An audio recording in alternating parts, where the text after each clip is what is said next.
Uchiha Itachi was merely struck by Zoro's blade, transforming into a crow of his pirate crew. He was invited by Wang Lufei to join his pirate crew. It was solely because Itachi, after vanquishing Kabuto and nullifying the Edo Tensei technique, did not return to the pure land of the souls, but instead traversed through time to the moment when the Straw Hat Pirates were en route to Fishman Island.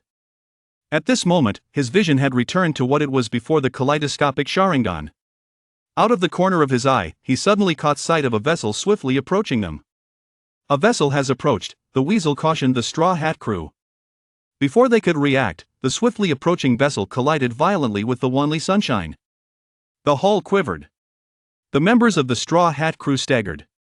Itachi stood firmly on the second mast, fixated on the approaching vessel. "What is happening?" Luffy swiftly leaped up and arrived on the deck. "Given the circumstances, it is conceivable that an enemy attack is imminent," Itachi remarked. "It is truly unfortunate.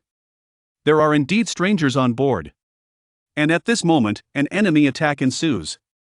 Zoro unsheathes the legendary sword Enma, joining the members of the Straw Hat crew on the deck. Francesca was apprehensive that the bubble coating would be damaged, and she cried out. Sanji swiftly leaped into the direction chamber, mustering all his strength to turn the wheel, enabling the Thousand Sunny to change course with remarkable speed.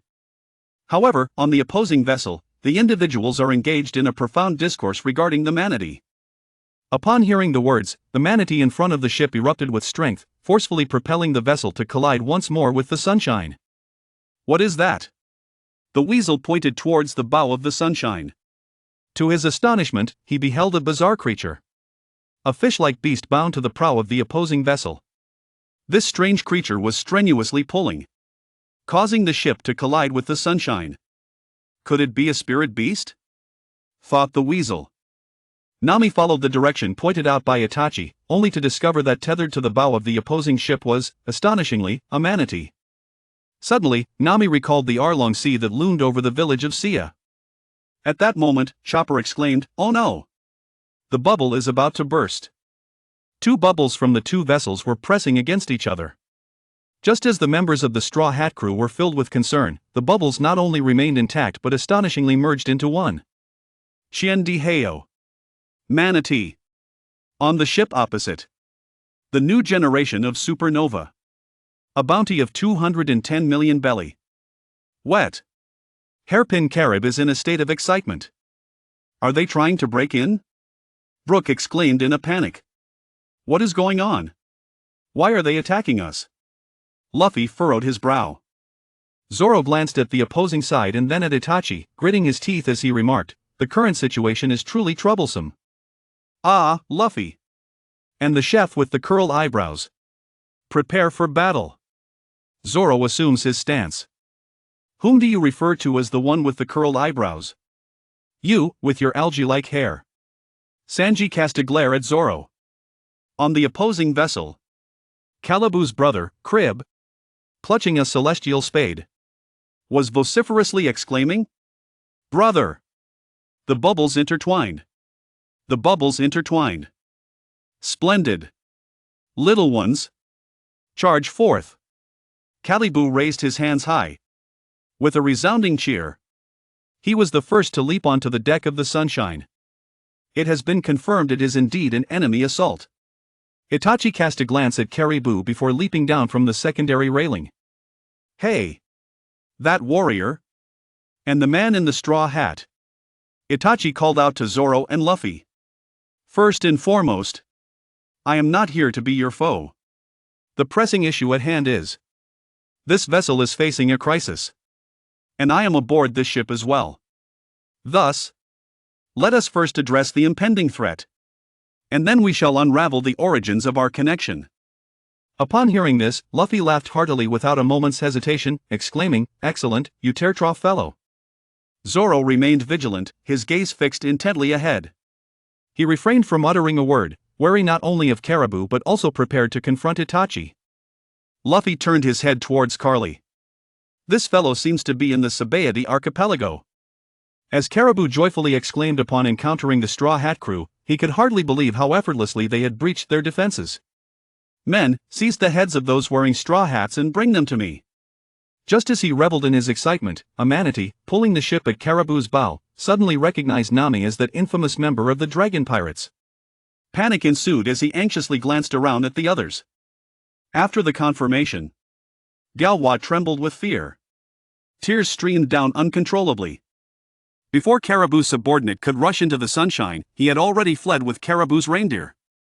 Caribou remained in a state of exuberance, yet he soon realized that his companions behind him were still not quite ready. Little ones, unleash your fervent assault. Annihilate the entire Straw Hat crew. As you raise your voices in fervor. Caribou turned back, only to be taken aback by the sight of the reindeer, which had inexplicably vanished. The exuberant cries of joy resounded as the reindeer swiftly departed from the vast expanse of sunlight, leaving Caribou momentarily awestruck with wide eyes. Moreover, he suddenly beheld a figure upon the deck, standing amidst the Straw Hat crew, a valiant presence. It is truly peculiar to the utmost degree. Itachi thought it was merely the oddities of the individuals aboard this vessel. Little did he anticipate that even the enemy's attacking ship would exhibit such strangeness. What nation is this, after all? Where has the essence of the ninja's demeanor vanished to? Before Carib could ponder, he gazed at the figure on the deck. As he locked eyes with Itachi, he was taken aback to discover that Itachi's pupils had transformed into a swirling crimson hue. Illusion. Calibra felt a jolt throughout his body. In an instant, he realized that he was bound to a gray frame, with two enormous iron spikes piercing through his flesh. Blood was slowly seeping from the wounds. I am not Zay. How could such an assault affect me? No, that is not the case. Where am I? The pain and the blood that flows are so vividly real. Calibou simply cannot comprehend. In reality, it was but a fleeting moment when Caribou collapsed onto the ground, leaving the members of the Straw Hat crew in a state of bewilderment. What does this person aspire to achieve? How did they suddenly lose consciousness? What exactly is his intention? Originally, Joe was already quite flustered, but now he seems even more bewildered. Zoro immediately directed his gaze towards Itachi, suspecting that this was yet another manifestation of that individual's abilities. Instinctively, he tightened his grip on Sandai Katetsu. Just moments ago, he witnessed Caribou and the Weasel exchange glances, after which Caribou collapsed to the ground. This situation is strikingly reminiscent of the moment when I just attacked Itachi. The man with tear troughs displayed his remarkable abilities. Luffy, astonished, gazed towards Itachi. He extended his rubber arm, grasped the railing, and leaped before Itachi, leaving him utterly taken aback. How did your arm come to be? Arm, you see, I am the rubber of the rubber fruit. Luffy declared as he performed for Itachi, inflating a balloon. He took a deep breath, his belly swelling like that of a balloon, expanding magnificently. Rubber. Looking at Luffy, then glancing at the skeleton brook. The oddity of this ship is simply beyond his comprehension. I spoke of tear troughs, my dear. What transpired just now? How is it that upon merely glancing at him, he resembles Zoro from earlier, having also succumbed to faintness? Luffy is still floating in the sky, conversing with Itachi as he twirls about. Ah, no! Zoro shouted at Luffy. Don't just look into his eyes. Be careful not to fall under his spell. Upon the utterance of these words, it presented a challenge to the members of the Straw Hat crew. You have yet to clarify your arrival. Nami stepped forward, though her gaze was directed at Itachi. She dared not meet his eyes. The Weasel exhaled softly, leaping onto the deck and gazing at the crowd. Rest assured, dear friends, as long as I do not take the initiative, no one shall fall victim. As the Weasel approached, the crowd's expressions turned tense. Yet, it remained remarkably composed. I am Uchiha Itachi. Originally from the land of fire, Konohagakure, I later became an rank rogue ninja. Now, I am a member of the Akatsuki organization. Had it not been for the evident bewilderment of this group, Itachi would certainly not have introduced himself in such a manner. Uchiha. Luffy scratched his head in perplexity, pondering a name that proved quite challenging to pronounce. Akatsuki. Robin rested her chin on her hand, deep in contemplation. She had never heard of this organization. Wait a moment, Nami exclaimed, did you just say that you are a ninja? The Weasel observed the crowd's fascination with the ninja. He nodded in acknowledgement. Luffy, Chopper, and Usopp were instantly captivated by the term ninja. The eyes of the three sparkled with excitement. Do you possess the art of ninjutsu? Techniques such as Earth Release, Shuriken, and Shadow Clone Jutsu? With a hint of reluctance, one might possess a modicum of understanding. The weasel nodded slightly. Brook murmured, if a ninja were to arrive, it would surely be from the land of Wano. He then reaffirmed, earlier, you mentioned your homeland. Are you certain it is not the land of Wano? Land of fire. Gaze upon this articulate being. That is rather strange. Brook has been sailing for decades, yet he has never heard of a place called the Land of Fire. Robin also searched her memories. Over the past 2 years, she had been alongside the Revolutionary Army, traversing numerous countries, yet she had never heard of a place called the Land of Fire. Nami inquired, which of the 4 seas is Wano country located in? Weasel does not comprehend. I do not understand what you are saying. The Land of Fire is one of the 5 great nations, connected to the other 4 great nations by land, with no vast seas surrounding it.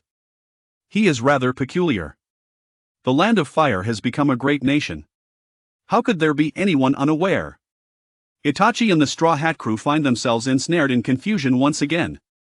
At that moment, the atmosphere aboard the Wandering Sun abruptly grew cold. What is happening? I sense a change in the temperature around me.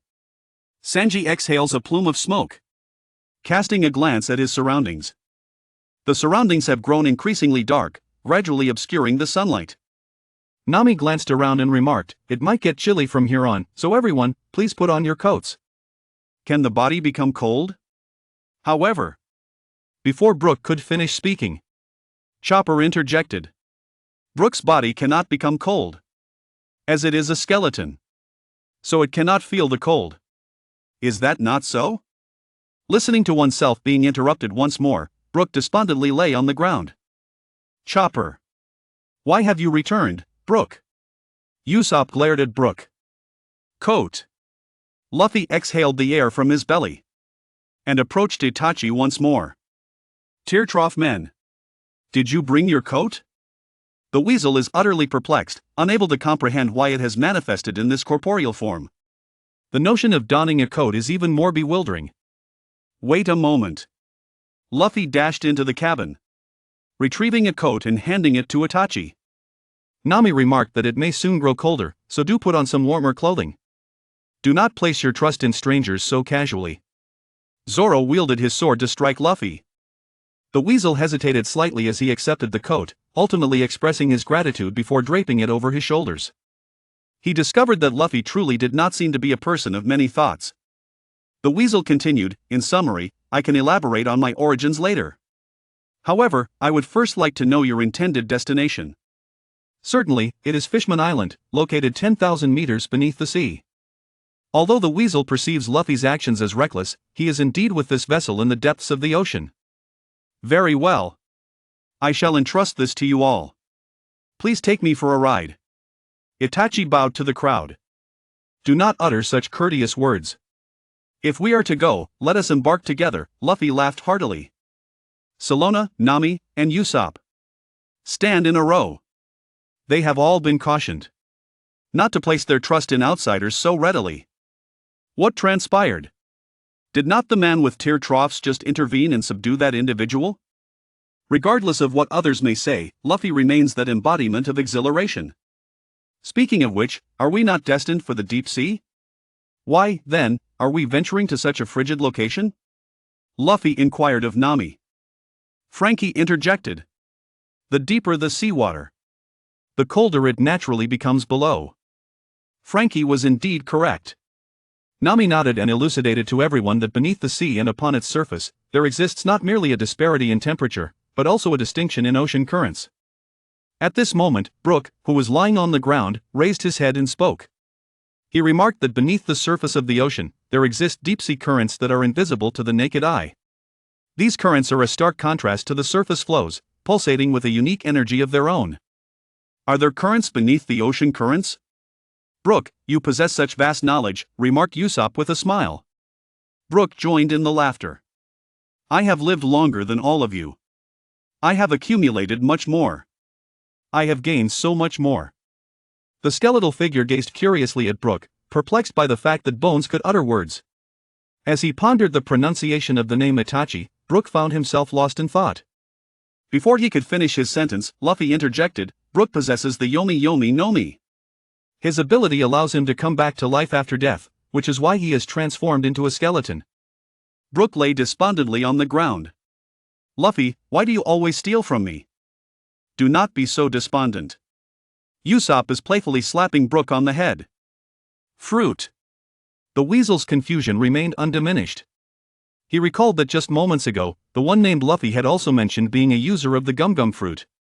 In summary, the currents within the ocean are intricate and diverse. Some ascend, while others plunge into the depths. The current we are about to embark upon is the descending flow that carries us from the surface to the profound depths. Nami remarked. At this moment, we should be situated at a depth of 4,000 meters in the deep sea. Once we board this descending current, we shall be able to drift along the flow towards the realm of the fishmen. Luffy, Zoro, and Chopper expressed their inability to comprehend. The weasel also exclaimed, 4,000 meters beneath the deep sea? How truly astonishing! He has embarked on numerous missions in combat on the ocean's surface, and on several occasions, he utilized the abilities of the ghostly serpent to infiltrate the depths of the sea. However, he has never ventured this deep into the underwater abyss. As mere mortals conversed, the vigilance towards Itachi had long been relinquished. Robin, seated at the bow of the ship, sensed the transformation of the ocean currents beyond the bubbles. She rose to her feet and exclaimed, "We have arrived." Upon hearing this, Luffy and Chopper leaped joyfully towards the bow of the ship. Is that an ocean current from above? Zoro has momentarily set aside his vigilance towards Itachi, standing at the bow of the ship. Before the majestic Wanli sunshine, a vast expanse stretches several kilometers wide. A colossal torrent, cascading from above, unfolds before the spectators. The Wanli sunshine is gently succumbing to the influence of this waterfall-like current, gradually descending. This is truly magnificent. Luffy's face is almost pressed against the bubbles as he gazes upon the magnificent waterfall. Frankie deftly maneuvered the ship's helm, removing his sunglasses. Nature is truly wondrous. The abyss appears unfathomable. Usopp gazes down, his eyes nearly bulging with astonishment. If we were to plunge at the speed of a waterfall, would we not be shattered into 1,000 pieces? Frankie, do you think it's truly safe for us to ride this current? Nami inquired. Rest assured, Frankie exudes unwavering confidence. The Sunny is indeed crafted from the finest atom wood, ensuring its impeccable quality. There is absolutely no cause for concern. Luffy rejoiced with exuberance. At that moment, upon boarding the vessel, he was struck by the weasel's bite, lying helplessly on the ground. Calibra struggled to regain consciousness. Tormented by the illusions upon the Grey Cross, he seemed to endure a century, while in reality, it was but a fleeting quarter of an hour.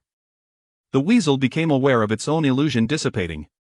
It cautioned the members of the Straw Hat crew that the assailant who had initiated the ambush had already regained consciousness. The crowd turned back, and Caribou stood up trembling. What was that situation just now? Caleb's frantic hands roamed over his body, discovering that there were neither great iron nails nor a relentless flow of blood. Even in the absence of these, he sensed a profound weakness permeating his body. The weasel felt a twinge of astonishment. If it were an ordinary person who had fallen victim to his technique, they would, at the very least, require several months of bed rest to recuperate. Yet this individual possessed quite remarkable physical resilience. Caleb had not yet fully recovered when Frankie had already bound him tightly. Now, he felt a sense of relief. As he secured the rope around Caleb's waist, he spoke. Ah, this. When Caribou beheld the members of the Straw Hat crew, he trembled in fear. Upon laying eyes on Itachi, he felt an even greater weakness wash over him. Before being locked onto the cross, he merely cast a glance. Could it be that this man possesses some form of power that instills fear in Caribou? However, he truly had never heard of this aboard the Straw Hat cruise ship. In the midst of Carib's trembling fear, he suddenly beheld the vast sunlight ahead. Within the cascading currents of the sea, there existed a pair of immense eyes.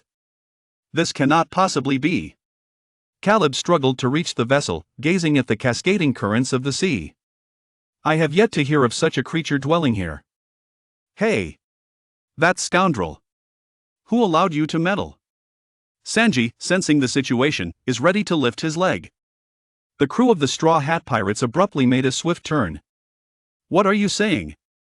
I never expected that you were still alive. Zoro approached, arms crossed. It is precisely because I wish to evade death that I urge you to hasten your departure. Quickly now! A colossal beast looms, and Calibra is engulfed in profound terror. Chopper was utterly flustered and filled with trepidation. Enough with the nonsense. Surely, there are no monsters. Usopp is gazing at the waterfall, while Luffy looks on in bewilderment. In the midst of Carib's frantic cries, the weasel also sensed the anomaly. He stood at the bow of the ship and was astonished to discover a colossal shadow amidst the waterfall. The eyes of the weasel rotate. The Sharingan manifests. The field of vision becomes increasingly lucid. It is all mere legends, entirely fabricated by humanity.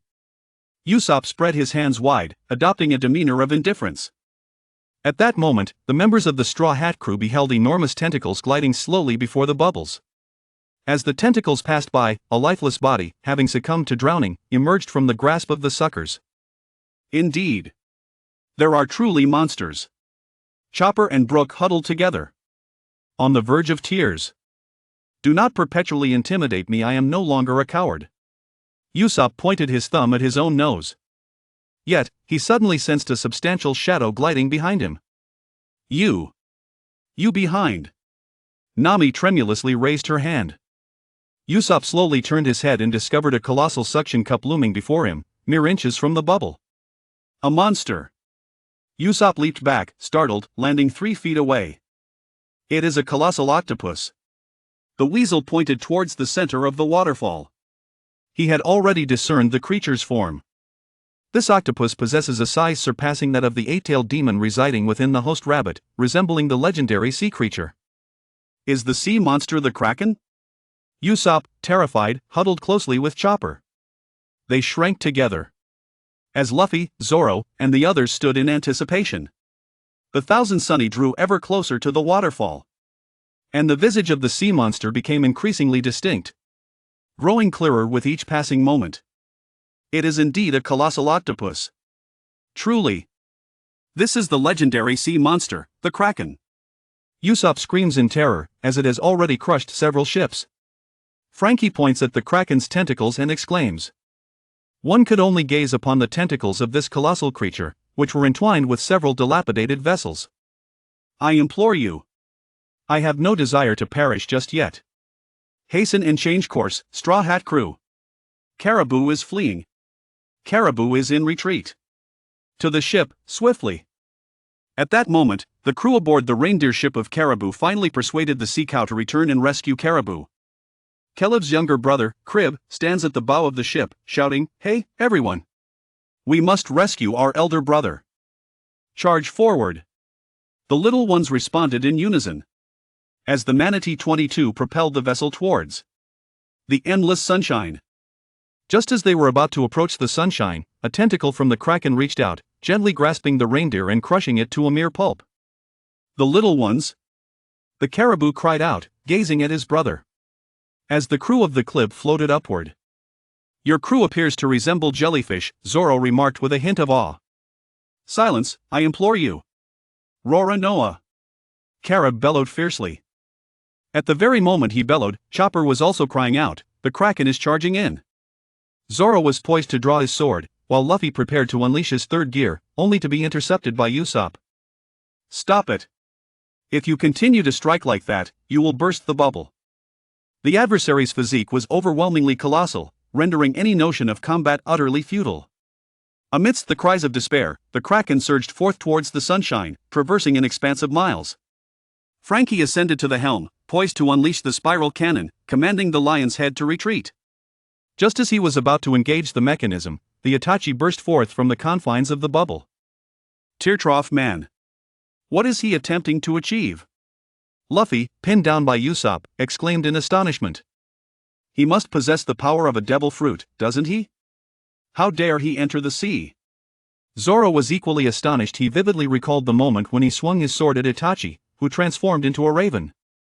Indeed, as long as it is not subjected to widespread and powerful pressure, this bubble shall remain unbroken.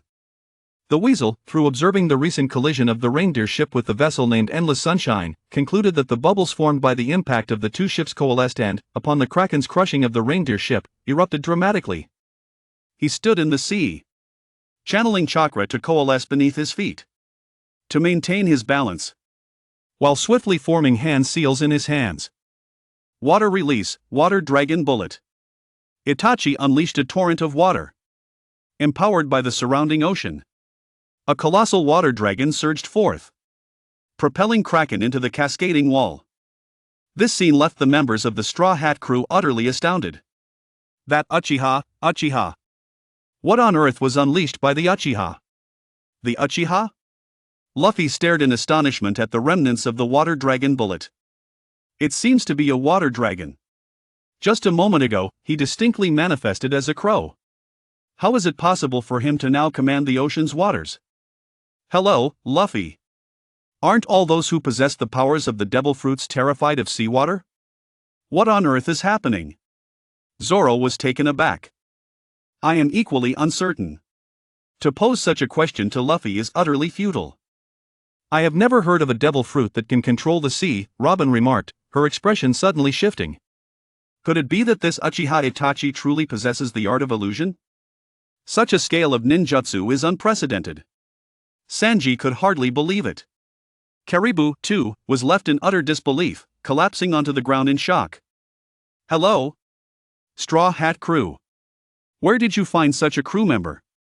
He is not one of our crew. Silence, please. Zoro delivered a powerful punch to Caribou.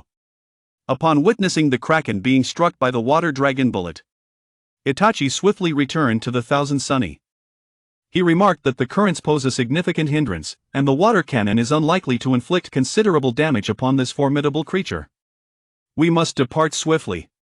Chopper's eyes sparkled with admiration as he exclaimed, Uchiha Itachi, your technique's name is incredibly cool. Indeed, Tear Trench Man, is this the name you have chosen?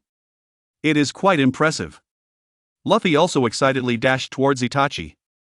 Frankie is still holding on. Fortunately, Itachi has delayed the time. He can now launch a wind cannon. Ladies and gentlemen, please brace yourselves. We are about to retreat. The horse stumbled, and upon hearing the retreat, Luffy swiftly leaped. What's the matter? Zoro glanced at Luffy. Do you have any thoughts? Luffy gazed intently at the furious Crow, a mischievous smile gracing his lips as he declared, I shall tame it. Usopp's eyes rolled back in disbelief. Do not jest, Luffy. How could you possibly handle something of this magnitude? First step. Strike it down. Subdue it. Luffy stretches his arms. Itachi, upon hearing this, is equally astonished. Let us abandon the notion of subjugation. That captain named Luffy. Itachi gazed at Luffy. If it truly hinders the vessel's course, I am prepared to eliminate it. Upon the utterance of these words, the crowd was drenched in a cold sweat. You are serious? Usopp could hardly believe what Itachi had just said. The weasel, with a calm demeanor, sent a shiver down Brook's spine, as he suddenly sensed an overwhelming aura emanating from him. I am not jesting.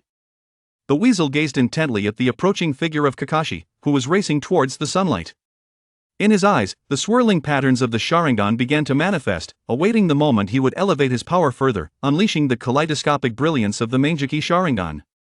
He could feel that with the restoration of his 18-year-old physique, his kaleidoscopic Sharingan had also returned to its peak condition. Naturally, we still need to evade for a while. My method will compel this sea monster to writhe in agony. Luffy smiled faintly upon hearing this, assuring, Don't worry, Crime Valley man, I've got this. Zoro and Sanji stepped forward, positioning themselves behind Luffy. So, Luffy, how do you plan to strike this sea monster? Sanji inquired. What else is there to say? Luffy raised his arm, preparing to blow air into it. Wait, Caribou exclaimed in panic. If you intend to battle it, I have a solution. Moments later, following Caribou's instructions, Luffy, Zoro, and Sanji effortlessly donned the bubble-crafted diving suits. Hey, everyone, this guy is our enemy. Can we truly trust what he says? Usopp expressed his concern. He had initially intended to urge everyone to flee, which would undoubtedly force Luffy to confront the massive sea monster again. Caribou approached him, whispering, "I wanted to escape from the start, but do you think that Straw Hat would heed such advice? Which approach do you think is better than letting them wreak havoc on the ship?" "Yoshi." Usopp turned around, transforming into a cheerleader. "Luffy, you must pummel this sea monster." "Wait a moment, Luffy. Secure the safety rope, or you'll be thrown out." Nami held a rope's end, but Luffy and the others had already dashed out of the Sunny's bubble. "Sanji, Zoro, buy me some time," Luffy exclaimed, bursting from the bubble and activating Gear 3rd, inflating his arm. Upon hearing Nami's concerns before exiting the bubble, Sanji's nose bled profusely. "Miss Nami is worried about me. Ha ha ha. You don't need to buy me time. I could take it down right away." Zoro was ready to draw his sword. "No, I still need to tame it," Luffy shouted. Itachi watched the trio with apprehension, wondering if they could truly succeed.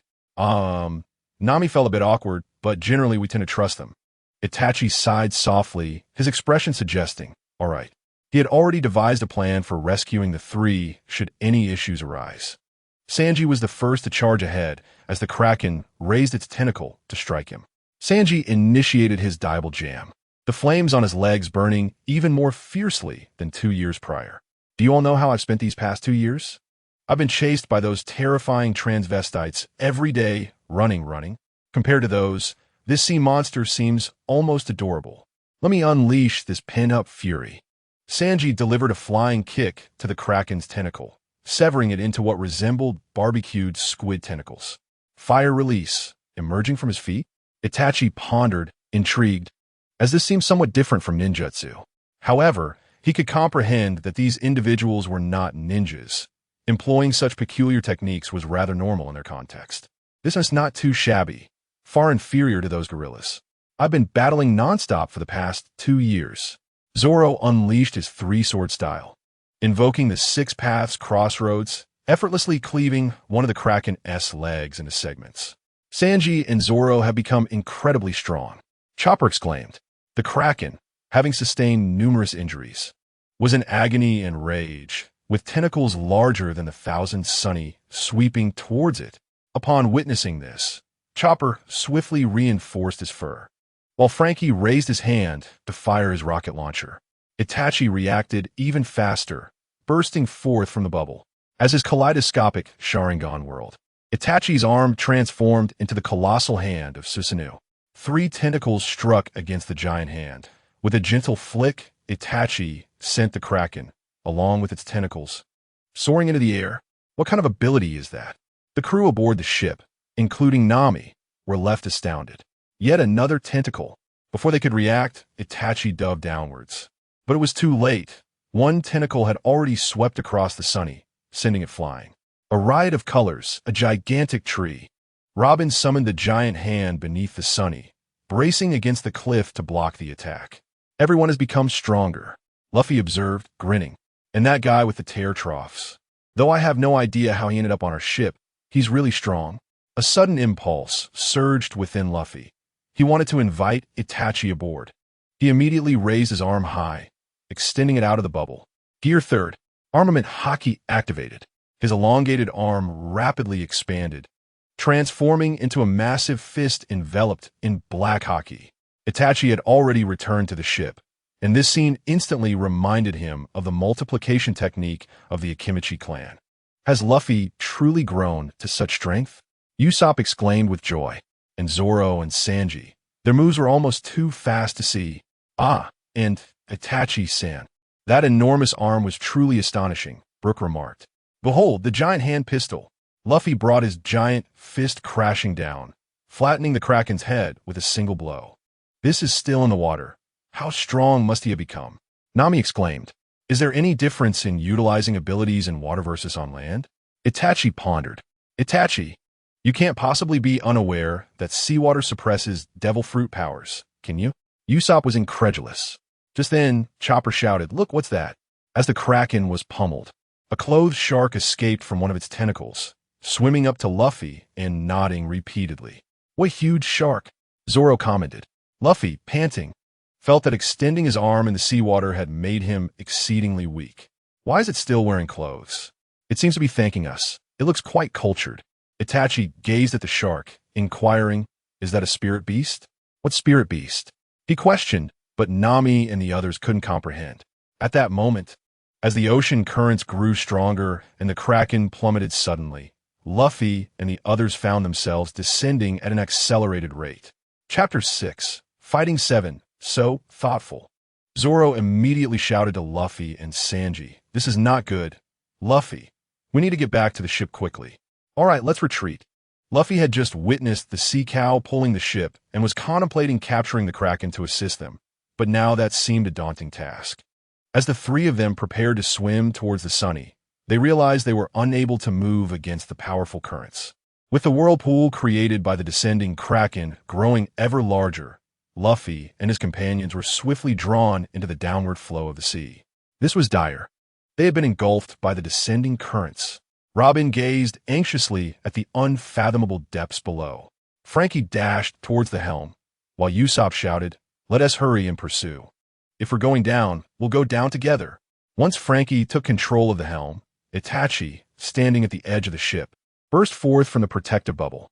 How dare that fellow venture out of the bubble? Caribou, spinning and jostling in the turbulent waters, could hardly believe his eyes. If a strong warrior were to dive deep, they could withstand the pressure of the sea, but as they approached the abyss, without a bubble to shield them from the water's force, they would be crushed. Cold sweat trickled down Caribou's brow. What kind of lunatics were the Straw Hat Pirates? "Itachi, Uchiha, come back quickly. It's dangerous." Robin, spinning in the air and closest to Itachi, shouted with concern. Yet, separated by the bubble, Itachi could not hear her. Hey, Teradich kid, don't go seeking death." Frankie raised his arm and fired a flare. Nami strained to stand before the bubble, imploring Uchiha, "Itachi, we can find Luffy and the others aboard the Sunny. Don't take unnecessary risks."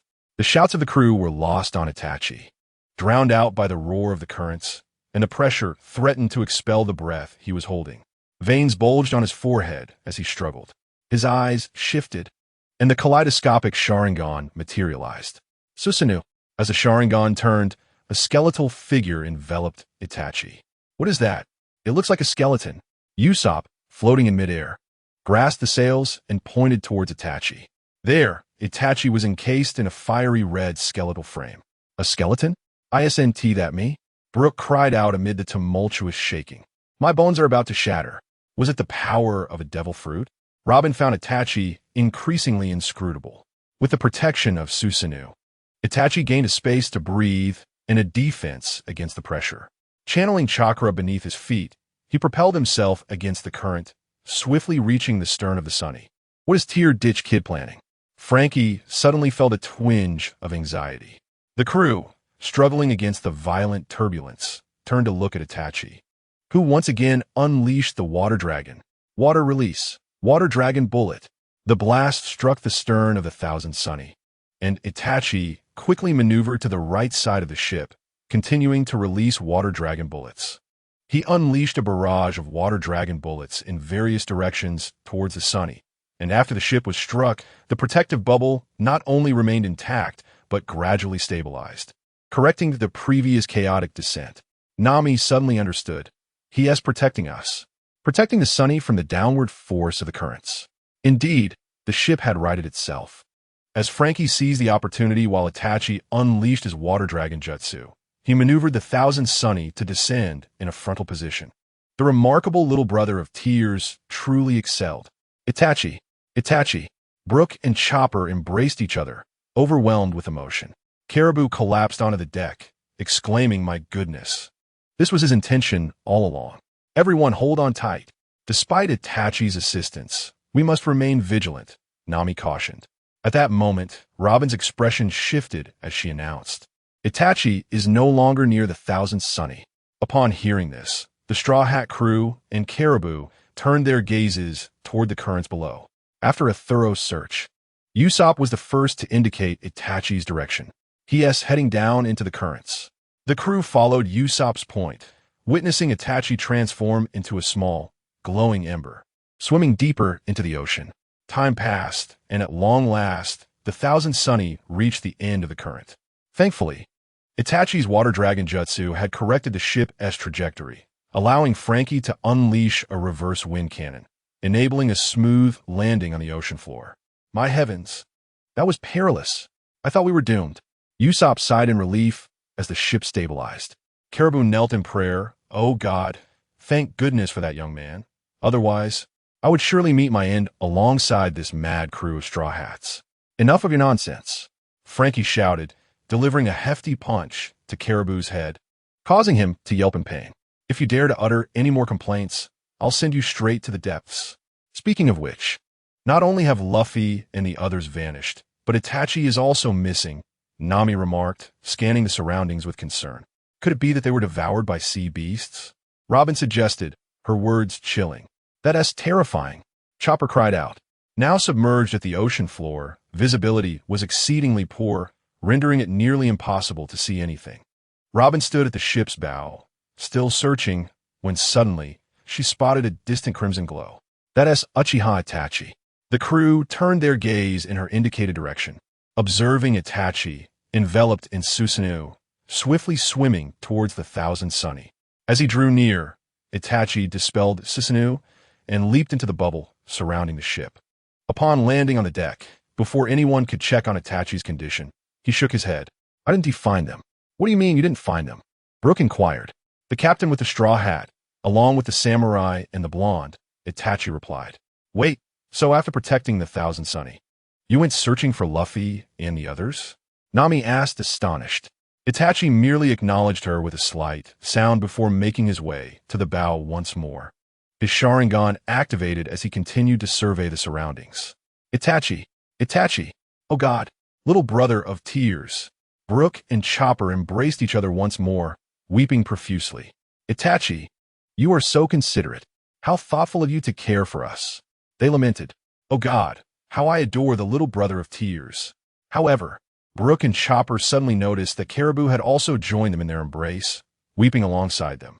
Brooke and Chopper were momentarily taken aback, swiftly retaliating with a flurry of cane sword techniques and martial arts, reducing Caribou to a pitiful heap on the ground, his head swollen and bruised. How revolting! Who told you to touch us? Usopp suddenly had a realization. If that's the case, Luffy and the others are missing.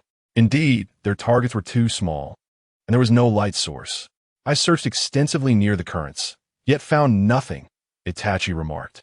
Frankie gritted his teeth, stating that in such profound depths, deploying a submersible would be futile. It would be crushed by the water pressure. By the way, Itachi, what was it you were wrapped in just now? Nami inquired. Itachi turned around, and even in the pitch-black depths of the ocean, Nami noticed that his pupils bore a blood-like pattern, sending a shiver down her spine. That as Itachi spoke, he suddenly whipped around, sensing a colossal form gliding past the ship in the inky abyss. He swiftly gestured for silence, indicating they would discuss it later, as something was lurking by the ship. Chapter 7. Fishman Island is within sight. Is there something? A monster, perhaps? Usopp appeared quite apprehensive. Indeed, Itachi observed the massive silhouette moving slowly past the Thousand Sunny. It has already swum by, he stated. Usopp, feeling reassured, patted his chest, saying, You're far too tense, Itachi. We are in the deep sea. After all, there must be some large fish around. Speaking of which, we should be approximately 7,000 meters deep now, Frankie interjected. Robin added, I recall Cammy mentioning that Fishman Island is situated about 10,000 meters beneath the surface. 10,000 meters? So, we need to descend another 3,000 meters to reach Fishman Island? Chopper exclaimed. By the way, do you think Luffy and the others might have already sunk to Fishman Island? Their bubbles are far too small. We don't even know if they VE burst. In such deep waters, there's surely isn't enough air. It's exceedingly perilous, Usopp pondered. Nami, grasping the safety rope nearby, exclaimed in anger. I told them to secure themselves with a safety line, but those fools never listen. There's no use lamenting now. Let us search around. I possess a lighting function, Frankie declared, puffing out his chest. Upon hearing about the lighting function, Chopper exclaimed excitedly, Frankie, have your eyes been modified to emit light? Frankie flashed a confident smile, revealing his chest. Frankie's headlamp. Upon witnessing the light emanating from Frankie's chest, everyone feigned fainting. Itachi couldn't help but cough lightly. You all are truly peculiar. Just as the illumination appeared, Itachi suddenly sensed something amiss. Look around. Chopper, Nami, and Usopp glanced about, their faces filled with terror. Itachi's earlier words were indeed true. There are enormous fish, but this is utterly colossal. Usopp screamed. Surrounding the Thousand Sunny, a multitude of gigantic fish had gathered, some with eyeballs larger than the ship itself. Itachi was equally astonished by the sight before him. He had never encountered fish of such magnitude, let alone so many. Any one of them would dwarf Orochimaru's great serpent. Frankie leaped onto the helm, and with a gust of wind, the ship swiftly escaped the encircling jaws of the giant fish. We must tread carefully and find Luffy and the others quietly. Frankie harbored no doubts about the Sunny's integrity. His concern lay in the possibility that if these fish merely brushed against the ship's bubble coating, they could easily rupture it. Just as he finished speaking, Chopper, Usopp, and Brook erupted in shouts. Luffy, Zoro, Sanji, where are you? Come back. Nami, exasperated, raised her hands in resignation. Oh well, it's fine. With the bubbles, they won't reach us anyway. Amidst their calls, Brook suddenly had a realization. Wait, we are in the deep sea, where the eyes of creatures often regress. Usopp's spirits soared at this thought. So they can't see us? Not necessarily. Some creatures may have evolved to possess vision, Robin remarked, crossing her arms. Before she could finish her thought, Usopp and Chopper were already making faces towards the outside. However, a gigantic fish suddenly darted past, sending both of them leaping in fright. By the way, where did that pirate go? Nami surveyed the deck, noting that in a moment of distraction, the fellow had vanished. Can we not let our guard down, even on the ship? Usopp exclaimed, pulling out his slingshot. But wait, wasn't he bound? Brook pointed out, holding the untied ropes. He has already freed himself. Chopper exclaimed in alarm upon seeing the ropes. Is he hiding in some corner? Perhaps it's truly vexing. Nami sighed, scanning her surroundings. Nearby, in a barrel meant for storing ropes beside the stairs, Caribou, now transformed into mud, lurked within, chuckling to himself. Hiding in a corner? Then I shall hide where women reside, he chuckled wickedly. Perfectly, the Straw Hat Crew's combat trio was absent, leaving only a certain brother of the Weasel. Given his abilities, causing a ruckus aboard would be ill-advised, so Caribou mused and chuckled further, only to suddenly notice a pair of bloodshot eyes silently fixed upon him. Caribou yelped, leaping up along with the barrel in fright. Brother Weasel, how do you appear and disappear so mysteriously? Shall I toss you into the sea, or throw both you and the barrel? The Weasel's tone remained calm, yet Caribou's mud-laden body trembled uncontrollably within the barrel. Frankie approached and firmly nailed the barrel shut. Now we needn't worry about him escaping. It was our oversight. This fellow is a Logia user, capable of shifting into mud. If you truly wish to be released, let me out. I'll be your servant. Caribou pleaded, his voice tinged with desperation. The Weasel continued to gaze at the barrel, coolly stating, If I hear another word from you, you will be cast into the sea. At these words, Caribou fell silent, fear rendering him motionless. Just then, Nami noticed Chopper sprawled on the ground. Chopper, what is wrong? Chopper, panting with his little tongue out, weakly replied, I don't know, it suddenly became so hot. Hot? Upon hearing Chopper's words, Nami too became aware that the temperature around them was steadily rising. The Weasel also noted the rising temperature. Glancing ahead, he pointed and said, We must be approaching the underwater volcano. Nami looked forward and realized with alarm that they had arrived at the volcanic mineral bed. We need to leave quickly. There are already signs of an impending eruption. If we encounter an eruption, it would be disastrous. Upon seeing this, Frankie immediately activated the mini-wind cannon to escape the area. Just then, countless tentacles suddenly emerged from the bottom of the Sunny. Oh no, carnivorous tube worms. Before Chopper could shout in alarm, Frankie unleashed the wind cannon once more. The Sunny barely managed to flee when Usopp, catching sight of a crab larger than the ship itself, exclaimed, It's a giant crab from the depths. Mini-wind cannon. Frankie fired again. And again, mini-wind cannon. They narrowly avoided the enormous predatory fish and other deep-sea creatures. The weasel quickly sensed something was amiss. The bubble was shrinking. Frankie nodded. Each use of the wind cannon consumed a significant amount of air, and their oxygen supply was dwindling. At that moment, Chopper suddenly pointed ahead. Look, there's a place with light. Have we reached Fishman Island? The group turned toward Chopper's direction, and indeed saw a large glowing mass. The weasel glanced briefly before rushing to the bow. This is not Fishman Island. The source of the light was revealed to be the lamp of a colossal anglerfish, which was larger than the sunny itself. We've been deceived. Usopp and Nami screamed in horror. This is a trap set by a deep-sea monster, Frankie declared, preparing to use the wind cannon once more to escape. Do not use that technique again, the weasel shouted suddenly. Frankie looked up in shock to see the weasel had already burst out of the bubble. Chapter 8. The Ghost Ship Upon Breaking the Surface. The weasel immediately activated Susanoo while swiftly forming hand seals. Matsugai, is it that technique again? Usopp stepped forward. In an instant, the weasel completed the water release seal, concentrating chakra in his mouth. Water release, water tornado. The water dragon spiraled toward the giant anglerfish, forcing it to retreat. Robin noticed a difference. It seemed more potent than the weasel's previous attack. Seizing the moment, the weasel formed seals again. Taking a deep breath as a large amount of fire release chakra swirled in his mouth. Fire release, great fire dragon technique. He unleashed a massive fire dragon, which danced freely through the vast void created by the water tornado, striking the giant anglerfish and scorching its face.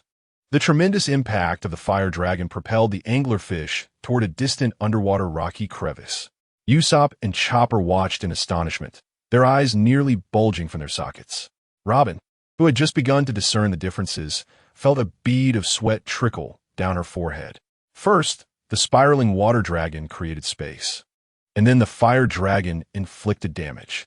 It was truly unimaginable to witness such a grand display of fire in the depths of the ocean. Frankie kept his hands on the steering wheel, momentarily at a loss for what to do. I was unsure whether to be astonished by his ability to breathe fire or to marvel at the method he employed to do so. Nami, covering her mouth, stared blankly at Itachi. After driving the lanternfish away, Itachi released his Susanoo and returned to the ship. We must leave quickly. If that colossal creature stirs up trouble, we'll have to deal with that air-consuming projectile again, Itachi warned Frankie. All right, let's go. Frankie pulled the steering wheel, immediately steering the Thousand Sunny away from the giant lanternfish. Itachi, brother Itachi, Itachi-san. Usopp, Chopper, and Brook rushed over, clinging to Itachi's legs, with Brook even wrapping his arms around Itachi's torso. This unexpected display of affection made Itachi, who was usually aloof, feel somewhat awkward. What are you three doing? You're incredible. Itachi, Usopp thought to himself, wishing that Itachi could remain on the Thousand Sunny with them. While Luffy and the others were undeniably powerful monsters, Itachi's brief presence made him realize how comforting it was to have a strong and reliable ally nearby. Brother Itachi, can you teach me about your water dragon and fire dragon techniques? Chopper's furry face pressed against Itachi's leg. Well, if the opportunity arises, I can certainly show you. Itachi replied, genuinely fond of the raccoon-like creature. I want to learn too. Usopp eagerly raised his hand. Itachi-san, Brook lifted his hollow eyes, and despite lacking flesh, Itachi could distinctly sense Brook's earnestness. For the first time, I feel compelled to tell a man before he could finish. Nami appeared behind the three of them. Show some respect to Itachi. With a swift punch, the three of them collapsed to the ground, sporting large bumps on their heads. Itachi looked at Nami, cold sweat trickling down his brow. He truly believed Nami was the captain of the ship. Upon noticing Itachi's gaze, Nami instantly transformed into a docile little cat. Thank you, Itachi. I truly appreciate your help. No need for thanks. After all, I did ask you to give me a ride, Itachi replied. Robin chuckled softly, admiring Itachi. Speaking of which, after all this commotion, finding Luffy, the samurai, and the blonde-haired one will be even more challenging. Itachi leaped to the bow of the ship, just as Frankie had activated the two large headlights of the Thousand Sunny. Indeed, locating those three in this vast ocean is akin to searching for a needle in a haystack. At that moment, Itachi looked ahead again. What is that? Frankie. now alert to Itachi's words, quickly raised the bow of the ship to see in the direction Itachi was pointing. Upon glancing, the Straw Hat crew was once again filled with panic. They beheld a massive shadow at the edge of the rocky abyss where the lanternfish had collided. As the lion-headed lights illuminated the enormous figure, they were shocked to discover that it was a gigantic person. The size of this individual's enormous head dwarfed that of the lanternfish. "It's a bald-headed sea monster!" Usopp screamed in sheer terror, just as the colossal bald-headed sea creature extended its fist. The giant lanternfish, whose face had just been scorched by Itachi, was about to charge towards the Thousand Sunny in a fit of rage. "We're doomed," Chopper exclaimed, nearly in tears. This was truly disastrous. Frankie was poised to activate the wind propulsion, but just as he was about to pull the lever, he realized that Itachi had already pressed down on the helm. Judging by the trajectory of his fist, he was not aiming to attack us. Before Itachi could finish his sentence, the bald-headed sea monster delivered a powerful blow to the lanternfish's head. "Listen up. I've told you repeatedly, no eating the ship. Captain Vanderdecken will be furious." After being struck by the bald-headed sea monster, a large bump appeared on the lanternfish's head. It turned its scorched face, looking quite aggrieved at the enormous creature. "We are saved." Nami, drenched in sweat, gazed at the gigantic sea monster. "Regardless of the situation, we should flee immediately." Usopp urged Frankie to quickly maneuver the helm, but he suddenly noticed that everyone had frozen in place. This was due to an even larger shadow looming behind the massive, bald-headed sea monster. "This place continues to astound me," Itachi mused, his understanding continuously challenged. "What now?" Chopper shrieked in horror. The enormous shadow gradually approached, coming into view for all to see. It was a colossal sunken ship, still afloat in the sea. Upon spotting the vessel, Brook let out a mournful wail. "That's Captain Vanderdecken's ship." "Vanderdecken?" The others turned their gaze towards Brook. Nami exclaimed, "Could it be?" Usopp added, "That." Chopper cried, "A ghost ship." "Gah!" Brook cried out once more. Usopp gave him a slap that sent him spinning. "You need not be afraid." After regaining his balance, Brook trembled and pointed at the enormous ship. "That is the infamous ghost ship Captain Vanderdecken's Flying Dutchman, a vessel that should not exist in this world. It is said that hundreds of years ago, on a stormy night, the captain cast his crew into the sea, annihilating them all, and even spat at the gods, insulting them. As punishment, he and his ship were condemned to wander the depths of the ocean for eternity, forever subjected to the torments of fate. The captain's name is Vanderdecken, and his ship is the Flying Dutchman. This is that ghost ship." As Brook spoke, Usopp and Chopper ran in frantic circles on the deck, crying out, "Enough noise." Frankie waved his hand dismissively.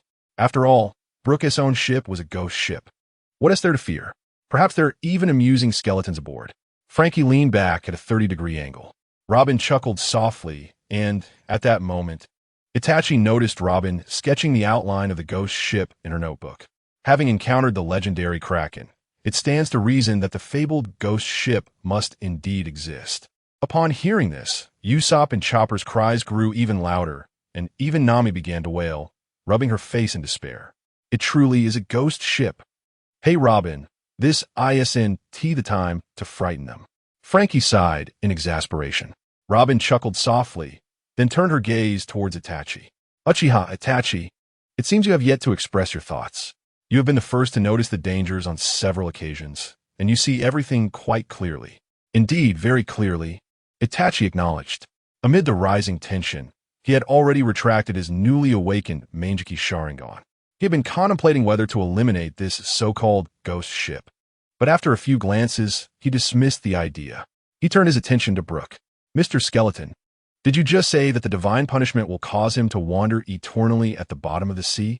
"Yes, Itachi-san, eternally wandering at the sea's depths," Brook replied, still trembling as he touched his skinless cheek. Itachi nodded thoughtfully and pointed towards the ghost ship.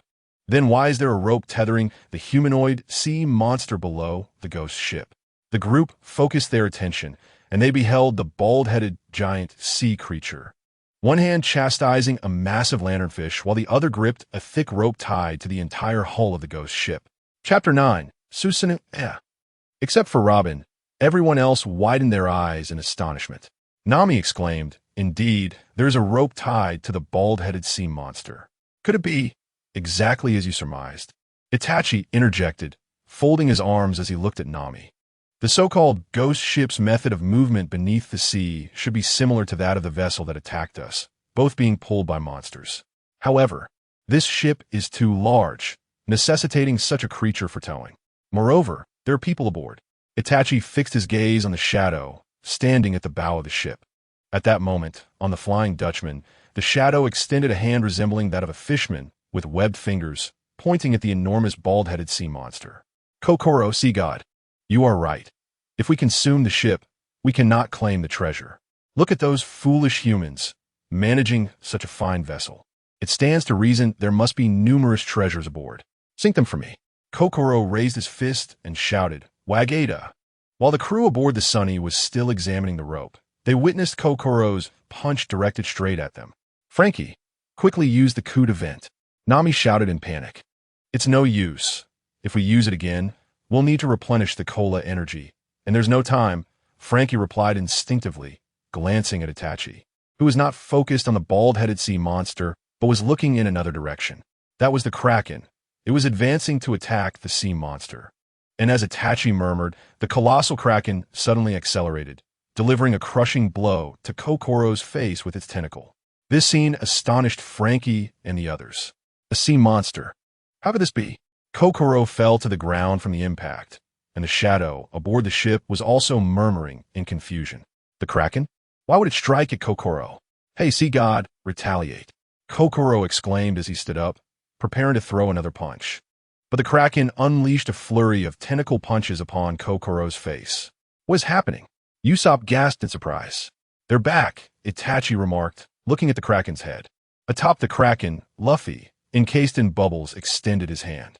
"That's enough, stop it," as Kraken released his grip upon hearing Luffy's voice.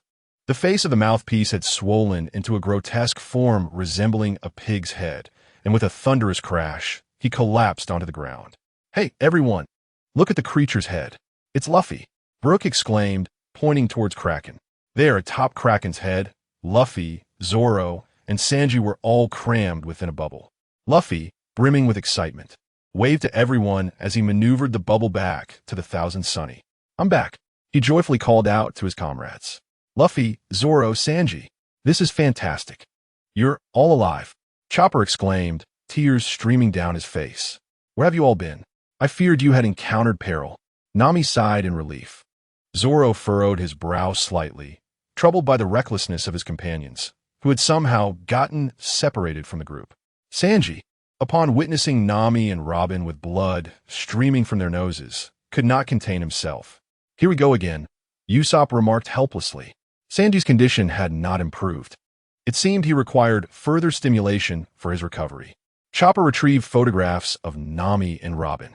When Luffy and the others returned to the Sunny, Itachi noticed that Kraken had prostrated beneath the ship, lifting it high above his head.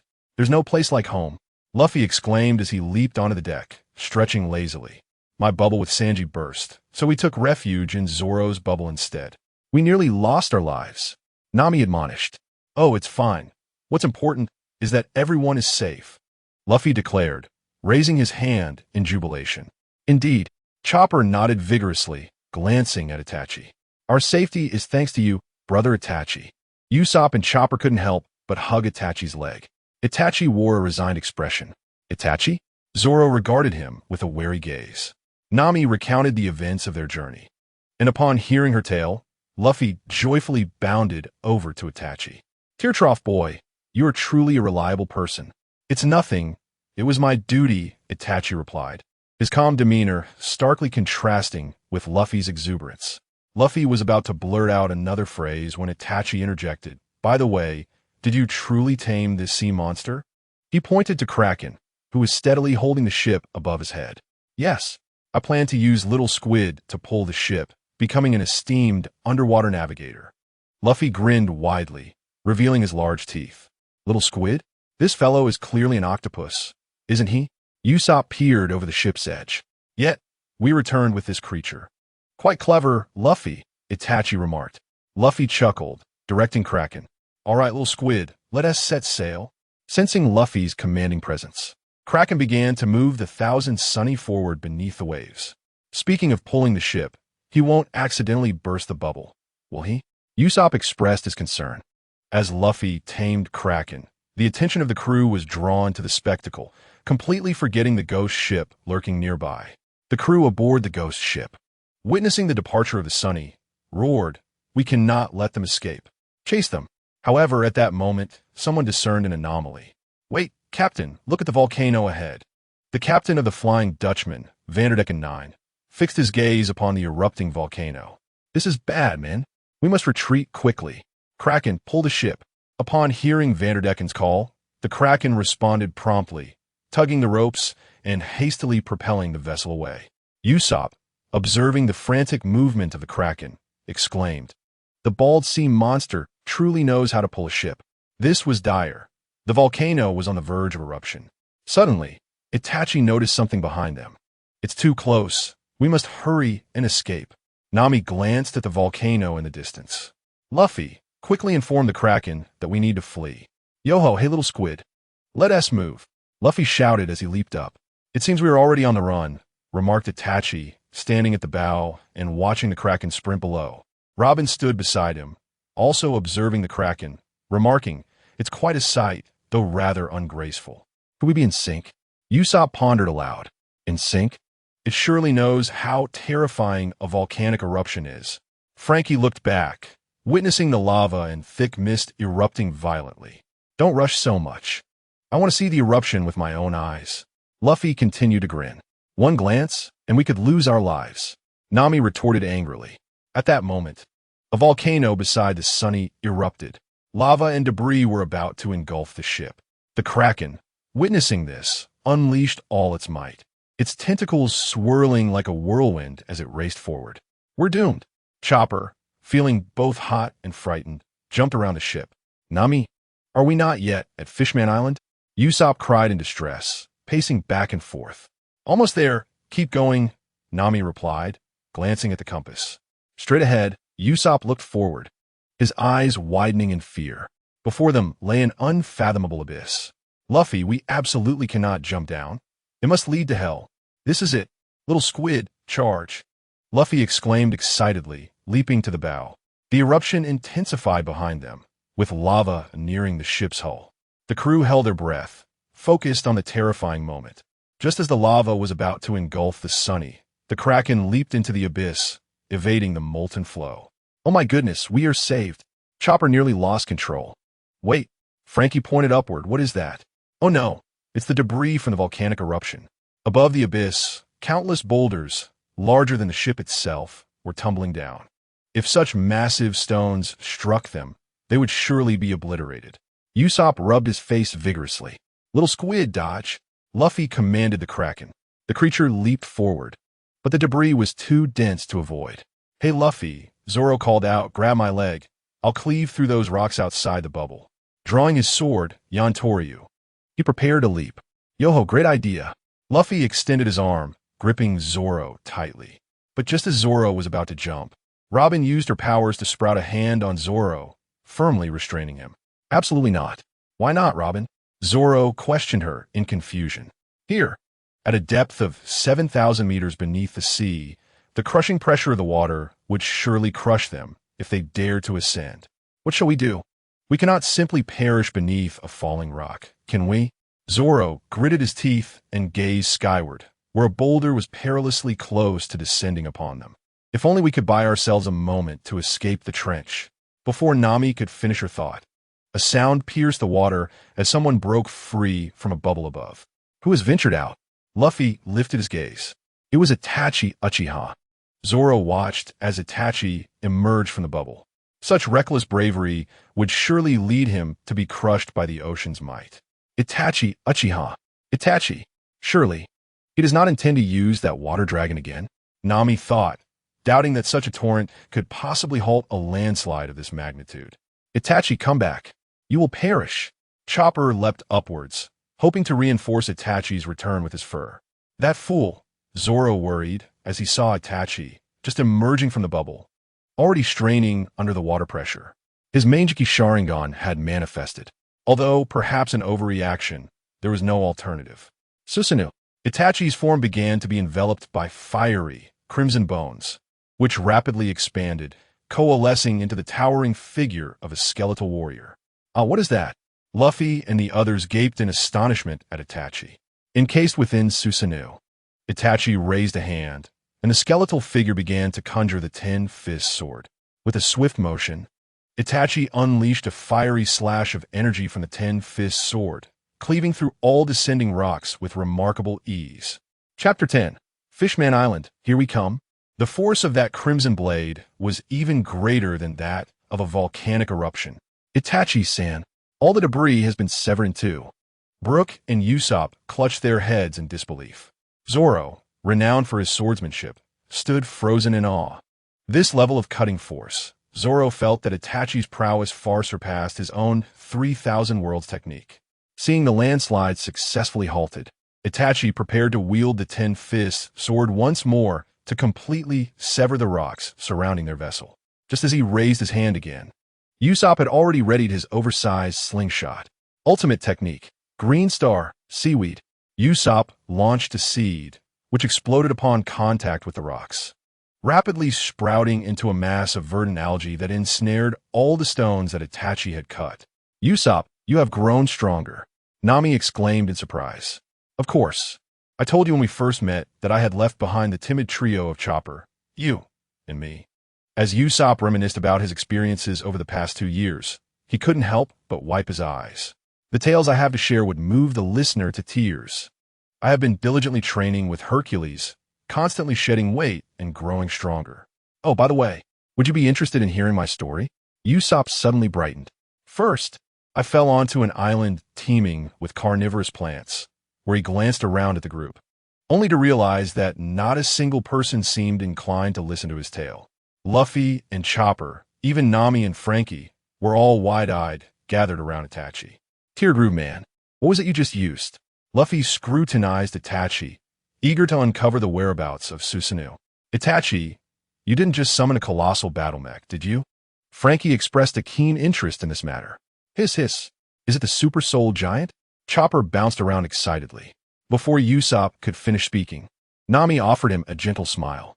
Usopp, let us save your story for next time. This time, Usopp appeared despondent. Speaking of souls, Before Brook could complete his thought, Nami delivered a punch that sent him flying. By the way, Itachi, what is your devil fruit ability? I've noticed you utilizing a myriad of powers, Nami inquired. This is quite a long story, Itachi replied, raising an eyebrow. The exuberance displayed by the people aboard this ship was something he had never encountered before, and it felt rather peculiar to him. In any case, you can consider it an innate trait of mine, belonging to my bloodline limit. Bloodline limit? Luffy's eyes sparkled with intrigue. That sounds amazing. What exactly is it? Sanji, who had been transfixed by Robin's nosebleed, suddenly regained his composure upon hearing this. Bloodline limit? I am familiar with the genetic factor. It's something that can alter human structure and edit genetic codes, capable of creating modified beings and replicants. As Sanji spoke, the group's gaze shifted to him. So, does this mean Itachi-san is a modified being? Brook inquired. It seems to differ from what the blonde-haired fellow said. Itachi shook his head. Just as the group pondered Itachi's abilities, the Thousand Sunny suddenly shook violently. Nami, as the navigator, quickly reacted, glancing upwards to discover that the green algae fired by Usopp had vanished, and rocks began to tumble down once more. What was worse, one of the falling rocks had struck the Kraken on the head, knocking it unconscious. Now, the Thousand Sunny had broken free from the Kraken's tentacles and was plummeting towards the abyss. Oh no, everyone look at the Kraken. Nami pointed below, and the others followed her gaze, witnessing the Kraken had succumbed to unconsciousness, while the Thousand Sunny descended slowly alongside it. This is not good. Frankie dashed to the helm and began to steer the Sunny. Seeing the ship sway precariously, Itachi surveyed the surroundings, preparing to leap out of the bubble once more. Just then, a woman's hand unexpectedly emerged on Itachi's shoulder, halting him. In his astonishment, Robin was smiling and waving at him. Itachi, you can rest assured now. With Nami and Frankie, we will be safe. Indeed, Itachi, Sanji also approached, patting Itachi's shoulder. Although I still can't quite grasp where you came from. After hearing them speak, it's clear you've accomplished a great deal on this journey. Itachi felt a subtle stirring within, a sensation that left him momentarily speechless. Especially, Itachi, you protected Robin-chan. Sanji twirled over to Robin, and upon seeing her prominent features, he bled from his nose and swooped back to Nami's side. And Nami, Sanji flared his nostrils and began to sniff around Nami, only to be sent flying from the bow to the stir of the ship by a punch from her. Can't you see what I'm doing? Don't disturb me. Watching Sanji, who was now nosebleeding and soaring towards the ship's rear, Itachi's fleeting intrigue dissipated. He had initially thought Sanji to be a reasonable person, but now he appeared quite similar to a raccoon or a long-nosed creature. Hey everyone, brace yourselves. We're about to land. Frankie shouted as he grasped the helm. All right, Frankie, angle the ship at 30 degrees and fire the stabilizing wind cannon. Nami commanded. The Cola Energy was already prepared. Transformed into an adult-sized chopper, alongside Usopp, they exited the cabin, ready for action. Itachi was taken aback by Chopper's transformation. A raccoon can grow up? Upon hearing this, Chopper shrank down and bellowed beside Itachi. It's me, the reindeer. It's me, Chopper. Big brother Itachi, Bibaka Yuru. You're the one. Ah, I get it, Itachi said, covering his ears with one hand and waving the other dismissively. You're a reindeer, the most adorable creature on this ship. Upon hearing this, Chopper instantly became a bashful little deer, feigning disinterest while internally beaming with delight. I won't listen to Big Brother Itachi's compliments. Bibaka Yuru. Zoro, imitating Chopper's way of addressing Itachi, chimed in. So you've quickly acknowledged him as your big brother, huh? Chopper? He grasped his sword, seated at the bow, and observed Itachi, his previous wariness significantly diminished. Zoro contemplated that if Itachi were indeed an enemy, with his level of strength, he could easily obliterate the Sunny while the three of them were absent. Perhaps he truly was not an adversary. Although Zoro refrained from warning the others not to let their guard down, he continued to silently remind himself to remain cautious around Itachi. For in this crew of fools led by a fool, that was all he could do. All right, Luffy, noticing that everyone was prepared, leaped onto the prow like a small lion. He raised both hands high, and as Frankie launched the wind cannon, Brook began to play his violin, while Luffy shouted with a voice that resonated through the depths of the sea, Fishman Island, here we come. Chapter 11. The interception of the new Fishman pirates 10,000 meters beneath the sea at the bottom of the trench under Frankie's control. The 1,000 Sunny landed atop the unconscious Kraken. Those are some enormous fish, Chopper exclaimed, gazing up at the myriad of large fish slowly drifting in the depths. Simultaneously, everyone noticed an anomaly in this underwater realm. Light? Why is there light in this deep sea? Robin was the first to inquire. They beheld an illumination that was even more dazzling than that on the surface. The light is so intense it's blinding. Not that I have eyes that can get blinded, Brook remarked. Just then, Luffy suddenly pointed ahead and shouted, Hey, look over there. Nami, is that it? Nami raised her wrist to check the compass, smiling. Indeed, it's exactly in the direction the needle is pointing. That's it, Fishman Island. As the crowd gazed into the dazzling light, they beheld a colossal bubble suspended above the ocean trench, surrounded by countless large fish. Within this bubble resided not only the ocean, but also clouds and an array of diverse structures, reminiscent of a miniature ecosystem. Itachi stared in astonishment, exclaiming in admiration, Ha! We have arrived. Luffy joyfully raised his hand in celebration. Frankie aligned the star patterns on his arms together, exclaiming about the remarkable sights of the Grand Line. Mermaids danced gracefully, and the beautiful mermaid princess embodied the dreamland Sanji had long yearned for. His excitement was so overwhelming that blood erupted from his nose. Sanji! Chopper and Usopp cried out as they rushed to his side. I'm sorry, Sanji. The restorative treatment still hasn't worked, Chopper lamented. It's best if he doesn't meet a real mermaid. He might perish, Usopp said, his gaze serious. But this is Sanji's dream. Indeed, rather than forsaking his dream to live in this world, it would be better to gaze at the mermaids and die happily. Sanji bravely stood up, his eyes ablaze with desire. Itachi quietly observed Sanji, murmuring, "Is the blonde fellow a hemophiliac?" "Forget about him," Zoro said, crossing his arms. "That guy has a condition where he bleeds profusely upon seeing women. He'll end up dead sooner or later." Meanwhile, Luffy was drooling, eagerly wondering what kind of meat the Fishman Island cuisine might offer. "Luffy, wipe your drool and ask the little squid to find the entrance to Fishman Island," Nami urged, having noticed that the Kraken had awakened. "Hey, look over there." Frankie suddenly pointed ahead. Without warning, the large fish had vanished, replaced by several enormous shadows drawing nearer. The recently awakened Kraken widened its eyes in terror, causing its massive octopus body to tremble uncontrollably. The crew stared in disbelief as they beheld the emergence of sea beasts even larger than the Kraken. A horde of sea beasts. "We are doomed. After all the effort to get here, this is so arduous." Usopp and Chopper clung to each other. How magnificent!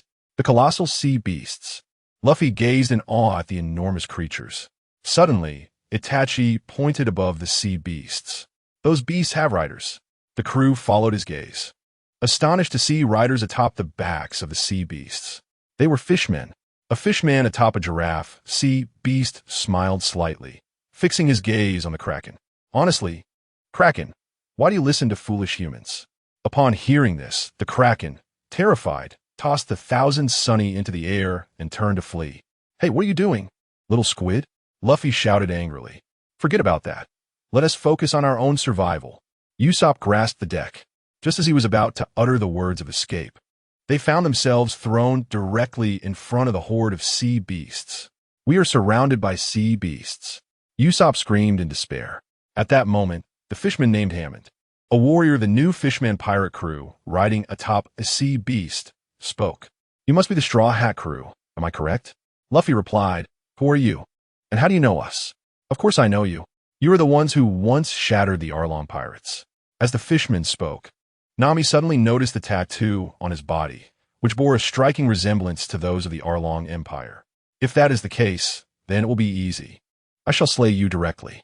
However, I have heard that 2 years ago, you intervened to protect the former Arlong crew member, Hachon, and even dared to strike a celestial dragon, much like our hero, Fisher Tiger, from Fishman Island." Upon hearing that name, Robin reacted. "Is that the legendary hero who liberated the celestial dragon slaves from Mariewa?" Hammond chuckled. "Ah, I truly find myself a loss as to how to deal with you. Should I prepare for battle?" Although Itachi did not fully grasp their conversation, he was ready. Zoro drew his sword, stating, "I think that is quite likely." Hammond continued, "First, you must tell me whether you are foes or allies. Naturally, I shall grant you the right to choose. Will you join our new Fishman pirate crew, or will you refuse? Of course, should you decline, you shall meet your demise here." "What did you say?" Luffy exclaimed, filled with fury. Nami, noticing his anger, immediately turned to Frankie, saying, "Frankie, prepare the fuel." "Prepare fuel for what?" Frankie asked, bewildered. There was no way Luffy and the others would obediently join the Fishman pirates. Yet, they were at a depth of 10,000 meters in the sea, and fighting was impossible. If it came to blows, they stood no chance against fishmen. Thus, their only option was to escape. After Nami spoke, Brook and Chopper gasped, and Usopp hurried off to gather fuel. "We must exhaust all the air in the bubbles and see if we can propel ourselves directly into Fishman Island using the wind." Indeed, Robin confirmed otherwise. "We have no other means of survival." Meanwhile, on the sea beast, the new Fishman pirate warrior, the blue-ringed octopus fishman, Killer Hachi, was drinking and remarked, "It seems they are in a bit of a panic. Are they plotting something? Who cares?" Hammond scoffed. "Those foolish humans and their petty schemes cannot stir the waters here. This is our territory. Humans, that despicable and lowly species, can create no waves." He shouted down toward the thousand sunny, "Hey, Straw Hat pirates, have you made up your minds? Will you become our subordinates?" Upon hearing this, Luffy paused for a moment before bursting into laughter. "Absolutely not, you fools." He then made a grotesque face, adding, "Why would we ever become your subordinates? You are utterly ridiculous." At this, several fishmen were instantly enraged. "So, you are rejecting our invitation?" then you are nothing but sinful and contemptible humans. Prepare to die. As Hammond shouted, the sea lion among the marine beasts charged towards the Thousand Sunny. Should we take action? Luffy immediately prepared to accelerate to the second gear, and Zoro positioned himself at the bow of the ship. Luffy, be cautious. We are a full 10,000 meters beneath the surface. Zoro's expression betrayed his unease. Sanji had also regained his composure, anxiously fixating on the approaching sea lion. Just as the trio contemplated how to confront this colossal creature from the depths, Itachi stepped forward, placing himself before Luffy. Luffy, your combat style is ill-suited for this environment. Allow me to handle it. As Itachi advanced, all eyes, save for Frankie, who was preparing to unleash a burst of wind, turned towards him. Itachi-san, are you going to summon that giant spirit again? Chopper cried out, be careful. Itachi and I, the fishmen are perilous down here. Luffy's eyes sparkled with excitement. Tearful guy, will I be able to see the giant you summon again? Not quite. Itachi gently shook his head. His Sharingan was already fixated on the sea lion. Though it was quite large, there was no need for excessive force. The moment he gazed at the sea lion, it trembled violently and became immobilized. Chapter 12. Instant defeat, yet escaped. What has happened to the sea lion? Blue-ringed octopus Fishman Bluezo, still sipping his drink, glanced over and noticed the creature was frozen in place. Hey, sea lion, why are you dawdling? Tear apart the Straw Hat Pirates. Hammond shouted, rising to his feet. However, he failed to notice the agonizing contortion of the sea lion's face. It had merely locked eyes with Itachi and was now ensnared in an endless illusion of excruciating pain, a torturous realm of surreal agony. This massive beast, devoid of any mental fortitude, was utterly defenseless against Itachi's genjutsu, like a lamb awaiting slaughter. Moments later, the sea lion's eyes rolled back, and it collapsed to the ground. Sea lion, what on earth is going on? Hammond exclaimed in alarm. Luffy was equally astonished. Tearful guy, what have you done? His first thought was of Conqueror-S Haki. Could Itachi possess Conqueror-S Haki? Is it that illusionary technique, Genjutsu again? Zoro inquired, mimicking Itachi's earlier tone. Precisely, Itachi's Mangeki Sharingan had manifested. Hey, sea lion, did you not have your fill? Why are you in such a state when you were about to strike? Do not make me return to deal with you. Hammond screamed. Amid Hammond's frantic shouting, he clenched his sharp, hook-like jaws, glaring viciously at the crew aboard the Thousand Sunny. You wretched, despicable, utterly foolish humans. Have you employed some trickery? If so, we shall personally take your lives. He roared. Hey, Bluezo, Kashikoba, charge. Hammond waved his hand, and the cadre of the new Fishman pirates prepared to dive in. But at that moment, they all noticed Itachi standing defiantly before Luffy. Who is this lowly human? Is he a new recruit of the Straw Hat crew? I have no idea. Let us just eliminate him. Lan Zong drew his knife and leaped from the sea beast, the long-necked giraffe. However, after that singular jump, he astonishingly made no further movements, plummeting straight down from several dozen meters into the depths of the sea. Lan Zong. Hammond looked at him in confusion, only to realize that Kashikoba was in a similar predicament, although he had just leaped to strike at the Straw Hat Pirates. The next moment, he uncontrollably collapsed to the ground. You? Hammond swallowed hard, glancing again at the Sunny. This time, he did not see any faces, but was met instead by Itachi's Sharingan. In the instant their eyes locked, Hammond suddenly found himself bound to a butcher's block in a slaughterhouse. As he raised his head, he saw a fisherman, his face obscured by a thick beard and contorted with malice, wielding a sharp-boned knife, methodically scraping the fish skin from his body, slicing him into pieces. Finally, the fisherman's knife plunged into his fish head, sending it into a pot with a sizzle, the sharp sound of the bubbling oil intertwining with Hammond's anguished cries. Ah! What is happening? What is going on?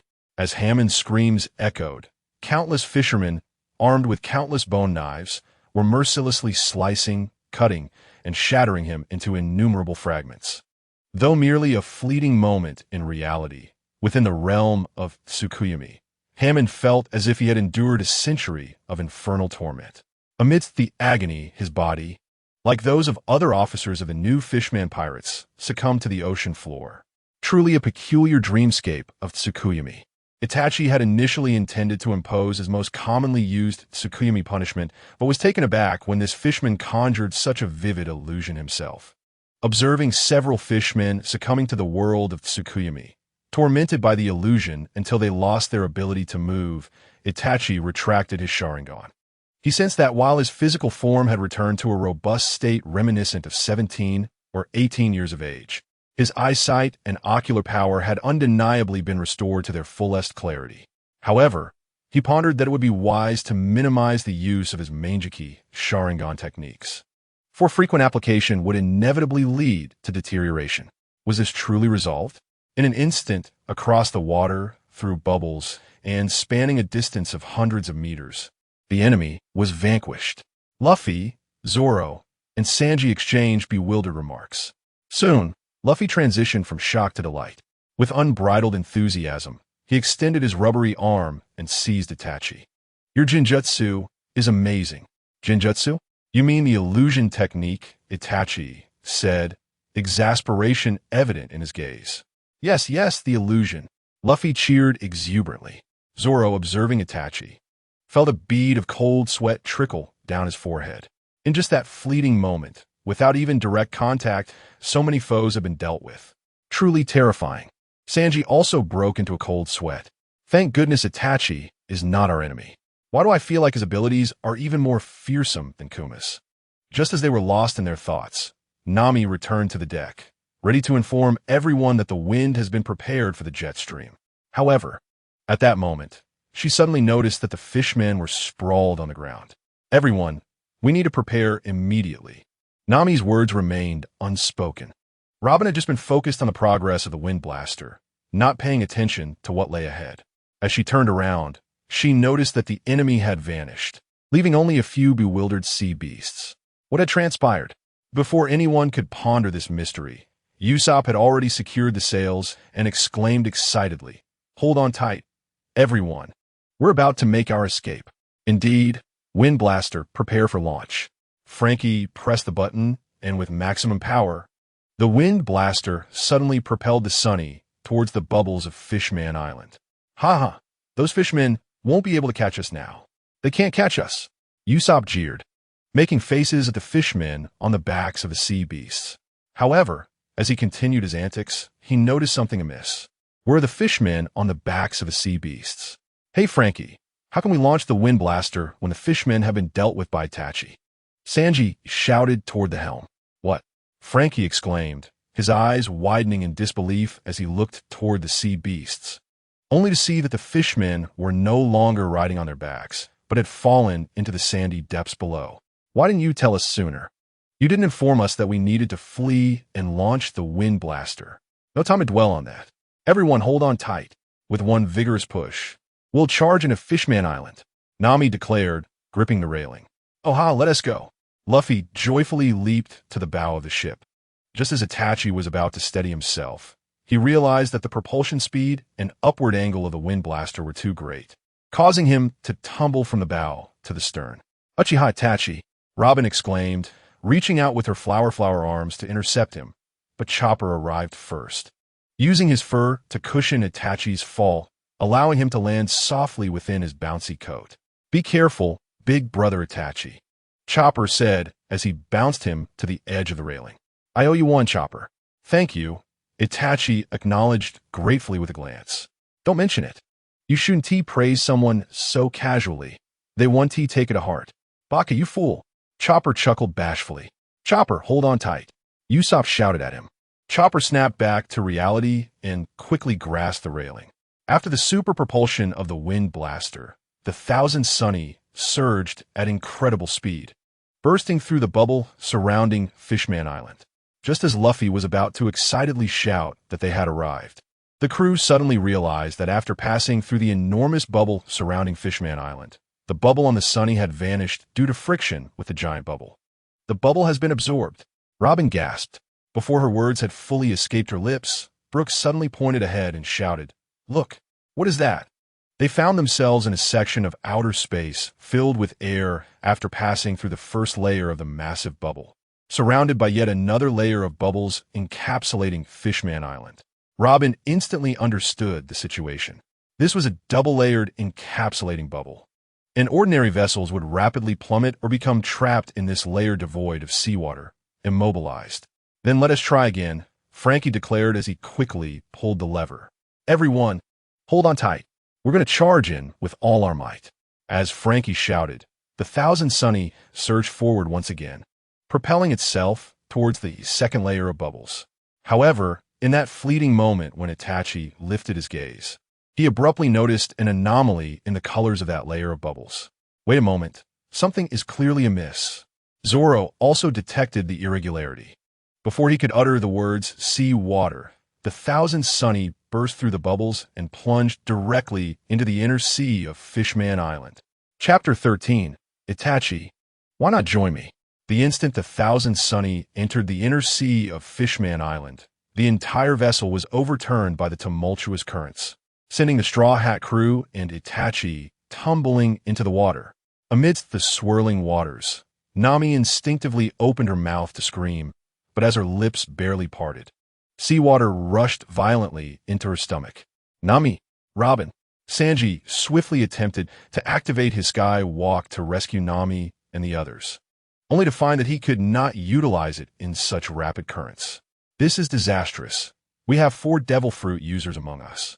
Sanji reached out in an effort to grasp Chopper, but the little reindeer had already been swept away by the immense flow. Just a moment more, just a moment more. Zoro tried to reach for Luffy, but Luffy, with eyes rolling back in his head, nearly brushed past him. Nami, Zoro, Sanji, Usopp, and Frankie were not devil fruit users. Yet they were caught in the whirlpool of the currents, rendered completely immobile. Luffy, Chopper, Robin, and Brook, on the other hand, sank slowly towards the depths of the sea as if their bodies were laden with lead. Are we going to die? Nami helplessly extended her hand, as overwhelming fear and the roaring of the water engulfed her. But in the very last second before she lost consciousness, a strong hand seized her. Before she could even glimpse her savior, she slipped into a state of drowning.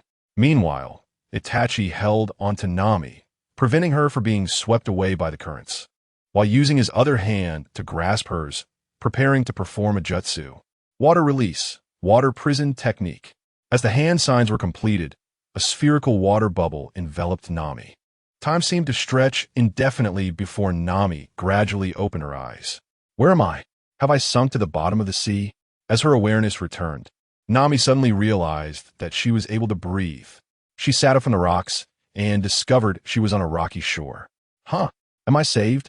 Nami looked at herself in confusion, then glanced around. There was no one else in sight. Just then, she suddenly spotted a splash in the water rapidly approaching her. In a panic, Nami was about to scream when she saw Frankie, with a fish-like dorsal fin hairstyle, leap onto the shore while clutching a water sphere. Accompanied by Frankie's elongated shout, Nami realized that the large water sphere he held contained Robin. Frankie, Robin? What is going on with that water sphere? Once Frankie steadied himself, he placed the water sphere containing Robin onto the beach and removed his sunglasses. A water sphere? This was created by Itachi's powers. At that moment, Itachi also placed you inside a water sphere. Upon hearing Frankie's explanation, Nami recalled that she had indeed been able to breathe while submerged in the water. As the two conversed, Itachi leaped from the sea, landing upon the sandy shore. He shook his head, expressing, "The underwater currents are too swift. I still have not located them." Given the urgency of the situation, he decided to rescue the two ladies first. As he spoke, he released Robin from her watery prison. This technique was one he had learned upon joining Akatsuki, acquired from his first partner, the original member of the Miss Seven Ninja Swordsmen, Kisame Hoshigaki. It wasn't so much a matter of formal learning.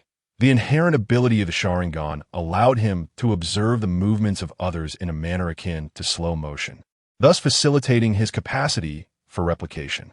At that time, Itachi had merely observed Kisame utilizing the technique and had subsequently mastered it. However, he had made some modifications during its application, creating a chakra water sphere around the water prison while preserving air within. Once the water prison was undone, Nami proceeded to awaken Robin. "Thank you so much, Itachi," Nami exclaimed as she rushed over and embraced him. overwhelmed by Nami's sudden and ample embrace. Itachi found himself momentarily breathless. He quickly gestured, "You should express your gratitude to Frankie.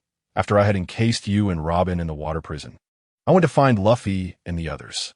It was Frankie who brought you to safety."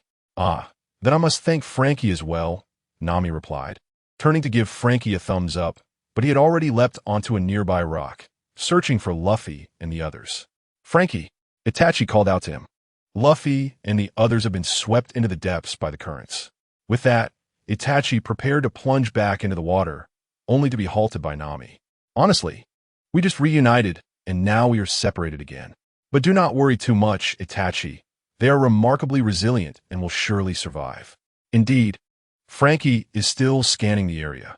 Although we haven't spotted them, I'm certain they are fine. Luffy's survival instincts are nothing short of extraordinary. In that case, we can only pray for them, Itachi remarked, casting a concerned gaze towards the ocean. "More than that, I am worried about the Sunny's whereabouts. I hope it hasn't been dragged to the depths of the currents. Should we inquire with the locals here?" Itachi suggested.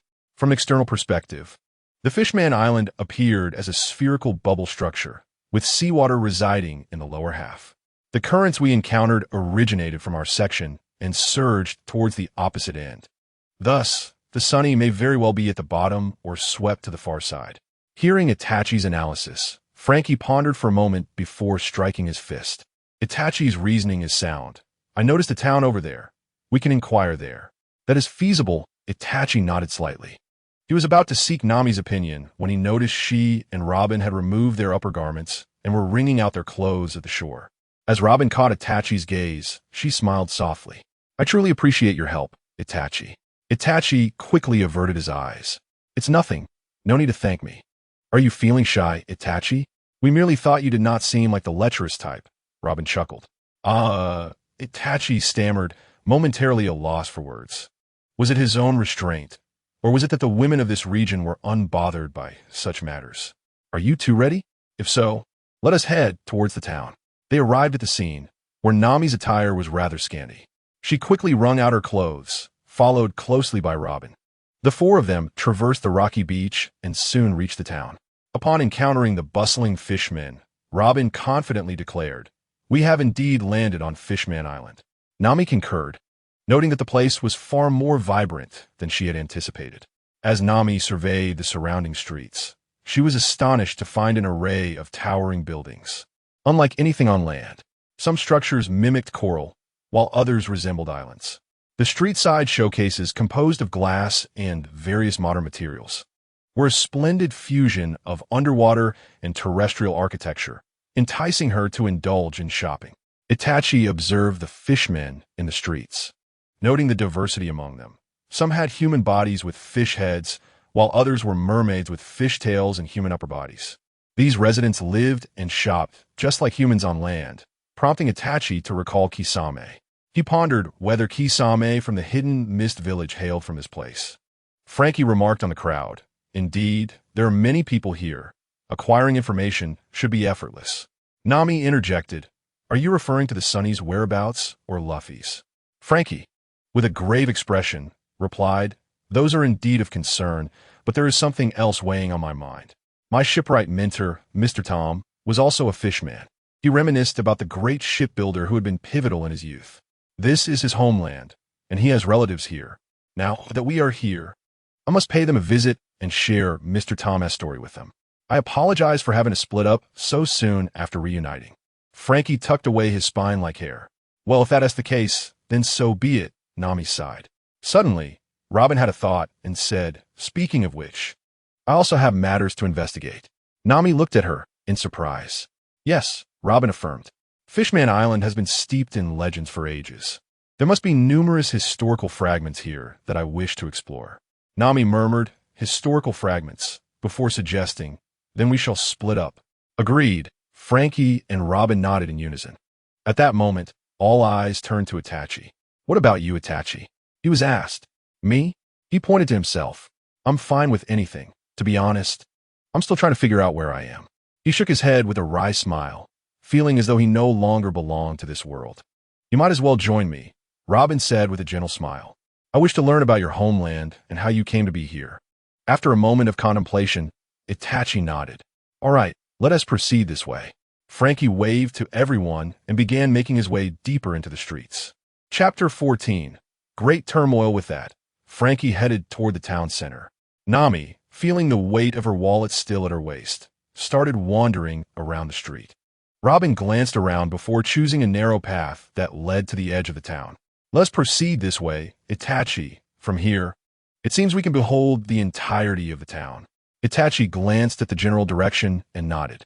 This path should lead us to higher ground, where a more splendid vista awaits. A faint smile graced Robin's lips as she retrieved her notebook, only to discover it still damp, the pages clinging together. Observing this, Itachi took the notebook from her, channeling a precise amount of chakra to summon a small flame in his palm. He pressed the notebook firmly, ensuring the fire did not ignite but merely imparted warmth, swiftly drying the pages. When Robin received the notebook back, she was pleasantly surprised, feeling the comforting warmth of the leather against her skin. Itachi, did you truly not consume a devil fruit? Is your prowess solely derived from ninjutsu? She inquired. Devil fruit? What exactly is that? Itachi responded, puzzled. Realizing he was genuinely unfamiliar with the concept, Robin proceeded to elucidate. As she reached a pivotal moment in her explanation, she waved her hand, and countless arms sprouted from her back, transforming into wings. Devil fruits grant individuals extraordinary abilities, such as my Hana no Mi, or Luffy's Goma no Mi, which belongs to the Paramecia category. Additionally, there are two other categories, Zoan and Logia. Robin elaborated on the effects of each fruit series until Itachi finally grasped the concept. He murmured, it seems we are not from the same world. What did you say? Itachi? Robin blinked at him. Nothing, he sighed softly, gazing toward a distant island, beyond which lay the sunlit depths of the ocean. By the way, Itachi, you seem uncertain of where your homeland lies, don't you? Robin chuckled at him, her fingertips dancing as she sketched the contemplative figure of Itachi gazing into the distance. Indeed, he nodded gently. Suddenly, he noticed something atop his head. Reaching up, he discovered two small hands had sprouted, resembling the antlers of a young deer. Upon realizing this, Robin's laughter flushed her cheeks with a rosy hue. She presented her sketch to Itachi, who saw himself depicted as a deer standing on a cliff, wistfully gazing into the expanse. How poetic, he remarked with a slight smile. As they continued onward, they arrived at a vibrant sea of coral flowers. Robin stood at the edge, her deep blue top and pink skirt contrasting beautifully with her fair skin, as if she were an extension of the floral paradise. She bent down, smiling as she admired the coral that resembled delicate petals. Earlier, you seemed unsure about the four C's. Do you know the red line? She asked, sitting beside Itachi. He chuckled wryly. I seem to know nothing at all. Please, indulge me with your knowledge, and share as much as you can. Gazing into his bewildered eyes, Robin felt no frustration. Her smile remained gentle. Of course, she replied, beginning to weave tales of this world, her words rich and intricate, akin to explaining the wonders of the ocean to a child on the brink of discovery. Robin spoke of the journey from the East Sea to the North Sea, recounting tales from the Red Earth continent to the New World, from the onset of the great age of exploration initiated by the pirate king Joel D. Roger to the climactic Marineford War, with a formidable Whitebeard met his end. The new four emperors now hold dominion over the New World, and the newly appointed Admiral Sakazuki has taken his post. Robin would share their adventures with Itachi one by one, as the sun began to set, bathing the landscape in a warm, golden hue. She paused her narrative, gazing at Itachi, who appeared lost in a profound stupor. Have I perhaps spoken too much? Robin inquired. Not at all. Your storytelling is splendid, Itachi replied, regaining his focus.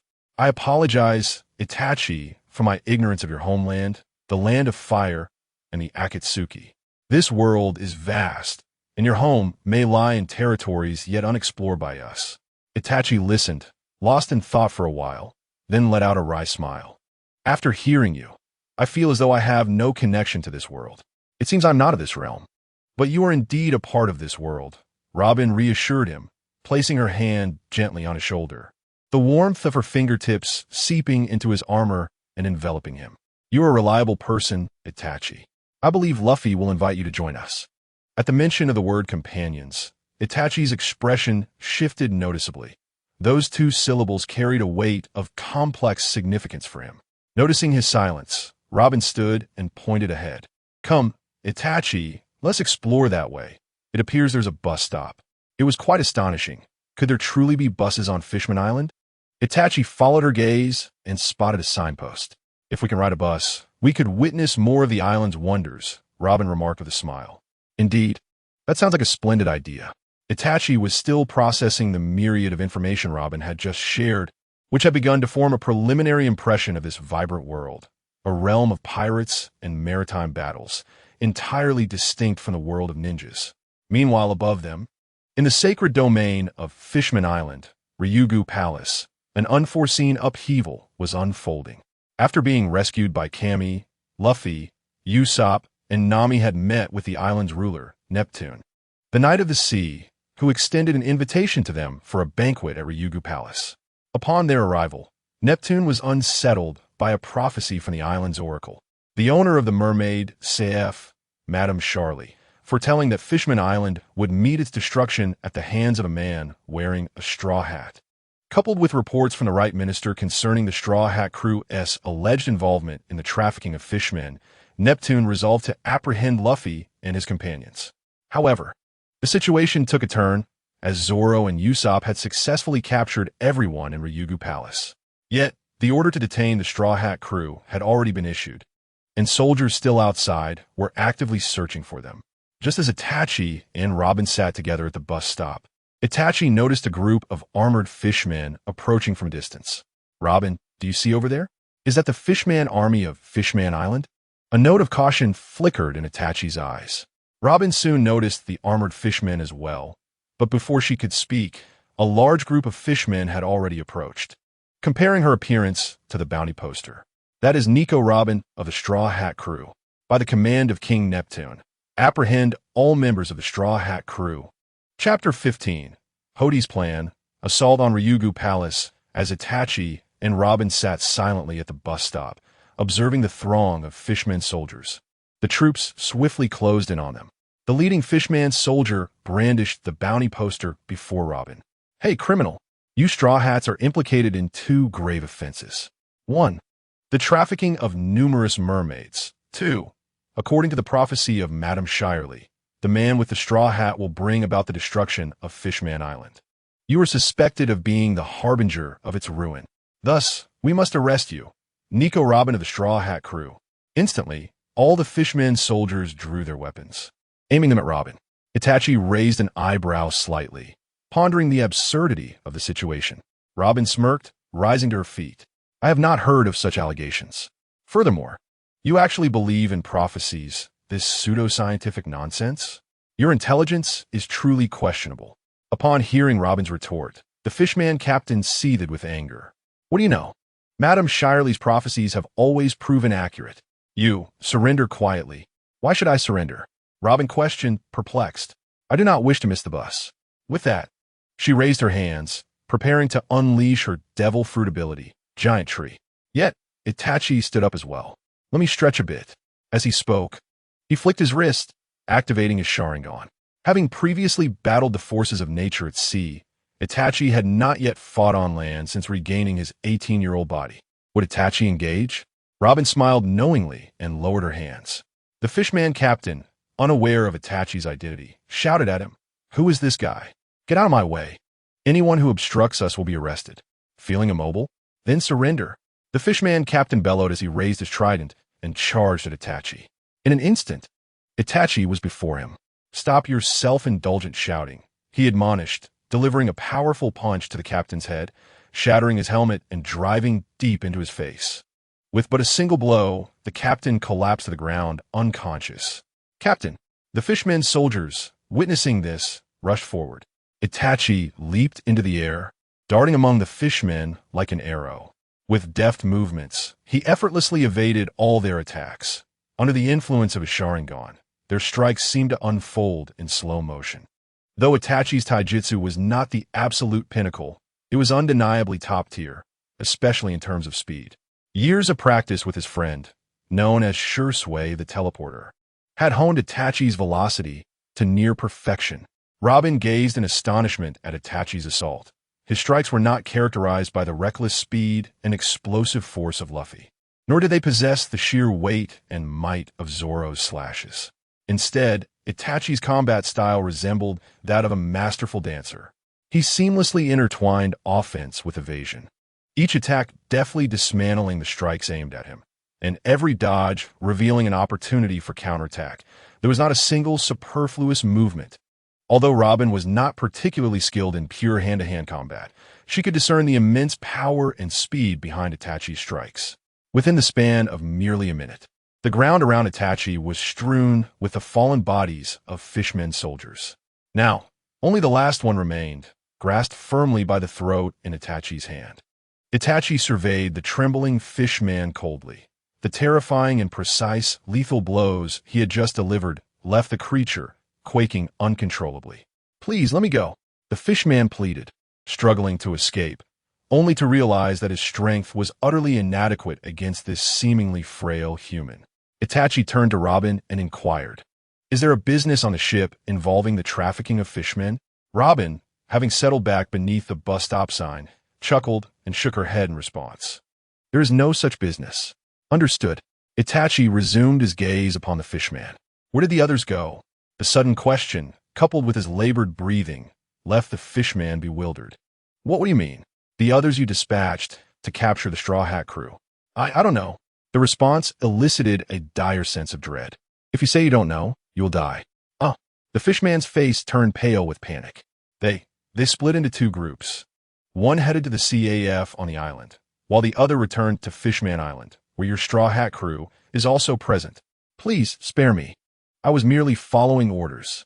Before the fishman could finish his plea, his face grew increasingly purple as Itachi tightened his grip on his throat, causing him to gradually lose consciousness. In the depths of Fishman Island, within Fishman Street, at the base of the new Fishman Pirates, several fishmen were using bubble corals to create a massive bubble, encircling the entire hideout. Others were rounding up all the captured pirates who had submitted to them, most of whom were powerless to resist in the deep sea, now gathered within the stronghold. "What a hassle," one fishman grumbled. "They are nothing but a bunch of lowly creatures incapable of breathing underwater." Two fishmen watched the bubble with disdain. It was evident that this enormous bubble was prepared specifically for these pirates. At the center of the hideout, seated on a sofa, was Hody Jones, the captain of the new Fishman Pirates, surveying the subdued pirates with an air of superiority. All the pirates were corralled in the center when suddenly an odd laughter echoed from outside the hideout. "Bonnier Vina, Bonnier Vina." "Listen well, my fellow pirates under Hody Jones," he proclaimed. "You are truly fortunate to partake in such a pivotal moment in history." As he spoke, a shark man adorned with a small top hat, clad in a yellow coat and sporting a pair of thin mustaches, entered with a lewd expression. At this moment, murmurs began to circulate among the gathered pirates. "Is that Captain Vanderdecken, the captain of the cursed ghost ship, the Flying Dutchman?" "Fear not, for I am merely his grandson, not a specter." Vanderdecken chuckled as he approached. "However, I too am afflicted by a curse, the curse of being a fishman yet unable to swim. This is the effect of the target fruit's curse. Allow me to demonstrate." Vanderdecken raised his hands high. At that moment, the former officer of the Arlong Pirates, Shachi, appeared at the stronghold, leaning on his cane. He shouted, "Odi, are you truly going to do this? Do not jest. The deadly poison is lethal. Why would a fishman seek to destroy Fishman Island?" Shachi's arrival sparked murmurs among the fishmen. Hody then spoke up. "Uncle 8, you are quite advanced in age. It would be best if you did not interfere. It is time for a generational shift. You are no longer the officer of the pirate crew I once admired. You are far too timid." As Hody toyed with a box full of deadly poison, he declared, "I must ensure humanity feels the full extent of my power, but first, we must conquer Fishman Island." "Stop being foolish," Shachi retorted. "Look at Bellamy and Hammond. I just heard they were attacked by the Straw Hat Pirates and have yet to regain consciousness." Just then, Hody smirked and stood up. "Hammond? He is not here." Hody pointed behind him, and Shachi discovered Hammond lying on the ground. Unbeknownst to them, Hammond had fallen victim to an unknown technique. His vital signs were stable, yet he was in a deep coma, and his pupils indicated he was experiencing profound terror. "I will awaken him now," Hody cackled ominously, pouring a heap of deadly poison into Hammond's mouth. "Hody, how can you treat your companion in such a manner?" As Shachi rushed forward, Vanderdecken intercepted him. "Shachi, it has been a long time." "Vanderdecken?" Shachi exclaimed, astonished to see the infamous figure. "Why are you here now? When you refused to board back then, when Captain Arlong invited you." Vanderdecken scoffed. "I am not one to dwell under another's command." Hody understands this well, which is why we are now allies. Furthermore, Vanderdecken clapped his hands toward Shachi. "You have already been marked." As he spoke, Vanderdecken threw several flying knives. Realizing the peril, Shachi attempted to flee, yet no matter which direction he ran, the knives relentlessly pursued him. Soon, Shachi was brutally struck by the flying knives as he escaped outside.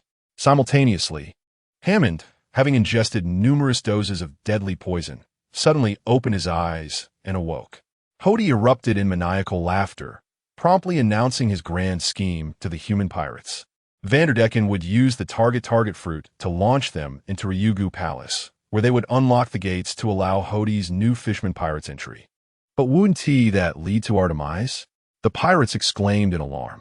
Hody laughed triumphantly, declaring that he intended to use the lives of these inferior beings to fulfill his plan. "Should anyone dare to defy me, I shall eliminate you this very instant." Upon hearing his words, the pirates fell silent, gripped by fear. Vanderdecken stepped into the crowd, seizing one pirate after another and hurling them towards the Dragon Palace. Witnessing this scene, Hody's laughter grew more maniacal. From this moment forth, a new chapter in the history of our fishman race shall commence. Chapter 16. Support for the Dragon Palace in a CAF within the Dragon Palace. Itachi gazed at Robin. Surely, it cannot be that Nami and Frankie are the ones causing chaos in both locations. Robin narrowed her eyes with a smile, replying, "If there is indeed a commotion, it must be Luffy and Zoro who are responsible." This insinuated that they had successfully landed. Itachi looked into the distance. Indeed, it seems that troubling events are unfolding. Robin's attention returned to the bus stop sign, where she noticed the name of the Sea Forest. She recalled previous rumors suggesting that a historical text was hidden within the Sea Forest of Fishman Island. Suddenly, Itachi noticed several enormous sea beasts soaring through the sky above Fishman Island. He pointed upwards, and Robin observed that the foremost creature was the sea giraffe, the mount of the fishmen they had encountered upon landing. Luffy and his crew are certainly in for trouble. Itachi's gaze shifted farther, where he discerned a prominent bubble-encased castle in the sky. The direction the sea beasts were flying led straight to that bubble castle. Given its elevated position and the hints of exquisite architecture visible from below, Itachi surmised that it was most likely the Dragon Palace. Indeed, unrest is imminent. Robin shared her premonition. "Shall we go to their aid?" Itachi inquired. Robin shook her head, confident in Luffy's capability to handle the situation. "I have more pressing matters to attend to than combat." "Are you seeking the historical text of Fishman Island?" Itachi asked. Robin was momentarily taken aback. "How did you know?" "You once mentioned that to reach the end of the Grand Line, one must acquire the historical text. If battles are to clear the obstacles to that destination, then the historical text serves as the guiding light for our journey." "The important task you refer to must indeed be the historical text," Itachi reasoned, and Robin's expression shifted as she realized the clarity of his thoughts. With his arms crossed, Itachi's gaze remained fixed on the flying sea beasts. "If they can manage it, I will accompany you in search of the historical text." Upon hearing this, Robin covered her lips with a smile. "I'm afraid, Itachi, from this perspective, I believe they need you more." "Need me?" he echoed. "Yes, your presence could significantly improve their situation." Standing up, Robin declared, "Let us go assist them." "Very well." Itachi nodded. Robin immediately began to conjure wings made of her arms. "You can utilize your ability in such a manner?" Itachi marveled at the wings. "It requires some effort, but it should suffice for the two of us." "Then let us employ my abilities first," Itachi stated, promptly beginning to form seals. Meanwhile, at the walls outside Ryugu Castle, one of the human pirate survivors, hurled by Vanderdecken towards a hard-shelled tower, had managed to open the external bubble passage. As Hody, who had just been assigned various tasks to invade Fishman Island, arrived at the gates of Ryugu Castle with a band of fishmen, he discovered that the doors had already been ajar. Vanderdecken, filled with elation, rushed in alongside Hody. Inside Ryugu Castle, Zoro and Brook had just concluded their battle against the invading human pirates. However, just as they had vanquished the last of the pirates, Hody's crew burst in. "What is this? We are guests, not here for a reception," Zoro exclaimed, drawing his sword once more. Who were these newcomers? Hody, initially contemplating how to eliminate Neptune, was taken aback upon entering Ryugu Castle, only to behold a scene that filled him with delight. King Neptune and the forces of Ryugu Castle had already been subdued by Zoro and his allies. Although perplexed by the sudden turn of events, Hody perceived this as a significant boon, chuckling at the sight of King Neptune bound in iron chains. At that moment, Vanderdecken realized with dismay that his long-adored Princess Shirahoshi was missing. Just as he was about to lose his composure, Hody casually picked up an unconscious pirate. "Do not fret, Decken. The human pirates you hurled towards Shirahoshi are all right here. This confirms that she remains in this vicinity, and Neptune and his kin may very well be lying." "Ah, Shirahoshi." Neptune recalled the earlier report from Minister Zwa regarding Shirahoshi's disappearance, unable to contain his fury. Unbeknownst to them, Shirahoshi was concealed within the mouth of Mekaru, strolling alongside Luffy towards the sea forest. "Indeed, Hody, your reasoning is sound," Vanderdecken exclaimed, swiftly exiting Ryugu Castle and hurling a massive coral towards Shirahoshi. He ascended the coral and charged forth. "My Princess Shirahoshi, wait for me." How impatient he was! Hody chuckled, turning his gaze back to Neptune's forces. "Neptune, your appearance is truly comical. Be silent, you despicable wretch, Hody." Ministers were rebuked fiercely. "We had received reports of unrest in Fishman Street, but we never anticipated it would be you. You were once a member of Neptune's army." Upon hearing this, Hody erupted in laughter. "Indeed, I owe you my gratitude. I learned many combat skills while in Neptune's ranks. However, that was when I took pride in being part of Neptune's army. Regrettably, your forces can only see Fishman Island and remain blind to Fishman Street." Hody reminisced about his childhood. Whenever pirates invaded Fishman Island, they would indiscriminately capture fishmen. In Fishman Street, during their youth, there were always those who stood up against the chaos. That person was Arlong, who would later wreak havoc across the seas, lurking in the East Blue. Simultaneously, Nami had taken note of the tattoo of the dragon pirates on Hody's body, stirring painful memories within her. What I now aspire to is to inherit the ambitions of the formidable Arlong, who once dominated the seas. Upon hearing Hody's mention of Arlong, Nami visibly shuddered. Brook, too, panicked, exclaiming, "Arlong." He quickly added with a chuckle, "I have yet to encounter him." Before he could elaborate further, Usopp delivered a swift kick that sent Brook flying. "Hey, Brook," Usopp said earnestly, "do not speak carelessly. Regrettably, my fervent aspiration to become the right-hand man of Arlong's crew, the Dragon Pirates, has been thwarted by your Straw Hat crew. What a peculiar twist of fate." Hody let out a chilling laugh as he approached the wall of Ryugu Palace. "Let us cease our chatter," he declared. With a surge of force, he pressed against the wall, which began to crumble. Is this the power of someone who has yet to consume the deadly drug? The surrounding fishmen gasped in astonishment. Usopp, too, was taken aback, exclaiming, "What terrifying strength!" Amidst the tremors of the wall, Nami suddenly moved beside the mermaid, Kami, who had accompanied them to Ryugu Palace. "Kami, there is something I must ask of you," she began, but before she could finish, the wall of the palace collapsed, and a torrent of seawater surged in. This prompted Brook and Usopp to cry out in alarm. Zoro, with a serious expression, surveyed their surroundings. "We are in deep trouble now." Hody erupted in maniacal laughter. As he scooped up a handful of seawater, the nearby fishmen quickly recoiled. "This is bad. He is about to use that technique. Get down." Hody raised his chin and hurled the water. Shark bullet. The water transformed into countless droplets, each moving with the velocity of bullets.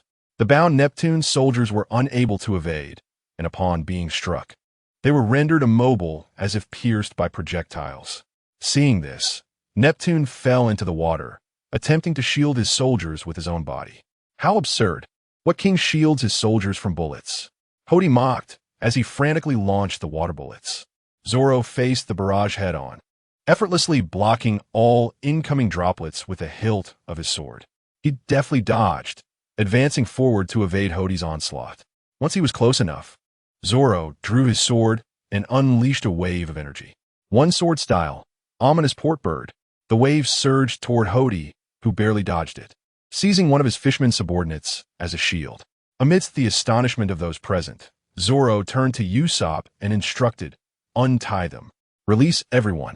Our negotiations with this kingdom have collapsed, and we have failed to secure the safety of all the hostages." Usopp hesitated for a moment but promptly complied. Brook, who had been crouching on Usopp's back to evade the water, now had to prioritize freeing the soldiers. "Miss Nami, where are you? Please come my aid. This old bone of mine cannot withstand this any longer." Brook lamented as he entrusted the task of untying the ropes to other Neptune soldiers. "Hurry up. Do not allow them to do this." Hody bellowed at his subordinates. The fishmen rushed forward, and the Neptune army had begun to reclaim their weapons. Zoro stepped forward and severed the chains binding Neptune. "There is a matter I wish to entrust to you, my robust companion." Zoro pointed behind him, having already noticed that Kami and Nami had fled. "Allow those two to escape the city." "And what about you?" Neptune inquired with astonishment. Zoro indicated the depths behind him, where the water level had risen significantly, and Hody had already submerged. If that fellow were to pursue, no one would be able to evade him. With that, Zoro took a deep breath and plunged into the water. Meanwhile, outside the skies of Fishman Island, Itachi and Robin were racing towards their destination. They had only a few minutes left. Let us hope that no mishaps occur. Itachi had noticed the walls of Fishman Island collapsing, large volumes of seawater flooding in. Chapter 17. Zoro's suppression underwater. Itachi's entrance. Itachi, the entrance lies ahead. Robin pointed to the already open passage. "I see it." Itachi immediately began forming seals, the black fire crow beneath them blazing with renewed intensity as it soared towards the entrance of Fishman Island. "I never anticipated this." Robin marveled at the fiery crow carrying them both, soaring at incredible speed as Itachi's abilities surpassed her comprehension yet again. How is this even possible? She could not help but inquire. Itachi glanced down at the black fire crow, explaining that it was a creation of fire release combined with a large clump of earth he had casually fashioned into a seat, enabling rapid flight through the swift movement of air generated by the burning chakra. This technique had been developed during his time with the Akatsuki, even as he faced severe illness. He had crafted it in preparation for his final confrontation with Sasuke, though it had yet to be formally utilized. Speaking of which, before he could continue, Robin had already articulated his thoughts. "It's rather complex, isn't it?" Itachi paused momentarily, then smiled. Robin joined him in laughter. Simultaneously, Zoro, submerged in the water, had swiftly dispatched the arrogant Hody with a single strike. One sword style, Lion's Song. The previously exuberant fishmen, anticipating a massacre by Hody, now stood in shock at the scene that had just unfolded. How is this possible? A human, in the water, moving faster than a fishman? And that cutting power? After eliminating Hody, Zoro immediately began to swim upwards, his breath reaching its limit. At that moment, the fishmen regained their composure. "Do not fear. That man is merely a human. He cannot breathe underwater." Crack! They could not believe that their brother Hody had been slain. They vowed not to let the swordsman escape. The fishmen hastily consumed their fierce drugs, their eyes turning crimson, their bodies growing stronger. "After him, let us also deal with Neptune's army. Charge, everyone!" The fishmen, under the influence of the fierce drugs, became ferocious, and in the blink of an eye, several had grasped Zoro's feet. With no choice, Zoro turned to engage the fishmen once more. After a fierce struggle that yielded no results, Zoro unleashed the 36 troublesome winds, sweeping away all the fishmen as he desperately broke the surface to breathe. Usopp, who had witnessed the earlier battle, shouted as he saw Zoro emerge from the water. Meanwhile, Neptune sensed something amiss. What is this overwhelming aura? What power have these creatures acquired? As Neptune pondered, his soldiers continued to be slain, falling into the depths. Given this dire situation, he resolved to stake his very life. Neptune tossed a bubble coral to Usopp, instructing him to hold on to it, for it would grant them the ability to breathe. Now hold tightly to me. I shall lead you all to safety, no matter what. With that, Neptune plunged into the water. Hearing his command, Zoro swam over, grasping Neptune's hair alongside Usopp and Brook. Soldiers, do not linger in battle. I will carve a path. Follow me as we escape, Neptune declared, commanding the waters. Usopp had already fashioned a bubble for himself to breathe and tossed the coral to Zoro. At that moment, Neptune unleashed a powerful current, toppling the fishmen, blocking their way. Zoro, caught off guard by Neptune's sudden movement, failed to catch the coral. The soldiers of Neptune's army seized the current and swiftly made their way towards freedom. Just as Neptune attempted to swim, he felt a sharp pain in his waist that rendered him immobile. "Hey, old man, what is going on?" Usopp shouted in panic as the fishmen closed in. "I truly can't go on," Neptune gasped, his belly upturned as he floated helplessly in the water, Usopp and the others clinging to him. "This is as far as I can go. Don't joke around, old man." The fishmen, witnessing this scene, began to converge on Neptune.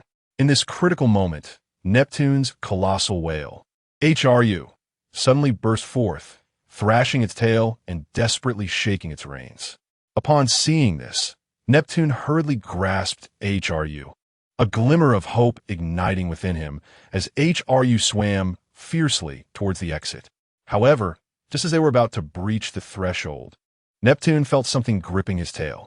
He turned to find himself face to face with Hody, his eyes ablaze with fury. "Thinking of escaping, are we, your majesty?" Hody had just replenished his lethal drug and was now back on his feet. Observing Neptune's predicament, the fish soldiers of Neptune's army began to waver. Yet Neptune shouted, "Hurry! Don't worry about me. Call for Sharkstar and the others to come to our aid." Amidst the soldiers' hesitation, Minister Left bellowed, "Stop hesitating. We must follow the king's orders. This is our only chance." Inspired by Neptune's command, the army swam towards the exterior of Dragon Palace. "Hody, should we pursue them?"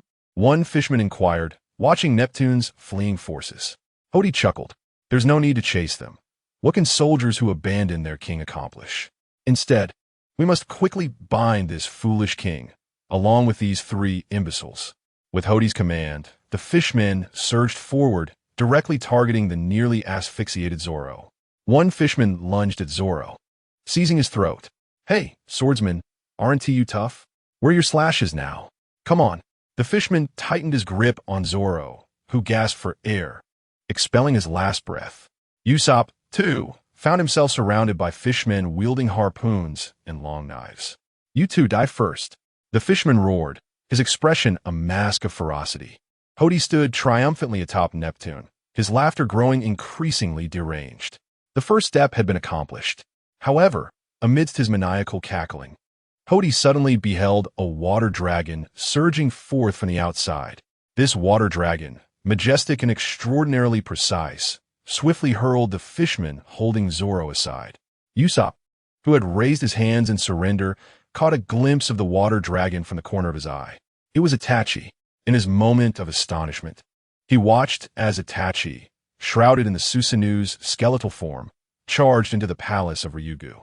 Itachi formed hand seals, and another water dragon erupted forth, clearing the fishmen surrounding Usopp. "Itachi, my savior!" Usopp exclaimed, tears of joy streaming down his face. Itachi, oblivious to Usopp's cries and not sparing him a glance, surveyed the scene. There were still dozens of fishmen remaining in the Ryugu castle. "To be honest, I'm growing quite weary of underwater battles," Itachi mused internally.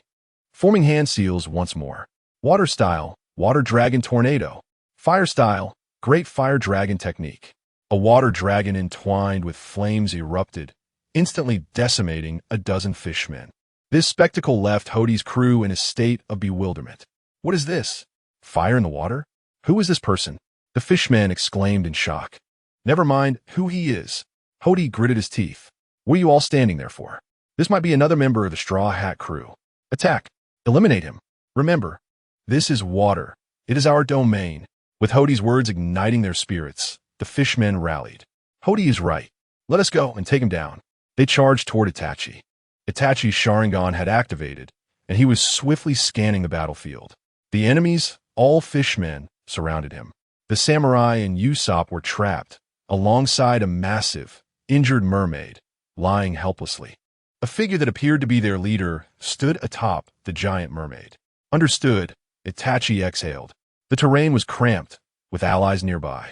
This was still underwater, and time was of the essence. The samurai could be suffering from oxygen deprivation. He resolved to clear the area swiftly and rescue them. As he contemplated his next move, a fisherman suddenly emerged from behind the door, brandishing a knife to ambush Itachi. "Got you, D," the fisherman shouted. However, Itachi had already sensed him and did not even bother to glance back. The fisherman swung his knife toward Itachi, but the blade struck the Susanoo, as if it had met an impenetrable steel armor, leaving no mark whatsoever. Instead, the fisherman's weapon shattered into fragments upon impact. In shock, the surrounding fishmen began to strike at Itachi as well. To their astonishment, their weapons, upon delivering their maximum force, also shattered against the Susanoo. Meanwhile, a trickle of blood flowed from Itachi's right eye. Amaterasu. Chapter 18. Dimensional Strike. What is happening? Who is this person? His shell is so tough. Could it be a turtle shell? A curious fisherman pondered, prodding the Susanoo with his blade. Seeing several fishmen unfazed, Hody bellowed, "What are you all doing? Attack him! Kill him!" Hody, the captain, turned to the fisherman holding the shattered blade and remarked, "We are at a loss. This individual possesses an impenetrable exterior. We cannot inflict any harm." The fisherman helplessly shook his hand, exclaiming, "What a bunch of useless fools." Just as Hody grasped his trident, ready to engage personally, his expression abruptly shifted. The fishermen surrounding Susanoo, who had been bewildered just moments before, found themselves engulfed in black flames. The fisherman who had spoken with Hody was suddenly startled by the anguished cries of his comrades. Turning around, he discovered that his back had ignited in a blaze of dark fire. What is happening? Before he could utter a word, the black flames consumed him entirely. Itachi's gaze swept across the palace, and wherever he looked, the fishmen were ignited by the black flames of Amaterasu. Hody, poised to charge, was momentarily stunned by the spectacle. How can these flames burn even underwater? This is our domain. Before he could finish his thought, he noticed the kaleidoscopic Sharingan within the crimson Susanoo fixated upon him. Hody trembled, instinctively raising a fishman to shield himself. "Brother Hody, what are you doing?" "No." In an instant, the black flames erupted upon the fishman. Hody, peering over the fishman he had used as a shield, realized that all the fishmen within the palace had been set ablaze. No matter how they struggled in the water, the black flames refused to extinguish, seemingly intent on incinerating everything. As Hody trembled in shock, he suddenly perceived Itachi lunging toward him. "Using your comrades as a shield? Then you shall join them in the abyss."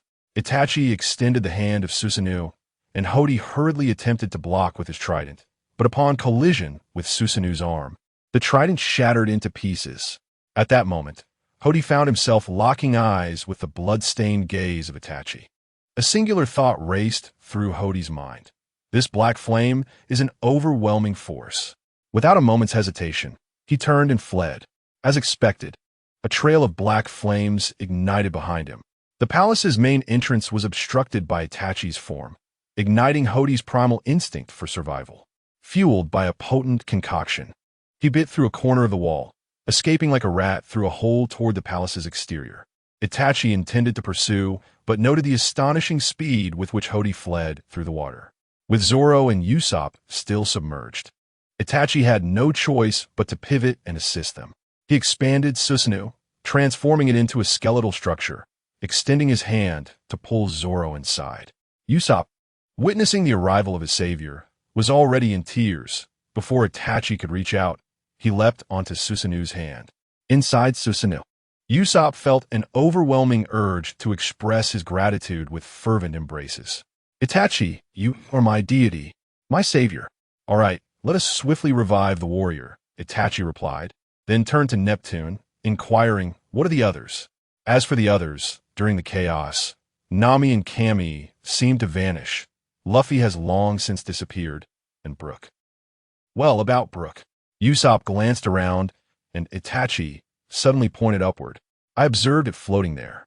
It turns out that after Zoro was captured, Brook disguised himself as a skeletal corpse, lying motionless upon the water surface. I am dead. I am but bones. Let no one come to see me, he muttered. Just as Brook was lost in his lamentation, he suddenly beheld a colossal, fiery red skeleton emerging from the water. Brook, terrified, let out a dreadful scream. Mamma mia! What is this? Hey, Brook, stop playing dead. Itachi has come to rescue us. Let's hurry. Usopp shouted from within the Susanoo. Ah, is that Itachi's giant skeleton? Brook exclaimed. Itachi. He attempted to wave, but found himself utterly powerless. Itachi extended his hand and pulled him into the Susanoo. Is there no one else? What about this giant merman? Itachi inquired, gesturing towards Neptune. Well, it's a long story, but if we're to rescue him, we might as well take him along. He is the king of Fishman Island. Usopp replied. Upon hearing Usopp's words, Itachi reached out his Susanoo hand towards Neptune. Hold on tight. I will take you out first. To his surprise, Neptune repeatedly waved his hands. I apologize, my friends. I thought I had put you all in danger. Thankfully, your companion has come to our aid, Neptune said. Looking at Itachi, you truly have dependable allies. Itachi regarded him coolly. Spare me the pleasantries. Are you coming or not? Neptune silently shed tears. You are so heartless. Can't you allow an old man to express a few sentimental words? That is a valid point, but are you coming or not, old man? Usopp interjected. Neptune shook his head. I will not leave. As the king of Fishman Island, I must remain in my palace. Shirahoshi is still missing, and my 3 princes will return. Since danger has momentarily passed, I will stay here and wait for Shark Star and the others to return to discuss strategies against Hody. As he spoke, a fiery determination ignited in his eyes. I must uncover who has abducted my Shirahoshi. I will find her. He then turned to Itachi and the others. Gentlemen, you should go ahead. Just then, he realized that Itachi and the others, who had been right before him, had vanished. Neptune looked up and saw that Itachi had already taken Usopp and the others away. Neptune silently shed 2 tears. Could you not let me finish speaking? It seems the king has not yet concluded, Usopp remarked, glancing back at Neptune. After eliminating all the fishmen, Itachi dispelled the Amaterasu flames within the palace, and thereafter, he continued to swim forward, fixated on the path ahead. Before Itachi could speak, Zoro had already awakened. Forget about him. Our primary concern now is to find Luffy. Something significant is about to transpire here. Zoro, you woke up so quickly, Usopp exclaimed. Indeed, Zoro replied, taking a deep breath as he stood up. I merely experienced a lack of oxygen. He surveyed his surroundings, realizing he was within Itachi's Susanoo structure. Thank you, Itachi, Zoro said somewhat awkwardly.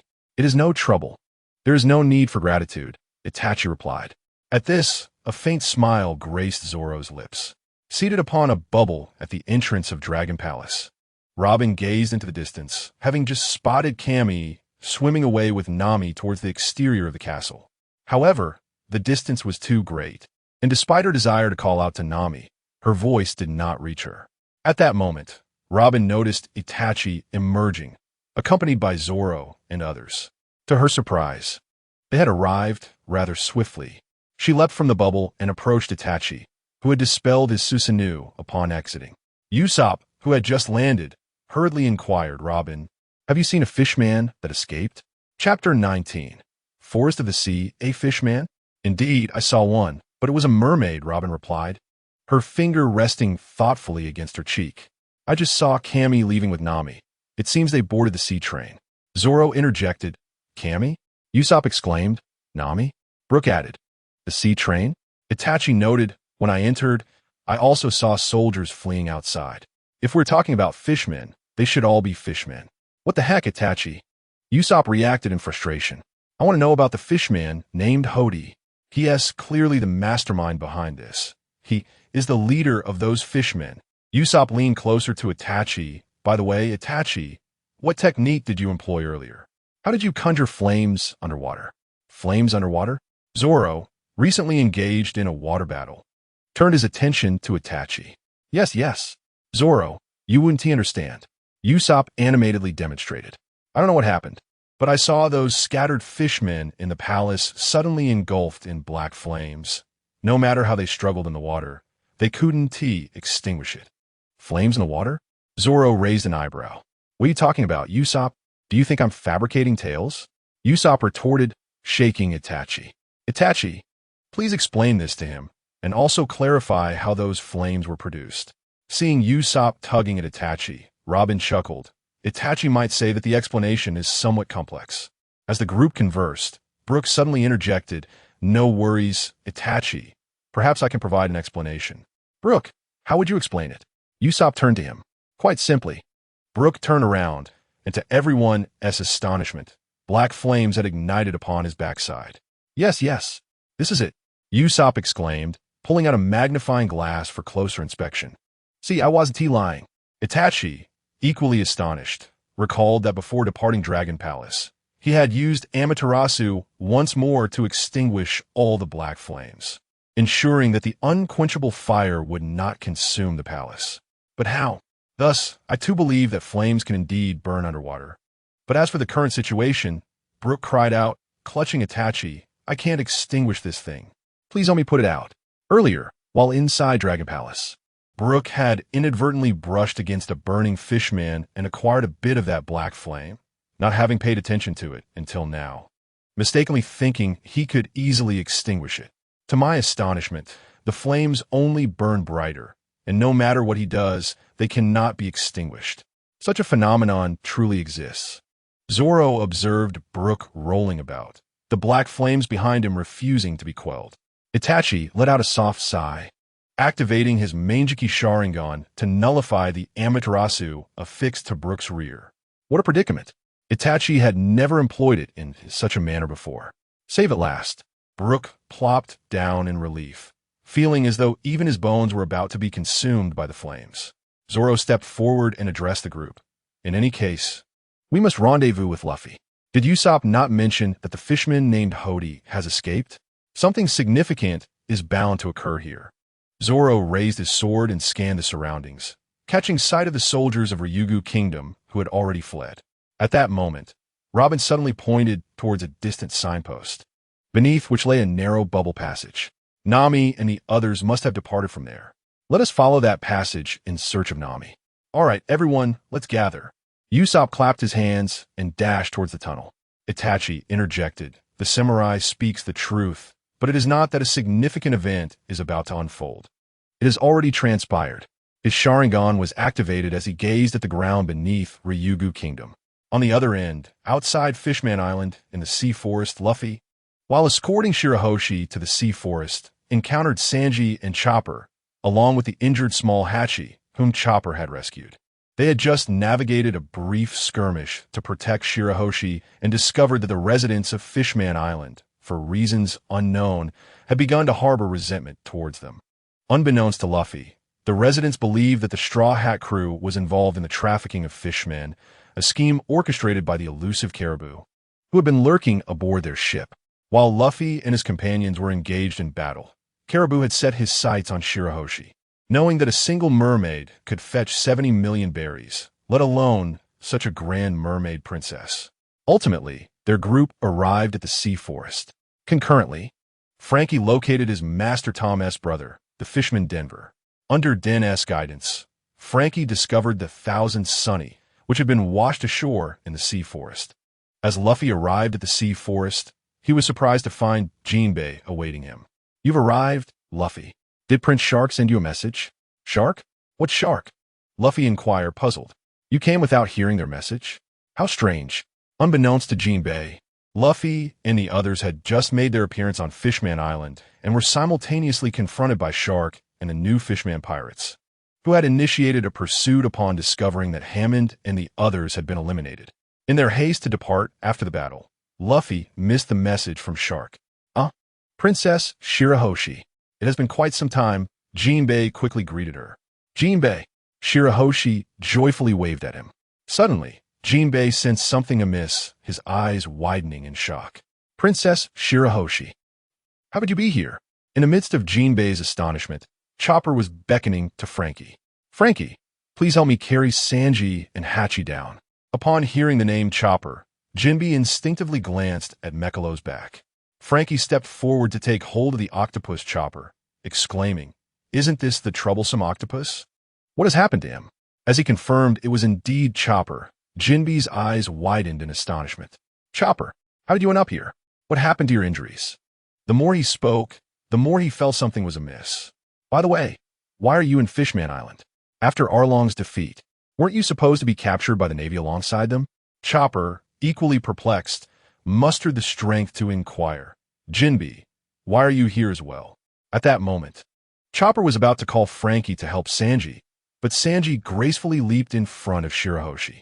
"No, I won't trouble you any further," he said, his gaze filled with adoration. "Ah, Princesse Mermaid, before you, I feel like a mere painter incapable of capturing your brilliance with my tools." Sanji's antics left Shirahoshi bewildered, while Chopper was filled with excitement. Sanji has returned to that peculiar state. He is finally reacting normally to a woman. Sanji is back to his old self. Meanwhile, Luffy also noticed the mermaid, Dan, standing on the Thousand Sunny. Just as he was about to ask who she was, Frankie provided an explanation. Luffy, reassured, suddenly realized something was hurtling towards Shirahoshi. He leaped forward and kicked away a flying axe with great force. Jinbe, taken aback, informed Luffy about Vanderdecken. Unfazed by the revelation, Luffy patted his chest and declared, "No worries, I'm here." Shirahoshi quickly smiled in agreement. Indeed, Jinbe felt a sense of relief wash over him. Shirahoshi then turned her gaze toward a gravestone deep within the forest. It marked the resting place of her mother, Queen Otoheim. After explaining her situation to everyone, Shirahoshi approached the gravestone to pay her respects. Observing this scene, Jinbe shared some of Shirahoshi's experiences with Luffy and the others. At that moment, Nami and Kami, having boarded the bus, arrived at the sea forest. Nami had previously confirmed with Kami that Jinbe was here waiting for Luffy. The reason she hurried over was to discuss something of utmost importance with Jinbe. Chapter 20. On board the bus, searching along the way meanwhile, beneath Ryugu Palace, Hody, having narrowly escaped, was still in a state of shock. He had managed to reach the waters beneath Ryugu Palace and concealed himself within a coral reef. Once he confirmed that the fiery, skeletal giant had not pursued him, his racing heart began to calm. What was that creature? Suddenly, Hody recalled the figure clad in black within the skeleton. Just as the black flames were about to engulf him, he found himself locked in a gaze with a pair of eyes marked by crimson patterns. He had never heard of such a terrifying individual within the Straw Hat crew. Could this be a hidden weapon? Hody suddenly realized something. He mused that the Straw Hat crew was merely a group of newcomers. Although 2 of them were supernovas with bounties exceeding 100 million, their disruption in the Grand Line surpassed the capabilities of mere supernovas. Could it be that a formidable figure was behind them? Lost in thought, Hody suddenly slapped himself across the face. Baka, what nonsense am I thinking? Even if that Yonko, who currently collected protection fees from Fishman Island, were to arrive as the soon-to-be king of Fishman Island, I would crush those fellows. I possess the deadly drug. If 1 pill is insufficient, then I shall consume 10. If 10 are not enough, then I shall take 100. With such thoughts, Hody lifted his head and glared fiercely at the sky. Just as he was about to declare his ambitions, he froze in astonishment. At that moment, he noticed that several members of the Straw Hat crew, who had been in the palace, were now at the entrance of Ryugu Palace. Among them stood Itachi. Clad in black attire, Hody quickly concealed himself once more among the coral reefs. Meanwhile outside, the fishmen waiting on their giraffe sea beasts suddenly spotted Hody crouching in the coral thicket. "Look, is that Captain Hody? Hey, Captain Hody!" The fishmen excitedly waved at him, and one even vigorously cut through a bubble, shouting, "Captain Hody, how's it going? Did you capture Neptune?" Before the fishman could revel in his excitement, Hody turned his face, glaring at him with a murderous expression. "Keep your voice down." Hody's tone was sharp yet barely above a whisper. Outside Ryugu Palace, Robin discovered that there was indeed a bus stop for the sea bus, with the destination being the sea forest. I have a feeling that Nami went to the sea forest. Should we also head there? The forest? What could Nami possibly be doing there?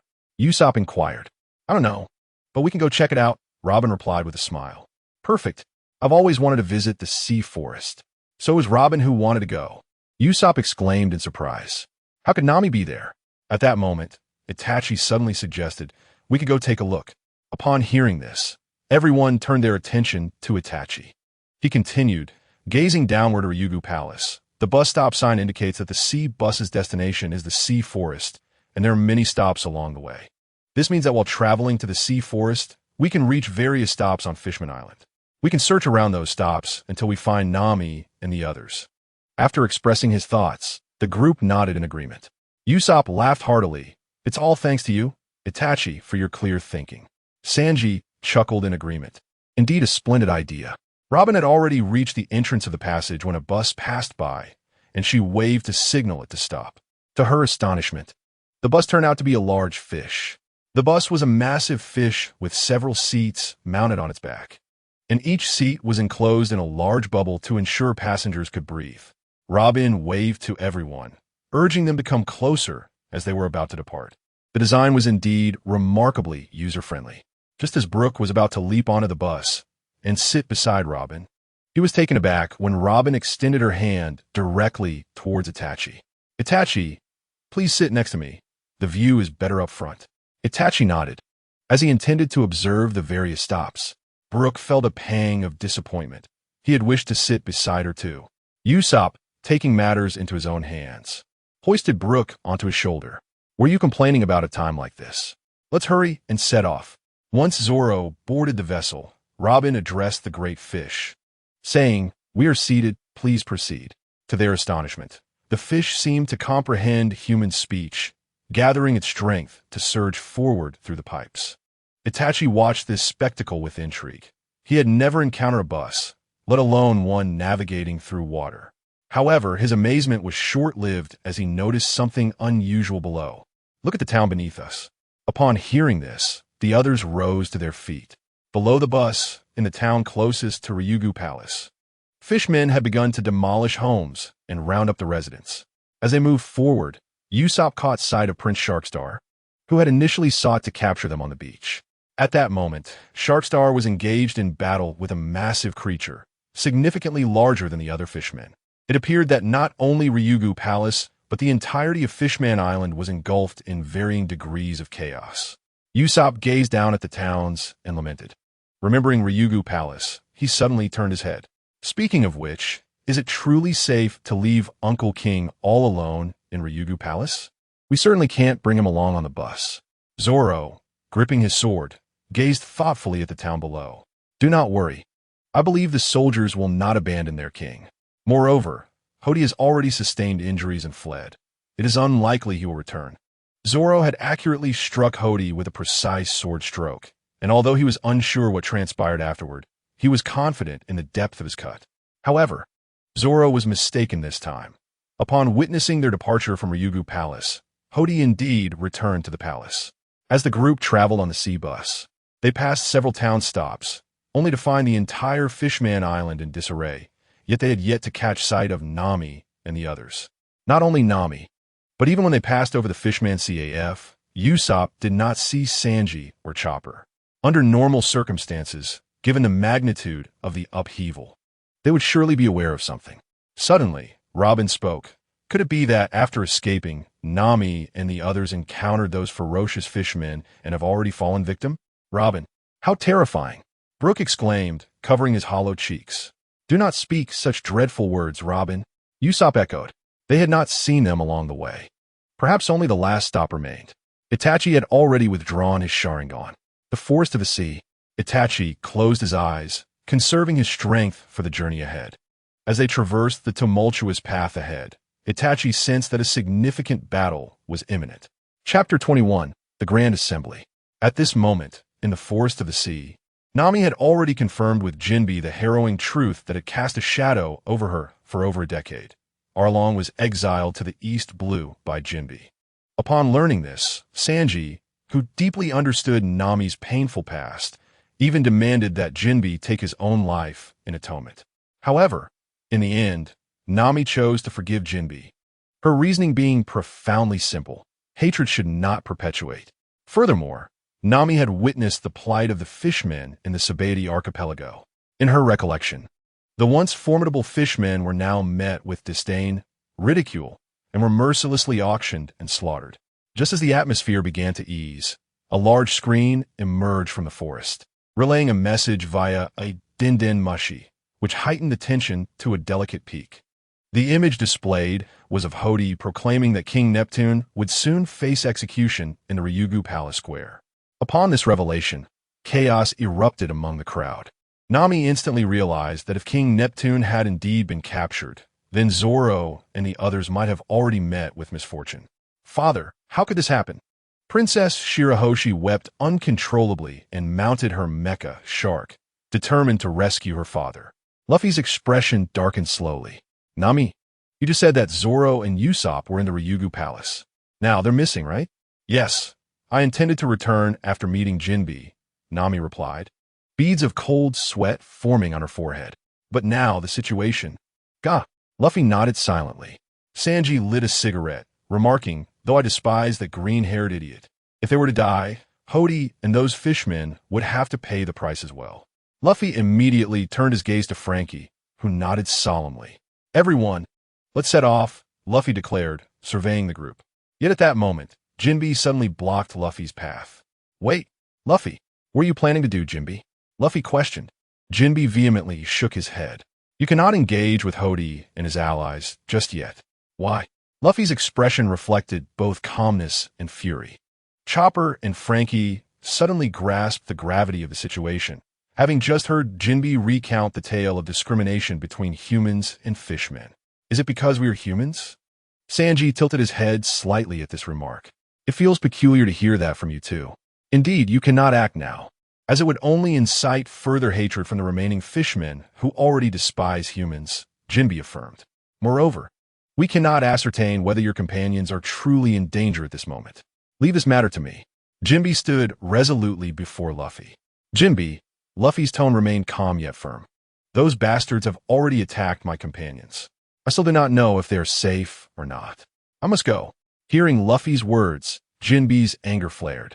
You, my friend, I have just conveyed to you a myriad of sentiments regarding the animosity surrounding Fishman Island, as well as the efforts undertaken by this nation's princess in pursuit of peace. How can you fail to comprehend? Why should I comprehend? Luffy's thunderous shout resonated through the air, startling everyone. War, peace, discrimination. The enmity between fishmen and humans. What relevance does that hold for me? I shall reiterate for the final time, Jinbe, my comrades' lives hang in the balance. If you truly wish to impede my path, then feel free to try. Upon hearing this, Jinbe fell silent. He quietly began to flex his wrists. It appears I have underestimated you, believing you to be a companion worthy of fighting alongside. After all, you are Ace's brother. Are you prepared for what lies ahead? Young one, Luffy, Jinbe, the tension was palpable, and Shirahoshi looked somewhat alarmed. Nami interjected, urging Luffy, Jinbe, you both must not act recklessly. At that moment, Luffy suddenly leapt towards Mekalo, exclaiming, Hey, Shark, take me to Fishman Island. Jinbe had already positioned himself before Luffy. Fishman Karate, Shark Wave. Jinbe unleashed a wave of energy, sending Luffy flying with a single blow. This astounded Nami. How could such an attack possibly affect a rubber man like Luffy? Jinbe explained. Fishman Karate harnesses the water content within a living organism to create shockwaves. As long as you are a living being, water resides within you. Sanji had already extinguished his cigarette, his gaze fixed intently on Jinbe. Hey Jinbe, are you serious about this? Luffy, having risen from the impact, crouched down and activated Gear Second. Rubber stamp. Luffy propelled himself forward with a powerful rubber-enhanced kick, causing Jinbe to stagger backward. After blocking the attack, Jinbe bore marks of the impact on his arms, but continued to smirk disdainfully. Is this all you've accomplished in 2 years? Upon hearing this, Luffy charged at Jinbe fiercely, who readied himself in the stance of Fishman Karate. Just as their attacks were about to collide, a figure abruptly appeared between them. Robin spread her arms wide, offering a gentle smile. This ends here. Luffy, startled at Robin's appearance, shouted, Get out of the way, Robin. Jinbe echoed, Who are you? Step aside. Sanji, sensing the imminent danger with Robin's sudden appearance, leapt towards her. Robin-chan, How could you be here? Just as he was about to embrace her, the clone formed from the Hana no Mi dissipated, leaving Sanji grasping at air. Si Muten-sun, bang! Thud! Luffy and Jinbei's fists collided with Sanji, whose spinning motion caused both to inadvertently strike each other. All three fell to the ground. At that moment, Robin leaped down from the sea bus. Though unaware of the events that transpired, she urged, please, no fighting. Accompanying her were Usopp, Zoro, Brook, and Itachi, standing nearby. Is that fishman an enemy? Itachi inquired of Zoro. Zoro glanced at Jinbei and, while uncertain of their actions, replied, I don't think so. Zoro, Brook, Usopp, and Itachi, big brother, Chopper exclaimed, tears of joy streaming down his face at the sight of them. I had thought you were all gone, yet here you are. Zoro, Itachi, and Luffy rose from the ground, and after a moment of astonishment, Luffy burst into laughter. I was worried something had happened to you.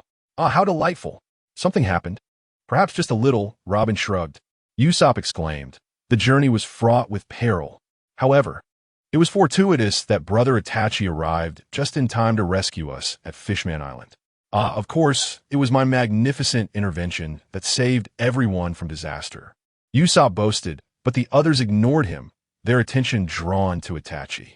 Unfazed by Usopp's words, Itachi crossed his arms and remarked, we have discovered that Fishman Island is in quite a state of unrest. It seems that in just a few hours, the island may face destruction. Upon hearing this, Jinbei, still lying on the ground, grew serious. Shirahoshi and Kami instinctively covered their mouths in shock. Chapter 22. Itachi's thoughts. Once Itachi recounted the events he had witnessed on Fishman Island, Jinbei slowly sat up in silence. Luffy, relieved to see Zoro and the others return, felt a renewed concern as Shirahoshi wept even more fervently. Father, have my brothers gone that way too? Then, no matter what, I must go to their side. Seeing Shirahoshi's distress and recalling Itachi's account of the happenings on Fishman Island, Luffy's heart sank once again. Hey, Jinbei, I can't fathom what you're thinking. You fool. You imbecile. What on earth are you considering? Why you prevent me from confronting Hody? I've told you not to go. Jinbei retorted. I have repeated it 100 times. Do not go. If you proceed in such a manner, it will only deepen the animosity between fishmen and humans. All our previous efforts would be in vain. This includes you, Shirahoshi. Jinbei cast a stern glance at Shirahoshi. You absolutely cannot go. Hody's intentions undoubtedly include you. Fearful of Jinbei's furious and icy gaze, Shirahoshi trembled. Jinbei, amidst their argument, Nami had already briefed Robin and Itachi on the recent events. She elaborated on the complex reasons behind the animosity between fishmen and humans. Jinbei had his own considerations and stance. Itachi nodded in understanding and then turned to Nami, asking, what is our position? Or rather, what is your stance? His words clearly distanced him from the situation. Nami wished to respond, but her expression suddenly dimmed. We seek to aid Fishman Island. Yet as you can see, Jinbei listening to Nami, Itachi nodded slightly, then glanced back at Jinbei, who was still arguing with Luffy. You, it seems, have not had enough yet. Luffy rolled up his sleeves. I too believe it is necessary to teach you a lesson, you young rascal. Jinbei was nearly furious. But just then, Itachi suddenly called out Jinbei's name. Hey Jinbei, who is it? Shenping replied impatiently. However, he suddenly realized that he had never heard this person's voice before. He turned his head and locked eyes with Itachi, whose gaze was as calm as still water. By the time you two finish your fight, the father of this mermaid princess will likely have already faced execution. Upon hearing this, both Shenping and Bai Xing were taken aback. Who are you? A bead of cold sweat trickled down Shenping's forehead. Itachi ignored him and turned to Luffy, saying, Luffy, it seems that this fishman named Shenping is deeply concerned about Fishman Island and does not wish for you to interfere. If he doesn't want you to interfere, then why is he so agitated? Don't speak like that, Itachi. Bai Xing is my friend, Luffy retorted, somewhat displeased with Itachi's tone. But hasn't Shenping been trying to stop you all along? Itachi pointed his chin toward Shenping. With him around, will you be able to rescue the father of the mermaid princess smoothly? After saying this, Itachi turned and walked toward the edge of the ship. I believe Shenping has his own methods. After all, he is a fishman from this island, and he likely has a solid plan. So, let him proceed with his own strategy. At this point, Itachi paused. Luffy, do not overestimate your importance. It appears that this fellow named Shunping does not require our assistance regarding Fishman Island. The moment those words were spoken, everyone present was taken aback. Shunping's anger dissipated instantly, replaced by a sense of panic. Once everyone recovered from their shock, their gazes turned toward Shunping. Shunping, what are you really thinking? You refuse to let Luffy go rescued by Shing's father, yet you do not take action yourself. What do you intend to do? Nami immediately grasped Itachi's implication and questioned Shunping. Exactly, Shunping. Have you lost your mind? Luffy shouted. Shunping, the elder, looked weakly at by Shing, tears streaming down to the ground. Under the scrutiny of everyone's inquiries, Shunping was drenched in cold sweat. Meanwhile, Robin was laughing at the scene. She whispered to Itachi, "What a brilliant tactic to shift the focus onto Shunping, then hand him the microphone to explain his thoughts and whether he truly needs us." As Robin spoke, Nami gave Itachi a thumbs up from behind. That's a brilliant idea, Nami thought to herself, her mind suddenly clear. After a wave of cold sweat, Shunping sat cross-legged. He clenched his fists tightly, while the little octopus lying on the ground appeared extremely anxious. At that moment, Shunping suddenly looked at the little octopus and spoke, "Little octopus, the reason you haven't revealed who inflicted your wounds is because you know it was Hody and his gang, right?" Before Shunping finished speaking, the little octopus began to tremble uncontrollably. Shunping, seeing the little octopus's reaction, Luffy realized that the injuries on the little octopus were indeed caused by Hody, and his anger towards Hody intensified. Shunping closed his eyes. In truth, I am aware of Hody's intentions. His hatred extends not only toward humans, but also to all fishmen who associate with them. The individual in question must be organized. Thus, Jinbei clenched his teeth, his brow furrowing deeply. Suddenly, he knelt on the ground. Luffy, I trust that you will not abandon Fishman Island in its time of need. Therefore, I require the assistance of your Straw Hat crew. Jinbei's kneeling rendered Luffy momentarily speechless. Then why do you obstruct me? At that moment, Itachi, who had turned away, slightly curled his lips in amusement. However, Jinbei lifted his head high once more, observing that Luffy had calmed down, with all attention now directed at him. He no longer had the leisure to restrain Luffy. My proposition is that your Straw Hat crew must make an entrance befitting heroes. Heroes? The mere mention of the term piqued the curiosity of the Straw Hat crew. Luffy, in a state of confusion, shook his head vigorously. Heroes? Only fools aspire to be heroes. What did you say? Jinbei was taken aback. What is wrong with being a hero? Luffy explained, you see, a hero is someone who shares their meat with strangers, ensuring that everyone has a share. That is what it means to be a hero. But I cannot do that, as I won't share my meat with outsiders. Hence, I refuse to be a hero. Luffy's reasoning prompted the crew to tilt their heads in puzzlement. Unfazed, Luffy turned to Zoro. Zoro, this is akin to sharing your sake with strangers. Would you do that? Zoro raised an eyebrow. Although I do not comprehend your words, sharing my sake with strangers is out of the question.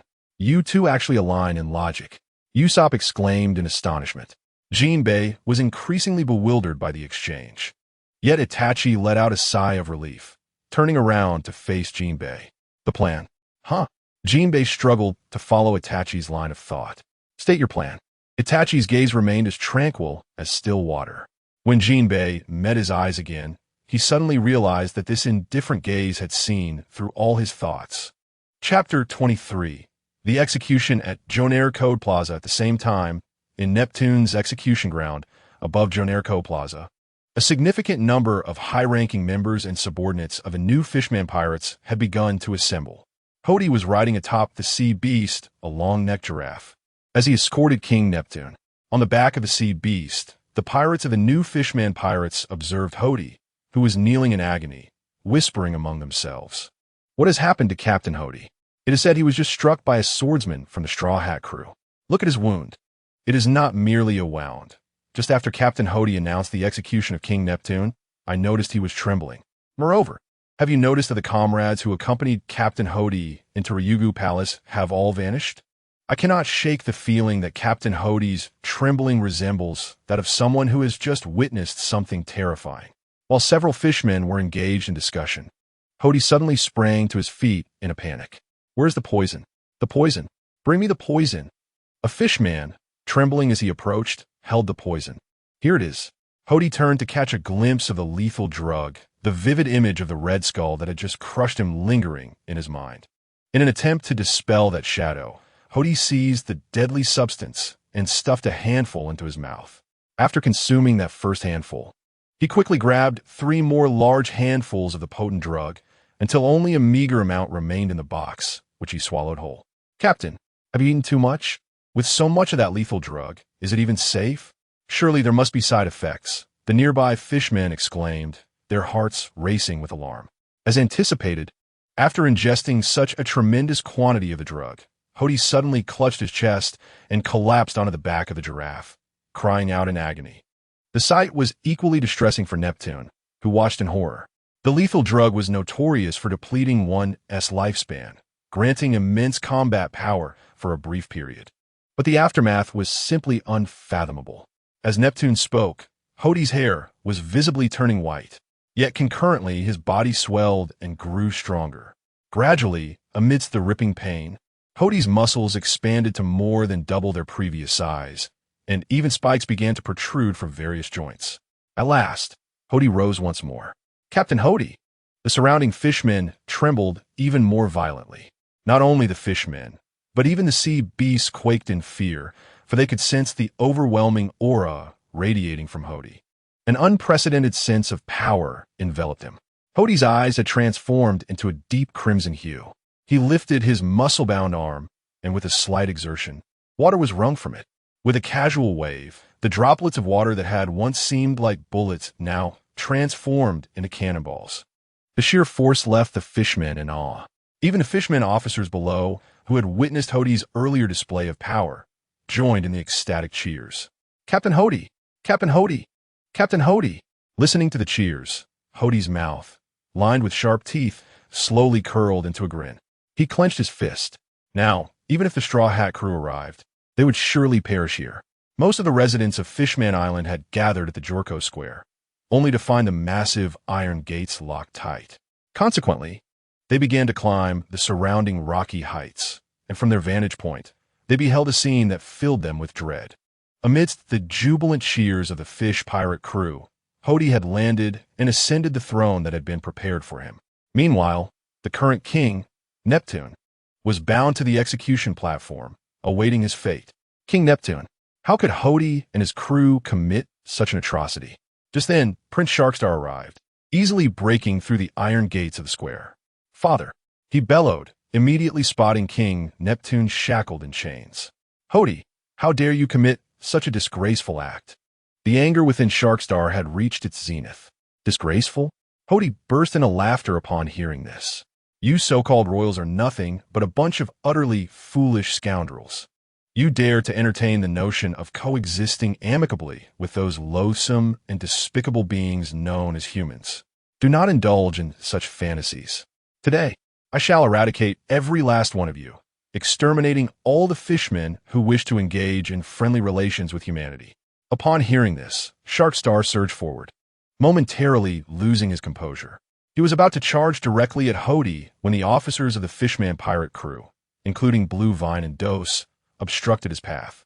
The 3 of them swiftly engaged in fierce combat with the officers. The arrival of the 3rd prince instantly ignited hope among the residents of Fishman Island. However, this hope was swiftly extinguished after only a brief skirmish. The 3rd prince and his companions had seemingly gained the upper hand and were on the verge of concluding the battle when, in an instant, those officers transformed as if possessed, turning the tide and defeating the 3rd prince. Before long, the vanquished prince found himself bound to the execution platform. Truly pathetic. Hody's laughter grew ever more derisive.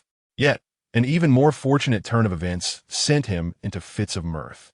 A group of fishmen rode in on sea beasts, dumping a large net onto the square. Within the net lay the captured Shirahoshi and Jinbe, shackled by iron chains. "Princess Shirahoshi, Captain Jinbe, this is the end. The hope of Fishman Island is utterly dashed." The sight of these 2 left the island's residents in a state of near despair. "Shirahoshi," sister. King Neptune and the several princes, upon witnessing Shirahoshi's capture, felt as though struck by lightning. Father, brothers. Seeing them battered and bloodied, Shirahoshi wept uncontrollably. Ha ha ha. Seeing Jinbe also captured, Hody rose from his throne. I anticipated your arrival, Jinbe, but I never imagined it would be under such circumstances. Jinbe lay on the ground, gritting his teeth as he glared at Hody. Hody, what are you planning to do? What am I planning? Just watch closely, Jinbe. Hody turned away, gathering moisture from the air to form a water projectile, which he hurled at King Neptune. Splash! The water struck King Neptune with the force of a cannonball, inflicting a grievous wound upon his abdomen. Father! Sharkstar's eyes widened in horror. You despicable Hody, you! Before he could finish, a barrage of water projectiles rained down upon the four of them. Thud! Thud! Thud! Thud! Thud! Countless wounds erupted upon their bodies. Witnessing this, Shirahoshi collapsed to the ground. Jinbe, too, was momentarily stunned. After venting his rage, Hody turned back around. First and foremost, I must announce something to everyone. That is, the true culprit behind the murder of Queen Otoheim is none other than myself.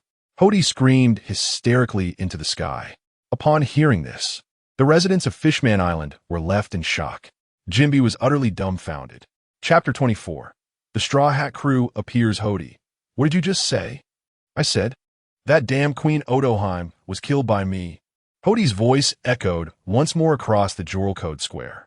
Meanwhile, the members of the new Fishman pirate crew were gradually making their entrance, accompanied by numerous humans bound in iron bars among the fishmen. Hody observed the increasing number of fishmen in the square, a sinister smile creeping across his face. Presently, we possess 30,000 human pirate slaves, coupled with 70,000 comrades from Fishman Street. Goodness. Hody exhaled deeply. We have amassed a staggering 100,000. The so-called rabble and outlaws in your eyes now number 100,000, as more and more fishmen and human pirates emerged. The residents of Fishman Island began to tremble in fear. 100,000. The enemy boasts a force of 100,000. Surely, Fishman Island is doomed. After relishing in his malevolent laughter, Hody raised his hands once more. This plan has been meticulously crafted over the course of a decade. 10 years. He then turned his gaze towards Shirahoshi, the mermaid endowed with the power of the ancient weapon, known as Poseidon. Shirahoshi, you shall never know that it was I who killed your mother, a fellow inhabitant of Fishman Island, a true fishman like myself. As these words escaped Hody's lips, the officers of the new Fishman pirate crew erupted into frenzied laughter. However, at that moment, Shirahoshi lowered her head in silence. I know. The revelation left everyone in attendance astounded. Princess Shirahoshi gazed at Jinbe in utter shock. I know, but I cannot harbor hatred towards you, nor can I despise you. My mother told me before her passing that regardless of who took her life, I must not hold resentment. She wished for no seeds of hatred to take root in Fishman Island. As Shirahoshi spoke, tears flowed from the eyes of the island's residents in unison with her sorrow. Queen Otoheim, that noble woman, therefore, I cannot hate you. Shirahoshi cried out in anguish. Hody's expression shifted from shock to elation. And what of it? You would have been better off hating me back then and ending my life. Now I have grown in power. I am on the verge of becoming the new king of Fishman Island. I shall establish a new Fishman empire. I will obliterate this utterly foolish Fishman Island. Yet, before Hody could finish his proclamation, Shirahoshi, the proprietor of the Fishman Island CF and its oracle, spoke up. Hody, you foolish child. Hody's words came to an abrupt halt as he turned sharply to face Shirahoshi. She shook her head. My prophecies have always been accurate. The one who will bring about the destruction of Fishman Island is not you. Not me? Hody questioned, perplexed. The one destined to annihilate this island is that man with the straw hat. The straw hat kid. Hody's gaze became fixed in disbelief. Shirahoshi calmly lifted her pipe, taking a puff of smoke, but before she could continue, a water bullet pierced through her abdomen. Lady Shirahoshi. The surrounding residents gasped in shock as she collapsed to the ground. Speak no more of such nonsense, old woman. Hody bellowed in fury. He turned to the fishmen below, shouting, Listen up. Once the executions are concluded, we will cleanse this island of all impurities, preparing a new abode for the fishmen. relocating all the residents of Fishman Street to this island. And now, the most crucial matter is the execution. Let it commence. As Hody concluded his speech, tens of thousands of fishmen erupted into fervent cheers, their voices echoing throughout the square. Hody fixed his gaze upon King Neptune, once again conjuring a water bullet. With a swift gesture, he inflicted a gaping wound upon the king's abdomen. "Father! Father!" Both Shirahoshi and Sharkstar cried out in unison. "You still possess quite the spirit," Hody remarked, casting a glance at Sharkstar before unleashing a barrage of water bullets, akin to a machine gun, targeting both King Neptune and Prince Sharkstar. The scene left the inhabitants of Fishman Island on the brink of despair. Beside Shirahoshi, a child from Fishman Island sobbed, asking, "When will the Straw Hat Kid come to destroy this island?" Shirahoshi, perplexed, pondered the notion of destruction. Yes, destruction. If this island were to be destroyed, we would no longer have to witness such atrocities, the child wailed. Nearby, the residents of Fishman Island began to shout fervently, "Straw Hat, where are you? Come and annihilate this island. This country is doomed. Rather than endure Hody's relentless tyranny, we would prefer the Straw Hat to obliterate this island at once." The cries of Straw Hat, "Straw Hat, where are you? Please come and destroy," resonated throughout the crowd. Listening to the anguished pleas, tears streamed down Shirahoshi's face. "Luffy, I implore you, please reveal yourself." However, Hody reveled in their cries, laughing maliciously. "This is what they call desperate measures. Isn't it?" The fishmen officers echoed in agreement. What a futile call for help. Now, prepare to witness the fall of the Ryugu Kingdom and the rise of a new king. Hody brandished his sword, aiming for Neptune's head. "Everything shall come to an end," he bellowed as he prepared to strike. Yet, at that moment, a peculiar noise caught Hody's attention. He turned to see Shirahoshi's steed, the shark Mekaro, writhing in agony. Something appeared to be colliding within its mouth. As it struggled, Mekaro could no longer endure and expelled a figure, which tumbled to the ground. Before Hody could discern what it was, the figure lunged towards him. Luffy delivered a flying kick, sending Hody soaring through the air for hundreds of meters, crashing into the mountainside behind the square, causing a landslide. This spectacle left the new Fishman Pirates officers dumbfounded. Simultaneously, Nami's voice materialized beside Dos, an officer of the Fishman Pirates. Getting Luffy to behave is quite the challenge. Thankfully, we have Itachi who understands you. Right, Jinbei? Nami, having encountered a mirage, held in her possession a letter from the celestial dragons that she had stealthily obtained from a nearby fishman. Indeed, we owe it all to that man. Jinbei sighed in relief. Otherwise, we would have been at a loss. At that moment, a fishman suddenly exclaimed, "The letter from the celestial dragons. When did it go missing?" "Not just the letter, the key is with Robin." Nami smiled slyly. "What?" The fishman gasped, reaching for his waist, only to discover the key had vanished. Meanwhile, Robin had raised her hands, ready to unleash her devil fruit powers. As the Shark Prince and White Star grew hands that unlocked their shackles, Robin smiled. Suddenly, a merman shouted, "Look, there's a flying lion ship in the sky." Amid their exclamations, Frankie unleashed the shark roar cannon, obliterating the execution platform and sending dozens of mermen flying. "Hurry, Great Whale!" Frankie shouted, seizing the moment. At that instant, Neptune's throne whale swiftly surged forth, reaching King Neptune's side. Although the Shark Prince and his companions were still bewildered, they quickly hoisted King Neptune onto the whale, soaring into the sky. Just as they were about to depart, the merman officer Dos charged forward, wielding a massive hammer. However, the whale evaded the hammer's swing with a swift turn. Seeing the royal family safe, Frankie commanded the Thousand Sunny to descend onto the square beside White Star. At that moment, the surrounding mermen erupted in excitement. "Look, over there, on the deck of the Thousand Sunny, Chopper had transformed into his reindeer form and was striding forward. Look at all those people. They can't all be enemies, can they?" Usopp exclaimed in astonishment. Sanji nodded. "There must be at least 70 or 80,000, perhaps even 100,000. "Oh ho, this is quite the challenge," Brook chuckled. Sensing the atmosphere, Zoro's fighting spirit ignited. "You can choose to sleep in your room. It matters not." I shall handle everyone here. Frankie removed his sunglasses, his hands itching for action. Those scoundrels at that moment. Zoro suddenly realized that Itachi had yet to speak. He asked, Itachi, do you regret joining us in this turmoil? Itachi crossed his arms, gazing down at the tens of thousands of mermen with his calm demeanor. It's far more comfortable without the need for a water battle. Chapter 25. The fierce battle commences. Itachi's most potent fire technique. Look. Those are the Straw Hat Pirates. They are disembarking from the ship one by one, shouted a merman from the new Fishman pirate crew, as the members of the Straw Hat crew appeared in succession. The residents of Fishman Island could not contain their cries. Straw Hat Pirates, are you truly here to destroy this nation? Why are you threatening the royal family of Ryugu Palace? And have you really kidnapped our merfolk? Are you friend or foe? Clearly, the Straw Hat Pirates had become the focal point of the entire square.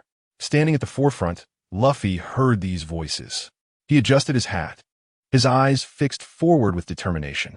Whether friend or foe, that is for you to decide. He gazed at the 100,000 mermen ahead, flanked by all his comrades and Itachi.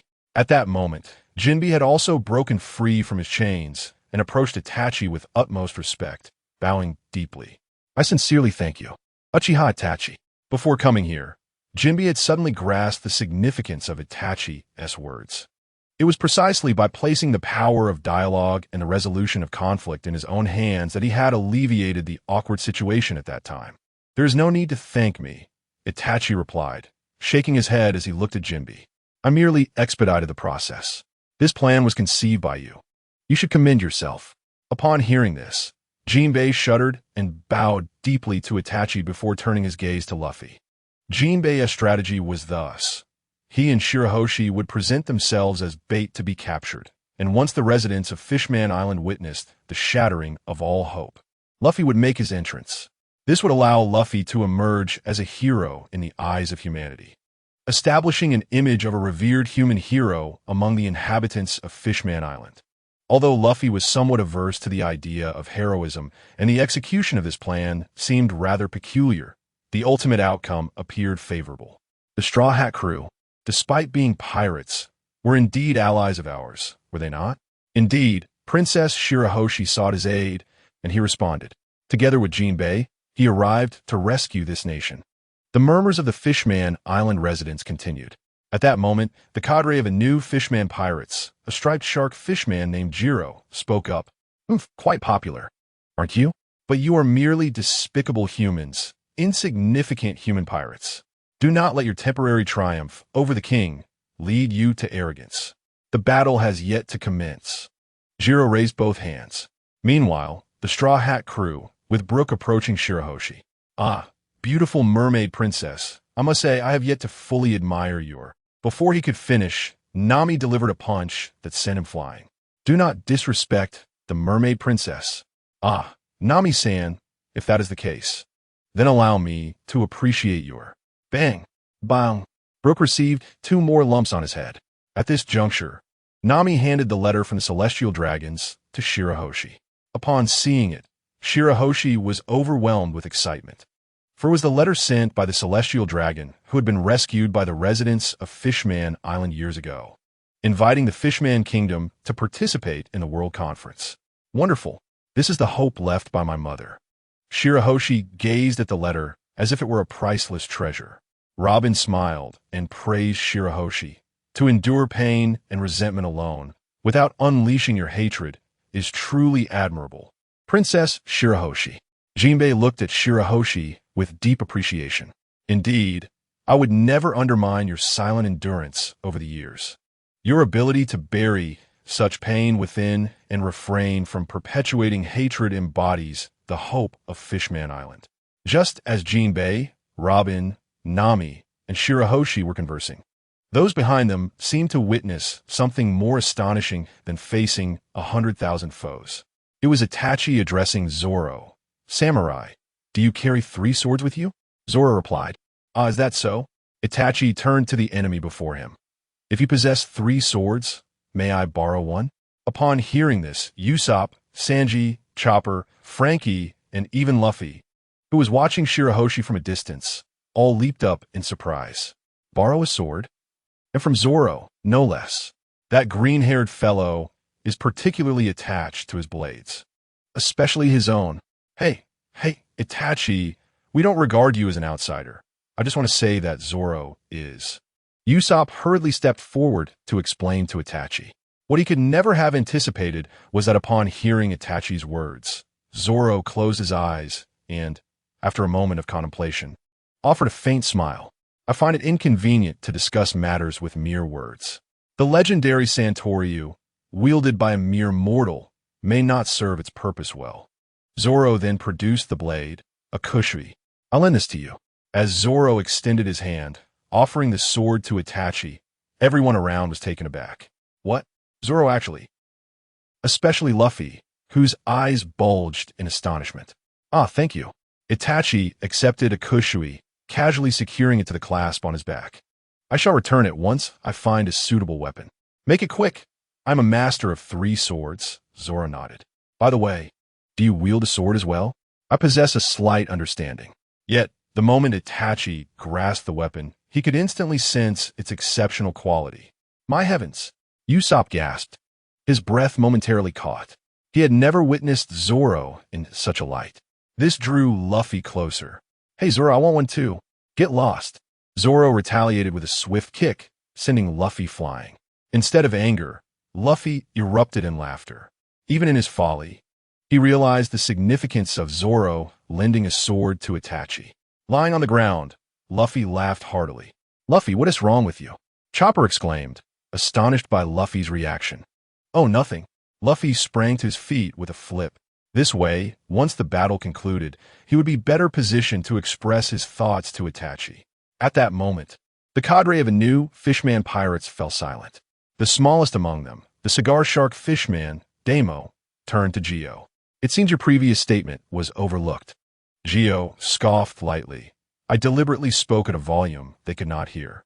Still so stubborn, Das remarked, resigned. Just then, Hody emerged from the dust of the rocky terrain. Vanderdecken is utterly useless. If this is the case, our first priority must be to eliminate the greatest threat, Shirahoshi. Hearing Hody's words, the fishmen of Inu Fishman pirates rejoiced. Captain Hody, it appears the effects of the drug are still in play. Damo gritted his steel teeth. After all, he consumed quite a bit. With Hody's return, Das confidently hoisted a massive iron hammer. And you, Jinbei, Hody stepped forward. As a fishman, how foolish of you to aid lowly humans. Perfect timing as the World Conference approaches. As the new king of Fishman Island, I shall ensure that during this assembly, those humans witness our true terror. We shall drag them all into the depths. And as for you, Straw Hat Crew, Hody glared at the crew, then pointed at the chained human pirates in the distance. You shall meet the same fate as these so-called proud and self-righteous human pirates. Hody began to laugh maniacally, completely casting aside his earlier fear of Itachi. I alone am worthy of being the true pirate king of these seas. We now have a force of 100,000. With a commanding shout, Hody incited the entire new Fishman pirates in the square into a frenzy. This scene ignited a sense of trepidation within the hearts of the residents of Fishman Island. The Straw Hat Crew comprised merely 11 members, in addition to Jinbe. Could they truly contend against an army of 100,000? Should they falter, we would be driven from the homeland we have cherished since our youth. On the side of the Straw Hat Crew, everyone had steeled themselves for the impending confrontation. Chopper was instinctively wailing, 100,000. That's a staggering number. Robin had raised her hands, and as she faced the mountain-like enthusiasm of the crowd, she couldn't help but quip that it felt as if they had already been crushed before the battle had even begun. The notion of being crushed was indeed terrifying. Usopp despaired. Witnessing 100,000 people was truly awe-inspiring. From a distance, their eyes appeared as mere dots. Although I do not possess eyes that can shrink to mere dots, Brook timidly raised his sword. However, Nami dismissed the daunting number with a scoff. What a 100,000! Let us give it our all. As she proclaimed this, she positioned herself behind the protective barrier formed by Zoro, Sanji, and Usopp. Just don't use us as shields. Usopp shouted in protest. Frankie was already brimming with impatience, extending his small hand. I'm ready. Behold my super armor. Sanji chimed in, 100,000 means we each need to take down 10,000. Zoro added, numbers alone do not determine victory. Are you afraid? Who is afraid? You algae-headed fool. Do you wish to be the first to be slain? The two began to bicker, even before the battle commenced. At that moment, Luffy was already striding toward the throng, eager to unleash the conqueror's haki he had honed over the past 2 years. Yet, just as he was about to advance, he heard Itachi let out a sigh. Luffy suddenly smiled and turned to Itachi. Do you find it too troublesome? He inquired. In truth, I shouldn't have brought you into such a perilous situation. Itachi regarded Luffy, remarking, from my observations of you during this time, you do not strike me as someone who would utter such words. Huh? Luffy tilted his head in confusion. Itachi sighed again. It's fine. I merely believe that expending so much chakra right off the bat is unwise. We must conserve our strength for later. Luffy, still perplexed, responded, Chakra? What is that? Before he could grasp Itachi's earlier statement, Itachi had leaped high above the crowd. At that moment, the fishmen had launched their charge, rapidly approaching the group. The fishman at the forefront caught sight of the leaping Itachi. Look, is that one of the Straw Hat crew? No need to worry about him. We hold an overwhelming numerical advantage. Let us crush them with our momentum. Charge! The fishmen danced with exhilaration. Yet, Hody, seated upon his throne, turned his gaze upward. Upon recognizing Itachi, a disquieting realization surged through his mind. That is the one shrouded in a crimson skull. In the midst of his shock, Itachi had completed his hand seals. The immense chakra required and the first-time use in actual combat meant that Itachi's sealing time was longer than usual. As the hand seals were completed, an immense amount of fire-style chakra coalesced within his mouth. Itachi unleashed a torrent of flames, a blazing inferno that instantly enveloped the skies above the Joricode Square like an expansive net. Fire-style, Great Flame Funeral. Chapter 26. The Fishman Purgatory. Hey, everyone. Look at the sky. What is that? It seems to be fire. The one-spirited thousands of fishmen fell into a frenzy upon noticing the fiery net overhead. Such an enormous blaze. When Hody saw Itachi leap high into the air, he sensed something amiss. Now, he felt as if struck by lightning. What on earth is this? My God! My God! My God! The officers of the Fishman Pirates raised their heads, and upon witnessing the raging inferno above, they trembled in terror. The entire new Fishman Pirates descended into chaos. As they hurriedly fled, questioning what to do, the fiery net descended upon them. Whoosh! The conflagration instantly ignited the entirety of Joricode Square, the execution platform that had just been established by the new Fishman Pirates to create a new history transformed in an instant into the fiery hell of the fishmen. In that moment, the cries and anguished screams of the fishmen intertwined with the roaring flames, creating a cacophony that epitomized the very essence of hell. This horrifying spectacle left the residents of Fishman Island feeling a shock greater than when Hody revealed he was the true murderer of Princess Otoheim. Who among the Straw Hat crew unleashed such a force? Is it a super bomb? No. I think I just saw a figure in black from the Straw Hat crew leap into the air, and then this great fire erupted. Who could it be? Is it Sanji from the Straw Hat crew? On the square, all members of the Straw Hat crew, along with Princess Shirahoshi and Jinbe, were frozen in place by the scene before them. Is this truly Itachi's might? The cigarette, but in Sanji's hand, had already fallen to the ground. Although the temperature in the square was searing, Nami felt a chilling sweat break out. My weather stick, even if it unleashed all its lightning, couldn't he compare to even a fraction of this inferno's power? Is this guy the embodiment of fire? Zoro felt as if his heart might cease beating. Itachi-san, how many enemies must this heavenly fire have vanquished? Brook gasped, covering his skeletal cheek in astonishment. Luffy and Chopper were left speechless in sheer shock. Suddenly, Jinbe shouted to Luffy, Luffy, who exactly is this Uchiha Itachi? Luffy, Jinbe called out again, prompting Luffy to snap back to reality. I can't explain it either. He just appeared on the ship out of nowhere. Appeared out of nowhere. Are you joking? Jinbe struggled to suppress the pounding of his heart. Have you ever seen Ace's strongest move, the Flame Emperor? Ace was the man of the flame fruit. But judging by the scale of this inferno, Uchiha Itachi's flames far exceed even that of Ace's Flame Emperor, surpassing the Flame Emperor. Upon hearing Jinbei's words, Luffy was left utterly speechless. Who exactly is he? Could he possibly be the new wielder of the Mera Mera no Mi? Just as Jinbei pressed Luffy for answers, Robin suddenly interjected with a firm no. Jinbei's attention was drawn to Robin as she shook her head repeatedly. Itachi is not the possessor of the Mera Mera no Mi. Initially, I assumed he was a devil fruit user, but I swiftly discarded that notion. His flames, fluidity, the ability to reshape flames into armor, his proficiency in hand-to-hand combat, and his mastery of illusion techniques. Illusions? After hearing Robin's insights, Jinbei was further perplexed. Robin continued at this point, Itachi is nothing short of a versatile warrior. A singular devil fruit ability can no longer encapsulate his prowess. Incomprehensible? Jinbei gasped in astonishment. Indeed, Zoro exhaled, regaining his composure as he took over the conversation. All I can say is, thankfully, this fellow is not our enemy. Itachi has become terrifyingly strong. Zoro gazed ahead, where the anguished cries echoed as countless fishmen were engulfed in flames, reduced to charred remains. The officers of the new Fishman pirates, having witnessed their leader Hody's fate, quickly rallied their comrades to form a human barricade, narrowly escaping the fiery onslaught. Once they evaded the inferno, the officers emerged, armed and prepared to confront the chaotic new Fishman pirates. Those still alive, do not flee. Stand your ground. One officer, named Jiao, commanded, the enemy is far too formidable. We stand no chance in battle. The fishmen lamented. Hearing this, Jiao's striped face tightened in disapproval. Do you wish to be a coward? No, not at all. The fishmen, sensing Jiao's fierce expression, grew more anxious. Yet Jiao, with swift resolve, struck down one of his comrades. The surrounding fishmen officers followed suit, executing those attempting to flee, be they fellow fishmen or human pirates. Stay calm.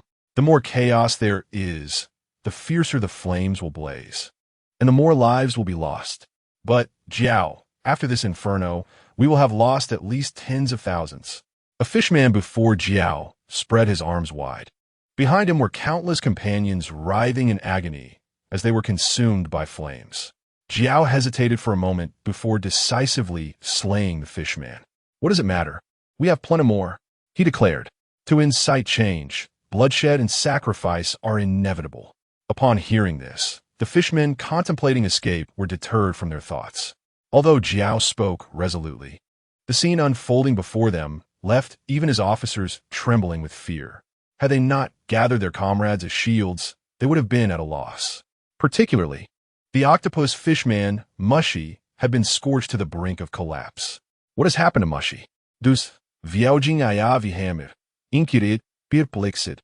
Damo explained, earlier his friend, the giant octopus, deadless, ventured into shallower waters, too close to the sun, and was turned into dried squid. He is terrified of fire, let alone flames of this magnitude. How terrifying! I'm going to be scorched, Mushy exclaimed, leaning back in desperation. Jiao, filled with fury, shouted resolutely, at this moment, we must set an example as leaders. He was undeniably correct. Hody cast aside the burning fishman beside him and positioned himself at the center of the ranks, struggling to suppress his fear. He glared fiercely at the fallen Itachi in the distance. Hody had just surveyed the casualties, with the raging inferno. At least 30,000 of his 100,000-strong army had perished. Coupled with the injured, no less than 50,000 had lost their combat effectiveness. The sight was indeed harrowing. Hody could not afford to show fear, despite his trepidation. As the instigator of this operation and the mastermind behind the decade-long conspiracy to overthrow the Ryugu kingdom, he had to eliminate his final obstacle. The first step towards this goal was no longer to kill Shirahoshi, but to eliminate the man in black. Hody bellowed to his men. We are at a pivotal moment in history.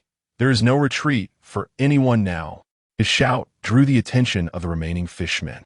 What if that man could unleash such flames? Hody smirked malevolently, observing that the individual had exhausted his strength and could not possibly execute such a grand maneuver again. To stabilize the morale of his troops, he had to weave such fabrications, and he was out of options. Suddenly, Hody's body coiled slightly as he turned aside. In the instant he pivoted, his legs surged with explosive force, causing the ground to tremble beneath him.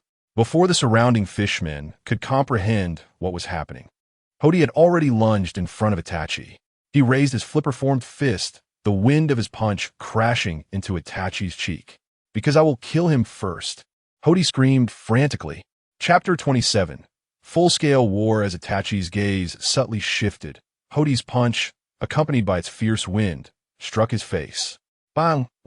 The tremendous impact drove Itachi deep into the ground. Yes, Hody has got him. The fishmen erupted in jubilant cheers, while the Straw Hat crew stood in shock. In the instant Hody landed his punch, he swiftly followed up with a sharp claw strike, his talon embedding itself in Itachi's abdomen. "Hey, Itachi! Brother Itachi! Itachi-san!" The Straw Hat crew could scarcely believe the scene before them. "Burning Fiend, meet your demise!" Hody roared as Luffy charged forward. But the distance was too great for him to reach. Hody delivered a devastating kick to Itachi's chest, the force fracturing the ground beneath them. Hody has dealt with that guy. Hody is magnificent. The fishmen cheered exuberantly. Luffy gritted his teeth and shouted, ready to activate his second gear. "Hody, you scoundrel. I will." Yet, as Luffy's gaze remained fixed on Hody, he suddenly noticed a swarm of crows soaring from beneath Hody's feet. Just as Hody relished the moment of overcoming his formidable foe, he suddenly realized the ground beneath him was empty. Simultaneously, he witnessed countless crows flying past him. Upon sighting the crows, Hody felt a sudden clarity, as if he had stepped into an ethereal realm. What was happening? While Hody was momentarily lost in thought, an immense impact struck his abdomen. He abruptly awakened from that void, only to discover that Itachi, wielding a long blade, had pierced through his very being. As countless crows fluttered and dissipated, Itachi sheathed his blade. Meanwhile, Hody, caught in a tumult of confusion and shock, suddenly erupted with a deep, gaping wound from his torso. The instant Itachi closed his sword sheath, a torrent of blood gushed from Hody's upper body. Before he could fully comprehend the gravity of the situation, he collapsed to the ground. As Hody fell, the surviving fishmen of the new Fishman pirates, who a moment ago felt engulfed in a fiery hell, now found themselves plunged into icy despair. This, Hody, our captain. The fishmen beside Hody attempted to rush forward, but as they began to move, they locked eyes with Itachi, who stood holding the sheathed blade, though Itachi had already put away his weapon. The oppressive aura emanating from his gaze rendered all the fishmen too fearful to advance. Who on earth is this individual? The fishman closest to Itachi trembled uncontrollably, on the verge of tears. On the Straw Hat crew's side, everyone was once again awestruck by Itachi's prowess. Was that not a technique akin to Roronoa Zoro's quick draw? Sanji remarked, "Crows. I see crows again." Chopper exclaimed excitedly, waving his little hands. Zoro grinned through clenched teeth. This guy, does he merely dabble in swordsmanship? From a moment he witnessed Itachi unleash a sword wave with the Red Skull giant, he knew Itachi was a master of the blade. Jinbei was equally astonished, seizing the moment to shout, "Everyone, let us harness this momentum and obliterate them." "All right, everyone charge." Nami unleashed her lightning, striking down a multitude of fishmen. "I cannot be left behind. I am a swordsman," Zoro declared, adopting his dual sword style and leaping into the throng of fishmen. His muscles bulged as he unleashed a whirlwind of blades, toppling a large group of foes. Chopper transformed into his martial arts form, energetically showcasing his skills. Watch closely. The deadly green piranha star. Usopp pulled out his slingshot and unleashed a barrage aimed at the enemy's center. Wherever the seeds landed, they rapidly grew into massive man-eating flowers, voraciously devouring the surrounding fishmen. There was no retreat. Everyone rallied together and struck them down. Jo raised his long knife and shouted, "Indeed, no matter the circumstance, they are merely despicable humans. We're the true kings of these waters." The fishmen charged forward, rallying towards Itachi. As the enemy approached, Itachi angled his body and drew his sword, his Sharingan activated. Before the foes could launch their assault, Itachi had already plunged into their ranks. He spun his blade, executing a swift counterattack, effortlessly evading the fishman's concentrated onslaught, while his sword smoothly glided across each fishman's throat. Blood sprayed forth wherever he went. In stark contrast to Zoro's grand and formidable swordsmanship, Itachi's technique resembles that of a dancer, gliding gracefully upon the edge of his blade, embodying the essence of a true martial artist. Such elegance and sharpness. Robin chuckled as she raised her hands, employing her clutch of 1,000 flowers to snap the necks of several fishmen. Ah, Itachi-san, let my song intertwine with your dance of blades, creating a magnificent spectacle. Brook sang as he unsheathed his cane sword and charged into the throng of fishmen. Itachi's swordsmanship certainly outshone that of the green-haired fellow, Sanji remarked, delivering a powerful kick that sent a few fishmen flying. Incredible, Frankie shouted, unleashing a laser cannon. Witnessing the onslaught, Luffy, previously startled by Itachi, broke into a smile. My earlier concerns were unfounded. This guy certainly has a plethora of skills. Scanning the battlefield, Luffy noted the presence of still thousands of foes. In that case, he donned a straw hat, his expression shifting to one of seriousness as he strode purposefully into the fray. Look, it's the Straw Hat Kid. Why isn't he attacking? Who knows what he is plotting? If he is not making a move, then I shall claim this bounty of 400 million. Several fishmen swung their blades towards Luffy, but just as the swords were about to descend, an overwhelming aura of Conqueror's haki erupted from him. This formidable presence expanded rapidly, engulfing the battlefield. In an instant, the remaining fishmen and human pirates, lacking the strength to withstand such might, collapsed in defeat. The Straw Hat crew and Jinbei, sensing Luffy's haki, were momentarily stunned. Has he truly made such significant progress in the past 2 years? Jinbei recalled the scene from the Marine headquarters at Marineford. With fewer enemies now, Zoro surveyed the surroundings with a hint of displeasure. The fishmen, previously thinned by Itachi's onslaught, had dwindled to under 30,000. What nonsense! Isn't it better that there are fewer enemies? Usopp shouted from the sidelines. Itachi, who had been dispatching fishmen, paused and turned to Luffy. What was that just now? Behind the multitude of fishmen, the officers of the new fishman pirates exchanged wary glances upon sensing Luffy's haki. Dose was the first to speak. What should we do next? The Straw Hat crew is indeed fearsome, especially 2 of them. As the flames around them dissipated, Mushy finally regained his composure. What can we do? I intend to eliminate them and crush them thoroughly. Meanwhile, Ju had already turned invisible and was making his way towards the center of the battlefield. It appears our officers must intervene to resolve this predicament. Concurrently, the severely injured Hody had been stealthily dragged to the side by his subordinates. Boss Hody, he can't possibly die like this, can he? That wound is so deep. I can feel he is barely breathing. That fire-wielding man is truly terrifying. Enough of your whining. A fishman bellowed. Let us hurry. You help Boss Hody with his wounds. Speaking thus, he produced the remaining lethal potions. At this juncture, the potential side effects were of no concern. The merman gazed at the remaining vials, estimating there were still several dozen left. Only by restoring Captain Hody could we hope for victory. Chapter 28, Pursuit of Hody Aboard the Sunny, within the confines of the Soldier's Dock System. Hey, why are you 2 crammed in here? It's suffocating. Nami, how can you criticize me when you're hiding here too? Usopp exclaimed, squeezed beside Nami. I'm a girl. Is it not permissible for me to seek refuge? Nami retorted. The combat prowess of Luffy and the others is already terrifying enough. And now there's Itachi as well. It's best if I stay here quietly. And you, Usopp, I thought you had grown stronger over the past 2 years. Yet here you are. That is not fair, Nami. I'm merely, temporarily avoiding battle to recuperate. This is a strategy, my grand strategy. Usopp defended himself. Indeed, it seemed the 3 of us had become the timid trio. Over them, Chopper silently shed tears. Just then, the large door of the dock system suddenly swung open, startling Nami and the others. Frankie entered, puzzled. What are you 3 doing in here? Frankie, what are you doing here?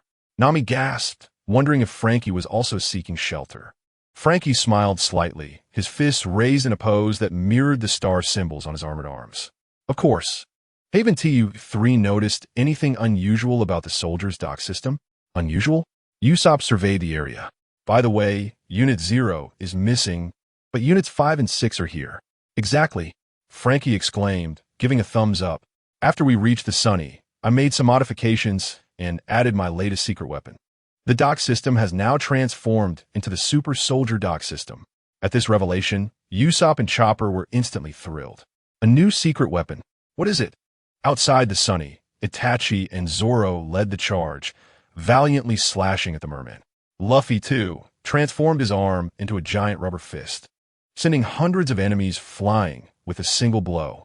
Suddenly, they heard a thunderous roar from above the plaza. All eyes were drawn to the source of this immense sound, and they beheld a colossal yellow octopus. It was the Kraken. The mermen of the new Fishman pirates were initially astonished, but soon erupted in jubilation. This creature has arrived. It was tamed by Captain Hody. With it here, we can crush these intruders. Luffy and the others halted, as Luffy noticed the small squid he had once tamed, the monstrous Kraken, standing above the plaza. Hey, little squid! Itachi paused, glancing upward, and immediately spotted the Kraken.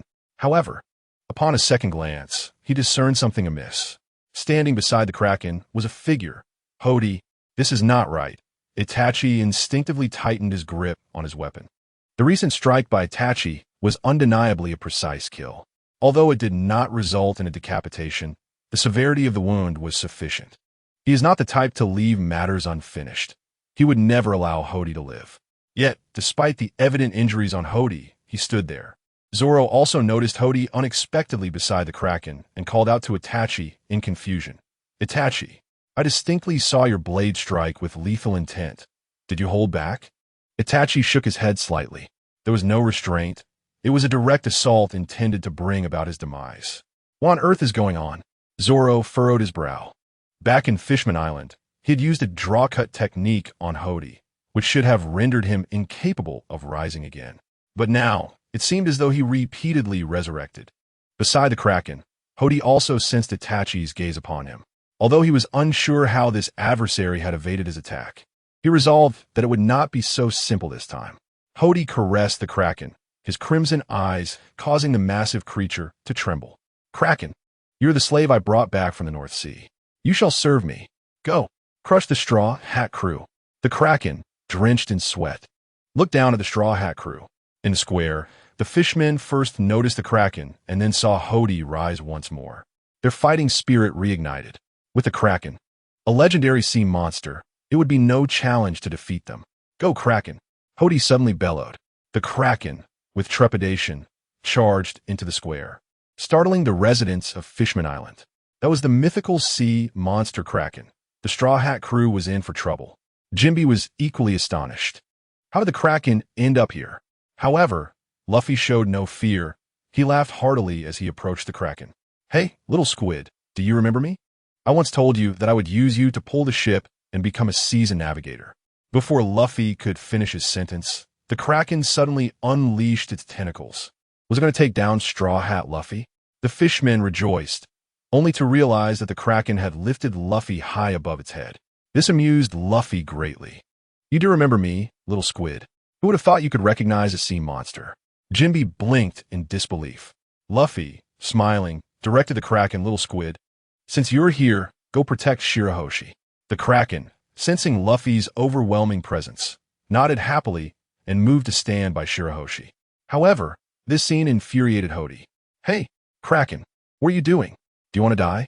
Don't forget, before Hody could finish, he caught sight of a black crow engulfed in flames charging toward him. Hody's expression changed as he recognized the rider atop the fiery crow, Itachi. With the sword of autumn held firmly, Itachi gazed at him. His eyes transformed into the kaleidoscope pattern of the Sharingan. At this moment, a trickle of fresh blood flowed slowly from Itachi's eyes. Ah, Matirus. Upon witnessing the blood streaming from Itachi's eyes, Hody inhaled sharply, and in a fit of panic, he turned and fled. Indeed, as Hody had anticipated, the instant he moved from his original position, black flames erupted from the very spot where he had just stood. He had already experienced the intensity of these black flames in Dragon Palace City. They were a force to be reckoned with and absolutely should not be approached. Hody dashed away in haste. While Itachi's gaze remained fixed on him, the Amaterasu flames ceaselessly igniting. However, Hody had his own means of evasion. Sensing the imminent danger, he quickly dove into the throng of fishmen. "Boss Hody, what are you?" The fishmen beside him, still bewildered by the unfolding events, were suddenly ignited by the Amaterasu flames. "What is this?" Hody's method of avoidance was to use these unsuspecting fishmen as shields. The fishmen cried out in agony, thrashing about in a frenzy.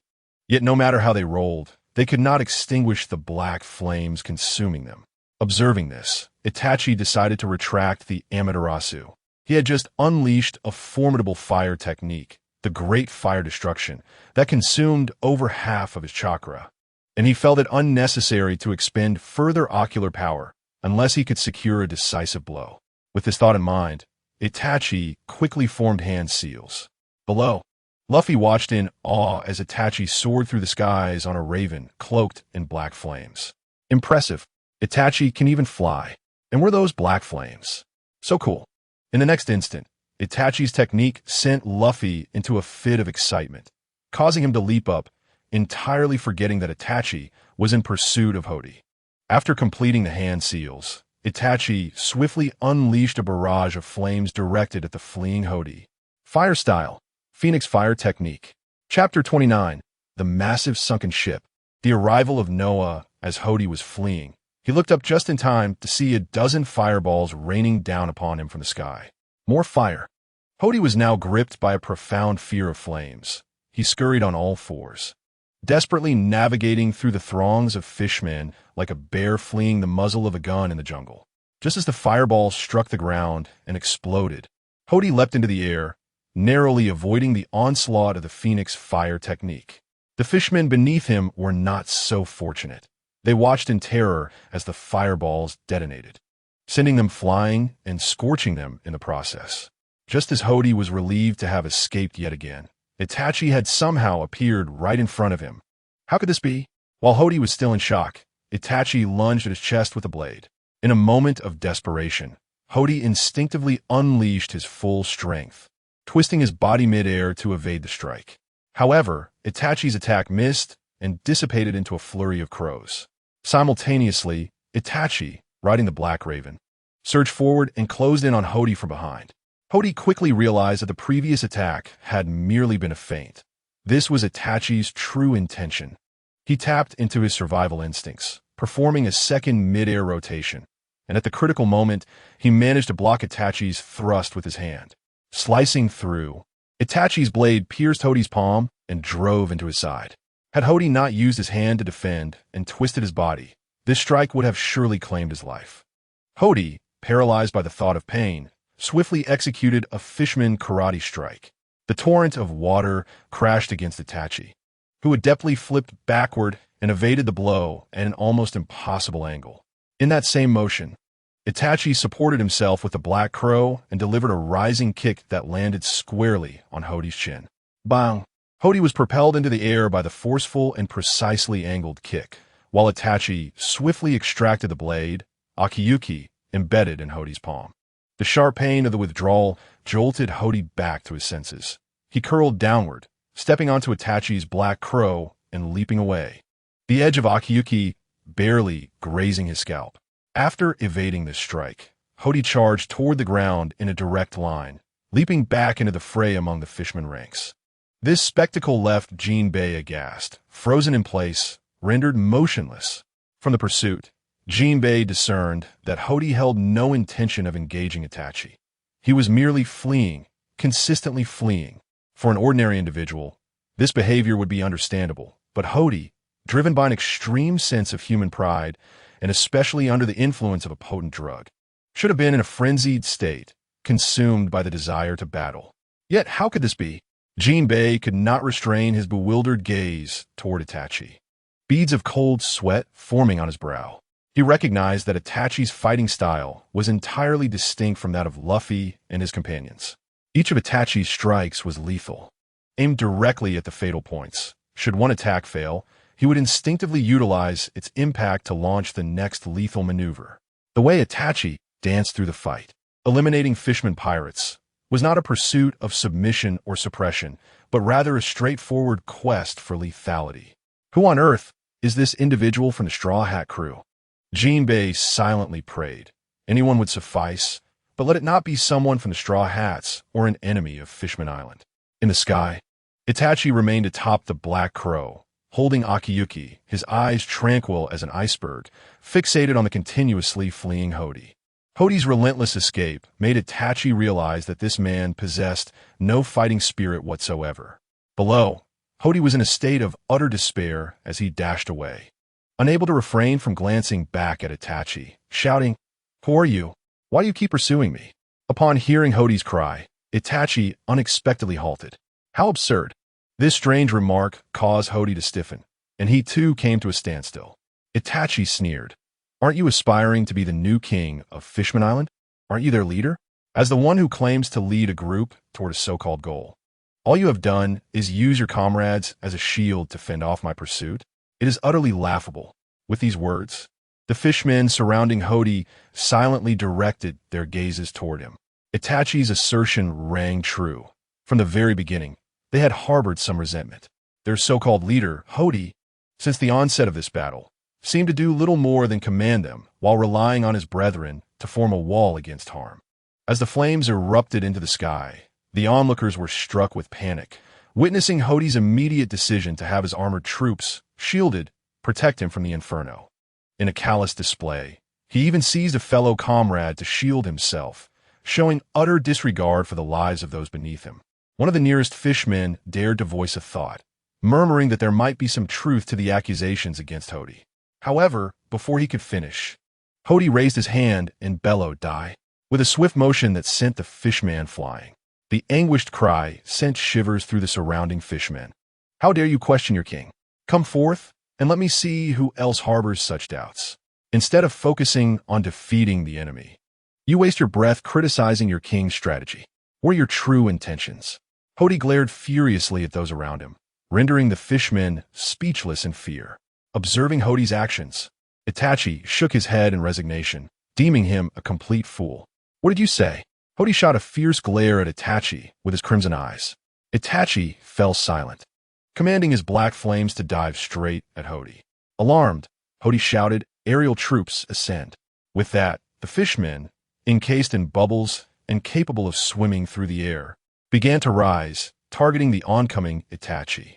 This had originally been a unit designated to assassinate Shirahoshi should a fierce battle ensue. Now, forgetting about Shirahoshi, Hody needed to deal with this troublesome adversary first. As the enemies charged, Itachi stood his ground, striking down one after another. Hody continued to yell from below, "Eliminate him! Get rid of him!" Just then, Hody felt a powerful gust from behind. Gum stamp. Bang! Luffy's foot struck Hody's side, sending him hurtling away once more, the force propelling him towards the rocks. "You really can run," Luffy remarked, retracting his elongated leg. With Luffy's arrival, Itachi, who had already witnessed Luffy's speed, said, "Luffy, the guy is all yours. He has no intention of fighting me, so I need not waste time." Luffy nodded enthusiastically, exclaiming, "Leave it to me. I promise to send him flying." Meanwhile, the residents above in the plaza cheered for the Straw Hat crew, witnessing the tide of battle turning in their favor. To their astonishment, the Straw Hats, though few in number, were managing to take down so many of the lawless thugs. Especially that man in black. Did you see? Hody was fleeing like a rat in the streets. Haha, indeed. It seems we have hope. The residents of Fishman Island rallied. Shtawaku, you must persevere. Yet amidst the cheers, an unsettling feeling washed over the crowd. Why does the sky appear so dark? Instinctively, they looked up, only to be met with a sight that left them even more bewildered.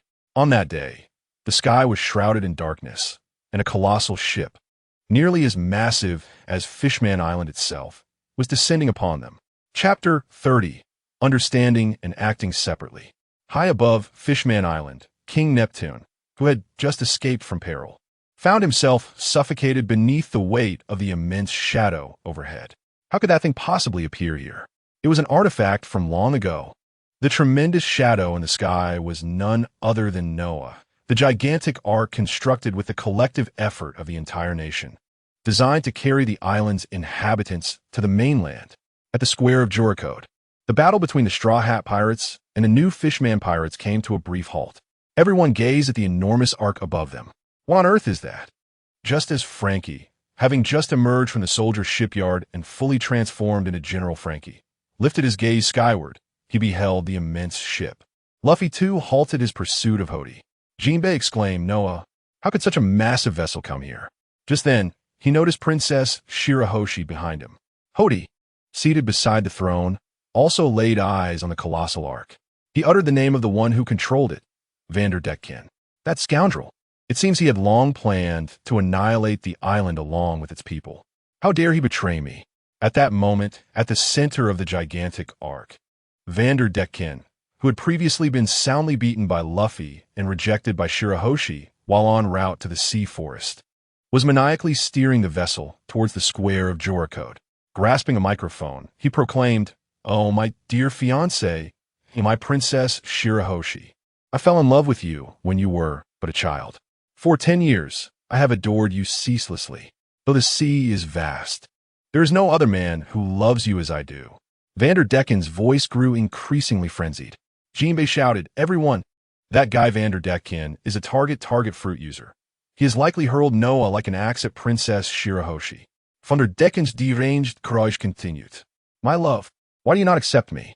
If this is the case, then the great ship, Noah, shall be my final declaration of love. Noah, my beloved, accept it, Shirahoshi, and be destroyed along with Fishman Island. Perish, Shirahoshi." Amidst his maniacal laughter, the vessel's hull was perilously close to crushing the enormous bubble encompassing Fishman Island, and the iron chains from its anchor swept across Joricode Square, leveling a hill. The onlooking residents of Fishman Island, witnessing this calamity, began to flee in all directions. At that moment, Kukulang, the sea god aboard the Ark, accidentally fell from the square, creating a massive crack upon impact. "Captain Decken, I've fallen. What shall I do?" He shouted in panic, his head swollen from the fall, scrambling to his feet while looking up at the sky. Upon hearing the plea for help from the sea god, Vanderdecken remained in a fit of maniacal laughter. "The sea god, is it? There's no hope left for you. Your fate is sealed along with Fishman Island." The anxious Kokoro exclaimed, "Captain Decken, how can you say such a thing?" In the square, Zoro cast his gaze upon the diminutive figure of Vanderdecken on the colossal ship. He turned to Itachi, saying, "Hey, Itachi, what if you soared up on your black flame raven and sever that guy's head? What do you think?" "No," Itachi replied, shaking his head as he effortlessly dispatched 2 nearby fishmen. "The ship has already reached this point. Even if we kill that man, the vessel will still plummet." As he spoke, Itachi seized a large rock beneath him, employing his black flame raven. He ascended on the raven, approaching Princess Shirahoshi, who was covering her mouth and shedding tears. Sensing Itachi's sudden arrival and conversation with Shirahoshi, Jinbei felt an ominous premonition. He hurried towards her. "Uchiha Itachi, what do you intend to do?"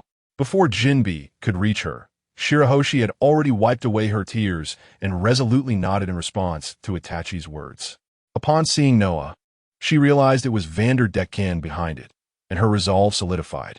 Shirahoshi promptly donned a bubble ring that would allow her to swim through the air and turn to ascend. "Princess Shirahoshi, what are you planning?" Jinbei's heart raced uncontrollably. "No need for further words, Jinbei," Itachi said, directing his gaze at the ground where Jinbei stood. "Currently, this is the only method to save the island. The mermaid princess must divert the target and swim outward. But Uchiha Itachi, Princess Shirahoshi is the princess of Fishman Island. This is far too perilous." Jinbei protested. Silence. Itachi's tone grew stern. Since Jinbei met Itachi, the man had remained as calm as still water. This sudden shift in demeanor sent a shiver through Jinbei. As a member of the royal family of this island, she bears this responsibility and possesses the resolve. No further persuasion is needed. After delivering this statement, Itachi surged toward Luffy. Jinbei gazed intently at Itachi's retreating figure, and after a moment of contemplation, he silently nodded. "You are correct." At that moment, Hody had grasped the chain of Noah as it fell and began to climb upward. To annihilate the entire island? Actually, that might not be a bad idea. Beside Luffy, after a brief exchange with Itachi, Luffy pounded his fists together with determination. Leave it to me. However, at that moment, Nami, who had just emerged from the soldier shipyard system after Frankie's summoning of the new weapon, shook her head. No, if there is seawater on that ship, Luffy, as a user of such powers, would be in grave danger. It should be fine, Itachi said with a slight shake of his head. If that ship can fly, then the individual aboard it must not be in seawater. However, I had not considered that if Luffy pursues out there, he could easily end up fighting in the sea, which is unacceptable. Therefore, I shall take on this plan. Luffy, you continue to eliminate all enemies in the square. As Itachi prepared to ascend with the black flame raven, Luffy suddenly placed a hand on his shoulder. Ah, Itachi, thank you for your brilliant idea. This task shall be mine. It was effortless for Itachi to observe that before he could finish his sentence, Luffy was already wearing a confident smile. Rest assured, I am perfectly fine.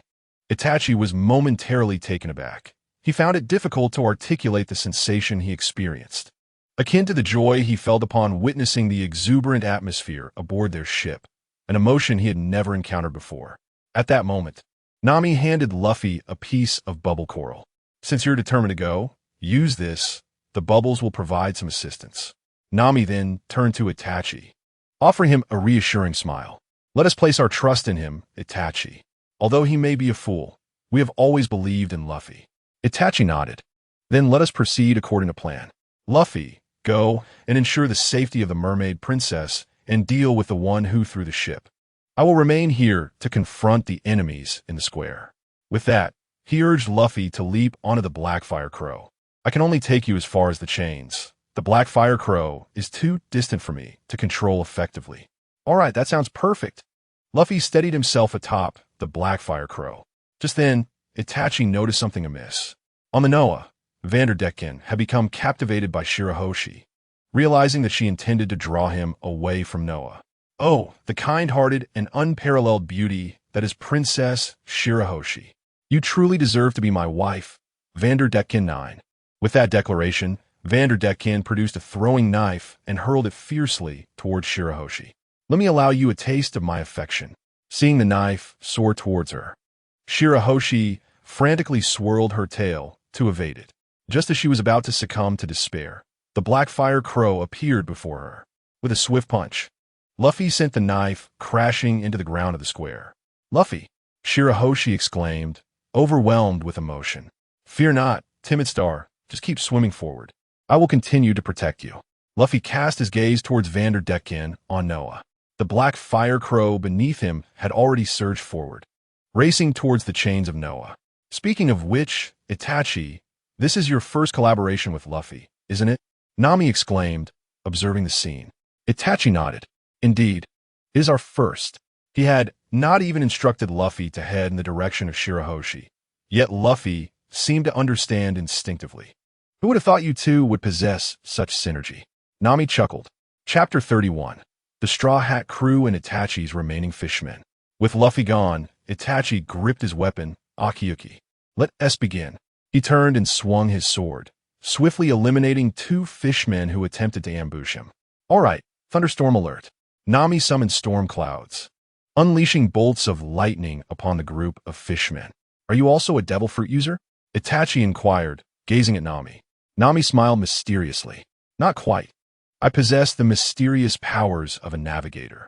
As she spoke, Itachi had already teleported to Nami's side, his blade gleaming. Nami's expression sharpened, and before she could comprehend the situation, a towering fishman who sought to ambush her was pierced through the chest by Itachi's strike. Always remain vigilant in perilous circumstances. Beautiful navigator. With that, Itachi charged into the throng of human pirates. At that moment, approximately 20,000 enemies remained in the square, still ready for battle. The time has come for me and the remaining members of the Straw Hat Crew, as well as Jinbe, to confront the over 20,000 fishmen, Itachi mused. After regaining her composure, Nami closed her eyes, a serene smile gracing her lips. Yet she abruptly opened her eyes. No. Itachi had said to remain vigilant. Charging into the throngs of human pirates, Itachi swiftly dispatched 4 pirates who dared to challenge him. As he distanced himself, he formed seals with his blade. Fire style, fireball jutsu.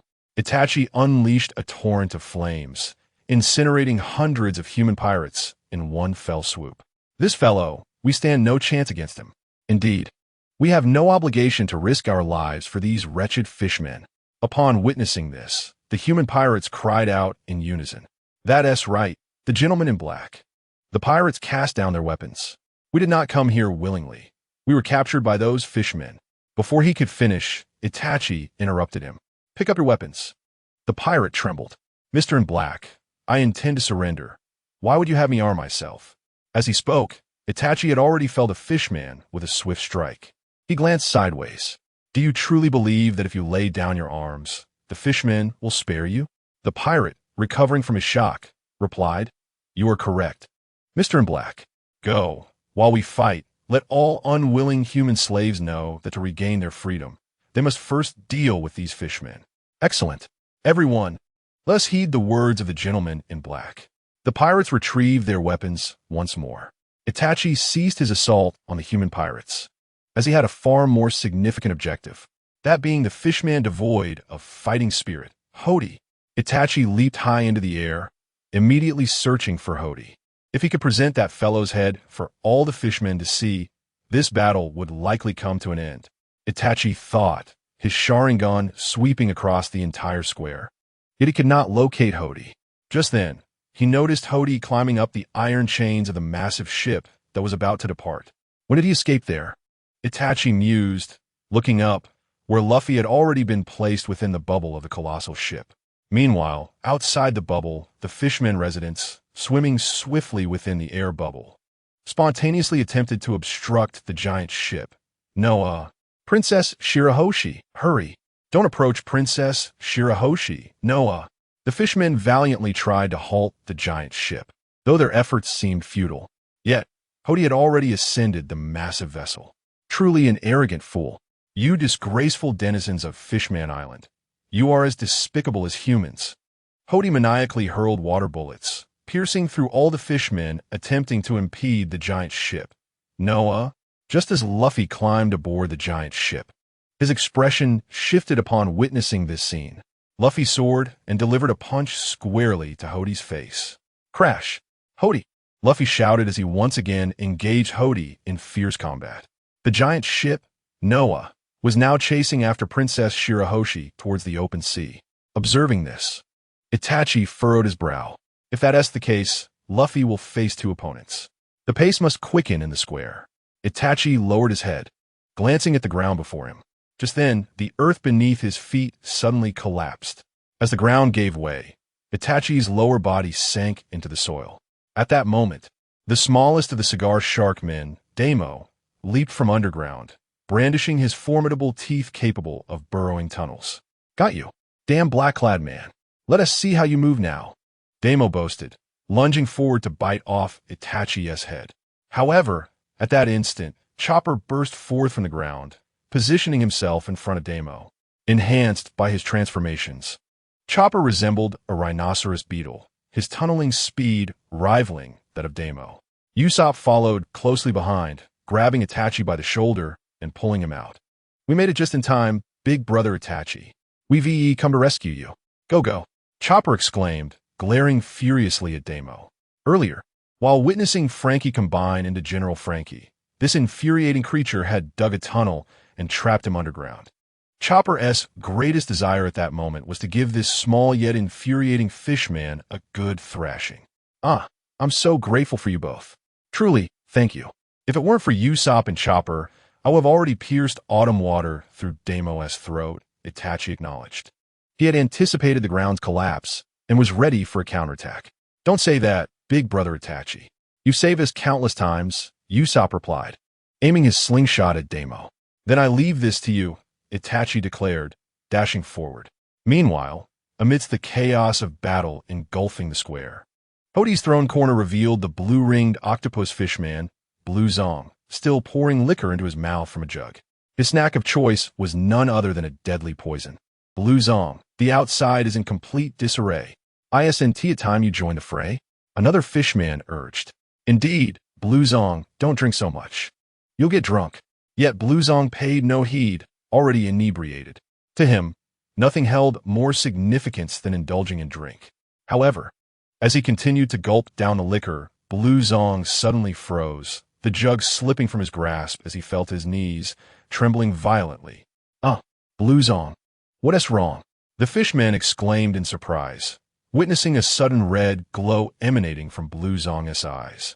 In the midst of their frantic inquiries, Blue Zong's tentacles, now brimming with knives, began to whirl like a tornado, swiftly incapacitating all surrounding fishmen. Blue Zong, this isn't right. They screamed in panic, too late to escape as they were cleaved into pieces. At that moment, one fishman had a sudden realization, pointing in the distance. Blue Zong, it's the Straw Hat crew. Let us take down the Straw Hats. They're far too arrogant.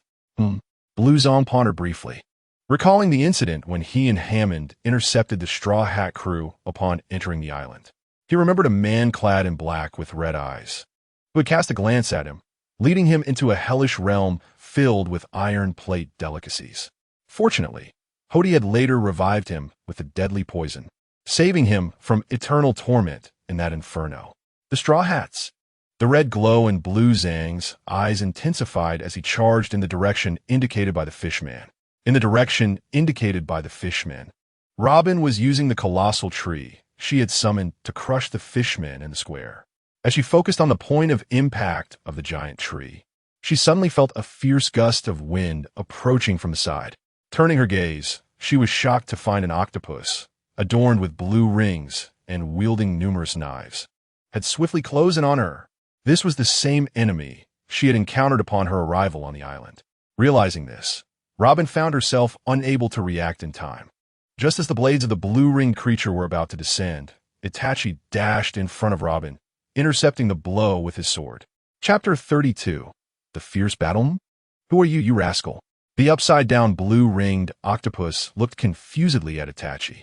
However, upon locking eyes with Itachi's Sharingan, horrific memories from the illusion flooded back. It's you. Just as blue-ringed octopus was taken aback, Itachi lunged toward his face. The octopus, still inverted, managed to tilt its head and evade the strike. But Itachi pressed forward with a relentless series of attacks aimed at the vital points. Holding 6 knives, blue-ringed octopus began to rotate its body to deflect Itachi's assault, while seizing the opportunity presented by Itachi's lower stance to thrust its venomous tentacles at him.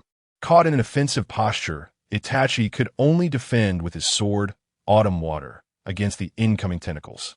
In the brief pause of Itachi's attack, blue-ringed octopus seized the moment. Deadly technique. 1,000-leg impact.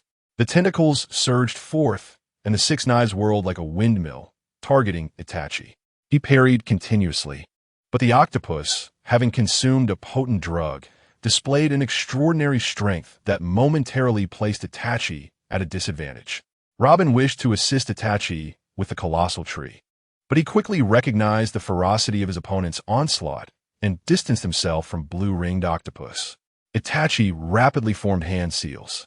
Fire release. Phoenix fire technique. He unleashed a barrage of fiery orbs, each aimed at blue-ringed octopus and the surrounding area. Yet, the octopus moved with astonishing speed, evading each explosive fireball with ease. Once he had dodged the flames, blue-ringed octopus stood firm, aware that fire remained a source of fear for their kind. It seems I must deal with you first. As blue-ringed octopus prepared to launch another attack, a forceful sword aura suddenly surged toward him. Turning, he found himself face to face with Zoro, wielding dual swords. Clang! The blades collided, sending blue-ringed octopus sprawling several meters away. Observing his fellow swordsman, Zoro felt intrigued. You seem to be a notch above those meat fillings. Blue-ringed octopus sneered derisively.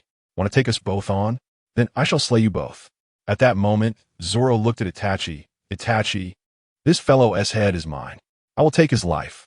As Zoro spoke, he suddenly noticed the fishman officer, Dose, raising a hammer from behind Itachi, intending to launch a sneak attack. Hey, wait. Before Zoro could finish his sentence, Itachi had already plunged his sword into Dose's chest. The massive hammer came to a halt at that instant. What is happening? Dose's words were cut short as he collapsed. Then this fellow is yours. Itachi delivered a swift kick, sending Dose flying into the distance. Phew! It seems my concerns about you are unfounded. Zoro chuckled, turning his attention back to blue-ringed octopus. Robin and Itachi also shared a smile, watching as Itachi charged into the throng of fishmen once more.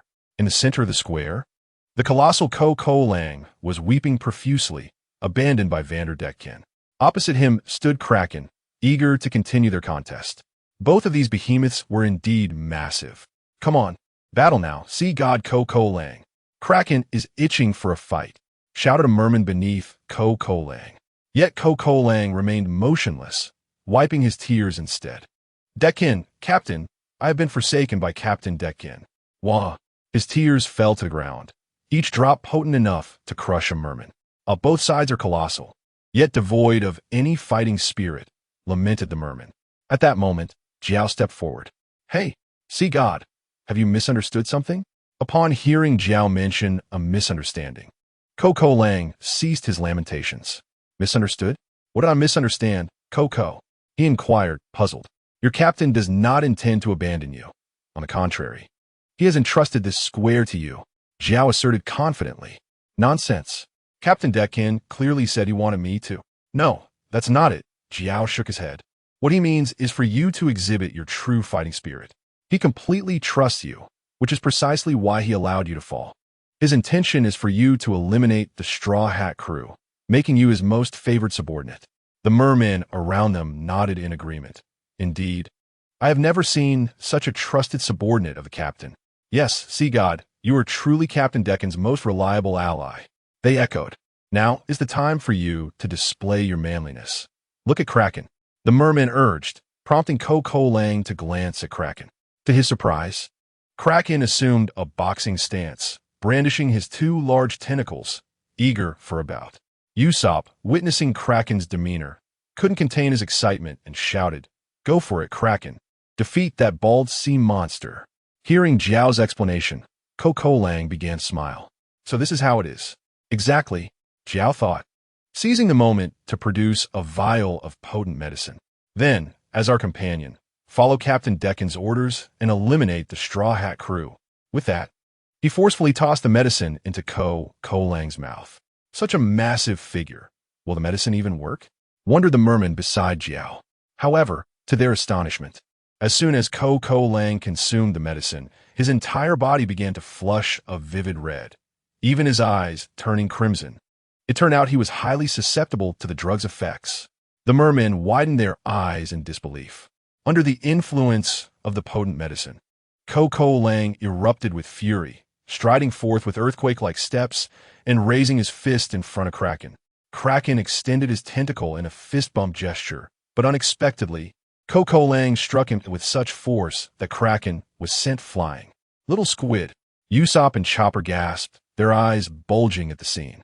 Little squid, pull yourself together. Hey, little squid.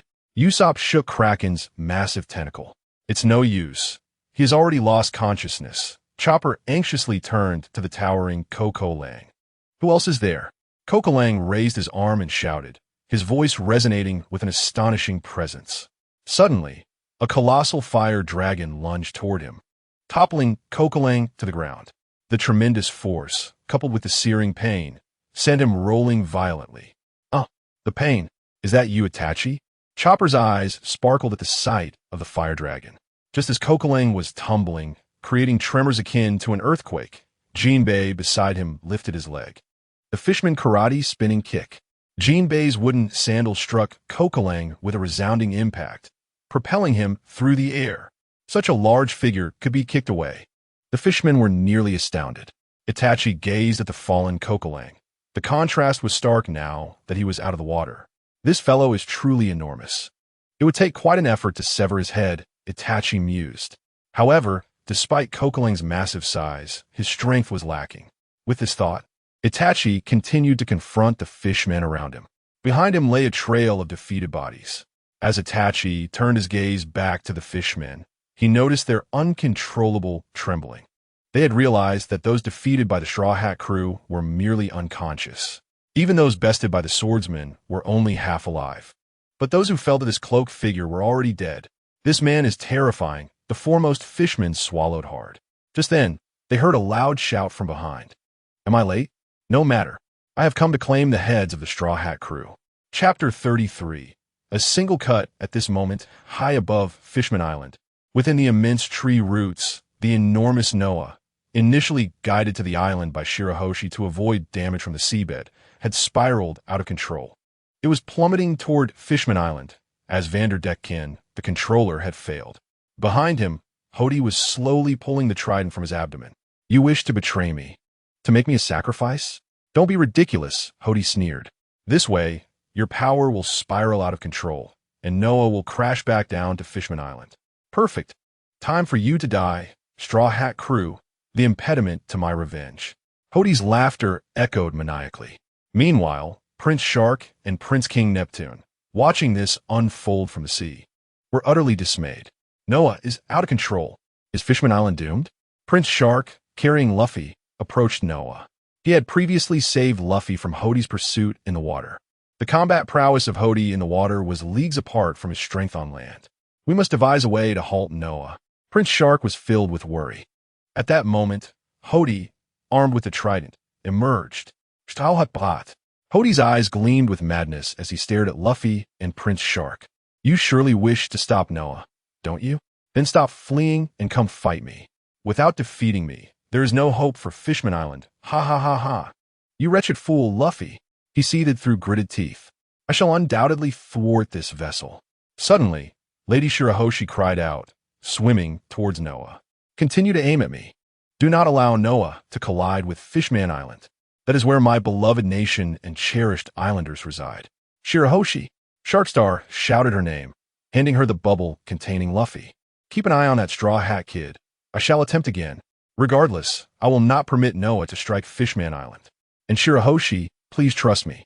Under no circumstances should you abandon Noah. Protect your own safety. With that, Sharkstar swam towards Hody. Moments ago, the three princes had nearly fallen victim to Hody's wrath. Hey, Brother Star, Luffy shouted. You're no match for him. As he spoke, Luffy unleashed a rubber pistol strike at Hody, but Hody's speed in the water was overwhelming, and Luffy's attack missed its mark. You first, Hody bellowed, charging towards Sharkstar. Sharkstar immediately positioned himself in front of Hody, swinging a punch. Even if you wield deceitful power, I cannot harm you, and that is indeed my immaturity. Nevertheless, I shall not relent. Amid Sharkstar's anguished cries, Hody's shark spine pierced him. Luffy and Shirahoshi froze in shock. As Shirahoshi screamed, she suddenly recalled her brother's words and desperately swam towards Noah. Hey, Coward Star, what are you doing? Luffy was baffled as to why he wasn't here returning to assist Sharkstar, but instead was heading towards Noah. Just then, Luffy's transponder snail began to ring. Instinctively, he answered the call, and a voice immediately came through. Master Luffy, it is the air reservoir I contacted earlier. Luffy recalled that Sharkstar had mentioned that to defeat Hody, they absolutely could not engage him in the water. They must lure him onto Noah, where there was air. The soldier from the air reservoir continued. We have observed Noah descending towards Fishman Island. At this point, there is only one way to inflate the bubble for Noah. It is a single opportunity. In the square of Joralcode, Itachi temporarily set down his sword, gazing towards the Fishman crowd. The voice of a man continued to echo. Hey, you slave tank, hurry up. You are utterly useless. And you, where's Hody gone? Why has the Straw Hat crew not been dealt with? The fishmen turned to look behind them, only to see a dozen human pirate slaves carrying a wooden raft, upon which sat makeshift seats of leather. The individual seated was none other than Hammond, who had intercepted the Sunny when they entered the island. At this moment, Hammond was berating the human slaves while consuming a fierce drug, feeling his strength surge with increasing rage. Are the despicable humans still stubbornly resisting? What is the meaning of this? And you, why do I see human pirates fighting back? Hammond seized a fishman by the collar. What on earth is happening here? Brother Hammond, the fishman nervously pointed forward. We are currently facing some trouble. The Straw Hat crew is incredibly strong. Strong? Upon hearing that word, a crimson light flickered in Hammond's eyes. How dare you claim that such a despicable entity is strong? How dare you assert that such a lowly species possesses strength? As Hammond spoke, Itachi had already commenced his assault, continuing to slay every fishman before him. The sounds of blades slicing through flesh and the anguished cries of the fishmen resonated before Hammond. Who is that? Hammond's brother. That is the Straw Hat crew. The fisherman quickly pointed towards Itachi. Hammond focused his gaze, and upon recognizing Itachi, he abruptly rose to his feet. It is you. Hammond suddenly recalled their first encounter with the crew. A mere glance from Itachi had plunged him into a hell of human slaughter. It is you. Hammond bellowed to the heavens. Damn the Straw Hat crew, it is indeed you. His voice was so thunderous that it drew the attention of everyone present. Is that Hammond? Geo remarked upon recognizing him. That fellow has arrived as well. The great squid fishman Muhi raised his eelfish spear. Is he going to eliminate that man in black? It appears so. He has consumed a considerable amount of potent drugs. Let us await the spectacle, Geo said. Crossing his arms. Before Hammond, Itachi continued to wield his blade against the fishmen, rendering their resistance utterly insignificant. Whether they struck or stood idle, the outcome remained unchanged. They would all meet their demise at Itachi's hands. This man is nothing short of a god of slaughter. The fishman beside Hammond trembled in fear. A god of slaughter? Hammond's wrath surged. How dare you refer to a human in such a manner? No, Brother Hammond. I did not mean it that way. The fishman stammered under Hammond's piercing gaze. With a single punch, Hammond sent the fishman reeling, blood spilling from his mouth. Worthless beings, keep your eyes open. Hammond hunched forward, his gaze fixed on the still, slashing Itachi. It is about to begin, he chuckled. Geo awaited the first report of death from the Straw Hat crew with eager anticipation. Noticing the perilous situation, Robin, closest to Itachi, shouted, Itachi, be careful ahead. Itachi continued to swing his blade, his thoughts no longer on the fishmen before him. He needed to withdraw swiftly to attend to more pressing matters.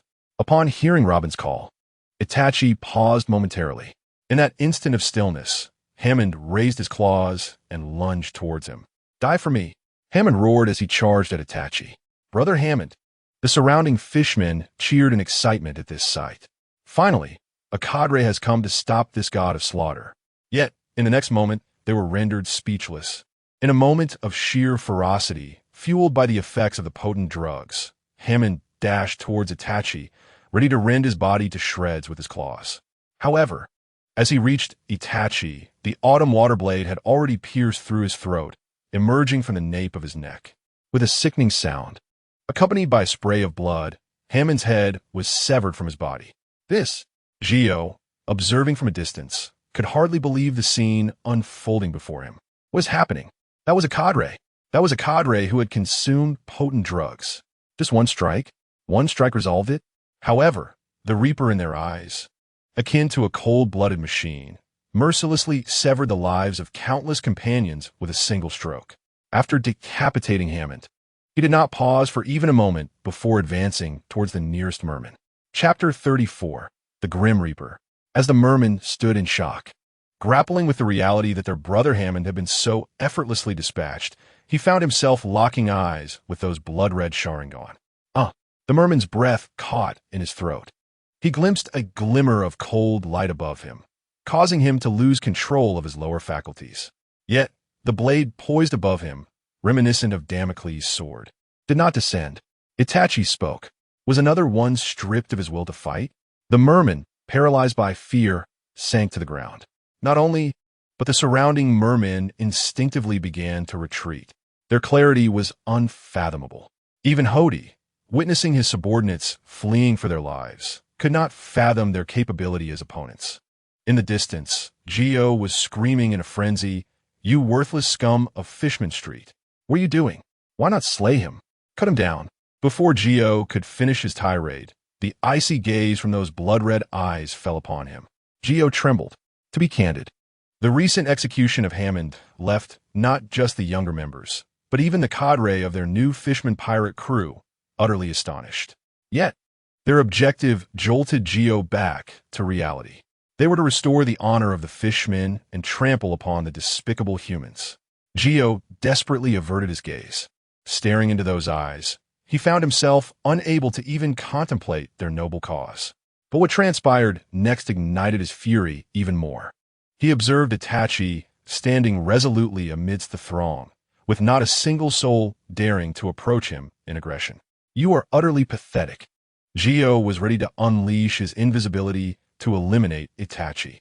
However, Itachi suddenly made a move. He stepped forward. Gio halted immediately. What was he intending to do? Itachi approached Hamon's lifeless form and grasped his severed head. After lifting Hamon's head, Itachi seized a stone from the ground and unleashed a black flame raven. Ascending into the air. All mermen, heed my words. Itachi's commanding voice instantly drew the attention of everyone in the square. The gust from Kokuro's earlier fall had blown Nami off balance, causing Sanji, in a fit of anger, to cease his furious kicks. Frankie, wielding General Frankie's great sword, also came to a standstill. Usopp and Chopper, who were in pursuit of Daimo, halted as well. All members of the Straw Hat crew, Jinbe, and the entirety of the new Fishman pirate crew were fixated on Itachi. At that moment, the fishmen recognized that what Itachi held was the head of Hammond. Brother Hammond. They gasped. What has that bastard done? Wait, isn't that the one who unleashed a torrent of flames earlier? The once furious mermen were now rendered speechless. The sight of Itachi's terrifying prowess left the fishmen trembling in fear. As all eyes were fixed upon him, Itachi continued, "Do not resist any longer, fishmen. Continuing this struggle serves no purpose. It will only lead to more of your demise. The so-called absolute numerical advantage you boast is utterly meaningless." Before he could finish, someone in the crowd began to hurl insults. "What are you babbling about, you damned bastard?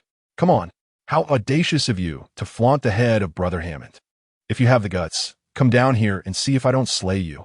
As the fisherman spoke, a fireball erupted before him. The explosion of the colossal fireball instantly charred over 100 fishmen, including the one who had shouted. Meanwhile, Itachi had already begun to weave hand seals once more. Fire style, great fireball technique. He unleashed a flurry of explosions across the square. Had it not been for Jiao and Mushi's swift retreat, they too would have been engulfed by the inferno. The relentless barrage of fireballs left all the fishmen in the square dazed and bewildered. Who is this guy? Why is he so terrifying? Itachi, perched atop his black raven, declared, "Those who wish to surrender should lay down their weapons and stand at the southeastern corner of the square. I will guarantee your safety. Those who choose not to surrender may continue fighting. However, for those who do not yield, I cannot assure you will survive the next moment." Upon hearing this, the square fell silent. Robin gazed at Itachi with a smile, deeply impressed. Even Jinbe and Sanji felt beads of cold sweat trickle down their foreheads. "Uchiha Itachi." Jinbe pronounced his name with deliberate clarity. One extraordinary mindset, Sanji exhaled in awe. Even if the enemy's resolve isn't completely shattered, this will undoubtedly deliver a significant psychological blow. Nami's eyes sparkled with admiration as she looked at Itachi, shining brighter than when she beheld treasure. She had already resolved that when this battle concluded, regardless of whether Itachi boarded the Thousand Sunny, she would carry him off in a treasure chest.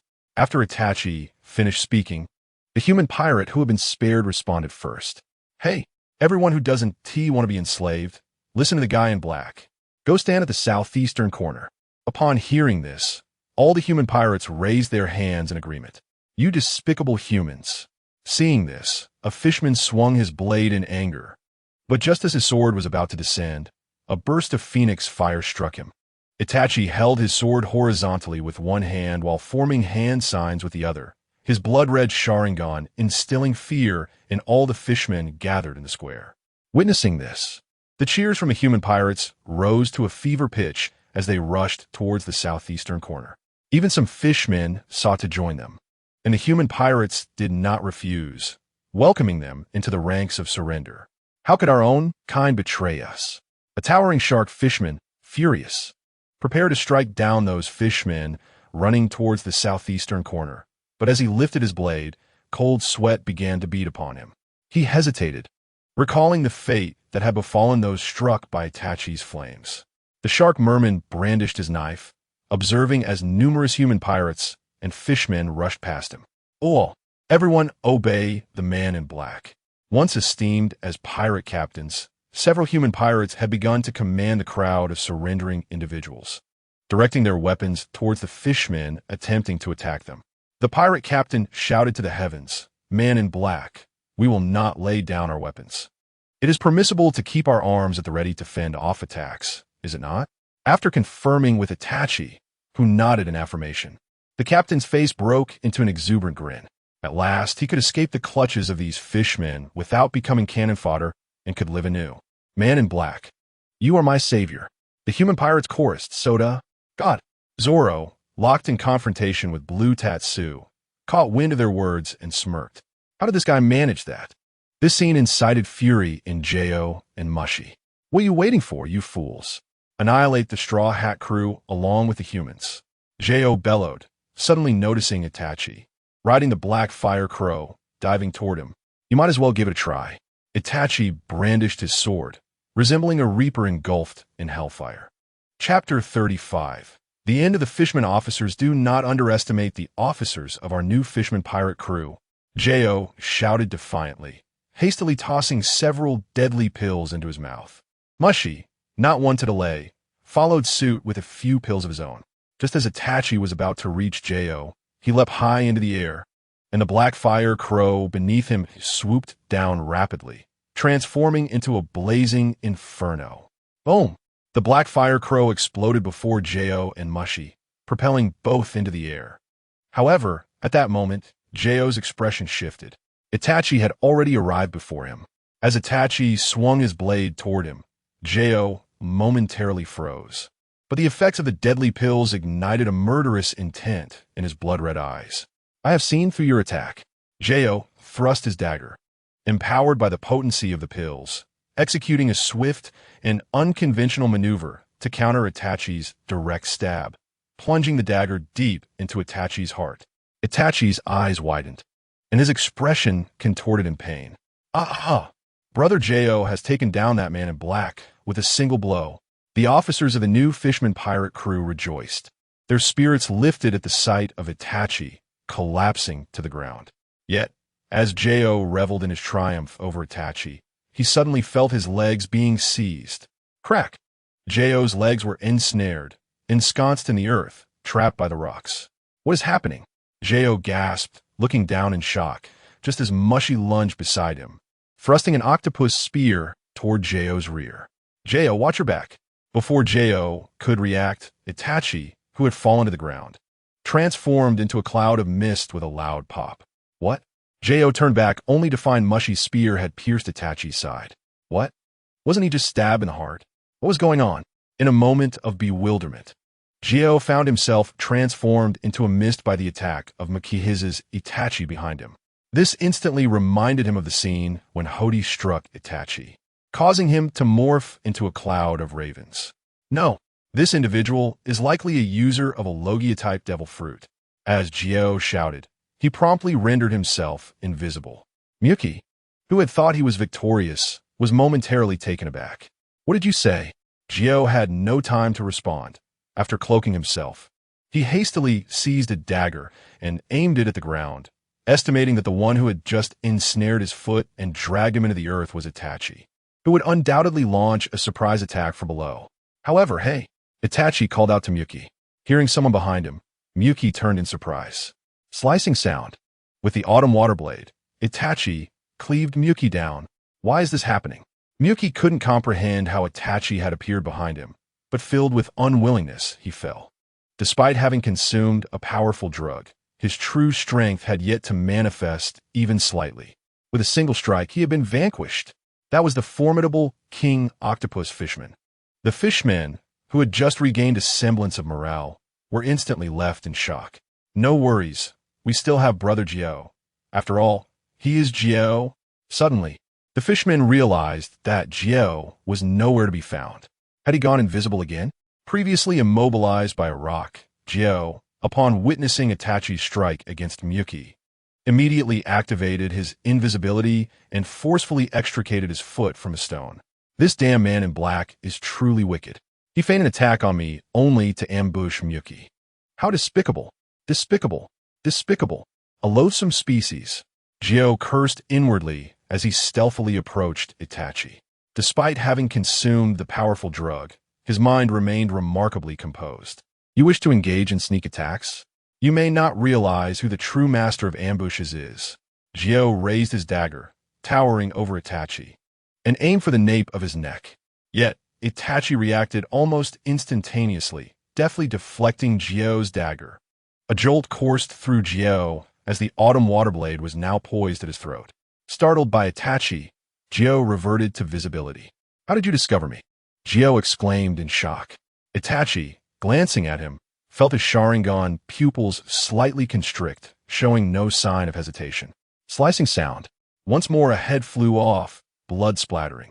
Gyo's so-called invisibility was essentially dynamic camouflage, relying on his biological instincts to mimic the colors of his surroundings, creating an illusion of invisibility.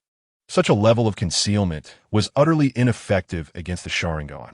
In the distance, Jinbei had halted after awakening Sanji from his stupor, gazing intently at Itachi. 2 fishermen officers had been dispatched. The hypocritical power they gained from the drug seemed utterly ineffective before Itachi. Sanji lit a cigarette. I genuinely recommend that green algae head learn from Itachi's swordsmanship. In comparison, his wild, dog-like slashing appears remarkably inefficient. Not far from Sanji, Zoro, having just triumphed over Blue Zong with his formidable two-sword style, heard Sanji's words. "What'd you say? You the nosebleed guy. What are you, a dead chef? Know about swordsmanship? Ah, what did you say, you cursed green algae head? Do you wish to die?" Zoro charged at Sanji, and the two engaged in a heated exchange, their tempers flaring. Hey, Sanji-kun, Zoro-kun. Jinbei desperately tried to intervene. "What's the matter now? You two ought to stop bickering." At that moment, a towering figure, Kokakuru, raised his fist in response. "How dare you ignore me? Watch as I strike." His colossal fist whipped through the air towards Sanji and Zoro. In the midst of their skirmish, both Sanji and Zoro simultaneously turned to face Kokakuru's assault. "Don't be a nuisance here." They both roared in unison, leaping into action. Sanji executed a devastating double jam, while Zoro unleashed his two-sword style, sending Kokakuru crashing down and soaring through the air. "Aya, this is the end!" Kokakuru screamed, plummeting into a throng of fishmen, knocking a large number of them down. After dispatching their foe, Sanji and Zoro, who had been momentarily focused on the distant fishmen, locked eyes once again. "Dead chef, stinky swordsman, green algae head, curly brows, nosebleed guy, clumsy fool, you scoundrel, perish." The two resumed their tussle. Watching the spectacle, Jinbei felt as if a large crow had flown over his head. "You two are truly a match made in heaven," he mused.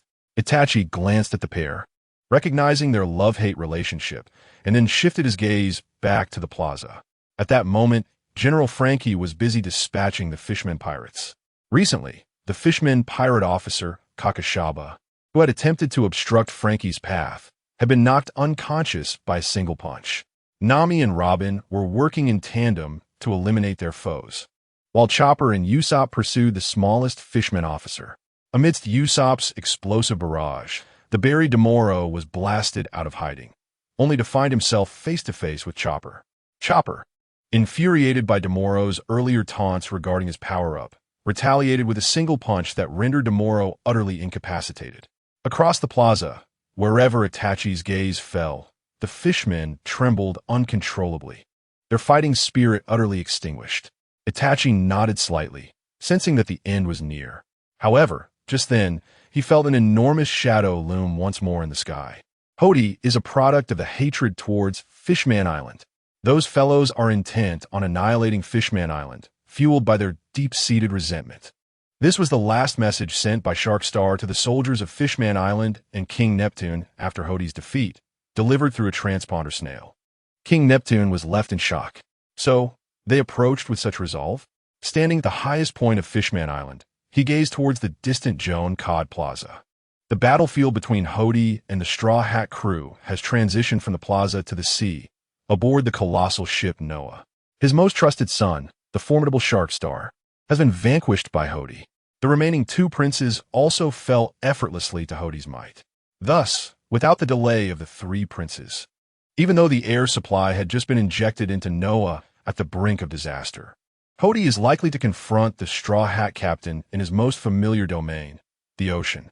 The Straw Hat crew, numbering barely a dozen, along with Jinbei, face hundreds of thousands of lawless individuals, including those fishmen officers who have gained their deceptive powers through the consumption of lethal drugs. Even if they possess a minuscule chance of victory, the ship Noah, guided by Vander Decken's fruit abilities, is once again plummeting toward Fishman Island. Is this the end? Neptune is engulfed in despair. However, unbeknownst to him, Luffy has managed to subdue Hody amidst the chaos aboard Noah. Though he had previously teetered on the edge of hopelessness, Luffy ultimately reclaimed the battlefield where his strength could truly shine. In the plaza, the situation has unfolded contrary to his expectations. Brother Jo and Brother Mookie remarked that they had just seen Brother Dose, all of whom were beset by that cloaked figure. As for Hody, he only launched a single attack against him. Apart from that, Hody has been retreating. The fishmen stared vacantly, murmuring as they turned their gazes toward Itachi. No matter how many of us there are, how can we possibly stand against such a person? As they deliberated, Itachi approached them with his blade drawn. The fishmen froze momentarily, and after a brief exchange of glances, the fishman at the forefront knelt down. I surrender. We are no match for you. With one person yielding, those behind him followed suit, kneeling one by one. We surrender. This was the only phrase that escaped their lips, despite their deep-seated hatred for humans. Their utter disdain for those who mercilessly slaughter their kin upon arrival, and their extreme reluctance to surrender. They found themselves compelled to stand in the southeastern corner alongside those humans. As Itachi assured them, I will guarantee your safety. He advanced forward, leaving behind a stunned assembly of fishmen. It seemed as though he intended to spare them. Does he not seek vengeance for our enslavement at the hands of humans? Witnessing more fishmen capitulating, those who loathe humanity seethed with rage. You worthless fools! To achieve our grand aspirations, we must fight to the bitter end, even if it means sacrificing our lives. The fishmen shouted defiantly, yet a fire dragon erupted, obliterating him and those around him. Once again, I assure you, those who surrender will be safe. Those who do not may continue as you wish. On the battlefield, nearly all remaining fishmen wavered. In the face of such overwhelming power, their struggles appeared utterly futile. At that moment, Jinbei, holding the severed head of Jo, slowly approached the center of the square, standing atop the unconscious Kukuleng. Fellow fishmen of Fishman Street, Jinbei bellowed, capturing the attention of all around him. He raised Jeyu's head high above, proclaiming, Behold, your so-called brethren. With that, he hurled Jeyu's head into the midst of the fishmen. Brother Jeyu, the fishmen, still contemplating battle, were struck with despair. All your leaders have been eliminated, Jinbei declared, gesturing to the fallen fishmen scattered about, some dead, others unconscious. If this conflict continues, it will only be your demise. Therefore, lay down your arms and prepare to surrender. Surrender. A robust fishman nearest to Jinbei retorted defiantly, You traitor of Fishman Island, how dare you suggest we capitulate? Just as he finished speaking, he felt another fishman grasp him. Hey, don't say. His words were abruptly cut short as a fireball erupted above the heads of the multitude, igniting another wave of flames. The fishmen turned in shock to find Itachi seated once more upon the Blackfire Crow, his imposing visage resembling an executioner's judgment looming over them all. I have lost my patience, Itachi stated, his brow furrowing. Though his voice was low, it resonated with enough authority to instill dread in all the fishmen. Jinbei nodded slightly at Itachi, gratitude etched upon his features. Those who dare oppose the Straw Hat Crew and Fishman Island shall meet the same fate as just witnessed. How infuriating! They are but a mere dozen, while we number in the hundreds of thousands. A fishman lamented. Suddenly, the fireball detonated above his head, unleashing chaos. Why is this happening? Why? A fire dragon erupted above another fishman's head, causing utter turmoil. This scene incited a chorus of cries among the fishmen. Stop talking. Everyone, cease your defiance against the Straw Hats. We will truly perish. As this cry escaped a trembling fishman, he feared he had exhausted the last vestiges of mercy from the looming specter above. Yet, the fireball did not rain down upon him. Moments later, amidst the murmurs of discontent, the remnants of the new fisherman pirates knelt in surrender. We capitulate, was all they could utter. Hearing this chant resonate throughout the square, The immense weight on Jinbei's heart lifted entirely. Observing the cessation of hostilities, Zoro and Sanji also halted their combat. The Straw Hat crew turned their gaze toward Itachi. At last, it is over, Nami sighed in relief. Indeed, Robin smiled softly. Itachi-san, Itachi-san, you were truly magnificent. Usopp and Chopper exclaimed, bouncing with joy. Tears streamed from Brook's empty eye sockets. Absolutely incredible, Frankie declared, stepping forward and gesturing with his hands to form a star. Yash, the battle has concluded, Jinbei shouted, and the human pirates in the southeast raised their hands, rejoicing in exhilaration. It is over. We are no longer the slaves of the fishmen. Wait, we are not going to become slaves of the Straw Hat crew, are we? A sudden voice emerged from the ranks of human pirates, prompting everyone to gaze upwards. However, at that moment, they discovered that Itachi, who had been suspended in the sky like a descending blade, had vanished. Where could that fellow have gone? Zoro tilted his head back, watching as Itachi, aboard the Black Fire Crow, soared toward the edge of the bubble. Surely he is heading to assist Luffy. Sanji exhaled a plume of smoke. I wonder how Luffy is faring. It is a bit embarrassing, allowing Itachi to worry so much. Gazing at Itachi ascending into the heights, Nami discerned his purpose.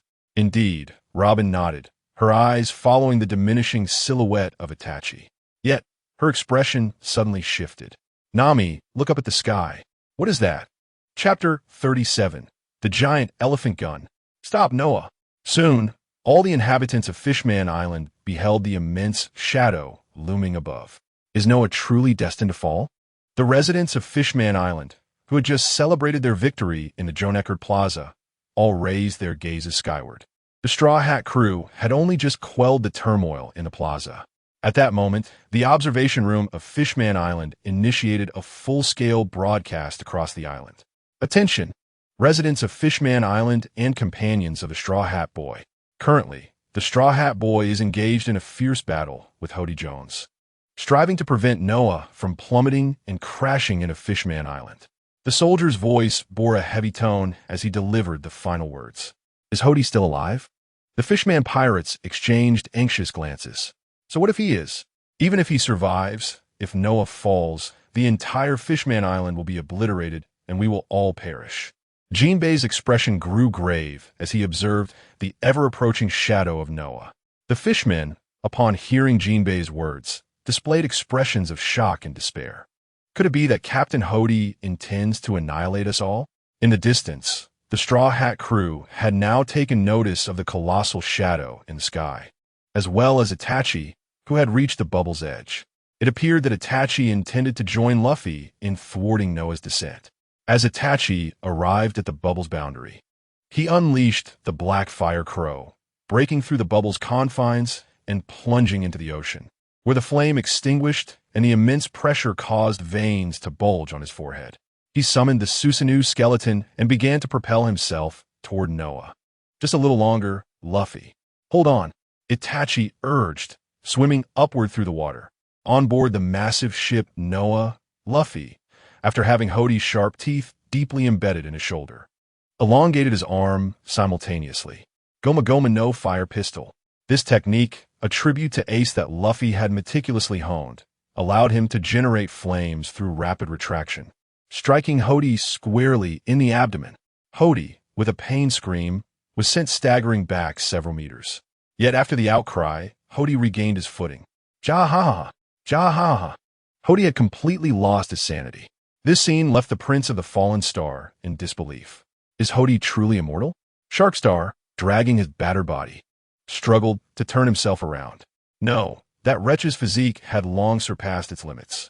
During the recent fierce confrontations, although he was repeatedly vanquished by Hody, Sharkstar discerned the truth through their dialogue. The reason Hody could endure such potent venom and withstand countless blows from Luffy was due to his intense hatred for humanity fueling his body. It was this boundless animosity towards humans that sustained him thus far. Hody, now steady on his feet, continued to laugh maniacally. Stalhakit, do you think you can defeat me? Absolutely impossible. I am the man destined to restore the glory of fishmen. I am the true king of these seas. Take your beautiful dreams and perish. Hody sees the seawater gushing from the enormous ship, condensing it into the largest shark water bullet he could muster. Luffy fell silent. Hody was no longer his primary target. He began to inflate his arm, transforming it into a colossal limb. Then he coated it with haki. This is it, perish. Hody unleashed a barrage of water bullets, hurling them at Luffy with relentless force. Luffy, now wielding his giant arm, raised it high. Gum giant elephant gun. The haki-enveloped giant fist collided with a multitude of water bullets, causing them to stagger back under the impact. Seeing this, Luffy braced himself, exerting every ounce of strength to propel his massive fist forward. The fist crashed down upon the water bullets, akin to a hammer striking Hody. Bang! Hody was thrust deep within Noah's interior. After this blow, Hody's consciousness began to fade like a wisp of smoke. Noah, carry my will, go destroy Fishman Island. Annihilate those dishonorable fishmen. As he shouted this with his remaining strength, countless giant fists descended upon him, or rather, upon Noah. Gum giant elephant rampage. Luffy frantically swung his fists, unleashing a torrential downpour of giant punches, gradually obliterating Noah. At that moment, Itachi arrived atop Noah. Luffy, what are you doing? Itachi. Luffy bellowed, intensifying his assault. I will destroy Noah. I want to allow this ship to crush Fishman Island. Shirahoshi, witnessing the scene, covered her mouth in shock. Lord Luffy, Lord Itachi. The wounds on Luffy's body were becoming increasingly grievous, due to Luffy's frenzied swings of the giant elephant gun. The wounds inflicted by Hody's bites had torn to a horrific extent. Shirahoshi attempted to enter Noah, hoping to persuade Luffy to cease his actions. But Luffy suddenly glared with wide, round eyes and shouted at Shirahoshi, "Shut up, cowardly star. Stay right there and watch me destroy this ship." Luffy endeavored to increase the speed of his punches to the maximum. His arms became mere blurs. Observing Luffy's desperate struggle, Sharkstar felt a profound ache in his heart. Due to their own impotence in such a chaotic situation, they had no choice but to leave it to the Straw Hat crew. Meanwhile, the viewing platform was broadcasting Luffy's exploits throughout the entirety of Fishman Island. The Straw Hat Boy has already defeated Hody. Now, he endeavors to destroy Noah to prevent it from crashing into Fishman Island and obliterating it entirely. Upon the broadcast of this message, the inhabitants of Fishman Island were left in stunned silence. Could the Straw Hat Boy truly demolish such a colossal vessel? Noah? Is there any way to accomplish this? We can only place our faith in him. Fishmen are gazing resolutely towards the sky. In this battle, we are unable to assist. It is solely the Straw Hat crew that will conclude this conflict. Thus, we must trust in the Straw Hat Boy. Yes, indeed. We must believe in the Straw Hat Boy. Go, Straw Hat Boy. Halt! Noah, cease your advance. On the heights of Fishman Island, King Neptune silently recited to himself, "Joy Boy, it seems our promise cannot be fulfilled. Currently, the only hope for Fishman Island lies in the destruction of Noah. Yet, can it truly be destroyed?" In the square, Zoro has sheathed his sword. At this juncture, it appears we could do little more. Sanji exhaled a plume of smoke. Indeed, we can only place our trust in Luffy. Moreover, Itachi has gone his aid. There must be a way. Robin crossed her arms and nodded. Let us vigilantly watch over them. We must have faith in them. Chapter 38, Susanoo / Gum Giant Elephant Rampage. Luffy's barrage of punches grew increasingly frenzied, accompanied by flying splinters of wood, his roar resonating throughout Noah. Yet Itachi could already sense that Luffy's wild gaze resembled a bowstring drawn to its utmost limit. Once that arrow is released, Luffy would surely falter. Luffy, your body is overexerted. Do not proceed in this manner. Itachi was too astonished by the enormity of Luffy's fists to voice his concerns. If he does not act, Fishman Island will be crushed by this ship. I cannot permit the destruction of Fishman Island. Luffy's declaration was as much a shout to Itachi as it was a rallying cry for himself. Do you share a profound bond with this island? Itachi inquired, suddenly perplexed. None, hey. What are you trying to say, Itachi? After a moment of silence, Itachi responded. Did you not state that you do not relish the role of a hero? Before Itachi could continue, Luffy bellowed. There is no time for all this rambling. The timid star is my friend. So is the Elder Star, along with Kami and the others. I cannot stand idly by while their homeland is annihilated. Itachi, you are quite verbose. Gazing at Luffy's stubborn visage, Itachi was momentarily taken aback. By the way, how did you arrive here? Speaking of which, I intend to destroy this ship. You must leave quickly. I cannot fathom what will become of this place once I shatter the vessel. Saying this, Luffy suddenly paused.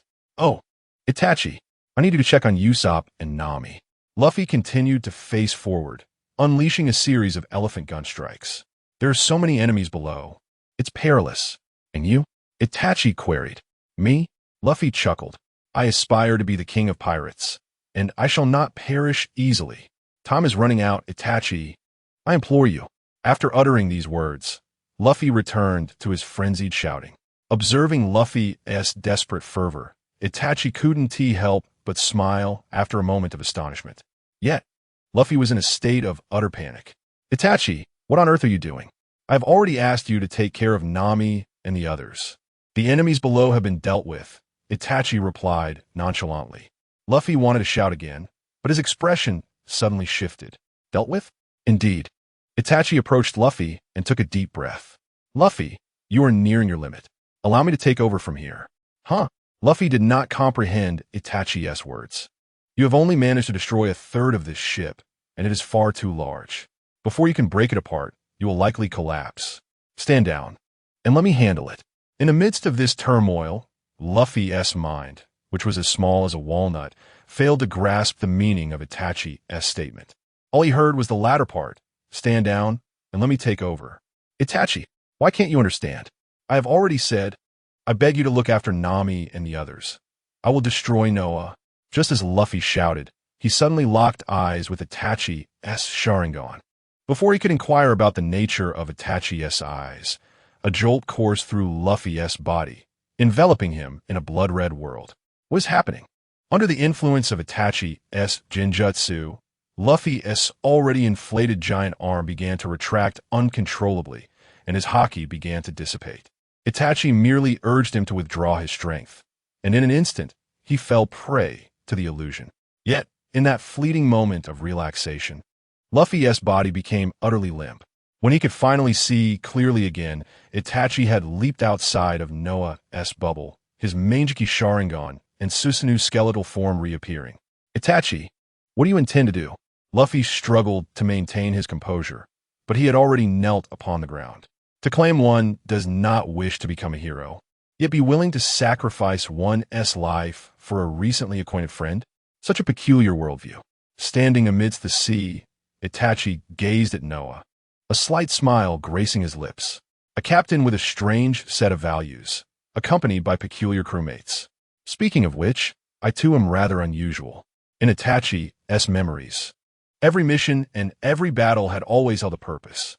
Yet just moments ago, during his conversation with Luffy, Itachi suddenly realized that in this battle, he was, much like Luffy, fighting for someone he had only just met, someone whose friendship was yet to be determined, and for this Fishman Island, the reality of which remained uncertain. Quite fascinating. Itachi smiled and closed his eyes, all remaining chakra within him beginning to gather at his eyes. It is worth noting that Itachi was not one to possess an abundance of chakra. From the outset of their journey in Ryugu Palace to the conclusion of the battle in the square, his chakra had nearly been depleted. This was still thanks to the inexplicable vitality of his 18-year-old form. Moreover, his ocular power had also been significantly drained during combat.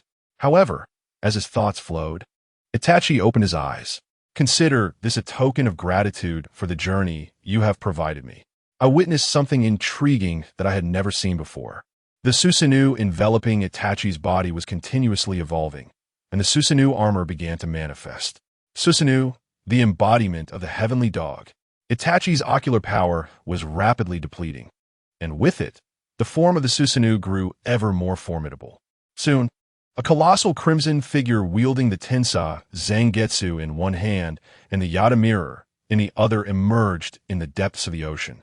The third prince of sharks stood in stunned silence at the sight of this Susanoo giant.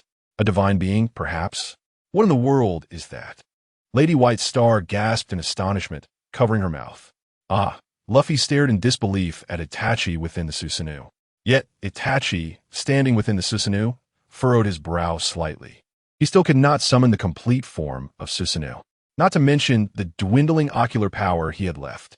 Itachi was acutely aware that even if his ocular power were not exhausted, summoning the complete Susanoo would still prove exceedingly difficult. Moreover, utilizing Susanoo in this manner inflicted tremendous strain on his eyes. However, time was of the essence. The Crimson Giant raised the Tensei Zangetsu aloft. Simultaneously, Itachi lifted his hand, channeling all remaining chakra into the Susanoo. His pupils constricted. Slash! The Susanoo giant swung the Tensei Zangetsu, unleashing an incredibly sharp blade of energy towards Noah. Boom! The titanic blade of energy cleaved Noah, which was even larger than Fishman Island, in two. The third Shark Prince and White Star were violently thrust hundreds of meters away by the residual force of the sword's energy. What extraordinary power this is! The utterly astonished Shark Star struggled to maintain his footing amidst the aftermath. Luffy, too, was left agape, his jaw dropping as the remnants of Noah swayed. Itachi, not yet enough.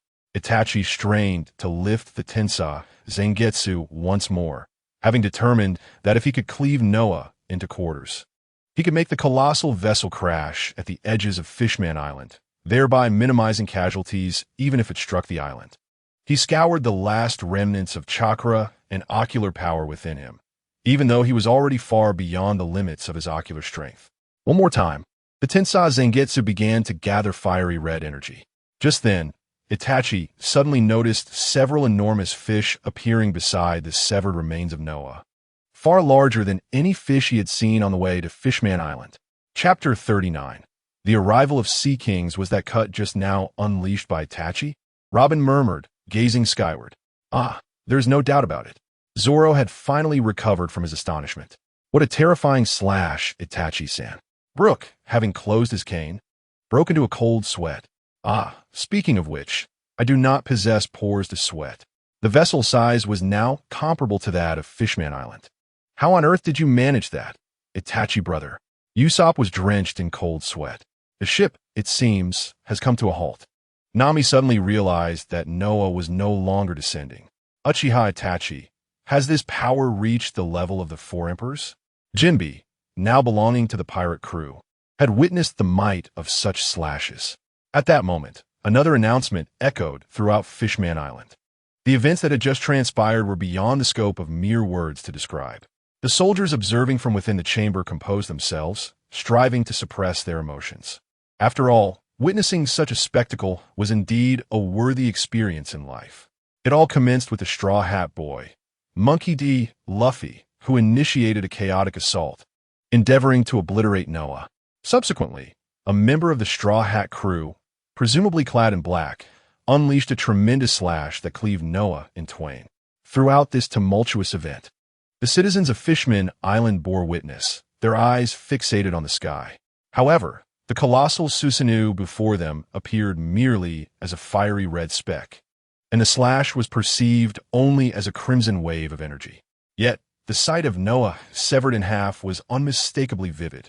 Just as the figure in black prepared to deliver a second strike, several Sea Kings suddenly emerged. At present, the Sea Kings have successfully halted the descent of the bifurcated Noah. High above at the harbor, King Neptune's expression shifted upon hearing of the Sea Kings. Could it be that the power of Shirahoshi has been awakened? In the depths of the sea above Fishman Island, Prince Sharkstar seemed momentarily paralyzed. First, a divine giant executed a slash, and now the Sea Kings had appeared to impede Noah's fall. What on earth was transpiring? As the prince stood in astonishment, Shirahoshi was swiftly swimming towards Noah, bursting inside to rescue Luffy, who was struggling for breath after being inundated with seawater. Opposite the prince, the fading Susanoo of Itachi gazed in wonder at the immense marine creatures before him. How could they emit sounds comprehensible to human ears? Itachi pondered in confusion. At that moment, the central Sea King, resembling a duck-headed fish, spoke. At last, we have caught up. Both Shirahoshi and Itachi jolted in surprise. Who was speaking? Princess Shirahoshi. Our king. Startled, Shirahoshi raised her gaze to the magnificent sea kings. How do you know me? A whale among them nodded affirmatively. Of course, we know you. You are our king. Indeed, our king. As Luffy, who had succumbed to unconsciousness, was placed within a bubble by Shirahoshi and finally able to breathe oxygen, he awoke. Who is speaking? Luffy squinted, suddenly realizing the enormity of the sea kings before him. The duck-headed fish continued. It is truly wonderful that Princess Shirahoshi can summon us. Summon? Shirahoshi replied, perplexed. I did nothing. I was merely heartbroken. No, the duck-headed creature insisted, its voice surprisingly gentle despite its massive size. You, Princess Shirahoshi, have been guided by this hat-wearing boy, revealing your hopes. The Frog Sea King interjected, Princess Shirahoshi's fervent desire is to protect Fishman Island. She hopes to become his strength. Thus, we have been summoned by you to become your power, the Frog Sea King explained. As it spoke, the Whale Sea King slightly bowed its head, its house-sized eyes turning toward Itachi. Go to that person. He is in distress. As the Sea King gazed at Itachi, the skeletal structure of his Susanoo had already vanished. Itachi-sama, Princess Shirahoshi exclaimed as she grasped Luffy and prepared to rush towards Itachi. At that moment, the Sea King lent a slight assistance, delivering Itachi into the hands of Princess Shirahoshi. Without delay, she enveloped Itachi in a bubble. So, you're the mermaid princess, Itachi exhaled, as his chakra and ocular strength had been nearly exhausted, and his physical stamina had reached its limit. Ah, he's been saved. This individual possesses terrifying power, capable of severing Noah, remarked the Sea King with the head of a duck and the body of a fish. Indeed, Princess Shirahoshi, we have been awaiting your birth. The eel-like Sea King added. This colossal ship was constructed to guide you. Awaiting my birth? Shirahoshi inquired, pointing at herself in confusion. Precisely. This lineage has been in place for ages, continued the duck-headed Sea King. Every few hundred years, our king is reborn in the form of a mermaid. From the moment of your birth, you have been our queen. On Fishman Island, King Neptune, upon receiving reports from the observation chamber that the Sea King had halted Noah, finally breathed a sigh of relief, leaning against the rock behind him. Has the Sea King finally awakened?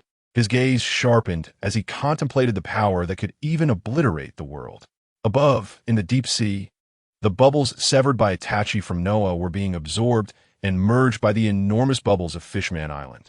Go forth, Princess Shirahoshi, the duck-headed Sea King spoke once more. Humans cannot survive underwater, and both of them are injured and in need of healing. We shall take Noah. At this reminder, Shirahoshi suddenly recalled Luffy's severe injuries. She hurriedly glanced at Luffy and Itachi. While Itachi appeared unharmed, his expression revealed profound fatigue. Shirahoshi, are you conversing with the Sea Kings? The struggling Star murmured. This is truly unbelievable. The mood of Shark Star began to settle. It seems the Sea Kings intend to take away the remnants of Noah. We must hurry to capture Hody, he declared, swimming towards Noah. What connection exists between the massive Noah, the Sea Kings, and Shirahoshi? Shark pondered. The Sea King, biting the iron chains surrounding Noah, was already altering direction, preparing to carry away the severed Noah. This means Noah will require time for repairs. The frog-like Sea King sighed. Is it merely my illusion? The whale-like Sea King turned back and noticed Shirahoshi had dashed through the bubbles of Fishman Island and entered the island itself. Why do I feel that the one in the straw hat and the man in black can hear our voices? As the whale-like Sea King gazed at Itachi, he sensed that Itachi was listening to their words. How is that possible? The eel-like Sea King shook his head. Only Princess Shirahoshi can hear our voices. Hasn't there been such an occurrence in the past? The duck-headed Sea King remarked. Ah, it seems there has been. The Sea Kings suddenly recalled a time long past. Over a decade ago, before Princess Shirahoshi was even born, when a pirate ship had sailed to Fishman Island and they could hear their voices. Why? The Sea Kings questioned among themselves. Speaking of which, could the broken Noah still be of use? Who knows? This would require the strength of that particular race. Can it be repaired? The Sea Kings continued to inquire of one another. If it could be mended, that would be splendid, said the Sea King with the body of a duckfish. It would be wonderful if it could be restored before the appointed day arrives.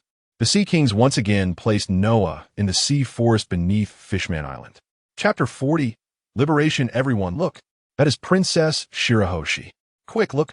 Princess Shirahoshi is with the Straw Hat Boy, Luffy, and there's the young man in black who has ended the battle in the square. Behind Princess Shirahoshi stood the third prince, who was holding on a Hody. This signified that the Straw Hat crew had achieved complete victory. Indeed, we have won. We are saved. The residents of Fishman Island erupted in cheers for the Straw Hat crew. It was truly unbelievable. King Neptune had also arrived above the square. With just over a dozen people, they helped us win the war of our fallen nation. However, amidst the jubilant celebrations, Princess Shirahoshi was in tears. Zoro, Nami, look at Luffy. Luffy is bleeding profusely. And Itachi, he can no longer stand. Oh no! Chopper rushed to Princess Shirahoshi, being closest to Itachi, and began to assess his injuries. It seems he is unharmed, Chopper stated, listening to Itachi's heartbeat with his stethoscope. I'm merely exhausted, Itachi managed to utter. Itachi, Robin and Nami joined him, with Nami cradling Itachi in her arms. Yes, just let him breathe evenly. He has expended an immense amount of energy. As Chopper spoke, he hurried to Luffy's side, but as soon as he glanced at Luffy, he gasped, Luffy has lost too much blood. Chopper quickly attempted to rush to the Thousand Sunny to retrieve the blood transfusion equipment. But then it struck him that the ship's blood bank had been depleted while treating Sanji's nosebleed, and furthermore, Luffy had a rare blood type with no compatible match available. Hey, does anyone here have Luffy's blood type? Chopper anxiously called out to the crowd. Blood? The others exchanged worried glances. But none of them were of the same blood type. There is no one on our ship with that blood type. Hearing this, Princess Shirahoshi, tears streaming down her face, extended her arm. Take my blood. Even though it's not the same type, my blood is red too. No, it must be a compatible type. Chopper immediately shouted toward the square. Everyone, does anyone have Luffy's blood type? Our Captain Luffy is losing too much blood and needs a transfusion.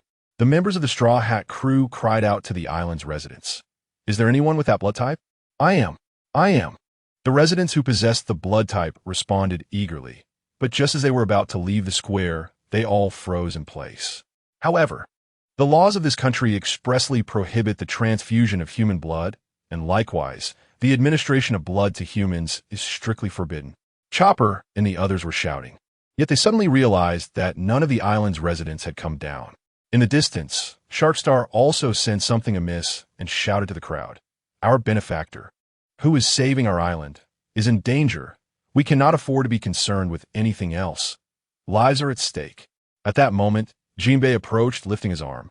Let my blood flow. Mine is of the right type.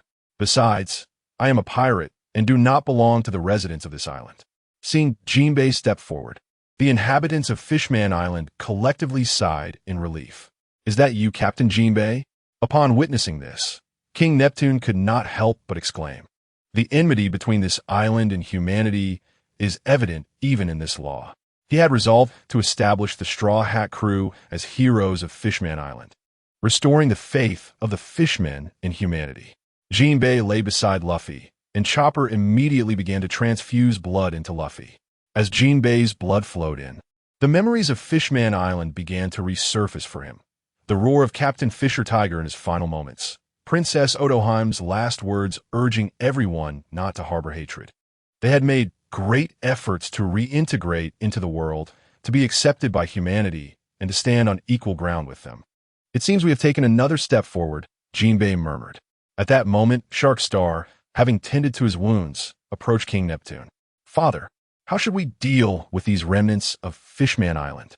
King Neptune glanced towards Hody's direction, where many residents were vehemently cursing Hody and his crew. They have surrendered to the Straw Hat crew, have they not? I have heard they surrendered to that young man in black. Then we must seek his counsel. Meanwhile, all the human pirates had fled to the Straw Hat crew's side.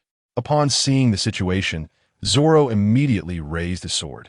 But several of the pirate captains fell to their knees. Straw Hat crew, we do not come to oppose you. We wish to follow that divine figure. Divine figure? Zoro raised an eyebrow. Yes, that young man in black. He is our god. He is not your god. Sanji retorted angrily. Can't you see how exhausted he is? You bunch of fools. The pirate captains hurriedly shouted toward Itachi, young man in black, great brother in black. You have saved us. We are willing to follow you. Yes, yes, we all wish to be your subordinates, your servants.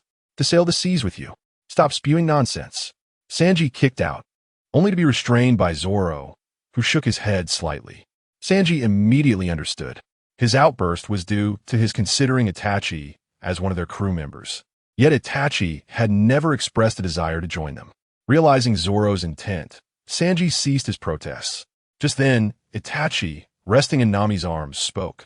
Let's go. Let us depart. Upon hearing Itachi's voice, the pirate captain stepped forward. Great brother in black, what do you mean? Let us depart to the places of your choosing. Upon hearing these words, several pirate captains trembled. Brother in black, do you not require servants? We would willingly become your slaves. No, Itachi gently shook his head. I am but a solitary vessel adrift, uncertain of my own destination. Robin has informed me that this is a vast world of the Grand Line. You may go, pursue your own paths. Do not speak further, Itachi, drink. Robin knelt down, gently placing 2 fingers over Itachi's lips, offering him some water. After listening to Itachi's words, the pirate captains bowed deeply before him. Thank you, brother in black. Thanks to you, we are free. Upon hearing this, the pirates behind them knelt as well, collectively exclaiming, Thank you, Itachi. The pirate captains continued, In the future, should we encounter one another in the new world, and should you require our assistance, do not hesitate to summon us. The pirates proudly proclaimed their names. Upon witnessing Itachi's slight nod, they wept tears of joy and rushed off into the distance. We are free. Observing the jubilant pirates, the members of the Straw Hat crew couldn't help but smile. What an odd sensation. Zoro sheathed his sword. In a moment of levity, Nami gently tapped Itachi. By the way, Itachi, what was it you said? A drifting ship? If you do not mind, you could certainly join us. Chapter 41. Confirmation. Itachi boards a ship. Have those pirates been set free? Prince Sharkstar remarked, watching the pirates flee into the square. It seems to be the intention of that young man in black. We should inquire about the treatment of the new Fishman pirates. Sharkstar swam toward the Straw Hat crew. However, upon arriving before them, he discovered that both the crew and their ship had vanished. Where did they go? Sharkstar wondered, only to suddenly realize that the Thousand Sunny had taken flight, propelled by the wind. Princess Shirahoshi quickly followed in pursuit of the Thousand Sunny. Hurry, hurry, hurry. The thought of being treated like a hero filled Luffy with a sense of dread. Having regained his footing after the transfusion, he leapt to the bow of the ship and shouted to Frankie, oh. Frankie accelerated once more. Indeed, the image of being hoisted high by everyone makes me feel nauseous, Zoro shuddered. We are pirates, after all. Robin gazed thoughtfully at King Neptune in the distance. During their discussion of plans in the sea forest, she had already perused the historical text from Fishman Island. Chopper was sprawled atop Itachi, calling out to Usopp, Usopp, please fetch me a warm towel. Coming. Usopp handed the towel to Chopper, who applied it to Itachi's eyes. Itachi's ocular blood vessels appeared constricted and blood-starved once more. His body was relatively well, but he was exceedingly fatigued. After placing the towel on Itachi, Chopper had him lie on his fluffy belly, using his tiny hooves to massage the blood vessels around Itachi's eyes. At that moment, everyone heard Luffy shouting from the bow, Why, Jinbei? Why don't you come aboard with us? Jinbei silently lowered his head. I did not say I would not sail with you, Luffy. You may consider me your crewmate now. But what do you mean by but? Luffy asked, visibly annoyed. At present, I am affiliated with another pirate crew. If I wish to join your Straw Hat Pirates, I must first sever that connection. Jinbei wore an expression of resignation. Speaking of which, there is currently someone even more important to you than me. Someone important? Luffy halted his animated gestures. Jinbei articulated each word carefully. Itachi Uchiha. Upon hearing the name, Luffy recalled their encounter on the Noah, when Itachi had urged him not to push himself to the limit. But shortly after, Itachi had burst out of the bubble surrounding Noah, summoning that colossal crimson giant. Only then did Luffy grasp the meaning behind Itachi's words. Observing Luffy's expression, Jinbei nodded. Go invite him. Yes, Itachi. This is even more crucial than inviting Jinbei aboard. Luffy hurried towards the deck. A crow flew above Jinbei's head once more. Luffy, You certainly know how to express yourself. Hey, Itachi! Luffy leaped onto the deck, ready to shout, but Robin gestured for him to lower his voice.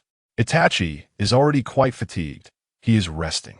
Indeed, Luffy, lower your voice, Chopper added, still massaging Itachi's eye area. Ah, wow, Luffy nodded and approached Itachi, gently shaking him. Hey, Itachi. What is it? Is there something happening? Itachi asked softly. There's nothing now. There are no enemies left. I just wanted to ask. For some reason, the usually boisterous Luffy stumbled over his words. I wanted to ask if you would be willing to be my companion. At this proclamation, everyone on the deck turned their gaze towards Itachi. Even Zoro, who had been asleep, awoke. Companion? Itachi was taken aback, the word instantly evoking memories from his past. Since joining the Umbu at the age of 11, Itachi's brief life had been spent almost entirely in darkness, bearing a grim fate alone. Even the fleeting companionship he had shared with the likes of Kisame and Tens had been in the shadows, moving forward together in a bleak existence. At that moment, Itachi finally understood why he sensed something within Luffy and his crew that he had never felt before, a stark contrast to darkness, a ray of sunlight. Noticing Itachi's prolonged silence, everyone held their breath in anticipation. Itachi-san. They all watched him intently. After a long pause, Itachi spoke. Where are you headed next? Luffy was momentarily stunned, but Nami quickly chimed in. We will continue our journey on the Grand Line until we find Raftel. Is there still a long way to go? Itachi inquired. I don't know, Luffy chuckled. To be honest, we have no idea how many adventures await us. At that moment, Usopp suddenly interjected. Perhaps we can find Itachi-san's homeland along the Grand Line. Indeed, the Grand Line is vast, and perhaps one day we may encounter the Land of Fire. Nami quickly concurred. Itachi smiled gently, remaining silent. Ever since he had listened to Robin's tales of this world, he had come to a profound realization. This world bore no resemblance to his own. He had completely severed ties with his previous existence. I might have to depart, he uttered, directed towards the child who had been watching over him at his doorstep. That child had now matured into a being possessing the eternal Mangekyo Sharingan, capable of summoning Sasuke, destined to save the world of shinobi. The only sorrow was that he had uncovered all the truths about himself, truths Itachi had hoped to keep hidden. He merely wished that when the child encountered Naruto, the Kotoe Tsukumi would be triggered, allowing Naruto to bring him back to Konoha. However, the subsequent events had proven to be utterly unpredictable. Itachi sighed softly, conjuring images of two figures in his mind, Sasuke and Naruto. The future of the shinobi world rested solely in their hands. I might have to leave, he continued, to embark on an adventure alongside Luffy, Robin, Nami, and others whose hearts radiated warmth and light, to explore this unfamiliar world. Forgive me, Sasuke. Itachi smiled and nodded slightly. Chopper, who was massaging Itachi, suddenly noticed a slight movement of his chin. Excitedly, he inquired, Itachi and I, does that mean you agree? Yes, Itachi affirmed with another nod. I have decided to join you on this adventure. Yay! Chopper exclaimed, leaping 3 feet into the air, nearly bumping into Itachi, causing him to quickly regain his composure. Itachi and I has agreed. Nami and Robin sighed with relief, with Nami embracing Robin and shedding tears of joy. This is wonderful, truly wonderful. Usopp clenched his fists, eyes sparkling with hope. With Itachi and I, our safety is truly assured. Brook wiped away his tears, exclaiming, Itachi-san. I can hardly contain my emotions. Though I lack the ability to shed tears, he chuckled. Zoro smirked at this, letting out a soft laugh before dozing off again. Sanji, puffing on a cigarette, exhaled a cloud of smoke. We need to figure out Itachi's appetite. Who knows how much this monster of a man can eat? Frankie struck a pose, forming a star with his hands. Itachi, this is simply fantastic. Jinbei also sighed in relief, smiling. How reassuring it is to have such a dependable person aboard. Luffy, instinctively donning his straw hat, burst into laughter. All my dream companions have finally gathered. At that moment, Shirahoshi and the Shark Pirates had caught up with the Thousand Sunny. Master Luffy, Master Itachi, Jinbei-san, everyone, please wait. Chapter 42. The Banquet, Arrival of the pirate crew just as they reveled in the joy of Itachi joining their ranks. The Caribou pirates and the Hachi brothers had already blocked the path of the Thousand Sunny. Shirahoshi cried out to everyone, "Why are you leaving without saying goodbye? We ought to express our gratitude, indeed." Duh. Sharkstar spread his arms wide. "Everyone, he is the hero of Fishman Island." Upon hearing the word hero, Luffy became troubled, exclaiming, "Being a hero is such a hassle. I don't want that." After causing such a commotion, merely contemplating remaining in the square sent shivers down his spine. Zoro continued to shudder. Sda. We should be on our way," Luffy shouted.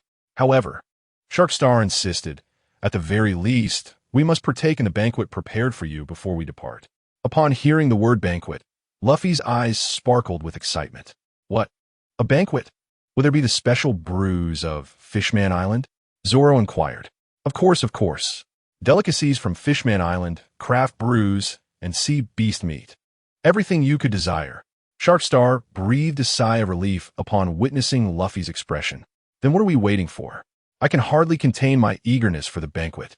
Luffy drooled in anticipation. "I truly cannot deal with you lot." Nami sighed helplessly. "Wonderful. Let us enlist Frankie Dano to turn around with us." Shirahoshi beamed with joy. "Oh, and let us not forget to invite Chopper and Kami." Luffy exclaimed with glee. "Very well. Set sail towards Ryugu Palace." Sharkstar waved his hand, guiding the Neptunian soldiers who were trailing behind them to lead the way to the Thousand Sunny. Half an hour later, after anchoring at the port, Luffy and his companions boarded a special fish boat destined for Ryugu Palace. Throughout the journey, Chopper was diligently massaging the eyes of Itachi, who was now able to stand. Chopper remained perched atop Itachi's head, continuing his ministrations. "Thank you for your efforts, Chopper." Itachi opened his eyes, still weary but feeling much improved. "It's no trouble at all," Chopper blushed. "By the way, I've been resting on Itachi and I's head. I senti tired?"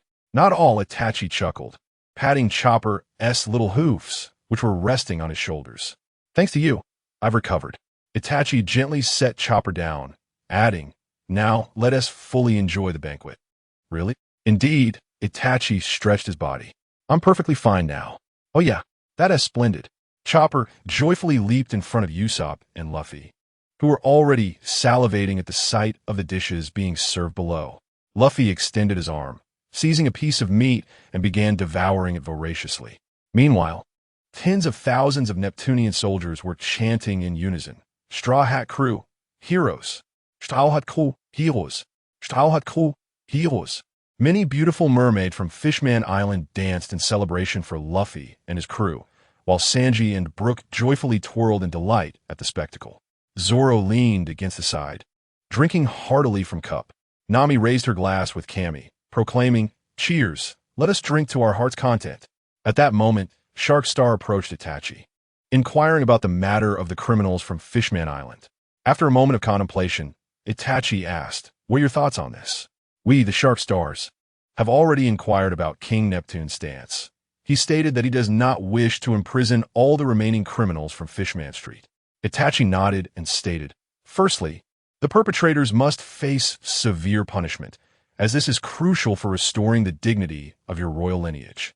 Furthermore, not all criminals need to be imprisoned. Merely confining them is both a burden for Fishman Island and will only serve to cultivate their resentment within the confines of a cell. Hasn't their destructive behavior already caused considerable damage? Therefore, let them engage in the restoration of the harmed areas as a form of labor. Ultimately, all these offenders should be incorporated into the military." "All of them into the military?" Sharkstar exclaimed in shock and confusion. King Neptune shared this sentiment, suggesting that all criminals join the Neptune army. Yet Sharkstar found this perplexing. Itachi inquired, "Do you wish to see another uprising on Fishman Island?" By integrating the criminals into the military, they're not only compelled to contribute, but are also undergoing a transformation and oversight within the ranks.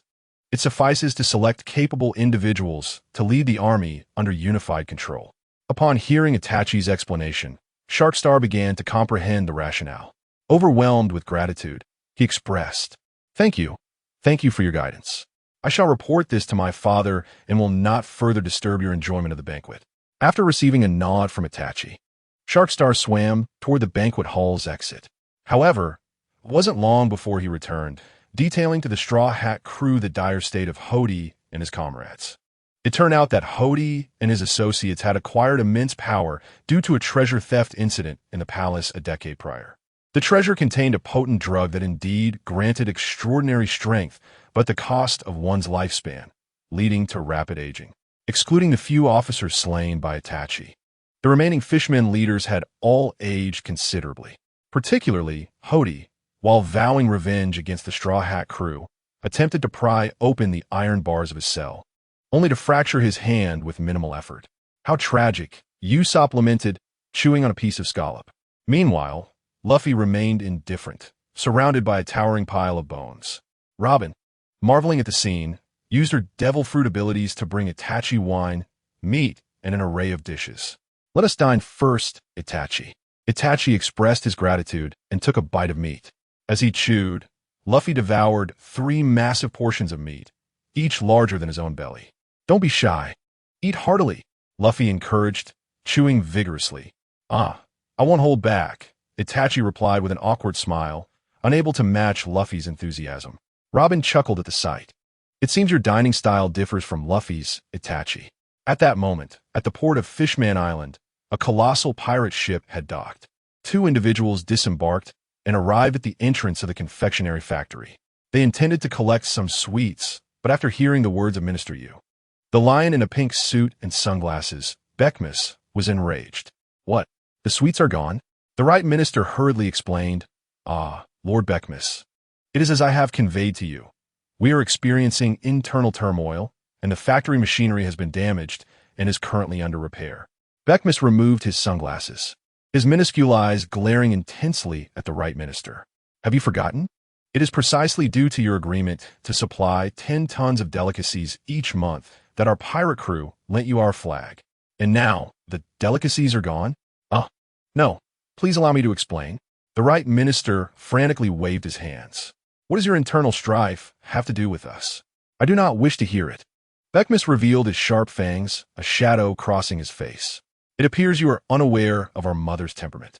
Should you fail to deliver the delicacies, she is a woman capable of bringing ruin upon any nation that cannot comply. Chapter 43. Ancient Weapon. Poseidon. While everyone was joyously drinking and reveling in the feast, Robin had already sent Sharkstar to relay a message, summoning King Neptune to meet her outside the banquet hall. King Neptune, clutching a bottle of wine, appeared somewhat disoriented, even though he was still bound in bandages. Do you have something to discuss with me, pirate girl? Forgive the abruptness of this invitation, but I felt this was the only moment we could converse privately, Robin replied, glancing sideways. Upon hearing her words, King Neptune's face flushed. Well, although my wife has passed, my heart belongs solely to Princess Odoheim. Pirate girl. Before King Neptune could become entangled in his thoughts, Robin inquired, Who is Joy Boy? King Neptune was taken aback, and the wine jug slipped from his grasp. I have read the historical text from the Sea Forest. Joy Boy. To whom was he apologizing? You can comprehend the historical texts? Neptune asked in astonishment. Robin nodded. I am a survivor of O'Hara. However, if you prefer not to speak of it, that is entirely your choice. After pondering for a moment, King Neptune slowly sat down. If it is you, I shall share all that I know. Joy Boy was a figure from the blank century, a person who truly existed. This dates back to 800 years ago, does it not? Robin stated. Indeed, that document was Joy Boy's apology to the Mermaid Princess. Although the detailed content has not been passed down, it is said that one day, someone will emerge to fulfill Joy Boy's promise. This is a legend that has been preserved among our royal lineage. Thus, we have guarded Noah through generations, waiting for the day Joy Boy arrives to complete his vow. But Noah has already been severed by Itachi, Robin remarked. King Neptune shook his head. No matter, he and Luffy are both striving to protect Fishman Island. Noah can be restored. It merely requires the power of a certain tribe. A certain tribe? What does that mean? Robin inquired. I do not know, King Neptune sighed.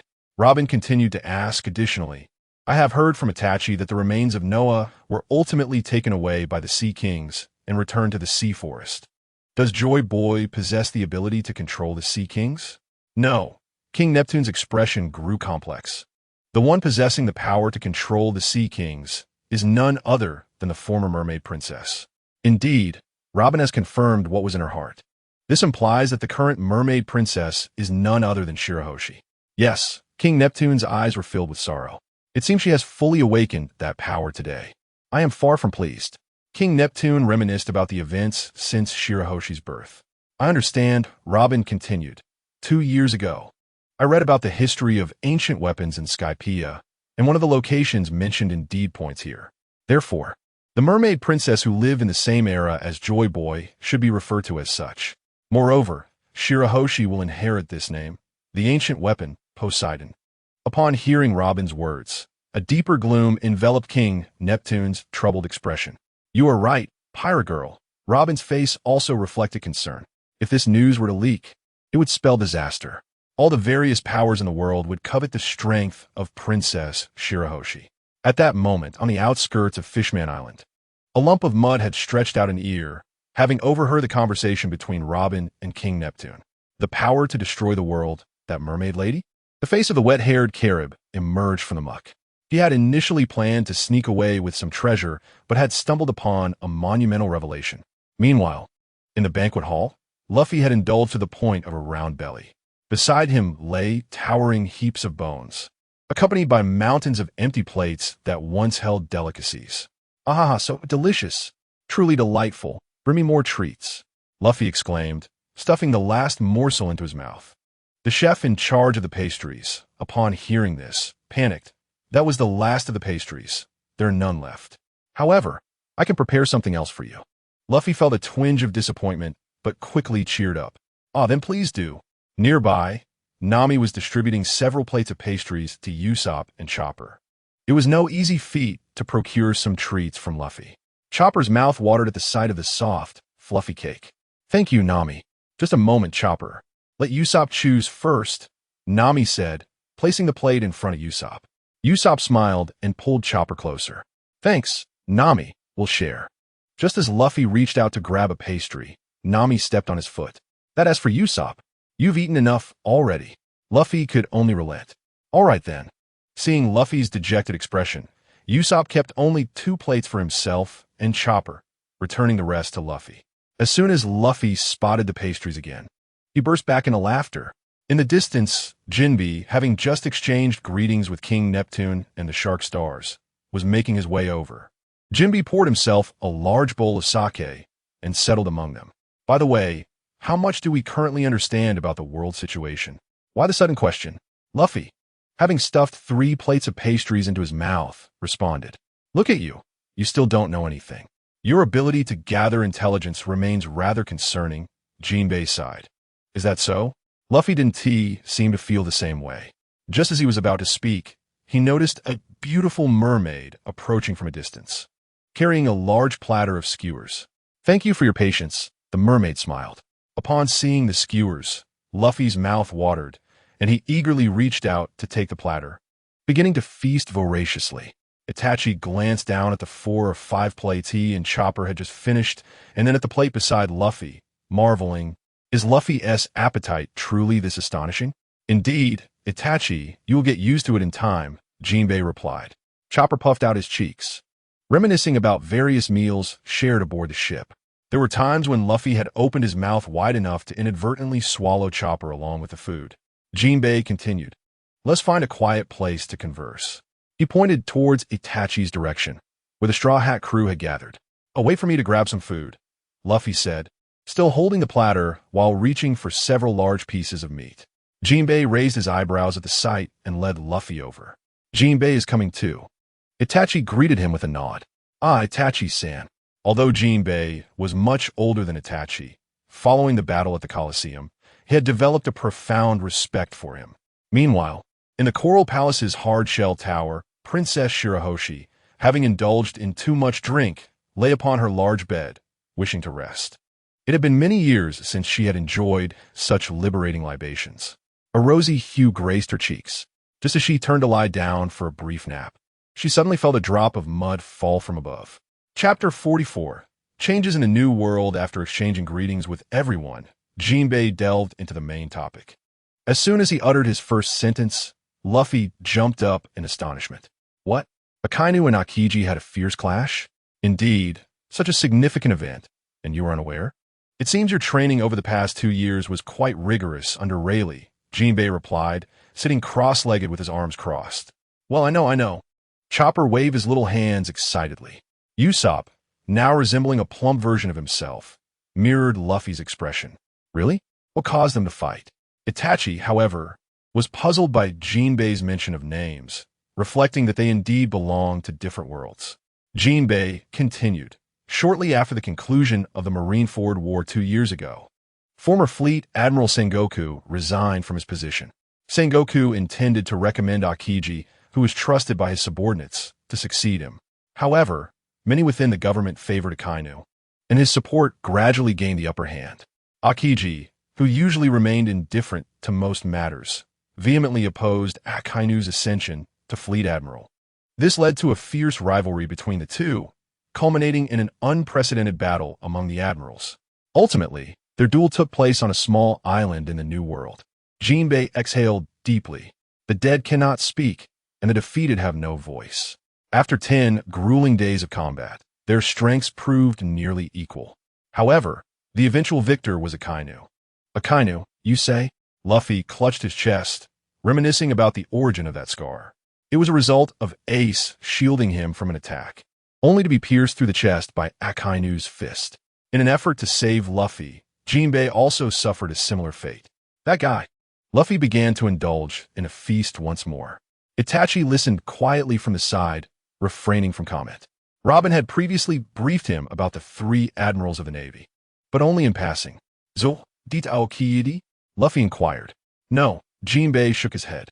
Even in the face of former comrades, Akainu displayed a flicker of compassion. However, Akiji ultimately refused to remain subordinate to Akainu and chose to depart from the Navy. Usopp, who had been listening, sat up in astonishment. Akiji left the Navy? The Admiral is the Navy's strongest force. Indeed, Jinbei nodded. Yet, to compensate for this void, the world government implemented policies that unexpectedly empowered the Navy. Jinbei's tone turned serious. Listen closely, the world has undergone 2 significant changes. One is that Akainu Sakazuki has ascended to the position of Fleet Admiral, and through global conscription, he has transformed the Navy into an unprecedentedly powerful force. The other matter is the emergence of Blackbeard's pirate crew. Upon hearing the name Blackbeard, the Straw Hat crew fell silent. Blackbeard, the guy we encountered in Fusha Village, right? Nami recalled that occasion when Luffy was beaten by Bellamy in the bar, and Blackbeard had laughed derisively, saying what they call a new era is utter nonsense. They claim the age of pirates chasing dreams has ended? Huh. A person's dreams will never cease, will they? Luffy also remembered the moment he encountered Blackbeard and impelled down. Jinbei continued. He was originally a veteran of the Whitebeard pirates. After the old man's death, he swiftly took control of the seas that belonged to the Whitebeard pirates. The power he wields is none other than the Tremor fruit, which originally belonged to the old man. Now he stands alongside Shanks and Kaido as one of the emperors of the New World. To shamelessly usurp Whitebeard's position, how despicable! Nami scoffed. Jinbei nodded. He is indeed a vile and contemptible man. Speaking of which, it seems their pirate crew possesses the capability to hunt down other devil fruit users, though the reasons for this remain unclear. Hunt down devil fruit users? Chopper exclaimed, tilting his head in disbelief. Should I be wary then? Usopp whispered to Chopper. They probably wouldn't covet a mere human fruit, would they? Jinbei turned his gaze to Luffy. In any case, Luffy has a deep grudge against Blackbeard. So you must. Jinbei paused as he noticed Luffy had already reached for the platter and was continuing to feast. This left Jinbei wide-eyed. Luffy, as captain, you ought to be aware of the most fundamental intelligence. Meanwhile, Sanji, who was beside them, took a drag from his cigarette. All right, Jinbei, we've all heard it. Chopper chimed in.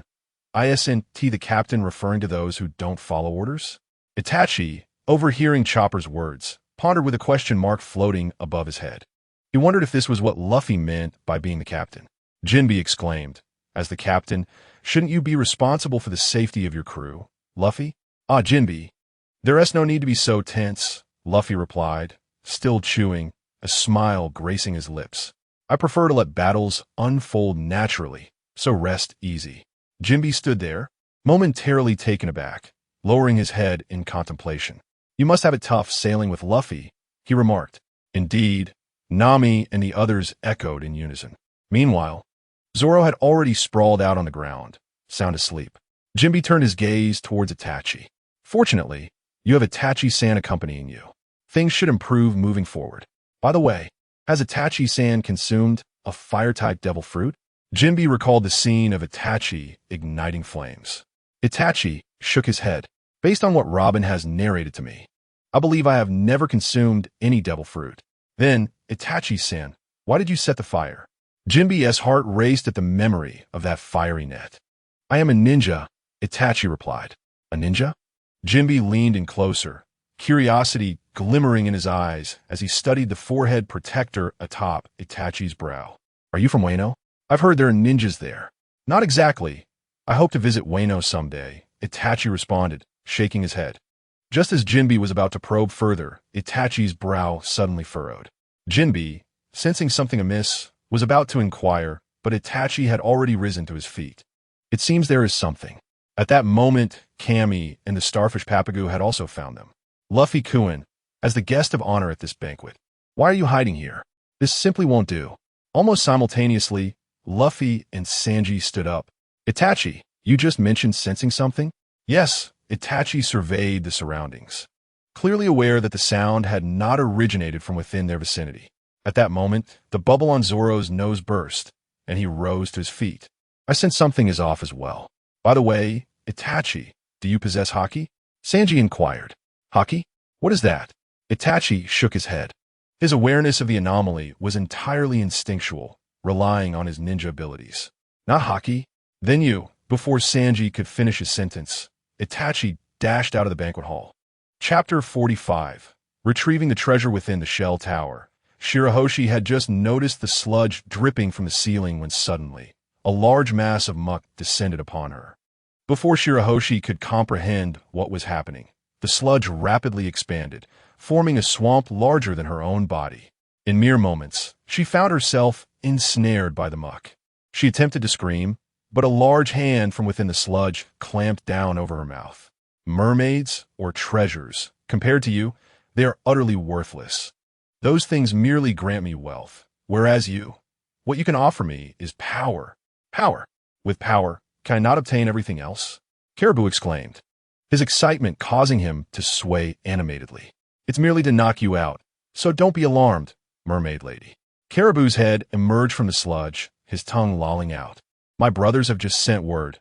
They're waiting for me at the port. Mermaid lady, come with me to the new world. Caribou expressed a desire to lick Shirahoshi with his tongue. At that moment, a voice suddenly called out from behind him. Hey, who is it?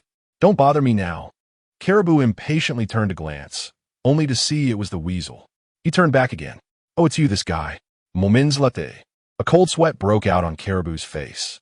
Wait a minute, that was... He weakly turned back and discovered that not only the weasel, but also Luffy, Zoro, and Sanji were standing right behind him. The next second, Caribou was sent flying out of the Dragon Palace with a scream. Speaking of which, he hadn't been seen since their arrival. Zoro crossed his arms. Shirahoshi, frightened, clutched Luffy tightly and wept uncontrollably. This is terrifying, Luffy-sama. Sanji, witnessing Shirahoshi holding on to Luffy, lamented as he pounded the ground in regret. If only I had saved Princess Shirahoshi. The weasel gazed outside the Dragon Palace. Given the current situation, could it be that the merfolk of Fishman Island had been kidnapped by this individual? Just then, the tardy Minister Z left a thud on the ground. We are late. Thank you so much for rescuing everyone multiple times. It's nothing. No need to worry, Luffy replied as he continued munching on meat. Typically, no small fish even managed to enter the Dragon Palace, but due to the recent turmoil, the palace had suffered significant damage. The minister pointed toward a tower opposite the shell tower. That tower had been severed in two.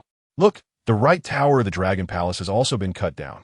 That damn thief must be responsible. At that moment, Papagu, who had just arrived, suddenly pointed at Zoro. That tower was severed by him. He chopped through both the iron prison and the tower to escape. Upon hearing this, Zoro punched Papagu on the head. "You could just pin this on that guy." "You idiot." Papagu rubbed his head and retorted, "Lying is the beginning of theft." Just then, Nami, who had arrived shortly afterward, extended her hand. "Wait a moment, Minister. What did you mean by thief?" The minister paused slightly. "Thief.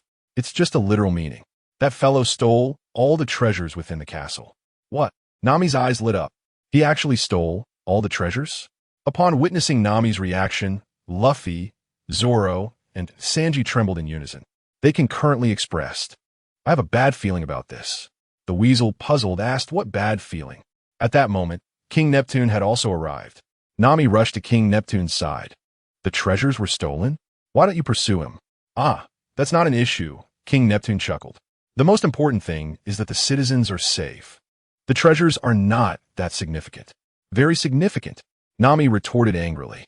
She quickly shifted her tone. "Then, if we manage to recover the treasures before she could finish." King Neptune readily responded, "If you can retrieve them, I will gladly give all of them to you. It is only right to reward the saviors of our island." "Really?" Nami's eyes sparkled with excitement. She immediately shifted her gaze toward Luffy and the others, her eyes quickly igniting with fury. "You lot, why didn't you subdue him? How could you let him escape?" Upon witnessing Nami's anger, Luffy felt a surge of panic. Zoro, struck by inspiration, suddenly pointed at Itachi. It was Itachi. He was the one who sent him flying. Luffy, initially taken aback, hastily nodded in agreement. "Ah, yes, it was indeed Itachi's doing." Itachi, arms crossed and observing the trio, tilted his head slightly upon hearing this. He mused to himself, wasn't it Luffy who delivered that kick? However, upon noticing Zoro's incessant gestures, Itachi quickly nodded in acknowledgement. "My apologies, Nami. I must have used excessive force." "Stop lying, you lot." Nami's keen eyes, sharp as a hawk's, pierced through Zoro's antics. "Angry Nami is quite beautiful," Sanji exclaimed, spinning in delight. In the next moment, Nami unleashed a punch on Luffy, Zoro, and Sanji, sending them soaring out of the bubble and toward the outskirts of Ryugu Palace. "If you can't find him, don't bother coming back." Itachi observed the trio flying outside the bubble, pondering, should I also go and look for them? Nami instantly transformed her demeanor, reverting to a gentle, affectionate tone. "No need. Itachi, you must be tired. Just rest here with us." The rapidity of her mood shift left Itachi momentarily stunned. "I just worry that they might stir up trouble," he remarked, having already witnessed Luffy's reckless methods. "Rest assured, trust them," Nami insisted, waving her hand dismissively. Meanwhile, the right minister continued to explain to Bekamusu, as I mentioned earlier, the damage to the factory machinery was due to our internal strife. We are currently, I have already stated, what does our internal strife have to do with this? Bekamusu removed his sunglasses once more, revealing his tiny, bead-like eyes. The nearby fishmen, initially tense while watching Bekamusu, were taken aback upon seeing his eyes. His angry expression is rather endearing. One of the female fishmen couldn't help but comment. "We have a contract. Wasn't this the agreement? 10 tons of snacks in exchange for our pirate flag." Bekamusu, having just donned his sunglasses, took them off again. "If you provoke Mama, there is only one outcome, annihilation." He removed his sunglasses again, showcasing his tiny eyes and furious face. The factory workers struggled to suppress laughter, their faces flushed. His threatening demeanor is quite adorable. Chapter 46, A Call to the Yonko. "Hey Zoro, Sanji. Look, there he is. I can't believe we found him so quickly," Luffy exclaimed, resting his head back and laughing as he approached Caribou. Caribou was already unconscious, sprawled on the ground amid scattered coins and treasures. The appearance resembles a small creature that has exploded with gold coins scattered across the street. "Surely, you must have dealt with him swiftly back in Dragon Palace City." Sanji discarded his cigarette, but, coupled with the fall from such a height, he must have lost consciousness instantly. How mundane. Zoro crossed his arms, initially intending to cleave him into 8 pieces. This theft is exceedingly ruthless. Sanji gazed at the treasure strewn about. Jewels, gold coins, porcelain, jade, and agate. Is Uncle Raleigh truly going to give all this to us? Can that swindler, who resembles a swamp, possibly carry so much? Zoro had already gathered 3 hefty bundles and began to pack. Uncertain, Luffy chuckled as he joined in the effort. Once they were finished, the 3 of them hoisted the bundles onto their backs and shouted in unison. 1, 2, go. Oha, ho, ho, ho. The weight forced them to lean back in unison. All right, we are heading back to Dragon Palace City, Luffy exclaimed. Are we walking back? Zoro inquired. Sanji replied. There should be flying fish in town. We can ride them back. Where's the town, Zoro? Luffy asked. Zoro glanced around and pointed in a direction.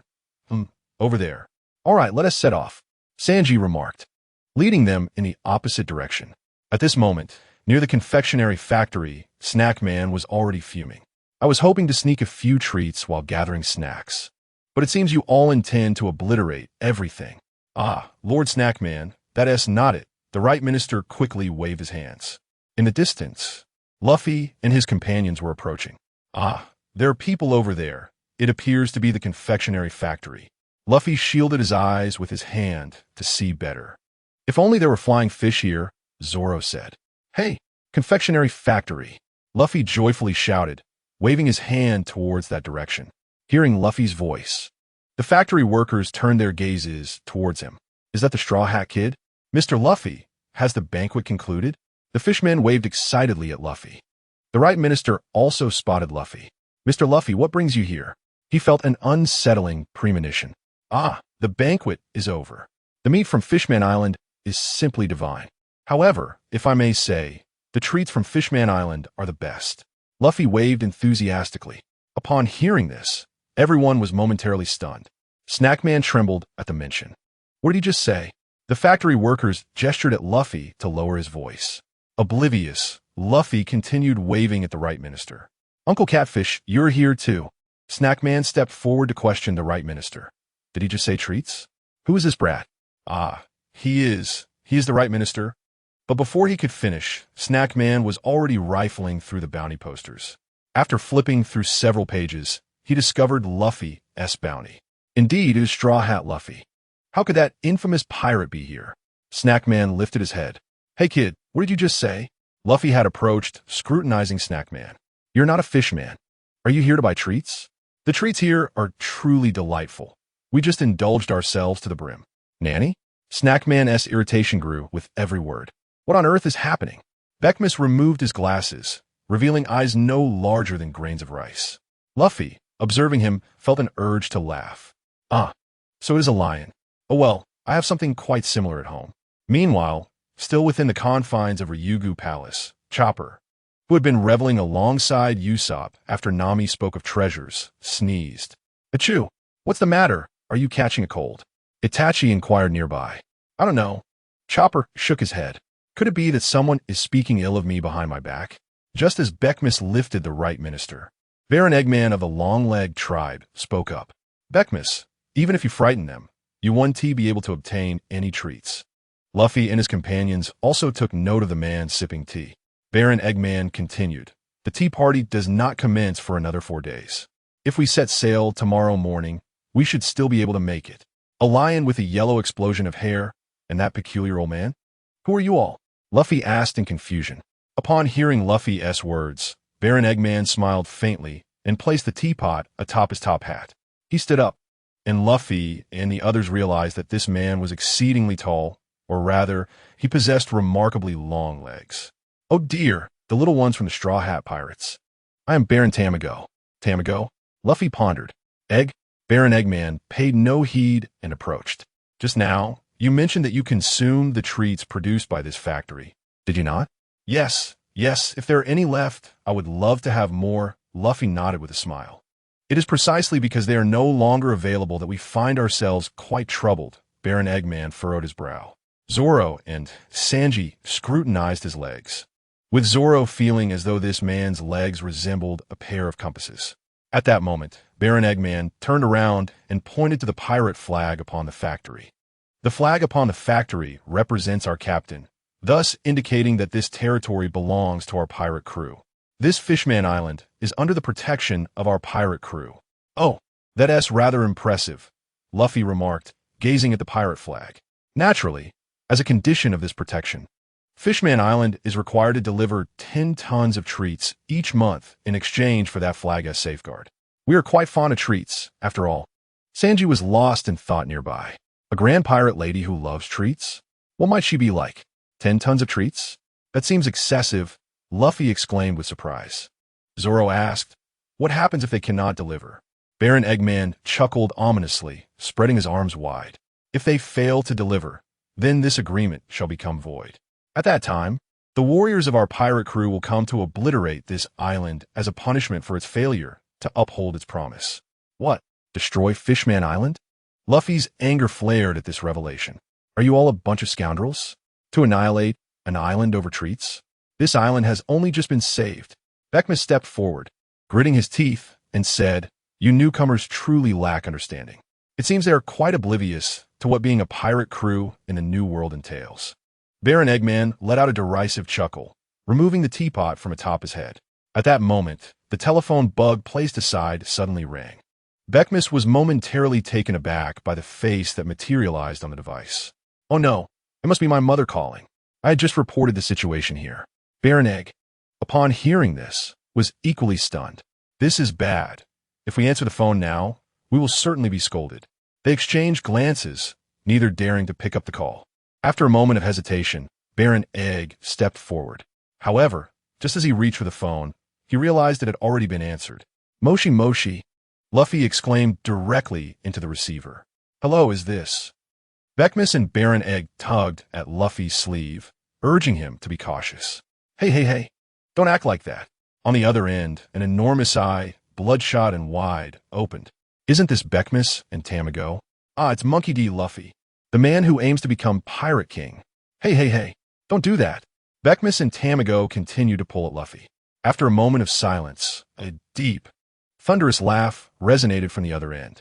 Oh, so you're Garp's grandson, the little rascal from 2 years ago. Disregarding the comment, Luffy shouted into the phone. All the sweets have been devoured by me. Upon hearing this, the eyes on the other end widened in astonishment. What did you say? Saliva dripped from the mouth of the person on the line, splashing onto the ground. I said, all the sweets have been eaten. 10 tons. 10 tons have all been consumed. Chapter 47. A provocation to the 4 emperors in the palace of Ryugu Kingdom. Jinbei explained to King Neptune that Luffy wished to invite him to join the Straw Hat Pirates. Jinbei also expressed his thoughts before joining the crew. He must first familiarize himself with the pirates to prevent any potential wrath from being directed towards Fishman Island. Jinbei, you still like to take everything upon yourself. Neptune chuckled heartily. Do not worry, Jinbei. Let everything unfold naturally. Moreover, even if we lose the protection of the pirate crew, I still wish to borrow a flag. A flag? Jinbei inquired. Indeed, King Neptune gazed into the distance. That would be the flag of the Straw Hat crew. They have become a symbol of hope for Fishman Island. Jinbei burst into laughter. What a splendid idea. Just then, ministers were rushed in, flustered. It's bad, King Neptune. He immediately reported the matter concerning the treasure. Among this batch of treasures was the kingdom's most prized possession, the Yamato box. However, years ago, due to an incident involving the theft of a box containing dangerous substances, ministers had secretly replaced the Yamato box with an explosive one. Should anyone attempt to open this box without the key, a tremendous explosion would occur. Oh, that's manageable. When Luffy and the others return, we can explain the situation and retrieve the box. King Neptune sighed in relief. That's true. Ministers nodded, but then he panicked. But what if Luffy opens it along the way? King Neptune was also taken aback. It seems that this is indeed the case. Just as the two were filled with concern, a soldier suddenly arrived to report. Your Majesty Neptune, I have news from the Left Minister. Luffy and the others have returned. Are they safe? The Left Minister inquired anxiously. They are unharmed, the soldier replied. That is truly wonderful. Let us hasten to inform him, the Left Minister exclaimed, pulling King Neptune along as they rushed towards the palace. A few minutes later, after Luffy recounted the events that had just transpired, the Straw Hat crew, along with the newly arrived Left Minister and King Neptune, were struck dumb. What? They took all the treasure, Luffy exclaimed indignantly. Indeed, there was no other way. He continued. This was his clever plan, to relinquish the treasure to that Baron Egghead as compensation, thus postponing their attack on Fishman Island. They claimed that if we did not deliver some delicacies, they would obliterate Fishman Island. Is there something wrong with their minds? If it were meat, one could understand. Rest assured, to safeguard Fishman Island, I have already provoked them. Zoro nodded in agreement. If all goes according to plan, they will not advance on Fishman Island, but will likely turn their aggression towards us. Jinbe listened with wide eyes. Provocation. This statement left Usopp, Chopper, and Brook astounded, as if struck by lightning. Provoking the four emperors. Robin, nearby, stifled a laugh, prompting Itachi to turn to her. You mentioned the four emperors before. Are they truly formidable? Yes, Robin nodded. They likely hold a status akin to emperors of the sea, possessing immense power. Indeed, trouble was brewing. Itachi sighed inwardly, regretting not having accompanied Luffy and the others. Shirahoshi, unaware of the gravity of the situation, swam excitedly to Luffy. Luffy-sama, how impressive. That is not the focus right now. Usopp interjected, glaring at Shirahoshi. Startled by Usopp's loud exclamation, Shirahoshi turned and began to cry.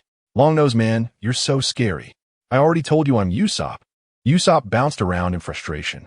However, feeling remorse at Shirahoshi's tears, he sought to console her. This is truly vexing, Jinbe pondered as he paced. It seemed prudent to distance themselves from the pirate crew before matters spiraled out of control. He stopped and addressed Luffy.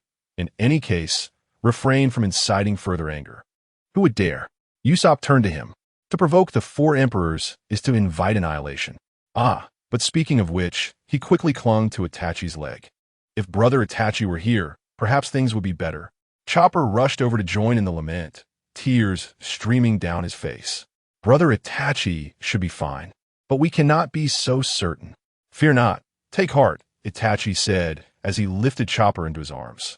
Though I may not be well versed in matters of the four emperors, I assure you, I will not allow you to perish. Brother Itachi. Brook hurried over to grasp Itachi's other leg. You too. Itachi found himself immobilized by their grasp. Fortunately, Robin intervened, using her flower fruit abilities to separate the three, liberating Itachi.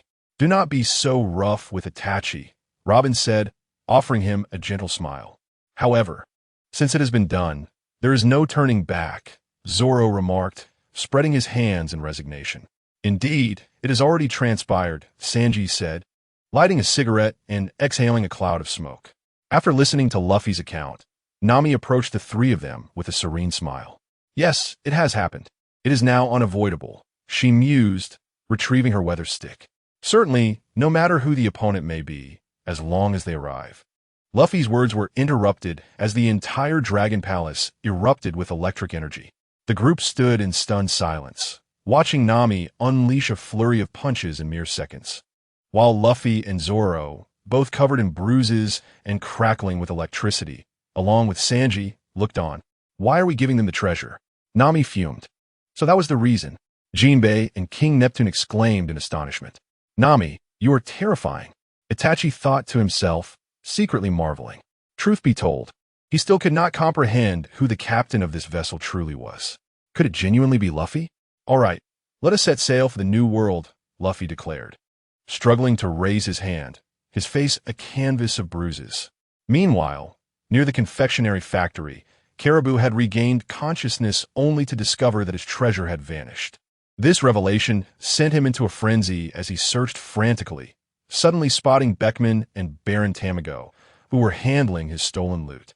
That straw hat brat dares to provoke Mama. He is truly insane. As the two conversed, they heard a voice shouting from behind. Hey, you two dare to steal my treasure. Turning around, Beckman instantly recognized Caribou. Isn't that wet-haired Caribou, the recent newcomer? I recall his bounty is over 200 million berries. So it's you two blind fools, Caribou retorted, halting in his tracks and drawing forth a swamp machine gun from his abdomen. His intention was to offer both the treasure and the secret of Princess Shirahoshi to his benefactor. In that case, you shall perish first, Caribou declared, pulling the trigger and unleashing a barrage at Beckman. The ensuing explosions sent Beckman tumbling to the ground. Seeing one defeated, Caribou retrieved a scythe from within his belly and charged at Baron Tamago. However, just then, Beckman, who had seemingly fallen, erupted from his shell with a powerful leap, delivering a devastating punch that sent Caribou hurtling away. Crashing to the ground, Caribou lost consciousness. This display astonished all the workers in the confectionery factory. Did Beckman just take down a character reputed to be a supernova with a single blow? One whispered, I believe his bounty stands at 330 million berries. Is this the might of a pirate crew? The fisherman dared not continue. Adjusting his sunglasses, Beckman cast a disdainful glance at the unconscious Caribou. Individuals like this self-proclaimed Logia user rarely survive in the New World. Come, we still need to prepare treats for Mama, Baron Tamago said, turning away. Chapter 48. The Great Blade, Windfire Forest. After a thorough tidying up, King Neptune and Shark, accompanied by the valiant warriors of Dragon Palace, set off with the Straw Hat crew aboard a magnificent whale, guiding them towards the port. Look, the Thousand Sunny, Luffy exclaimed with a grin, pointing towards their ship. On the deck of the Thousand Sunny, Frankie was already striking a star-shaped pose with his arms outstretched. Even before the banquet had concluded, he had arrived at the port, having mastered the art of sailing with the coated ship. Princess Shirahoshi had also made her way to the port, weeping as she embraced Luffy. Luffy, are you really leaving so soon? She cried. Yes, timid star. We are about to venture into the New World. Luffy chuckled cheerfully. The port was bustling with fishmen who had come to bid farewell, some of whom were already loading gifts onto the Thousand Sunny. A parting offering for the Straw Hat crew. Thank you, thank you, Nami exclaimed, standing by the ship's anchor, her eyes darting as she scanned the farewell gifts for any treasures. In the distance, King Neptune and Ministers were handing a treasure box to Itachi. I am truly grateful, Itachi. I have heard from Shark that your efforts were instrumental in apprehending all the criminals. Itachi waved his hand dismissively. It was not solely my doing, it was a collective effort. As a token of our gratitude, please accept this, Ministers was said, extending the long treasure box forward. Treasure? I have no interest in such things, Itachi replied, gently shaking his head. At that moment, Nami had stealthily approached from behind, her eyes sparkling with excitement. Treasure? Is there more treasure left? She exclaimed. No. Minister's voice stammered, shaking his head vigorously. This has been kept in the armory and was never stolen. We chose to present this to you, Itachi, because King Neptune heard from the prince that you wield a sword, and you used Zoro's blade in this battle. Thus, we thought it better to gift this prized sword, the Great Blade, to someone worthy rather than let it languish in Dragon Palace. As soon as Ministers were finished speaking, Zoro had silently approached Itachi from behind. A treasured sword? Itachi thought to himself, marveling at their speed of action. Let me see it. Zoro reached out eagerly, but Ministers would quickly stepped aside. This, Zoro-san, is a gift for Itachi. It must be opened by him personally. Upon hearing this, Zoro eagerly turned to Itachi. Itachi, what are you waiting for? Hurry. Itachi gazed at the elongated treasure box and nodded. All right, I shall take a look. Ministers were promptly handed the box to Itachi. Upon receiving the treasure box, Itachi realized that despite its wooden exterior, it was remarkably heavy. He slowly lifted the lid, revealing a horizontal sword before them. Itachi grasped the sword, drawing it from its ebony sheath, the weight heavy in his hand. Ministers were eagerly explained. The blade is a straight horizontal sword, with a patterned edge known as Windfire Forest, a true great blade of the 21 craftsmanship. Zoro's eyes sparkled as he beheld the black blade with its white edge. I never imagined I would encounter a great blade of the 21 craftsmanship here. Nami had lost interest. I initially thought it was an extraordinary treasure, but it turned out to be a dagger exuding a menacing aura. You know nothing. This is what we call a true treasure, Zoro exclaimed indignantly. Itachi stepped back, gripping the sword Fka no Kaze and swinging it a few times, feeling a heavy weight pressing against his back. It was quite heavy.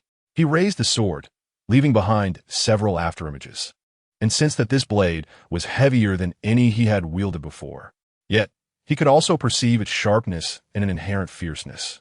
At that moment, Zoro took the sword from him, grasping Fka no Kaze firmly. The blade's craftsmanship differed from his three swords. It had been forged completely. A black blade imbued with a powerful presence. Powerful presence? Black blade? Itachi was somewhat puzzled by Zoro's words. Zoro turned away, effortlessly enveloping F-Ka no Kaze with his aura. He approached the seaside, swinging the sword forward, and a surge of energy cleaved a deep scar across the ocean surface. Nearby, Luffy was bidding farewell to Shirahoshi when he spotted them and bounded over like a monkey. "Hey, Zoro, did you get a new sword?" "No." Zoro quickly handed the sword back to Itachi, wary of Luffy's antics. "In any case, it suits you well. This sword can unleash as much of your aura as you possess." Itachi accepted the sword and sheathed it, thanking the left minister before inquiring, "What does aura mean?" Both Zoro and Luffy paused in surprise. "You don't know what aura is?" "I'll like this." Luffy demonstrated by coating his fist in a black hue. Itachi shook his head, signaling his lack of understanding. "No way. A powerful figure like you doesn't know about aura?" Zoro found it hard to believe. "Forget it. We're leaving soon. I'll teach you about it when I have the chance." "You teaching?" Zoro shot a sidelong glance at Luffy, thinking, could this guy really teach anyone anything? "Well then, I'll take you up on that." Itachi secured F-Ka no Kaze to the clasp on his back. With this sword, he wouldn't need to borrow Zoro's during future battles. Seeing that Itachi had accepted the sword, the left minister and King Neptune turned back, engaging in hushed conversation. The two, one tall and one short, speculated, should we really keep the matter of the Tamadabeko from Luffy and the others? What if it gets opened by the wrong person? They imagined Big Mom's face exploding from a bomb and her furious declaration of a bounty on the Straw Hat crew in the New World. "Do you think the bombs inside might have gone stale over time?" Neptune inquired. The left minister's eyelids flickered. "It's not impossible. The Ryugu Palace is always quite humid. Moreover, they've already given, yes," King Neptune sighed. "That's the only way to think about it." The left minister pointed toward the ship. "If we tell them this, just look. On the Thousand Sunny." Two individuals mirrored King Neptune's despondency. Chopper and Usopp leaned over the railing, both looking as though they might weep. In the future, embarking on a journey into the New World will mean living under the relentless pursuit of the Four Emperors, a path shrouded in darkness and despair. King Neptune and the left minister exchanged knowing glances, silently acknowledging that it would be best not to speak of this matter any further. Meanwhile, the right minister was demonstrating the new compass system to Nami, as her previous single-direction compass had become utterly ineffective. Historically, Nami relied on a traditional compass that would guide them to the next island after recording the magnetic fields of the most recent one. However, the New World presents a different challenge. With its multitude of islands and unpredictable weather, navigators often employ 3 compasses to ascertain their direction. As the right minister presented the trio of compasses to Nami, she noticed that only one of them remained stable, while the other 2 fluctuated wildly. "What does this mean?" Nami inquired. The right minister explained that a steadier pointer indicated a more accurate location of the island, whereas erratic movements signified greater chaos in the island's magnetic field and climate, thus implying heightened danger. Therefore, in navigating the New World, skilled navigators must interpret the compass fluctuations to chart the safest course. The concepts of safety and peril weighed heavily on Usopp and Chopper, further deepening their despondency. Nami, too, was suddenly gripped by a foreboding sense of dread. However, this ominous premonition was soon realized as Luffy leaned in, curiously exclaiming, "What's that? Let me take a look." Chapter 49, The Anomaly of Perception Yash. The one in the middle is vibrating intensely. It must lead to some thrilling adventure, Luffy declared, resolutely deciding to head towards the middle compass. Upon hearing Luffy's words, Usopp and Chopper erupted in cries of despair. "We're doomed." It's never good when Luffy notices something. Nami wore a face of helplessness, contemplating the uncertain path that lay ahead in the New World. Thus, 10 individuals, each harboring a unique emotion, boarded the Thousand Sunny. After promising Shirahoshi that they would return to take her to see the land, the Straw Hat crew set sail. "Yash, let us go," Luffy exclaimed, joyfully leaping to the bow of the ship as everyone pulled up the anchor. Amidst the cheers of the Fishman Island citizens, the Thousand Sunny ascended into the sky. "I will miss you all, beautiful mermaids." Sanji blew kisses fervently, enraptured. "This truly is my dream paradise. If only I had the chance. I would love to stay here for a year." "Maybe you should just jump off the ship, you stinky cook," Zoro scoffed from the side. Upon hearing this, Sanji turned around defiantly. Shouldn't it be you who jumps off? We already have Itachi. We don't need a moss-headed swordsman on this ship. Who are you calling moss-headed? Curly brows. Zoro rolled up his sleeves and Sanji lifted his leg, and the two once again plunged into a brawl. Robin and Itachi leaning against the deck. Observe the scene. With a smile, Robin remarked to Itachi, "They're always like this. You'll get used to it. I've already begun to adapt." Itachi sighed softly as he turned to Robin. "Is the shipwright Frankie, by any chance?" "Indeed," Robin nodded. "The Sunny is typically maintained and managed by Frankie. Then Frankie must possess a comprehensive set of tools. Does he have a melting furnace?" "There's one at the bow." "What do you need that for?" Robin inquired, curious. Itachi touched his empty waist, feeling somewhat out of sorts in this battle. "As a ninja, the absence of tools makes me uneasy. I thought if Frankie has a melting furnace, I could forge some ninja tools for myself." "Ninja tools, indeed." Robin contemplated for a moment before smiling. "That makes sense." At that moment, Usopp, who was nearby, setting up a super fish hook with ropes, overheard the mention of ninja tools and approached. Luffy, who had been squatting and grinning at Usopp's fishing endeavors, took over as soon as Usopp departed. "Big brother Itachi, what was it you mentioned wanting to create?" Usopp asked. Ninja tools." Itachi pondered whether he should sketch out designs for shurikens and kunai, so they could be crafted according to style. "Leave this matter to me," Usopp assured, confidently patting his chest. "When it comes to weapon modification, I am an expert." Before Itachi could respond, Usopp had already pulled him into the armory below deck. Frankie, having adjusted the rudder and course, joined them upon hearing that Usopp intended to forge weapons for Itachi. "Weapons for a ninja? That is essential," Frankie said, giving a thumbs up, already envisioning various weapons for Itachi. "There should definitely be laser cannons, combat iron fists, and mobile heavy machine guns." Plus, Frankie continued as a crow flew overhead.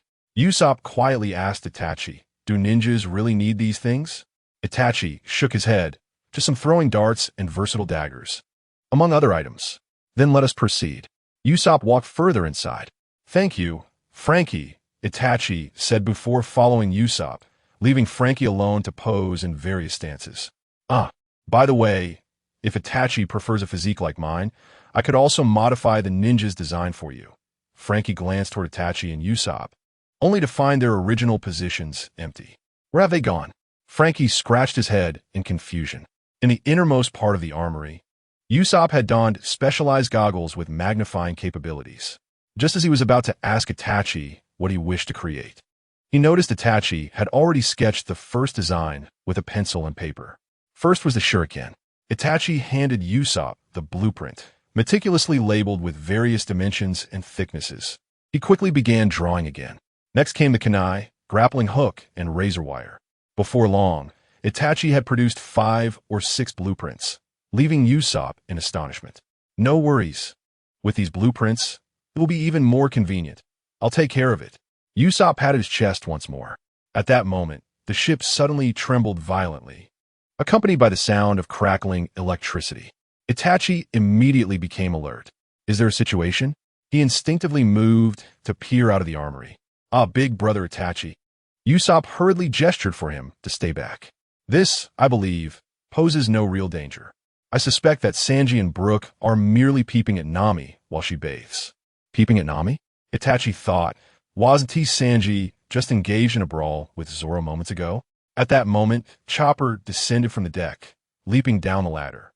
Nami lamented that after the tumultuous events on Fishman Island, she had yet to enjoy a satisfying bath, and just as she began to soak, Sanji and Brook came crashing out of the women's bathhouse, looking utterly battered. On the deck, Luffy was laughing heartily at the charred remains of Sanji and Brook, their faces swollen and bruised. "So it is true," Itachi mused, taken aback. "Itachi, you'll get used to it," Usopp shrugged nonchalantly. Chopper approached Itachi and inquired, "Itachi, I haven't done a thorough checkup since you boarded.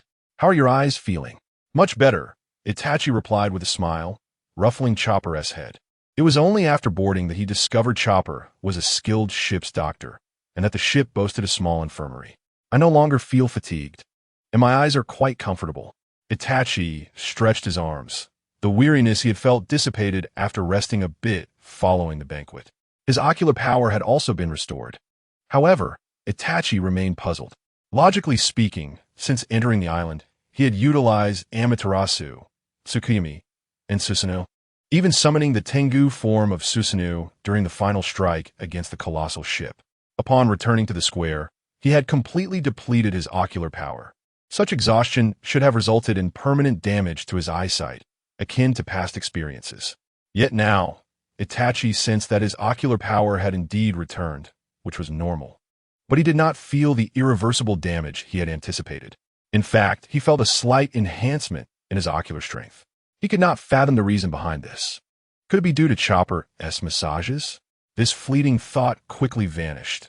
Although Chopper tended to him well, it was strictly for recovery, and certainly not the cause. Eternal Mangeki? Itachi shook his head at the notion. He was aware that his Mangeki was not the eternal variant. For a moment, he was at a loss regarding the cause of this phenomenon. Itachi? Chopper waved his hands in front of Itachi. Itachi had been lost in thought for quite some time until Chopper shook his leg, bringing him back to reality. Chopper said, "I think I should conduct a detailed examination of your eyes. There is something peculiar about them." "A detailed examination? You can sense something unusual about my eyes?" Itachi questioned. Chopper nodded emphatically. Just as he was about to elaborate, the ship suddenly shook violently, causing Chopper to lose his balance and land atop Usopp's head. Chapter 50. A cry for help from the island. We are finally saved. Itachi. This time, it was not only Chopper and Usopp. Nami also embraced Itachi. The timid trio had once again reunited. That was perilous. We almost found ourselves drifting back to Fishman Island as corpses. Usopp wiped his nose and gazed at the sea. Despite the tempest raging in the distance and the tumultuous waves beneath the ship, they were fortunate that their immediate surroundings basked in sunshine. They had finally escaped that terrifying underwater realm. Chopper was also wiping his nose. However, unlike the previous instance when he clung to Itachi, this time, Chopper transformed into his human form, appearing quite robust as he steadied the ship. Usopp clung to Itachi's thigh, while Chopper and Nami encircled him from either side, all three of them weeping profusely. "Oh, Nami." Nami was still sobbing when she heard Itachi call her name, momentarily halting her cries. "What is wrong, Itachi? You're going to crush me." Itachi pointed to the area beneath her collarbone, prompting Nami to quickly release her grip. Robin, observing the scene, couldn't help but chuckle. Frankie had already leaped to the bow of the ship, hands on his hips as he donned his sunglasses. "Hey, you lot, can you not display a bit of masculinity? We are now in the new world. Muster some courage." Indeed, the new world." Luffy echoed Frankie's words, laughing heartily and spreading his arms wide. The recent adventure had been exhilarating. Ha ha ha. Upon hearing this, the timid trio sprang forward to give Luffy a good thrashing. "You really have some nerve saying that." Nami even brandished her climate baton. Soda. Digging deep, Chopper couldn't resist employing some of his martial arts moves. If it weren't for Itachi, we would have been utterly obliterated. It seems necessary to remind you of that, Luffy. Usopp's long nose nearly poked Luffy's face. Just moments prior, after Itachi and Usopp had exited the armory, Luffy had started fiddling with the fishing hooks Usopp had crafted. He used the flesh of the sea beasts from Fishman Island as bait, and to his delight, he hooked a large fish. However, just as he was about to reel it in, an even larger fish devoured the one on his line. This only heightened his excitement as he continued to pull, and the fish grew larger and larger. The last one was several times the size of the ship itself. "Isn't this a good thing?" Luffy exclaimed, his head adorned with bumps from the struggle. "You must be misunderstanding the concept of good fortune." Nami's anger flared higher than the ship's sails. She had initially been bathing when she suddenly realized the ship had come to a halt. Stepping out to investigate, she found Luffy had ensnared that colossal fish with his rubbery hands. Just as she was about to point out that carrying such a massive fish would hinder their progress, they encountered a colossal white current, dubbed the White Dragon of the Sea. As Robin elaborated on the perilous nature of this white current, noting that anyone caught within it would surely perish, Luffy resolutely declared his intention to charge into it. However, they could not act solely on his whim. Yet while they were preoccupied with devising a means to escape the current, the large fish Luffy had caught was swept into it. Consequently, the Thousand Sunny was dragged into the tumultuous waters. Fortunately, Itachi and Nami were still there, silently shedding tears, as the ship was engulfed by the turbulent currents. Itachi exerted considerable effort, unleashing a barrage of water blasts to carve an escape route for the Thousand Sunny. Ultimately, under Nami's guidance and Frankie's adept handling, the Thousand Sunny successfully evaded the terrifying current. At that moment, Itachi raised his hand. I don't believe it's solely due to my efforts. Upon hearing this, everyone turned to gaze at Itachi. What do you mean by that? Itachi exhaled deeply, stating, I have previously heard Robin recount the tales of your adventures. It seems that following Luffy has not been an easy journey for everyone. The fact that we stand here unscathed is merely a matter of fortune. After Itachi's remarks, the timid trio resumed their relentless assault on Luffy. Did you hear that? Even Itachi, who just boarded, feels it. Luffy has already been pummeled to the point where his face resembles a swollen ball, smoke emanating from his body. In summary, we have arrived in the New World, Robin remarked, gazing out at the vast sea ahead. Indeed, Nami replied, casting her eyes down at the log pose containing 3 needles, which were erratically oscillating. The New World's compass is truly chaotic. Let us move forward. Nami, we must first locate an island to dock, Frankie announced, positioning himself at the helm. Yes, we can set sail now, Nami affirmed as Usopp and Sanji hoisted the sails of the Thousand Sunny. Luffy, now standing exuberantly, declared, Yash, we've arrived in the New World. Ha ha ha. You really do bounce back with such vigor, Itachi remarked, observing Luffy's renewed energy. Luffy has always been like this, Robin said, lightly resting her chin on her hand as she leaned against the railing. It feels rather pleasant, Itachi commented, joining Robin in gazing at the seemingly endless sea. What peculiar adventures await us in the New World? The Thousand Sunny accelerated ahead, and aside from the slumbering Zoro, everyone was filled with anticipation as they looked out across the ocean. I can't wait. I wonder what islands lie ahead. Will there be an island made of meat? Luffy exclaimed, jumping onto the figurehead of the Thousand Sunny. Such islands do not exist. Usopp shouted in response. Just then, Luffy, standing at the bow, suddenly felt an increase in temperature. Why do I feel so warm? He remarked. As soon as he said this, Chopper chimed in. I feel it too. I detest the heat. The Thousand Sunny continued its advance, and everyone sensed the rising temperature. At that moment, Luffy abruptly stood up and shouted, Hey everyone, look! There's an island over there. Upon hearing this, the crew hurried to the bow. Indeed, in the direction Luffy pointed, a small island was visible. However, from a distance, ominous storms and dark clouds loomed over the island. As they drew closer to its shores, they could even see scalding hot waters bubbling around the island. Nami, Usopp, and Chopper gasped in horror. How terrifying! It's clearly not an island we can land on. Yash, I've decided. We're going to that island. Luffy shouted excitedly, seemingly oblivious to the warnings. That's impossible, Nami retorted, shedding the coat she had worn in the deep sea. This island must harbor a volcano. The surrounding temperatures are exceedingly high, rendering landing utterly impossible. No matter, this is indeed the island. Luffy laughed heartily and rose to his feet, just as the phone bug in the cabin suddenly began to ring. Upon hearing the sound, everyone turned around, only to discover that the voice on the other end was weeping profusely, sounding utterly forlorn. Is someone in need of assistance? Sanji was the first to approach the phone bug. Luffy quickly followed, eager to answer the call.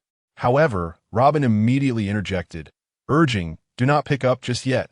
She enlightened the group about the perils of emergency calls. In the New World, urgent pleas for help are often unreliable. Furthermore, they could be false information from the Navy. If answered, the Navy could eavesdrop on the phone bug, ultimately leading to their location being traced. Usopp, upon hearing this, was taken aback. Thank goodness Robin is aware of such matters. Otherwise, answering could have put us in peril. Yet, before he could finish his sentence, Luffy had already grasped the phone. Moshi Moshi, this is Luffy.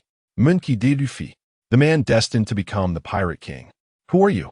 Upon hearing Luffy's declaration, everyone stood frozen in place.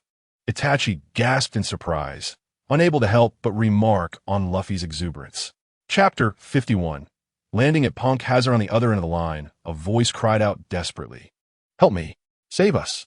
What is happening over there?" Luffy inquired hastily. "Ah, it's so cold. Are you the captain?" "Captain?" Luffy tilted his head. "I am not your captain. Please, you must help us. There's a samurai pursuing us. He is. Before the speaker could finish, the phone bug displayed a bloodied visage, and the connection was severed. The already frightened Usopp and Chopper trembled and clung to one another. What a terrifying new world. A samurai is pursuing them? Itachi glanced at Zoro, who, along with Brook, reminisced about their encounter with Ryuma aboard the terrifying thriller bark. That formidable warrior, Ryuma, had also been a samurai. After a moment of intense contemplation, Luffy concluded, "I do not know what the situation is, but I sense something is amiss. I must go investigate." With that, Luffy dashed to the deck. "It's too dangerous. We should leave at once," Usopp and Chopper urged. However, it was futile to sway Luffy. He was resolute in his decision. "There's no way I'll let you go alone. If you run off by yourself, who knows what trouble you'll attract," Nami cautioned. Zoro crossed his arms and gazed into the distance. The ship was drawing nearer, and flames were even rising from the surface of the sea. "I will go with Luffy."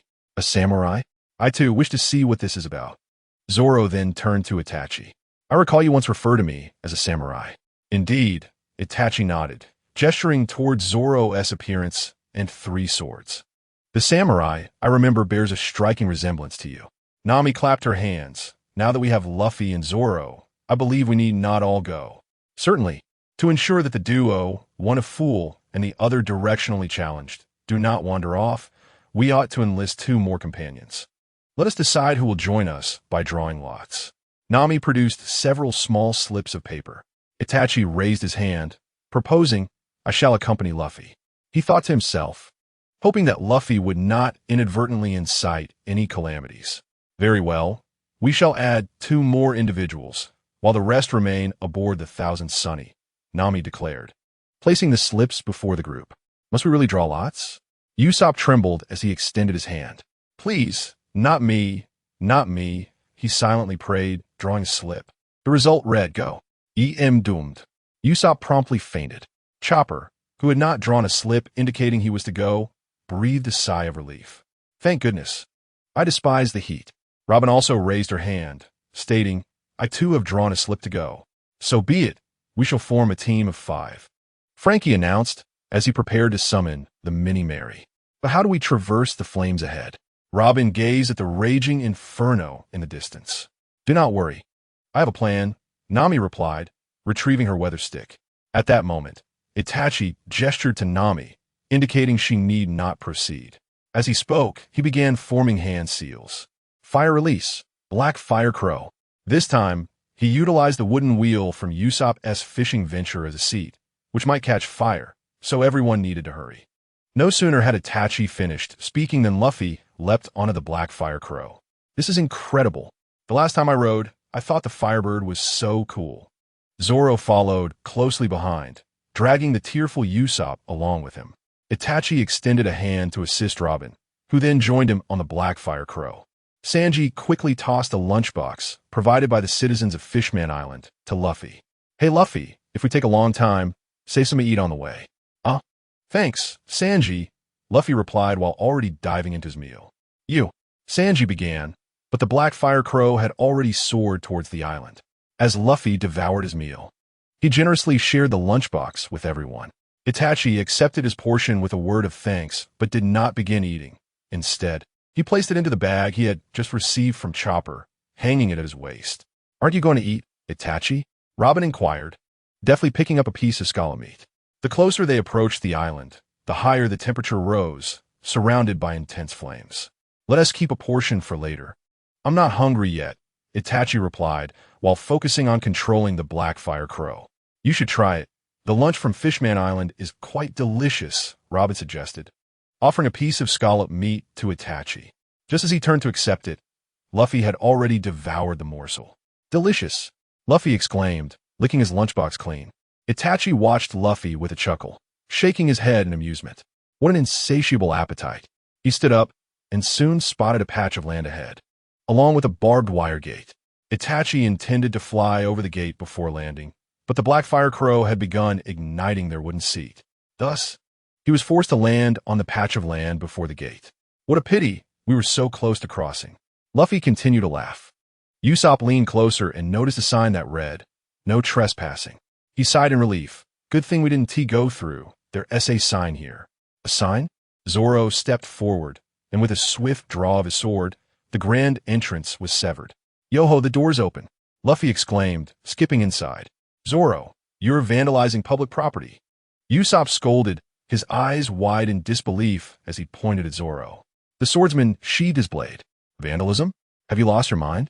We are pirates, after all."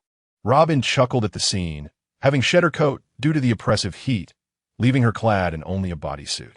Meanwhile, at the frigid end of Punk Hazard Island, a naval ship had intercepted Luffy's communication with the island. Is it really the Straw Hat crew?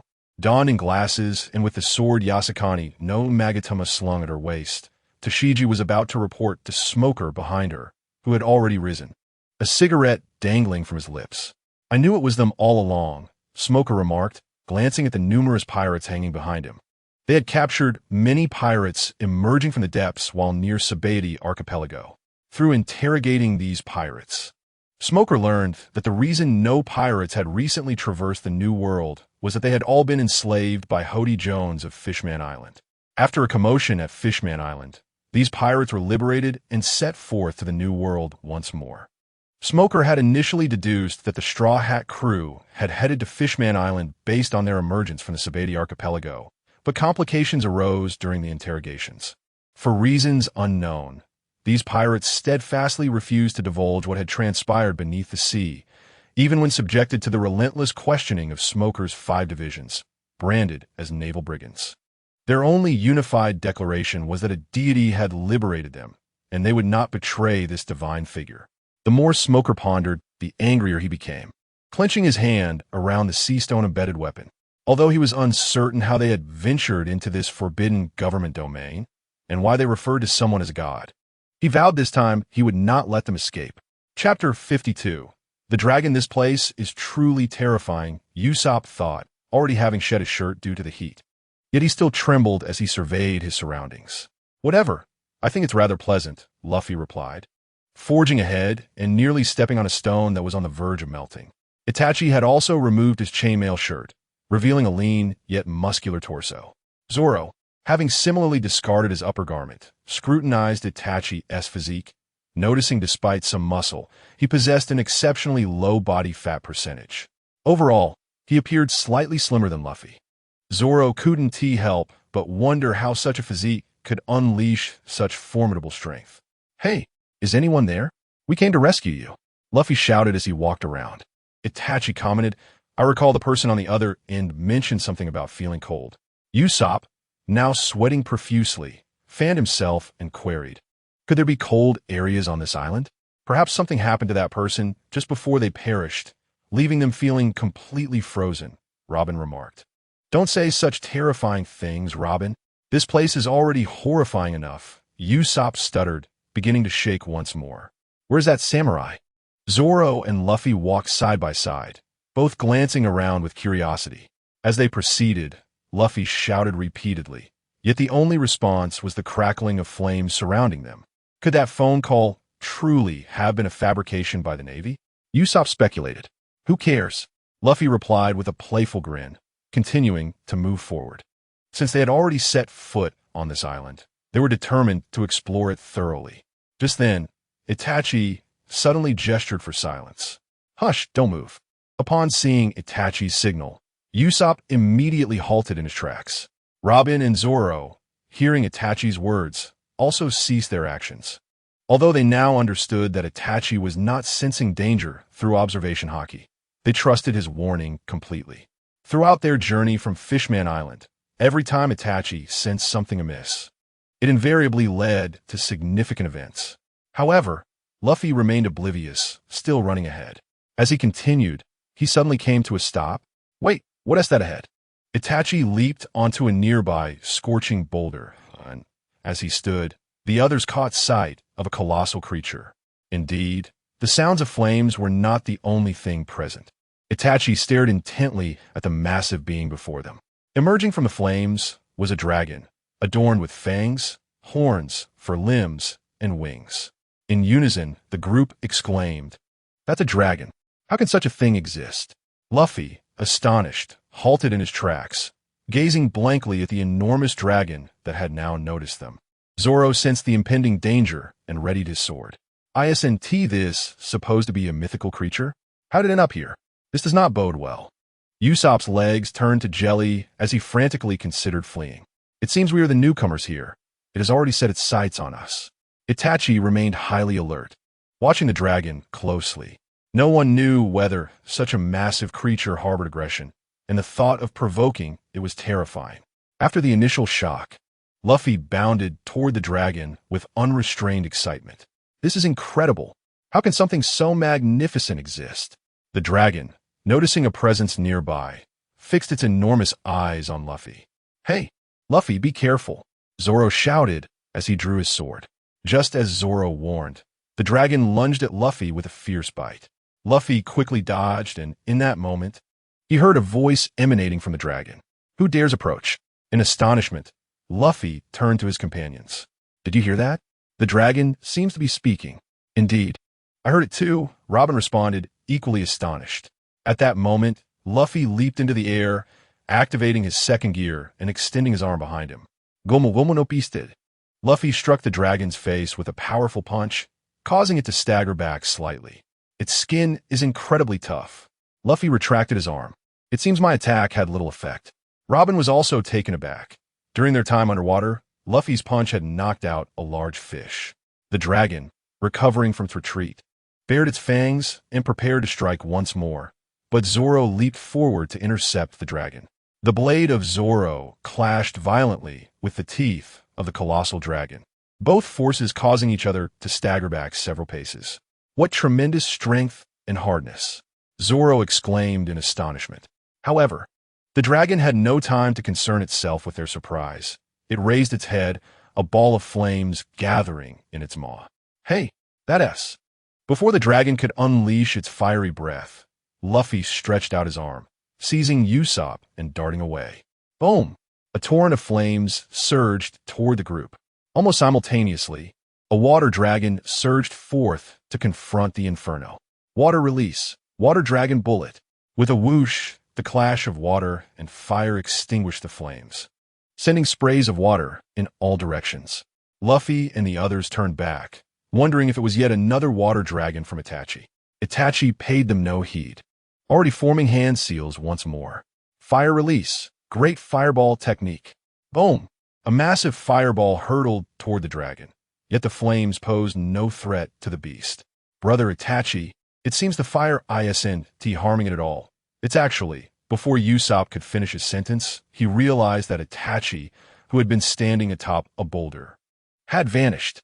Just as the dragon steadied itself after the impact of the great fireball, it suddenly detected a shadow emerging from the dissipating flames.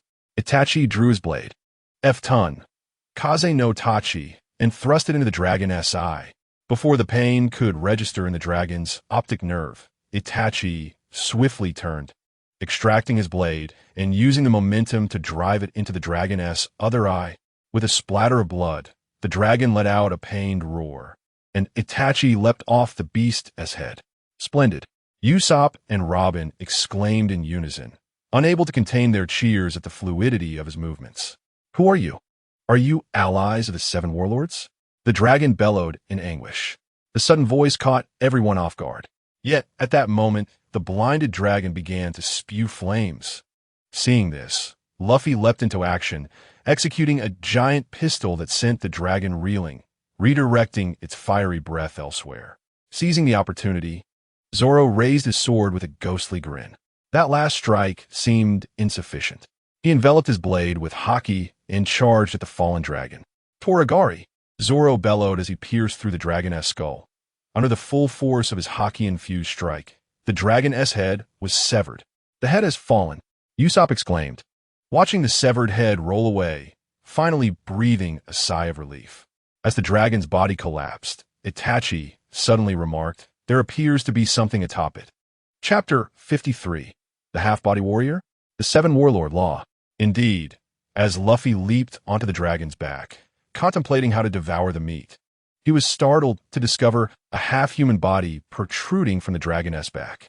Initially believing someone had been impaled within the dragon, he was astonished to find it was merely a half-body. Who was meddling down there? Luffy laughed heartily, scratching the large hairy legs of the half-body. So it was this one speaking, Robin realized, though she was left puzzled. Wait, how can a half-body talk? What exactly is this situation? Is it a monster? Usopp leaned closer to the disembodied torso, which suddenly spoke. Who are you? Where's that damned warlord? It was then that Itachi expressed his confusion. Warlord? What is that? Robin took the opportunity to enlighten Itachi about the origins of the warlords, and he soon grasped the concept. The warlords are 7 formidable pirates recruited by the world government. However, Itachi questioned, isn't that akin to inviting a wolf into one's home? Robin replied, there's no other choice. The number of pirates in this world far exceeds that of the Navy. Just then, the disembodied torso began to flee. Warlord? Where's that warlord? I must face you. Ah, it's escaping, Luffy exclaimed as he dashed after it. Zoro had already sliced off a piece of the giant dragon's spine and tossed it into the surrounding flames. Hey, Luffy, didn't you say you wanted to eat roasted meat? Itachi pondered aloud. This torso seems to harbor a grudge against the warlords. Could this be the territory of one of them? Did the warlord reduce it to this state? Zoro sheathed his sword, recalling the eerie castle of Mihawk. As far as I know, warlords either have their own ships or territories. Who would choose a place like this for a base? Indeed, Usopp chimed in, fanning himself with his tongue out. This place is likely too haunted for even a ghost to stay. Not necessarily, Robin interjected, recalling something. As Itachi just mentioned, it is quite plausible that a warlord resides here. A warlord? Usopp looked at Robin, perplexed. She nodded. If such damage was inflicted upon the torso, there's indeed someone capable of that. Who? Zoro asked, intrigued by how someone could be cut in half, yet still survive. Trafficker law, Robin revealed. Zoro stroked his chin. Trafficker law? I don't seem to recall. Oh, I remember now. Usopp suddenly raised his hand. We saw him 2 years ago at Sabaody Archipelago. Upon hearing this, Zoro also recalled the moment. Robin nodded and continued. It is said that Trafficker Law allied with the Navy a year ago, bringing hundreds of bounty pirates' hearts with him. He has since become one of the warlords. As for the ability to slice a person in half, yet allow them to live, that is due to his Ope Ope no Mi. Then the answer is revealed. Zoro instinctively scanned the surroundings. The guy is on this island. Usopp, frightened, quickly hid behind Itachi. How terrifying. A person like that is actually here. At that moment, Luffy returned, indeed carrying the disembodied torso. However, it had now adhered itself to Luffy's backside. Luffy, what in the world are you doing? Luffy excitedly tilted his head back. Hey, Usopp, what do we call this? ISN Tia Centaur? Usopp looked utterly embarrassed. Did you get stuck to something again? Let it go. Suddenly, the disembodied torso exerted its strength and slammed Luffy's head into the ground. Can't you tame it, Luffy? Robin inquired, resting her chin on her hand as she observed. A peculiar scent reminiscent of Frankie lingered in the air. Upon hearing this, Usopp pondered, Frankie? That is akin to saying, hey, you lot, look over there. Zoro had already approached Itachi, who was gazing into the distance. Noticing Zoro's gesture, the group gathered around Itachi to see what he was pointing at. To their astonishment, across the flames lay a majestic range of snow-capped mountains. Could it be that the information from the snail was indeed true? It seemed that this was no mere false lead. As they gazed, Itachi activated his Sharingan, yet all that met his sight was an expanse of white snow, devoid of anything else at the moment. Suddenly, amidst their observations, Itachi made a motion as if to draw his sword, turning his gaze towards the rear. Someone was approaching. Upon hearing Itachi's words, the group became alert, and indeed, figures began to materialize behind them. Was it yet another eccentric? Zoro also placed his hand on his sword hilt. Could there truly be so many individuals sharing Frankie's tastes in this world? Robin couldn't help but inquire. A leopard-patterned centaur? Usopp's jaw nearly dropped to the ground. They beheld a creature with a human torso and the lower body of a horse adorned with leopard spots. Among them, only Luffy's eyes sparkled with excitement. Wow, he exclaimed, rushing forward. The leopard-patterned centaur, initially astonished by the presence of others, quickly realized upon seeing Luffy that they referred to companions being present. Well, my dear sir, you certainly have exquisite taste. Luffy laughed heartily, even taking the centaur by the arm and dancing with him. This scene left Itachi utterly bewildered. After a considerable pause, Itachi finally spoke. Is Luffy always like this? Indeed, Zoro sighed, patting Itachi on the shoulder. Back in the day, he once befriended a zombie tree. Robin nodded, seriously in agreement. You will gradually acclimate to it. Very well, Itachi sighed along with Zoro. He gestured behind him. Shall we investigate over there? Let us go. It seems the source of a distress call is that way. Zoro had already begun to descend. Robin and Itachi followed closely behind. Usopp remained in a state of shock. Caught between the looming snow-capped mountains and Luffy dancing with the centaur, momentarily at a loss for what to do. I can't shake the feeling that this place is fraught with danger, Usopp muttered. Just then, he noticed a figure soaring through the sky in the distance, resembling a birdman. This sight frightened Usopp to the point of tumbling down from his perch. Help! A birdman. Huh? What birdman? Zoro turned back, scanning the sky, but saw nothing. He looked at Usopp. Are you overreacting? No, I truly saw it. Usopp exclaimed, tears streaming down his face in fear. But there's nothing there, Zoro replied, placing his hand on his forehead and glancing up again. At that moment, Itachi spoke with conviction. No, Zoro, something did fly by just now. Meanwhile, the green-haired birdman, Monet, now landed in the snow, communicating via the snail. Intruders, 5 in number. Eliminate them, but proceed with caution. The voice on the other end responded swiftly, understood. We will act promptly. Chapter 54. Journey to the frigid End. Look, not only are there snow-capped mountains ahead, but there is also a river, Zoro pointed out. Itachi had already crouched down, preparing to summon the Blackfire Crow. Let us soar over. It will be swifter that way. Just then, the previously jovial centaur, who had been dancing with Luffy, received a phone call and swung a large club towards Luffy. You deceiver. You are not one of us. You are an invader. Hey, old man, weren't we just having fun? What's with this sudden change? Luffy inquired while evading the blows. Seeing Luffy dodge with remarkable agility, the centaur became increasingly frantic, ultimately succumbing to a swift kick from Luffy that knocked him unconscious. Simultaneously, Robin's transponder snail began to ring, a call from the ship. Is this Robin? Came Brook's voice on the other end. It's me. Just as Robin was about to ask what had happened, Brook shouted, This is bad. Nami and the others have been captured. Upon hearing this, everyone turned their attention to the transponder snail. Captured? Robin echoed. Yes, it must be the hypnosis gas. There are now strange individuals aboard the ship, Brook explained, standing over a group of individuals clad in protective gear that he had just dispatched. Robin immediately deduced that Brook had avoided capture because they perceived him as a skeleton. Understood. We shall return immediately. Ah, Robin-san. There is no need to come back just yet. I believe you should head towards the opposite end of the island. Why is that? Robin inquired. Because we are currently at the other end of the island, in a region of extreme cold, Brook clarified, revealing that he was at a port on the frigid end of Punk Hazard. Got it. After grasping the situation from Brook, Robin ended the call. It appeared that their destination had been firmly established. Itachi had already summoned the Blackfire Crow. As Usopp was about to call out to Luffy, he noticed several unconscious centaurs lying nearby. Weren't we just playing together? Zoro remarked in astonishment, gazing at Luffy. Indeed, it was puzzling how suddenly they accused me of being an invader, Luffy replied, pursing his lips at the down centaur. Itachi and Robin had already leaped onto the Blackfire Crow. Let us go. First, we must locate Nami and the others and regroup. Upon hearing that Nami and the others had been captured, Luffy felt a surge of urgency. He extended his arm to grasp the rocky base of the Blackfire Crow and leaped onto it. Once all 5 were assembled, Itachi performed a series of hand seals to activate the Blackfire Crow, soaring through the flames and the icy rivers, reaching the snowy expanse. Upon entering the frigid air above the snow, they all felt the bone-chilling cold. It's freezing. I can't believe we have to endure such temperatures without proper clothing.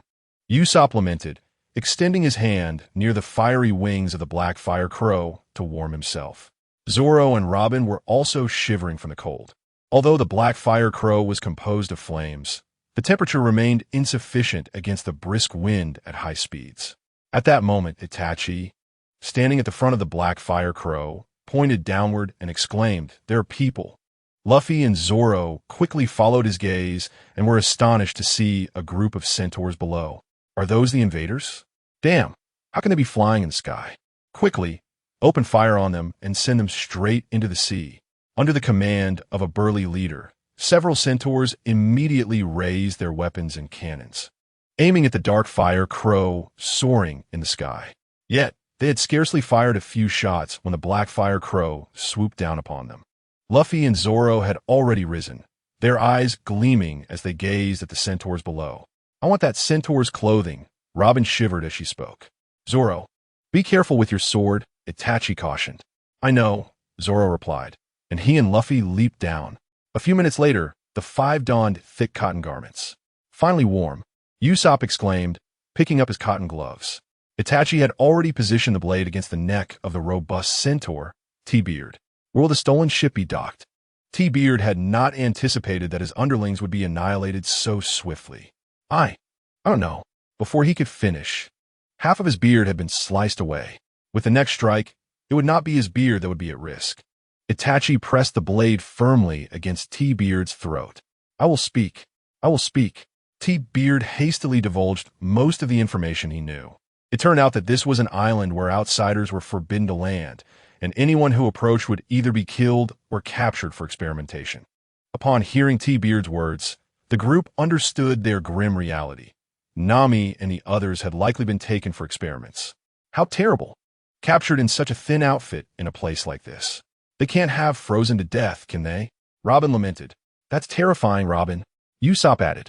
Itachi continued to question T-Beard. "So, you serve as the defensive forces guarding this place?" Noticing T-Beard's evasive gaze, Itachi slashed his face, drawing blood. I will speak. I will speak. Just take us to the laboratory." Itachi sheathed his blade. T-Beard retorted angrily.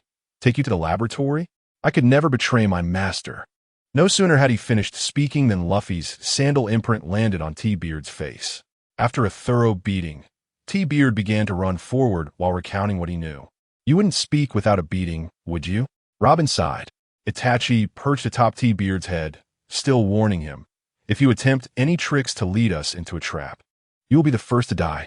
"I want to play tricks." T-Beard gritted his teeth and smiled. "Regardless, if you encounter my master's forces, you are certain to die." "Who dies is still uncertain," Zoro retorted. "I know who you are, Monkey D." "Luffy, Roronoa Zoro," T-Beard spat. At this revelation, Luffy's interest peaked. "You know me?" "Of course. You are the supernovas of the worst generation, the troublemakers of the sea. I remember your names distinctly." Itachi glanced at Luffy in confusion, thinking to himself that this fellow seemed far removed from the term worst. "Since you are so confident in your master's ability to eliminate us, then reveal everything you know," Itachi urged T-Beard. At the same time, the group that had originally been captured, including Nami, was frantically escaping after Frankie's laser had blasted open the doors of their confinement. In the midst of their flight, they unexpectedly stumbled into a room filled with unusually large children. Upon sensing the peculiarities of these children, Nami resolutely decided to flee alongside them. Meanwhile, the current warlord of the sea, Trafalgar Law, had conferred with the notorious scientist Caesar, known as the world's most malevolent, and resolved to intercept Smoker, who had been monitored landing at Punk Hazard. Chapter 55, a meeting between Luffy and Law. Itachi engages Law in battle. As Chahuzai recounted the events that had transpired, Luffy and Usopp were moved to tears. "Your master is truly remarkable, a paragon of virtue." It was revealed that Chahuzai was not of the Minotaur race. Their transformation was a result of the actions of their master, Caesar. Before discussing his master, Chahuzai narrated the origins of the island. Long ago, this island was a vibrant paradise.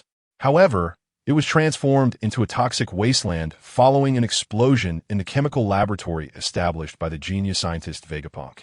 2 years prior, Chahuzai's pirate crew had fallen victim to the infamous supernova, the magician Hawkins, resulting in the demise of all members and leaving Chihozai severely injured and captured by the Navy. Ultimately, he was exiled to this island, which the Navy had repurposed as a penal colony for banished criminals. Alongside him were many other captured pirates who, like Chihozai, had suffered debilitating effects from the toxic gas. Just as they were on the brink of death from the poison, they took refuge in the remnants of a laboratory when their master Caesar appeared before them like a savior. Caesar not only cured their poisoning, but also bestowed upon them animal-like lower halves, granting them the ability to walk again and endowing them with enhanced strength. From that moment onward, they became the guardians of this island. While Luffy and Usopp were still in awe, Robin interjected with a perplexed expression.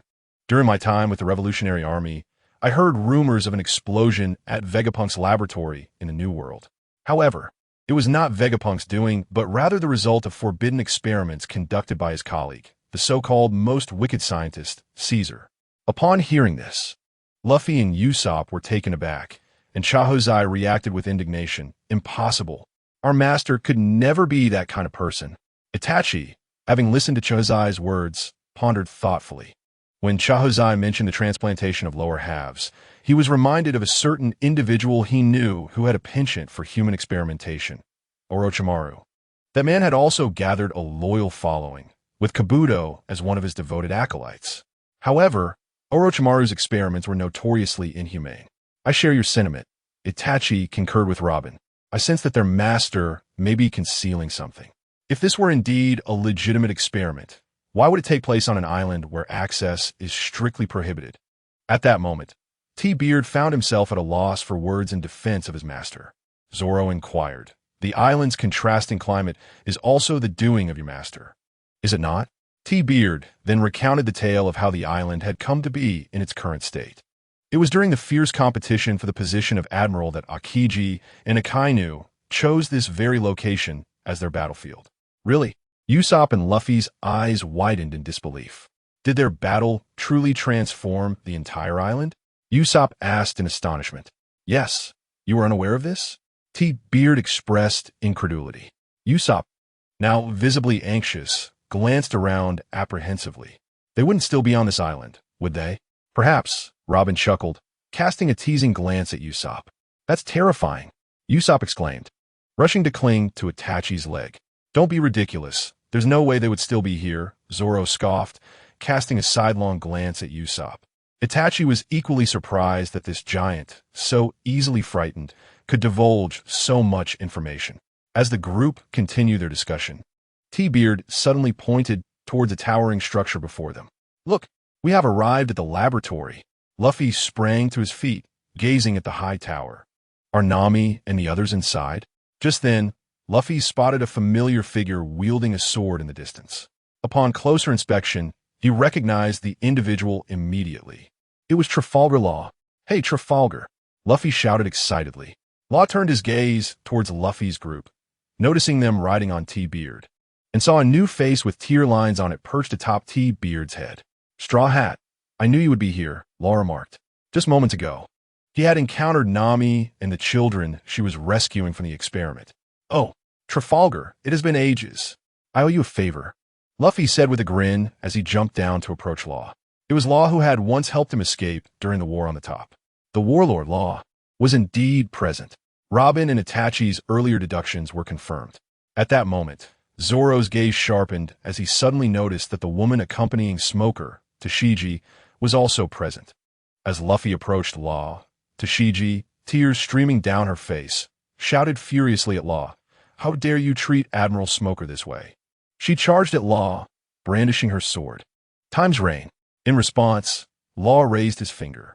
With a surge of energy, he swiftly severed Tashigi's connection to Smoker's heart, causing her to collapse to the ground. Smoker, along with the other figures, including the Smoke Man and the Glasses Woman, was also present. Luffy laughed heartily at the sight of the unconscious Tashigi. Ah, those were the days. By the way, are they all asleep? I doubt it, Itachi replied. Having spotted Smoker lying motionless on the ground, his heart excised.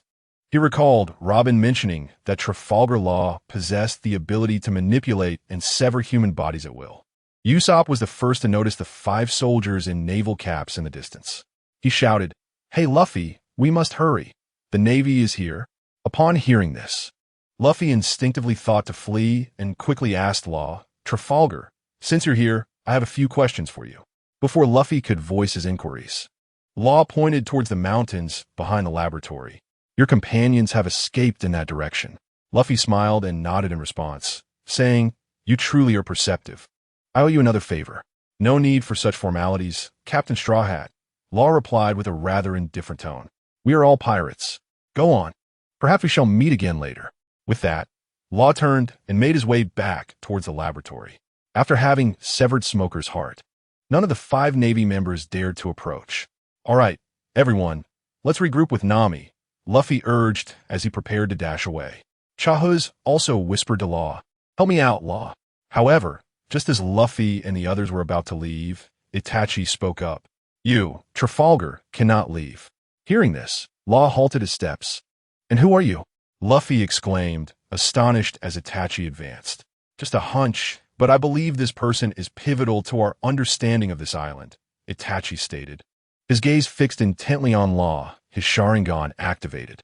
Almost instantaneously, Law felt the world around him spin, and in an instant, he found himself in a realm of gray and white. Realizing the danger, he attempted to struggle, but found it futile.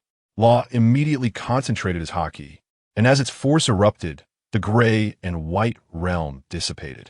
He swiftly raised his blade, Anaheim. What did you just do to me? Law demanded. Itachi was equally surprised. Having not anticipated his illusion could be broken. He drew the sword from his back.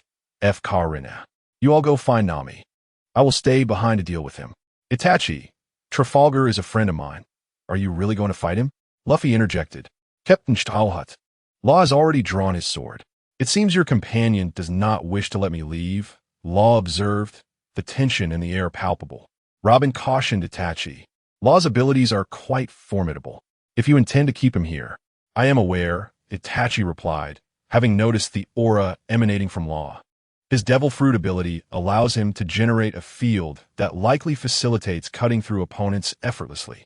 Upon hearing Itachi explain Law's powers, Luffy and the others were taken aback. In truth, we could coexist peacefully. You must be a friend of Luffy's, Itachi remarked, glancing back at Law, who instinctively averted his gaze. If you come with us, there will be no conflict. What a joke. I cannot allow my plans to be disrupted. Law firmly rejected Itachi's proposition. Very well, Itachi conceded, addressing Luffy. You all go find Nami. We can regroup later, or I will find you. Hey, Itachi, if you truly wish to take him, do not dawdle. Act swiftly, Itachi warned, his eyes piercing as he looked at Luffy. Watching Itachi draw his sword, Zoro's lips curled into a smirk. Don't worry, Luffy. I trust Itachi to handle this. With a sigh of relief, Luffy led them towards the direction Law had indicated. Upon locating Nami and her companions, we shall seek you out. Exercise caution, Itachi. Following closely behind, Robin, having discerned Itachi's intentions from his tone, cautioned him to be vigilant. After delivering her warning, she fell in line with Luffy's pace.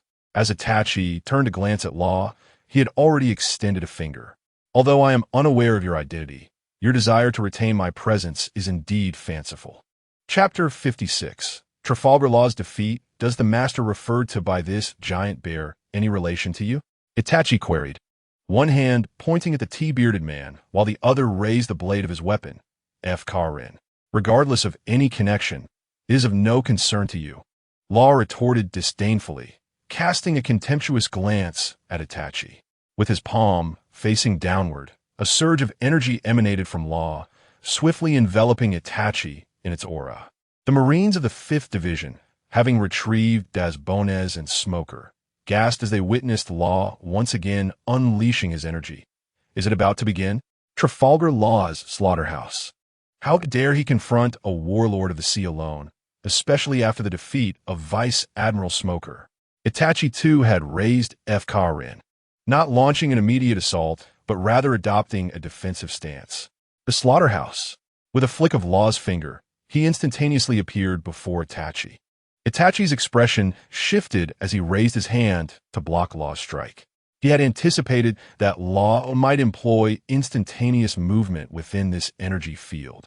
Yet he had not expected it to occur so rapidly.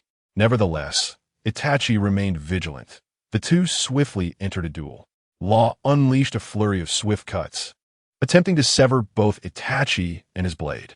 However, Efkar Rin was a formidable weapon imbued with haki, rendering Law's cutting prowess ineffective against it.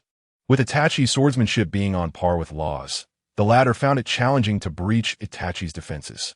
Recognizing this predicament, Law swiftly redirected his focus towards Itachi's body. Law's rapid strikes were consistently thwarted by Itachi, who seized Law's direct attack, parrying it with his blade. In a deft maneuver, Itachi lifted his sword, sending Law's weapon, Onigirimaru, soaring into the air, his blade poised menacingly at Law's throat. I harbor no ill intentions and do not seek to oppose you. I merely believe you possess knowledge crucial to this island. Itachi's blade twisted, the back of the edge pressing against Law's Adam's apple, the pressure expertly calibrated. With the slightest force, he could pierce Law's throat. Yet, Law's throat remained unscathed, and he recognized the sincerity of the individual before him. He genuinely sought to retain him. His precision in swordplay rivals that of Zoro. Law's Onigirimaru had fallen back, embedded in the ground. This scene rendered the Marines dumbfounded. What is happening? Has Trafalgar been subdued? A subtle smirk graced Law's lips. Are you a newcomer to the Straw Hat crew? Indeed, Itachi nodded. As I mentioned, I do not wish to be your adversary. You must be a friend of Luffy's. Before Itachi could finish his sentence, Law had already teleported behind him, with a stone falling before Itachi. Law had once again grasped Onigirimaru in his hand. However, I cannot allow you to thwart my plans. Itachi countered, pivoting his sword to parry, and the blades clashed once more. After several exchanges, Law quickly leaped back to create distance between himself and Itachi, simultaneously raising his finger. Conductor's baton. With a flick of Law's finger, a massive boulder was effortlessly lifted. As Law's finger descended, the boulder plummeted towards Itachi. Could he manipulate objects at will in this realm? Itachi pondered, swiftly evading his original position. The boulder crashed to the ground, raising a cloud of dust. Once Itachi steadied himself, he charged toward Law. Fire style, Phoenix fire technique. Itachi unleashed a barrage of Phoenix flames directed at Law, who, astonished by Itachi's fire-based powers, narrowly escaped the series of explosions. After rolling out of the blast radius of the Phoenix fire, Law found Itachi had already closed the distance between them. Law swiftly parried Itachi's relentless strikes. Observing Itachi's formidable swordsmanship, Law transitioned from offense to defense, creating distance once more while the blade in his hand, known as onigiri, began to emit a gamma ray. Simultaneously, Law raised his hand, sending shards of rock hurtling towards Itachi from various angles. It seems you have grasped my abilities. Law had already condensed a gamma scalpel in his hand. This time, do you know from which direction I will attack? Law lifted his hand, preparing to unleash carnage. But at that moment, Itachi retreated, snatching a stone from the ground and hurling it towards the fragments at the periphery. The stone ricocheted off at bizarre angles, redirecting Law's shards elsewhere. Law stood dumbfounded as he watched the stone strike with impossible precision, deflecting all the fragments. Within his aura, Law sensed that the stone bore no additional powers. It was merely thrown. But how could this be? What kind of precision and bizarre technique was required? Itachi disregarded Law's astonishment. Throwing stones and shurikens was a trick he had long mastered before graduating from ninja school. Yet at that moment, Law raised his hand once more. Carnage.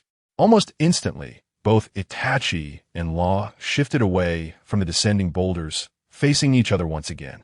Realizing the peril, Itachi raised his sword to block Law's strike, only to discover that the blade in Law's hand radiated an eerie green light. This time, how will you defend yourself? Gamma Blade. Law thrust the oscillating gamma ray of onigiri against Itachi's defensive stance. The gamma light surged against his wind fire force technique, paralyzing Itachi. Law swiftly turned his hand, piercing Itachi's skin. Sizzle. The gamma ray rapidly enveloped Itachi's entire body. His eyes glazed over, and he collapsed to the ground. Indeed, has he met his end? Trafalgar Law is quite a formidable adversary. The Marine soldiers had clearly observed Itachi overpowering Law just moments ago. Yet in the blink of an eye, Law had concluded the battle. Law sheathed onigiri. The Straw Hat crew indeed has its share of maniacs. Rest assured, you shall not perish, merely gravely injured. Law cast a sidelong glance at the fallen Itachi. When your captain comes to find you, tell him we shall not interfere with each other's plans. After uttering this, Law prepared to dispel the force field. Just then, the fallen Itachi transformed into a swarm of crows and vanished. What is this? Law gasped as flames erupted to his right. Fire style, great fireball technique. Law swiftly dodged the fireball, still bewildered by the earlier events. When he noticed Itachi had already begun to move. So he was there. As Luo swiftly adjusted his position, he suddenly saw Itachi charging out from behind the great fireball, knife in hand. In that instant, Luo realized that Itachi could create clones. His gaze darted back and forth, noticing that the Itachi in the distance was already forming hand seals. In that fleeting moment, Luo comprehended the situation. While he appeared to focus on the Itachi emerging from the fireball, his finger was already raised, ready to activate the slaughterhouse technique. Just as the Itachi was about to strike Luo, he instantaneously switched places with the Itachi, who was forming seals in the distance. The Itachi that charged from a fireball plunged his dagger into the Itachi that had been swapped in position by Luo, but with a bang. The Itachi that emerged from the fireball transformed into a cloud of smoke. Indeed, it was as he suspected. Luo lifted his finger once more. In the brief encounter, he had realized that Itachi's combat intelligence was extraordinary. The reason Itachi had seemingly dashed out only to summon a clone behind the fireball was to instill the belief that the clone behind the fireball was the real body, thus provoking an attack on it. However, the one running away was the actual body. Itachi's expression was one of utter astonishment. He never anticipated that Luo would foresee his intentions. It was over. Luo's finger had already been pressed to activate the technique. The rapid exchange of positions brought Luo directly before Itachi. He swung his knife, cleaving the still-dazed Itachi in two. Yet, just as Luo sliced through Itachi's body, the latter instantly transformed into a dissipating crow. Luo's entire being trembled at this sight. At that moment, he suddenly heard Itachi's voice behind him. Your awareness is quite impressive. Luo swiftly turned, only to realize that Itachi was not within his sphere. Itachi stood outside the aura, still gripping his knife, gazing at him. Long before the massive boulder fell, stirring up a cloud of dust, Itachi had already released 3 clones, while his true self had stepped out of the force field. What exactly are you? Before Luo could finish, he was once again pulled into that grayish-white realm. He immediately summoned his haki to counter Itachi's illusion, and in an instant, Luo managed to negate its effects. However, he was only momentarily distracted. The swirling inferno was already hurtling towards his chest. Accompanied by Luo's anguished scream, the fiery wind pierced through his shoulder blade. Struggling to maintain his composure, he attempted to execute the slaughterhouse technique, but this time, the true Itachi had already charged in, delivering a powerful kick to Luo's chin. After knocking him down, Itachi swiftly swept his foot, flipping Luo over. As Luo lay on his back, just as his finger was about to activate his ability, Itachi had already pinned down both of his hands. Unfortunately, I anticipated your thoughts. Itachi grasped Luo's face, his Sharingan intensifying in focus. Since ordinary illusions have little effect on you, I'm afraid it's time for something more potent. As Luo locked eyes with Itachi, he suddenly felt himself transported to a realm filled with stark contrasts of black and white. He attempted to struggle, but he found himself bound to a colossal cross. Once more, he sought to use his haki to break free. Yet this time, no matter how he concentrated his power, he could not escape this void. Chapter 57. The Plan to Overthrow the 4 Emperors. Trafalgar D. Water Law has been defeated. What on earth is happening? The members of the 5th Division were all taken aback, their expressions frozen as they watched Itachi hoist Law and proceed in the direction of Luffy and his companions. Following the path pointed out by Law, Luffy and the others soon discovered Nami and the others beneath a rocky outcrop, where Brook had also arrived to join them.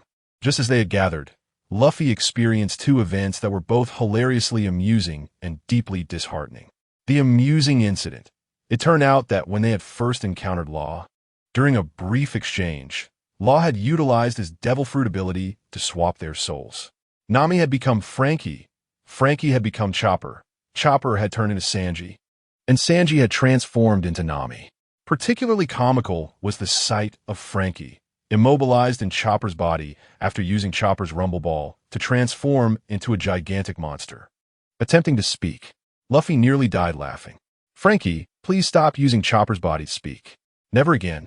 However, Robin's expression was laced with irritation. The disheartening incident. Luffy, in his hybrid form, had been reverted for reasons unknown, and Sanji and the others had brought along a samurai who was merely a head. Yet, upon placing his head atop the half-body, the samurai joyously took flight. Yoshi, I'm finally back. Usopp scratched his head in confusion. Wait, how does that half-body speak without a head? Robin questioned. The samurai turned around, presenting his backside to the group. I possess a unique skill, the language of flatulence, he declared, indeed producing human-like sound from his rear.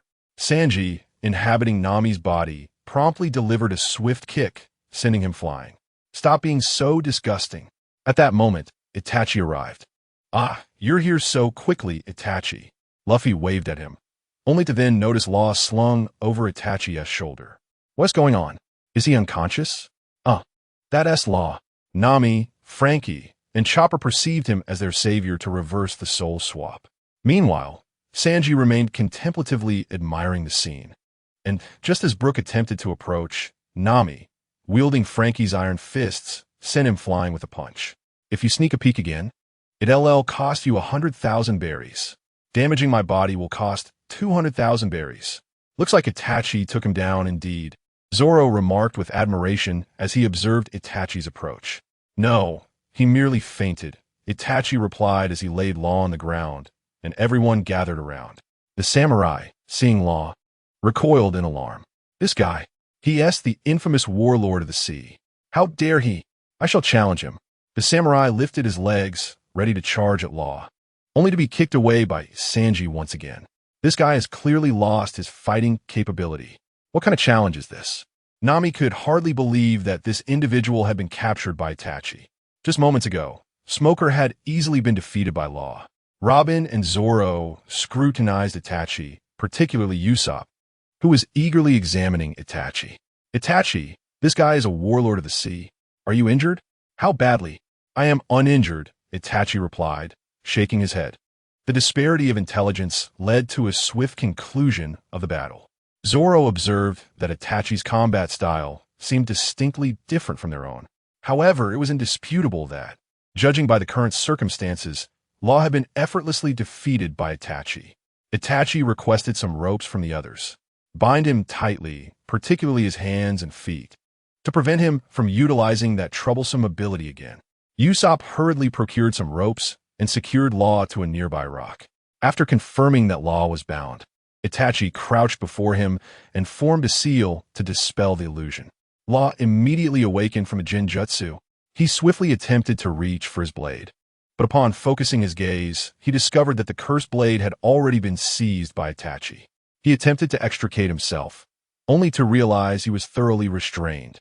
What on earth just transpired? As Itachi had not inflicted any mental harm on Law, merely employing an advanced binding illusion, Law's physical strength remained robust. Oh, Trafalgar.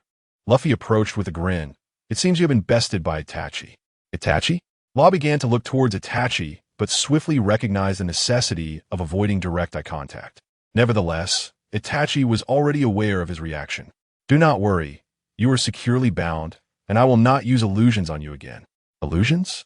The term momentarily stunned Law, who was now utterly perplexed about Itachi's intentions, as well as the identity of this extraordinary individual within the Straw Hat crew. Fire? Illusions? Clones? What abilities does this person possess? Who are you, and how do you wield such peculiar powers? Law could not help but inquire. Itachi is a ninja, Luffy replied, resting his hands behind his head with a smile. He possesses numerous abilities. Before he could elaborate further, Zoro landed a punch on Luffy's head. Hey Luffy, don't say too much. Ninja? Law murmured, once again locking eyes with Itachi, only to notice that Itachi's eyes no longer bore the blood-red patterns. Let's get to the point, Itachi stated. What's the situation on this island, and why are you here? Upon hearing this, Luffy appeared somewhat bewildered. He did not comprehend the reason behind Itachi's inquiry. However, the other members of the Straw Hat crew understood. Itachi was seeking the crux of the matter, right? And what about these enormous children? Chopper pointed behind him, where the previously white-clad giant children had been transformed into cotton-clad figures by the samurai, now engaged in a snowball fight. Law's lips curled into a slight smile at this remark. As you have said, I am now at your mercy. It appeared that the Straw Hat crew had not merely acquired a madman, but rather a troublesome ally. Law also realized that he had not sustained any actual injuries. The blade that had seemingly struck his shoulder was undoubtedly a product of the illusion cast by the individual before him, Itachi. Seeing that Law had no immediate response, Itachi began recounting their experiences upon arriving at the island. Subsequently, Nami added her account of how they had been abducted to a laboratory while on their ship and their subsequent encounter with the giant children. Indeed, they were demonstrating considerable sincerity. Law chuckled upon hearing this. A plan began to form in his mind. He turned to Luffy. Stahlhut Captain, are you interested in forming an alliance? Luffy, who had been sitting cross-legged, prepared to listen to Law's tale, tilted his head in response to this proposition. Alliance? What is that? Robin remarked. Is it common for pirates to form alliances to achieve their objectives? Indeed, it is. Law nodded in agreement. Generally, pirates who venture into the New World face two paths. The first is to join the ranks of one of the four emperors, becoming their subordinate, a choice favored by the majority. The second, albeit a smaller faction, is to forge alliances in a bid to topple the four emperors. Law cast a meaningful glance at Luffy, who was tilting his head in curiosity. I have a plan to bring down one of the four emperors, though the odds are exceedingly slim. After I share my plan, feel free to discuss it amongst yourselves. Upon hearing this, everyone was struck with astonishment. The target of this audacious plan is none other than the four emperor, Kaido. Chapter 58. The time to act. Law and Itachi set out Kaido. The mere mention of the name struck the samurai like a thunderbolt. To overthrow a four emperor. The expressions of the timid trio shifted dramatically. Hey, Trafalgar, are you joking? Are you really planning to confront a four emperor? Usopp shouted. This is terrifying. We already angered one. Do you want to provoke another? Chopper cried out. What nonsense are you spouting? Before that, let us focus on getting us back. Nami exclaimed in fury. However, Luffy's subsequent reaction plunged the timid trio's spirits into despair. Forming an alliance sounds perfectly fine. Hee. I was actually thinking of taking on Shanks first. But if we're forming an alliance, then let us go after Kaido first. Luffy. The timid trio quickly surrounded him. What on earth are you talking about? Robin interjected. Luffy, we should be more cautious about alliances. Let us first hear Law's plan. Beside Robin, Zoro displayed an indifferent demeanor, as he always did. Unconcerned about who they fought or where they went, simply following Luffy's lead. Itachi regarded Law thoughtfully and inquired, Does this relate to your presence on this island? Of course it does. Law shot Itachi a knowing glance. Do you find my words frightening? Itachi turned to Robin and asked, Are the four emperors truly that terrifying? Robin shrugged. None of us have encountered them. Who can say? Meanwhile, the timid trio continued to scurry about in a frenzy. Itachi turned back to Law. I'm not too clear on the matter. Just answer my question. The reactions of these few left Law momentarily taken aback. The Straw Hat crew was still the same as ever, with the only difference being the addition of a rather formidable ally. Very well, I shall speak plainly. Law felt there was little point in concealing his intentions from this group, since he had already been discovered, and their aim was not to take his life. He might as well unveil his plan, hoping to enhance its viability. First, do you know about Caesar? Ido, Robin nodded. That individual, infamous as the world's most wicked scientist, is on this island. The wicked scientist is on this island.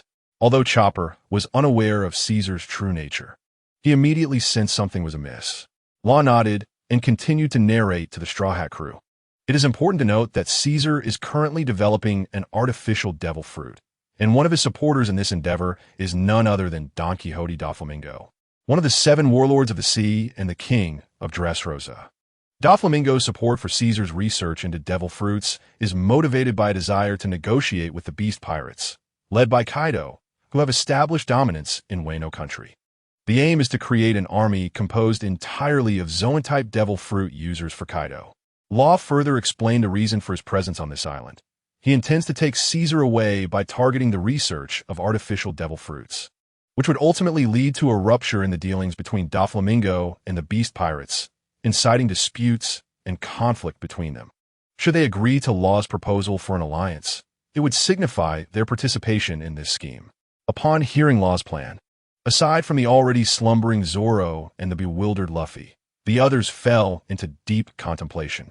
Itachi had intended to take Luffy aside to ascertain his relationship with Law and evaluate the latter's character, but to his surprise, Luffy readily agreed. "All right, it's settled then. We shall form an alliance with Trafalgar," Luffy exclaimed, gleefully gesturing with enthusiasm. Hey. Usopp and Nami shouted in anger from the side. Law then turned his attention to the rest of the Straw Hat crew. "Your captain has expressed his opinion. What about you?" Robin smiled and replied, "It seems there is no other choice. Since the captain has spoken, we must heed his words." Nami, Sanji, and Brook also expressed their agreement, stating that since Luffy had decided, they would follow suit. "What about you, Itachi?" Law inquired. The raven atop Itachi's head had flown away, and he had begun to adapt to Luffy's way of doing things. He let out a long sigh. "I have no objections. I will follow Luffy." "Very well, Luffy. It appears you will need to put in extra effort to convince your crew," Law remarked, looking at Luffy. At this moment, Sanji approached Law and quietly said, "By the way, Trafalgar, I must remind you that the alliance you envision may differ slightly from what Luffy is imagining." "Differ?" Law replied, puzzled, believing he had communicated his intentions clearly. Just then, the children who had been playing in the snow suddenly collapsed to the ground, each one crying out in agony. "Hey, what is wrong with you all?"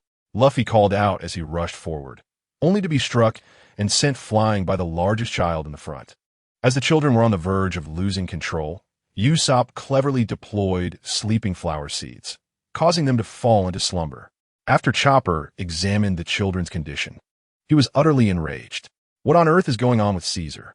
Earlier, the children had told him that they were there because the locals claimed they were ill and needed treatment. However, Chopper's examination revealed that the children's bodies were filled with toxic substances. Nami, hearing this, was even more shocked. "Law, do you know what is happening with the children?"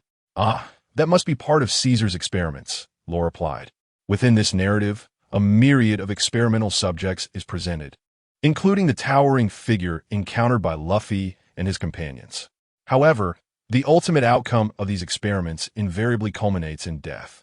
Upon hearing this, Luffy's foremost request is for Law to assist them in locating a cure for the children. Furthermore, there is the matter of my severed body. The samurai interjects with his own demand. Law, somewhat exasperated, contemplates the absurdity of these requests. "Hey, Trafalgar, are we not allies now?" Luffy exclaims, extending his arms. "If we are allies, then you should lend a hand." After processing Luffy's words, Law senses something amiss, yet he concedes to assist. "Soda, and our bodies," Nami exclaims, only to realize that Law has already freed himself from his restraints. After a glance at Law, Itachi remarks, "No more tricks," and tosses his sword, Shusui, to him. Upon receiving the sword, Law activates his powers, restoring the bodies of Nami and the others. "Ugh, Trafalgar, why did you revert us?" Sanji laments, now returned to his original form. Nami retaliates with a punch to Sanji's head. "Isn't it better to be back to normal?"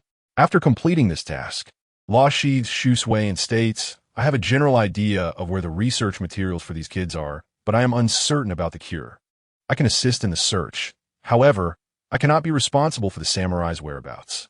At this moment, Brook raises his hand, revealing that he encountered the half-body samurai prior to their arrival, even dueling him along the way.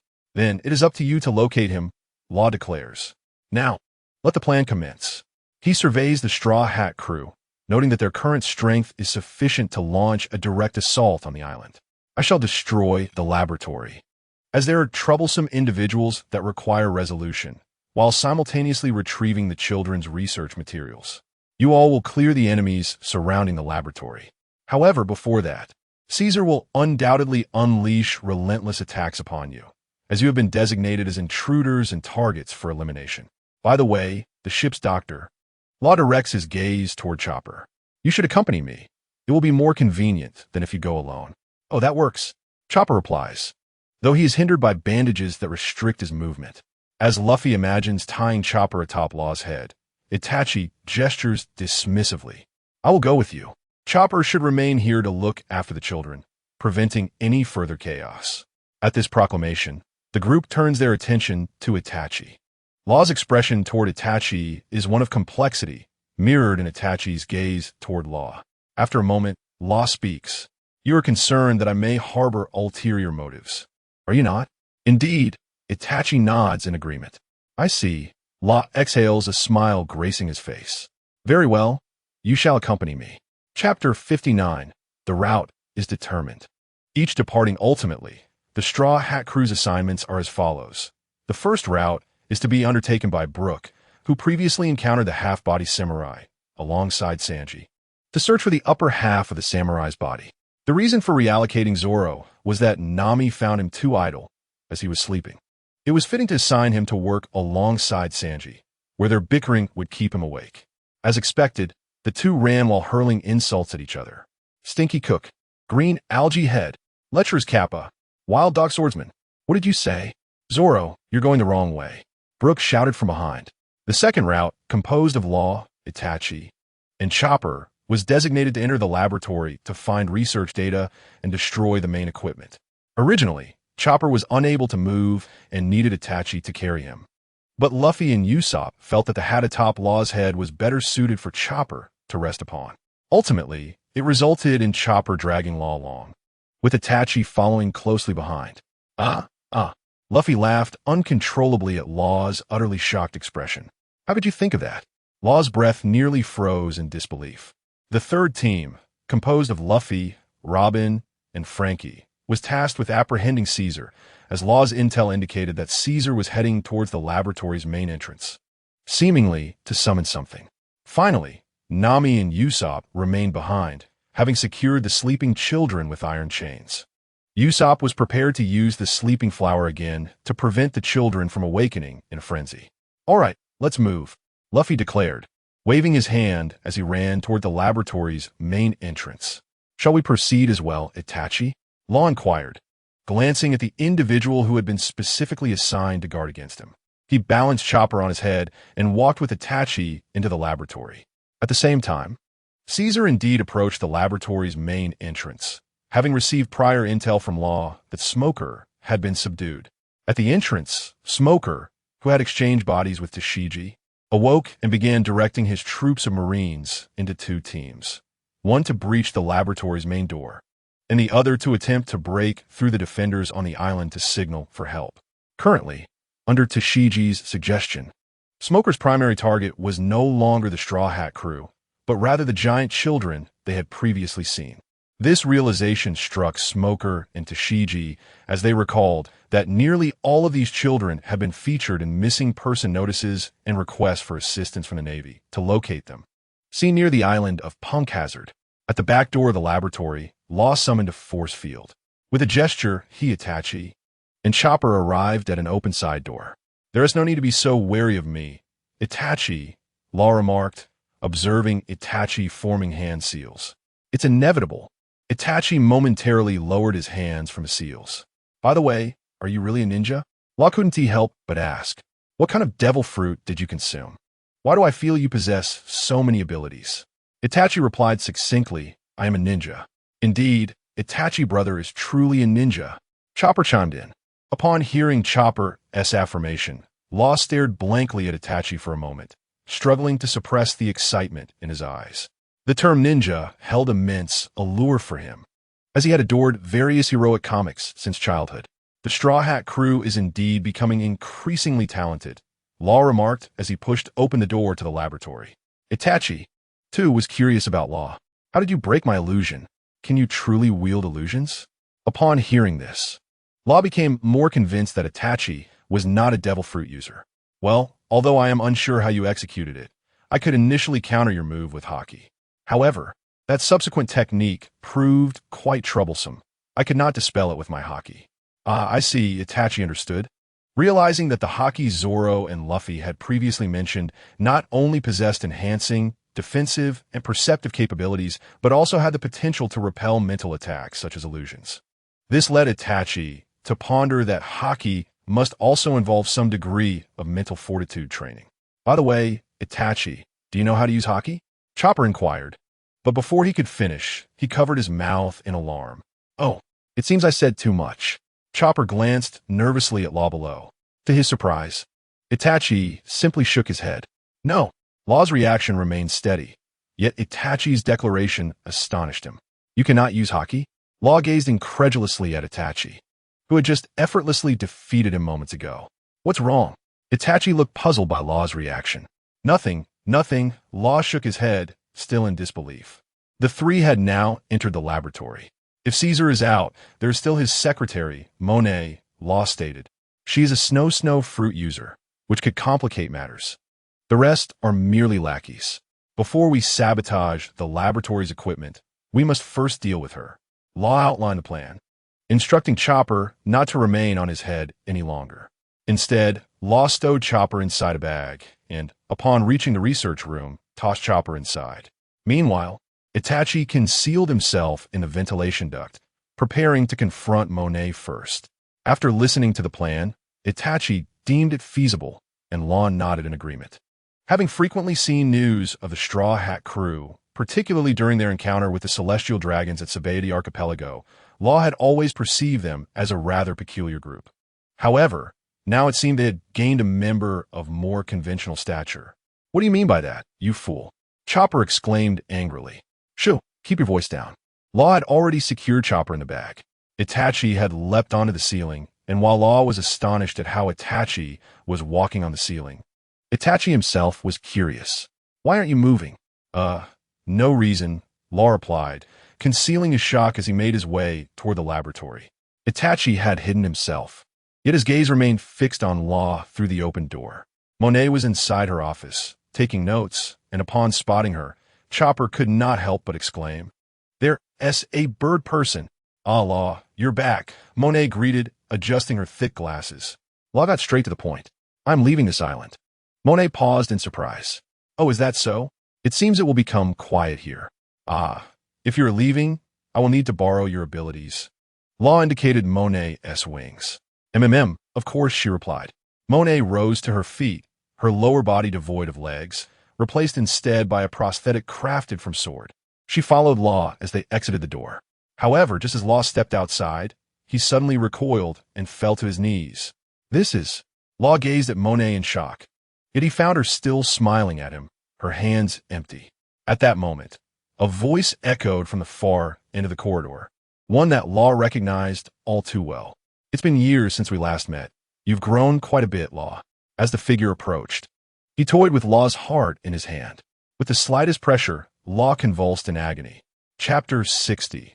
Enduring the pain, struggling to lift his head amid the spasms. Law had yet to discern the visitor's identity when a bamboo stick descended upon him. The force was such that it shattered his nose, blood pouring forth.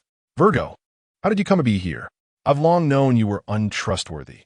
You've always been just a child," Virgo retorted, tightening his grip on Law's heart, causing Law to cry out in pain. Monet watched Law's plight and laughed heartily. Having received intelligence about the arrival of the Straw Hat crew and Smoker from the Marine headquarters, Lord Virgo had hastened to Punk Hazard. He knew this would reveal your true intentions. As Monet spoke, Virgo's bamboo staff struck Law's head repeatedly, leaving him bloodied. "Not just you. Even Caesar, we do not trust. Hence, we had already sent someone to infiltrate. That person is none other than Monet." Virgo turned his gaze towards Monet, who flapped her wings, her face adorned with that peculiar smile. "Monet, Law has long suspected something was amiss with you." Law shouted, "What have I done? I pose no threat to you." "Doi. Of course, if you were a threat, you would already be dead," Virgo replied, raising the bamboo staff once more, having detected Law's intent to lift his hand. "You've made quite a name for yourself, Warlord of the Sea. Allow me to correct you. You should refer to me as Mr. Virgo." The staff, imbued with haki, struck Law's head again. Just a reminder, Law. Monet crouched down, her tone gentle yet laced with malice. Your heart is in Lord Virgo's hands. Should you dare to make a move, it will be crushed. Law gritted his teeth in fury. From a moment he set foot on this island, he had struck a deal with Caesar to remain and assess the situation, fearing that Law's superior strength might pose a threat. Caesar had demanded that Law relinquish his heart for safekeeping. In exchange, Law was to assist the disabled pirates in procuring animal lower halves for their abilities, and in return, he would receive a heart to safeguard. However, that heart was not Caesar's, but rather that of his secretary, Monet. Are you now seeking my heart, Law? Monet pointed her chest. It's already been swapped out. My heart was replaced by Caesar long ago. You scoundrel. Law instinctively reached for his sword, but Virgo struck him once more. Bang. You continuously provoke my dignity, Law. Virgo's eyes, hidden behind sunglasses, radiated utter contempt. In the research laboratory, Chopper had already heard the commotion outside the door. Just as he was about to muster the strength to take a look, he was suddenly immobilized. A flock of crows flew past him, and amidst them appeared Itachi's upper body. I came to retrieve the information you seek. After uttering this phrase, the crows vanished from Chopper's sight. Brother Itachi. Chopper instantly comprehended the situation. Outside the laboratory, Virgil's eyes, hidden behind sunglasses, suddenly shifted. He crouched slightly and exclaimed, "Shave." In an instant, Virgil materialized atop the ventilation duct. Itachi, who was concealed at the edge of the duct, was startled as Virgil's formidable, haki-imbued bamboo staff descended upon him. Their accomplices, Luo. We've been discovered. Luo gasped in shock. Virgil's staff swept toward Itachi, but to his astonishment, the strike lacked the expected force. And before he could fully grasp the situation, Itachi had already transformed into a dissipating swarm of crows. What is happening? Before Virgil could ascertain the circumstances, he found himself subjected to a mental influence. Instinctively, he concentrated his haki to shatter the illusion, yet Itachi, concealed at the opposite end, summoned his wind-fire wheel and lunged at Virgil. Almost instantaneously, Virgil sensed a presence behind him. As he turned, he unleashed a powerful whip-like punch, sending Itachi, blade and all, flying. Itachi staggered backward, regaining his footing as he processed the unfolding situation. This is troublesome, Luo. As Itachi exchanged glances with his subordinate, Luo discerned Itachi's intent through the subtle movements of his eyes. Monet, keep an eye on Luo. With this command, Virgil's body became enveloped in haki. He raised his haki-coated bamboo staff and charged at Itachi. Understood, Lord Virgil.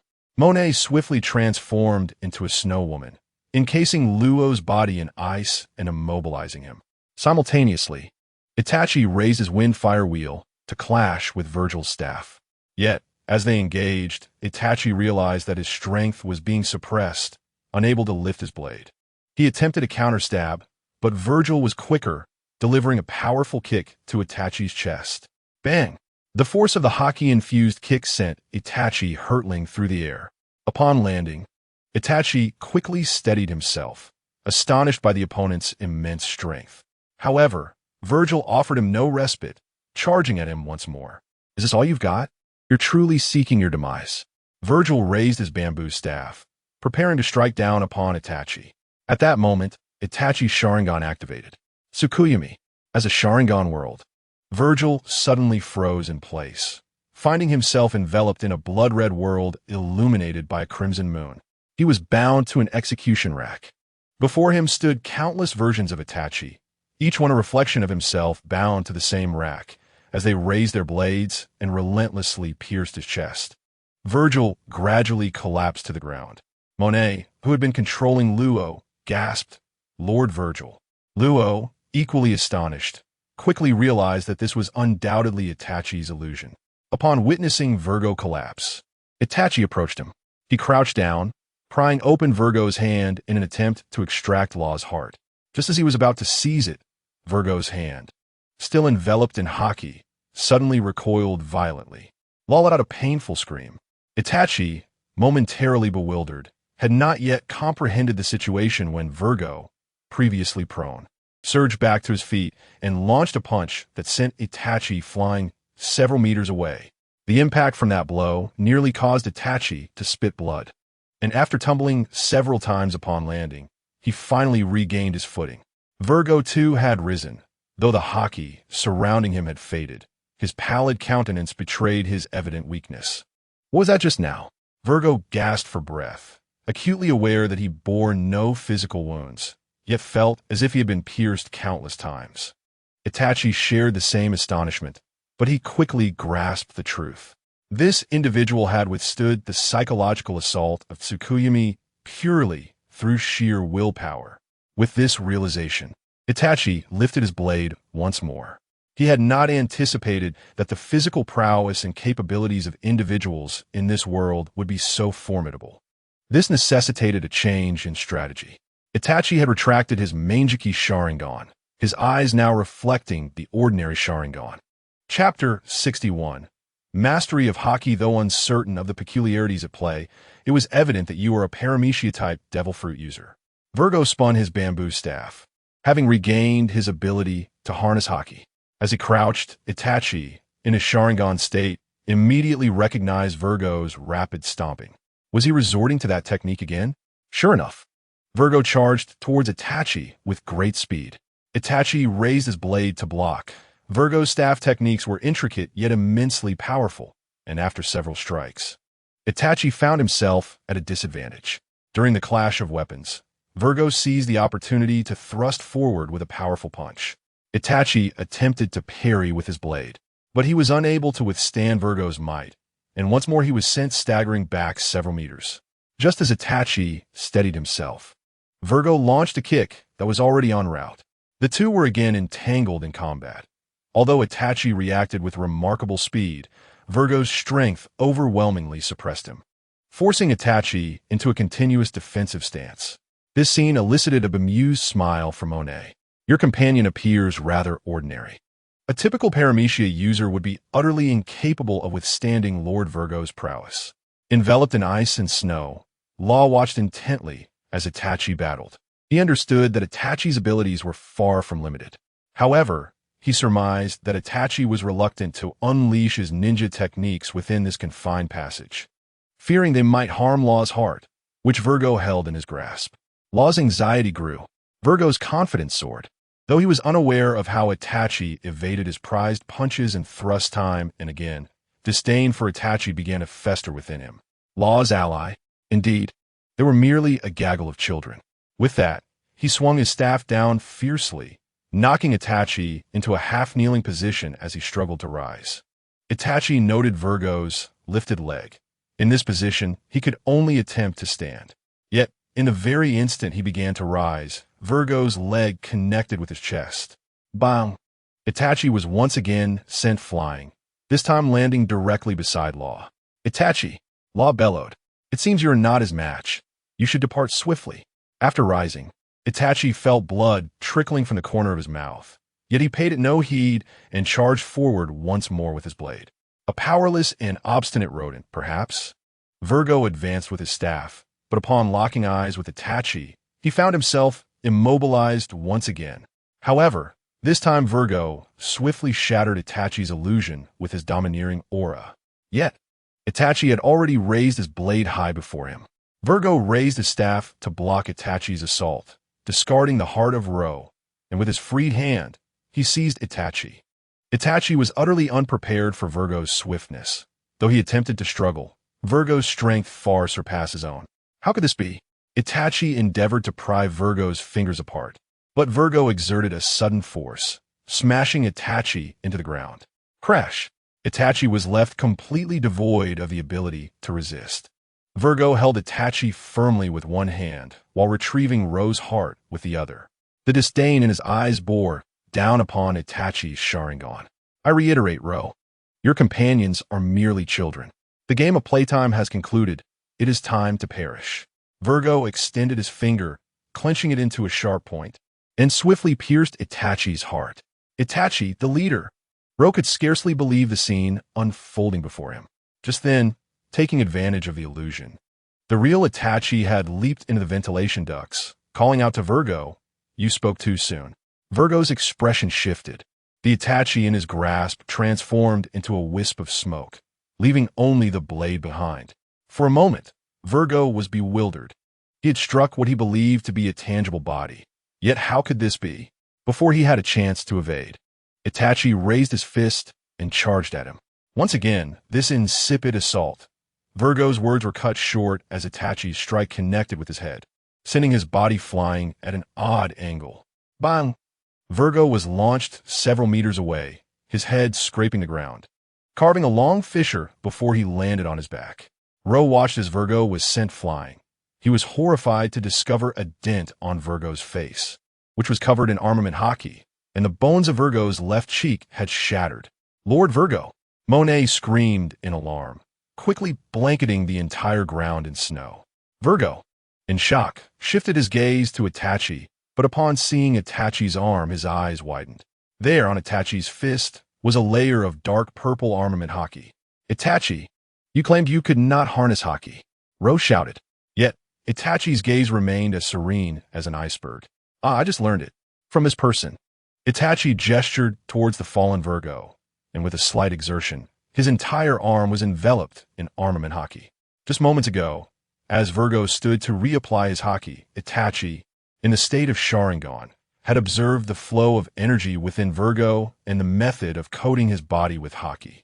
Itachi continued to engage Virgo in close combat and employed clones infused with a substantial amount of chakra to fully comprehend how Virgo enveloped himself in haki.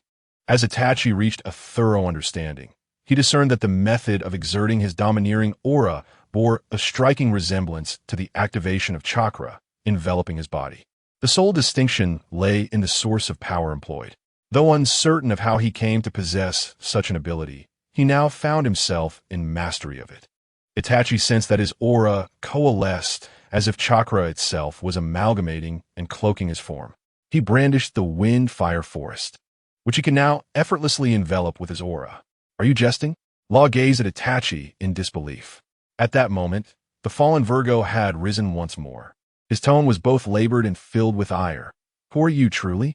Meanwhile, Law's heart was already clasped in Itachi's grasp.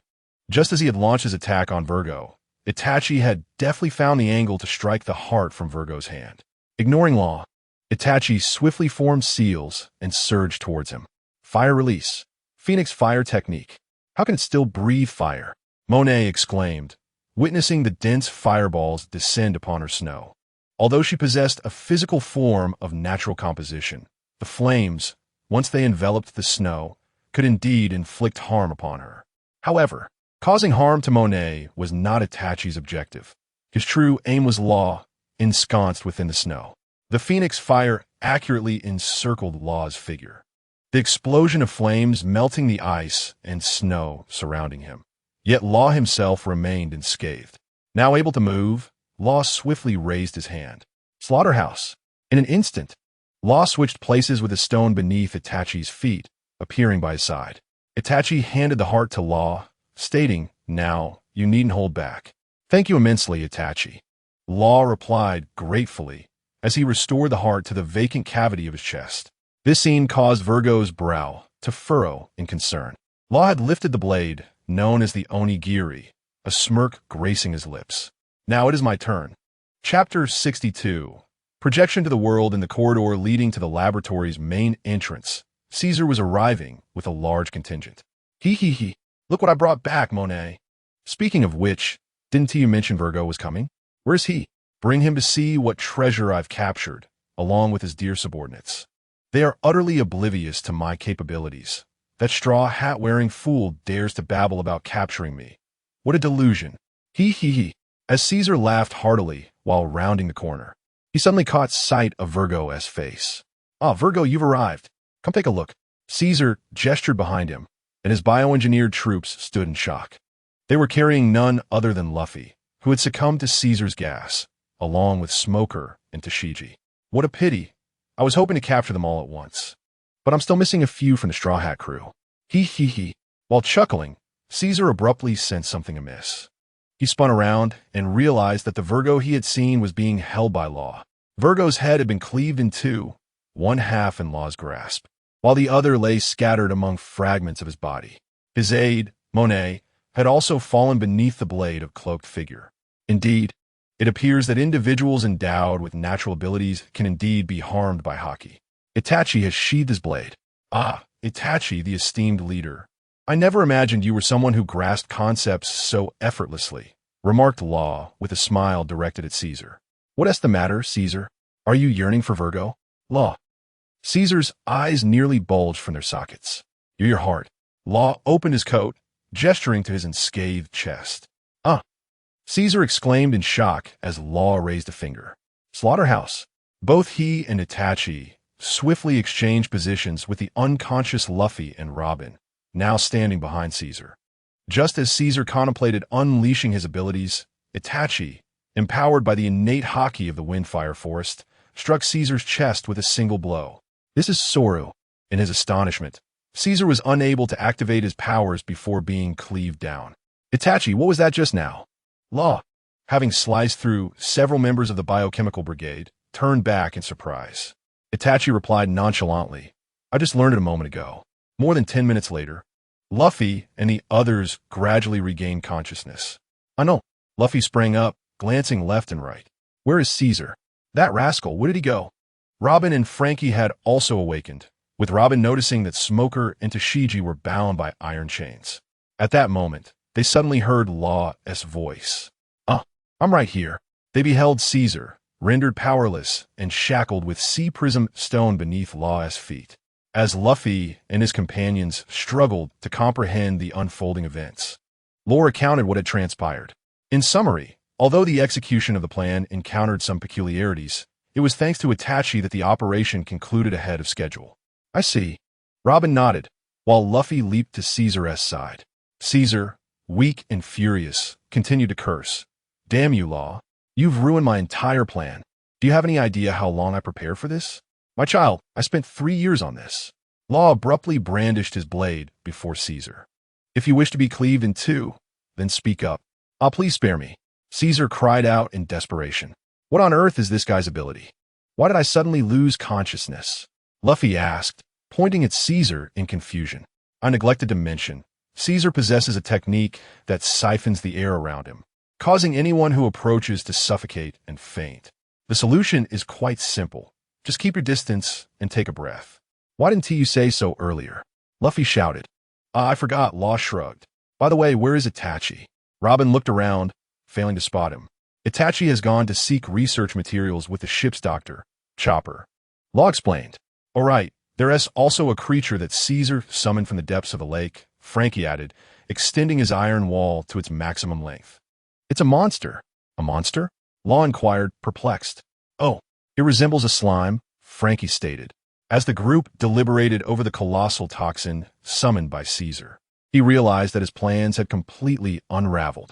Unable to deliver the enormous candy to the monstrous entity he had nurtured for years, which was intended to showcase his groundbreaking experiments to the world, Caesar contemplated an alternative, more extreme approach.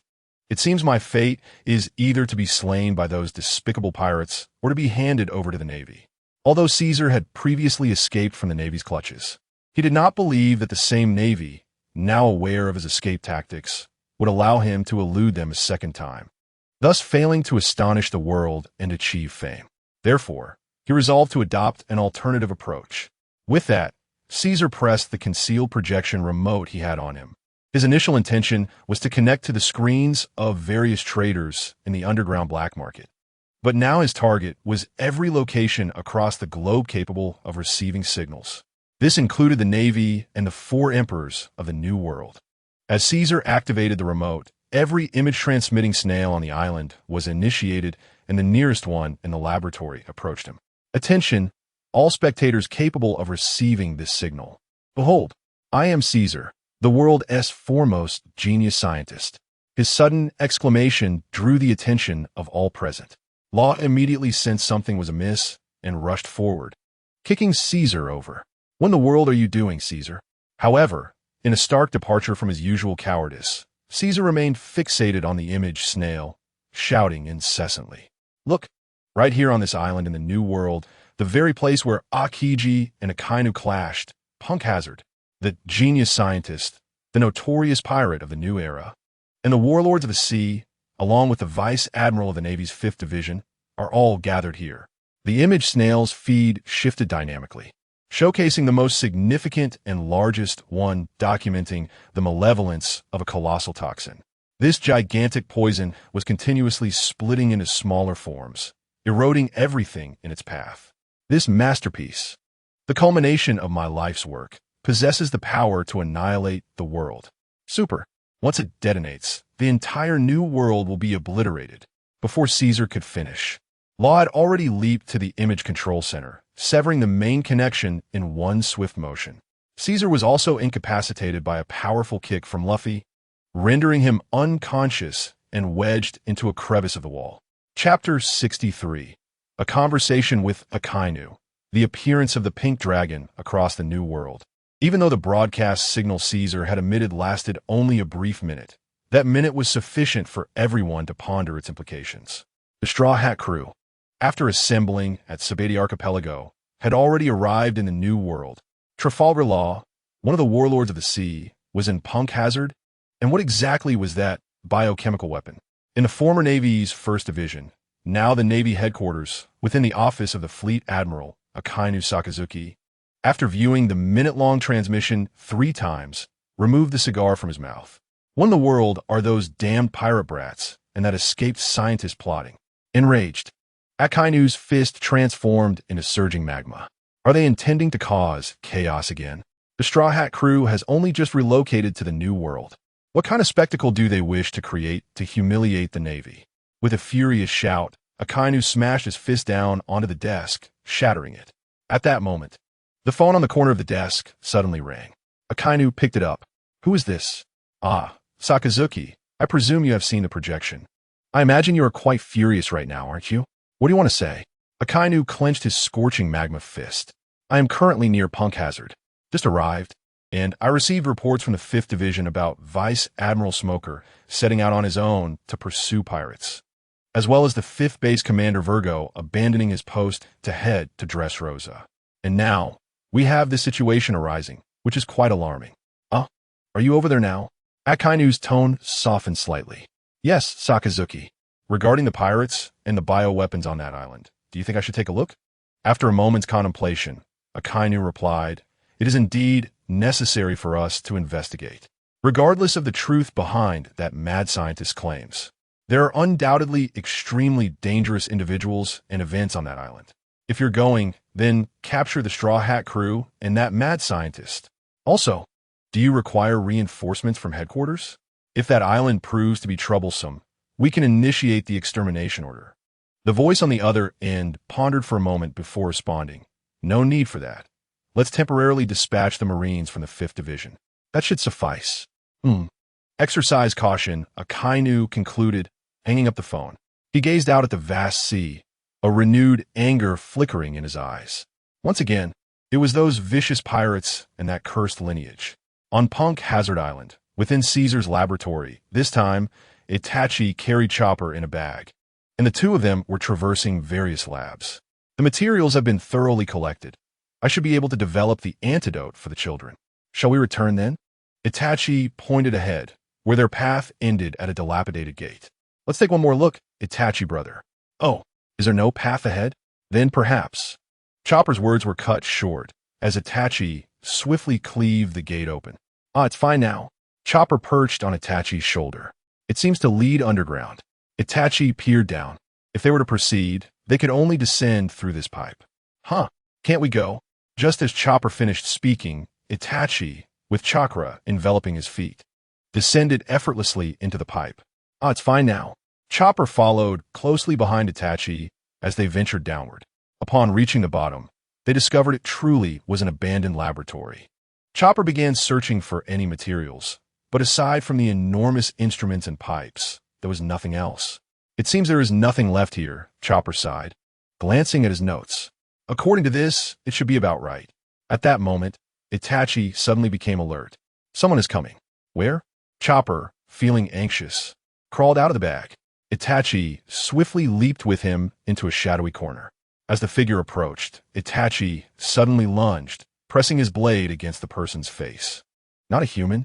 In a moment of confusion, the previously dazed pink dragon suddenly let out a terrified scream. Ah! Itachi swiftly pressed the blade of his knife against the dragon's chin. If you make that sound again, this knife will pierce your throat. The pink dragon trembled in fear.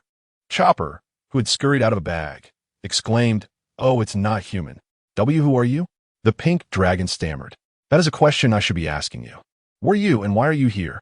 Itachi furrowed his brow. "Oh, it can talk." Chopper gasped. "I cannot speak. You must first," before the pink dragon could finish. Itachi's blade had already pierced the skin beneath its chin. "Ah! Do not scream," Itachi spoke in a calm tone. "I have warned you. If you make that sound again, your throat will be pierced." The pink dragon, wanting to cry, felt the blade rise, causing it to curl up in fear. With a loud thud, it transformed into a child. "Don't kill me. My name is Keed. I'm a child who was abducted and brought here." "Oh, are you also an abducted child?" Itachi regarded this so-called child, sensing something amiss even in the dim light. He crouched down, causing the pink dragon to retreat 3 steps in fright. "Chopper, he is lying." "What? Is he deceiving us?" Chopper exclaimed. "You're certainly not named Keed." "Ah." The pink dragon trembled again. "How do you know?" Itachi remained silent. He had just seen the head of a half-bodied samurai, and the child's hairstyle closely resembled that of the samurai. Moreover, the child's attire and appearance reminded him of the style he had often encountered.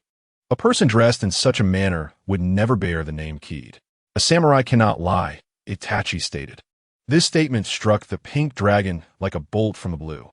"How do you know I am a samurai? State your name and explain why you are here." Itachi continued. "I cannot say." The pink dragon firmly refused. After hearing this, Itachi nodded and chose not to engage further. He patted Chopper on the back. "Let us go. There is no valuable information here." "What about him?" Chopper asked. "Let it be. He will likely perish here," Itachi remarked casually, sending the pink dragon into a fit of tremors. "There are monsters here." Itachi began to ascend towards the pipe. At that moment, the pink dragon suddenly cried out and followed. "I will tell you. I will tell you. My name is Momonosuke. I am truly a child who was abducted. Please, I haven't seen anyone for days. You must take me out." "So that is how it is. He is so pitiable," Chopper said, his heart stirred by the weeping Momonosuke. Itachi sighed softly, grasped the still wailing Momonosuke, and forcefully tossed him upwards towards the pipe. Chapter 64. Surrounding Punk Hazard.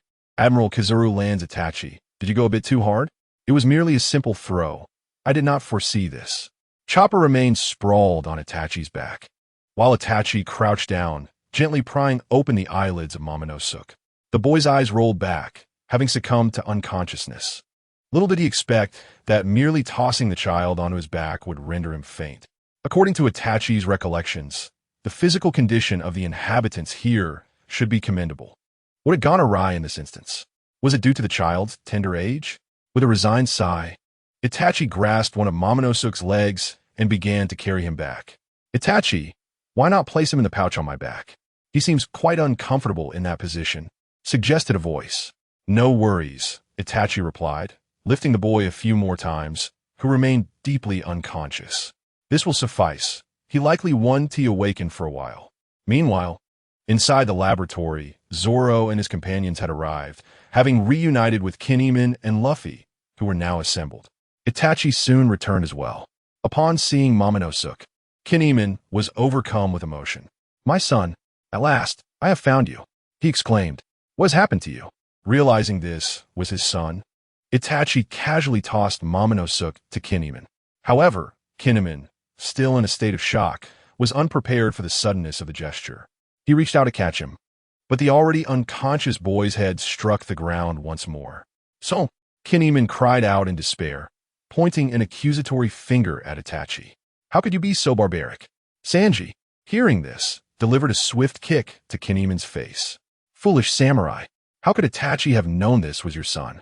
Just getting you all back is an achievement in itself." Rubbing his now swollen face, Kinemon conceded. Just moments ago, while searching for his own upper half, he had nearly plunged into a lake. Had Sanji not frozen half to death while risking an encounter with the creatures lurking below, to retrieve his body. He would currently be left with only his head and lower half. I deeply apologize. I should not have been so rude to my savior. Kinemon bowed deeply to Itachi.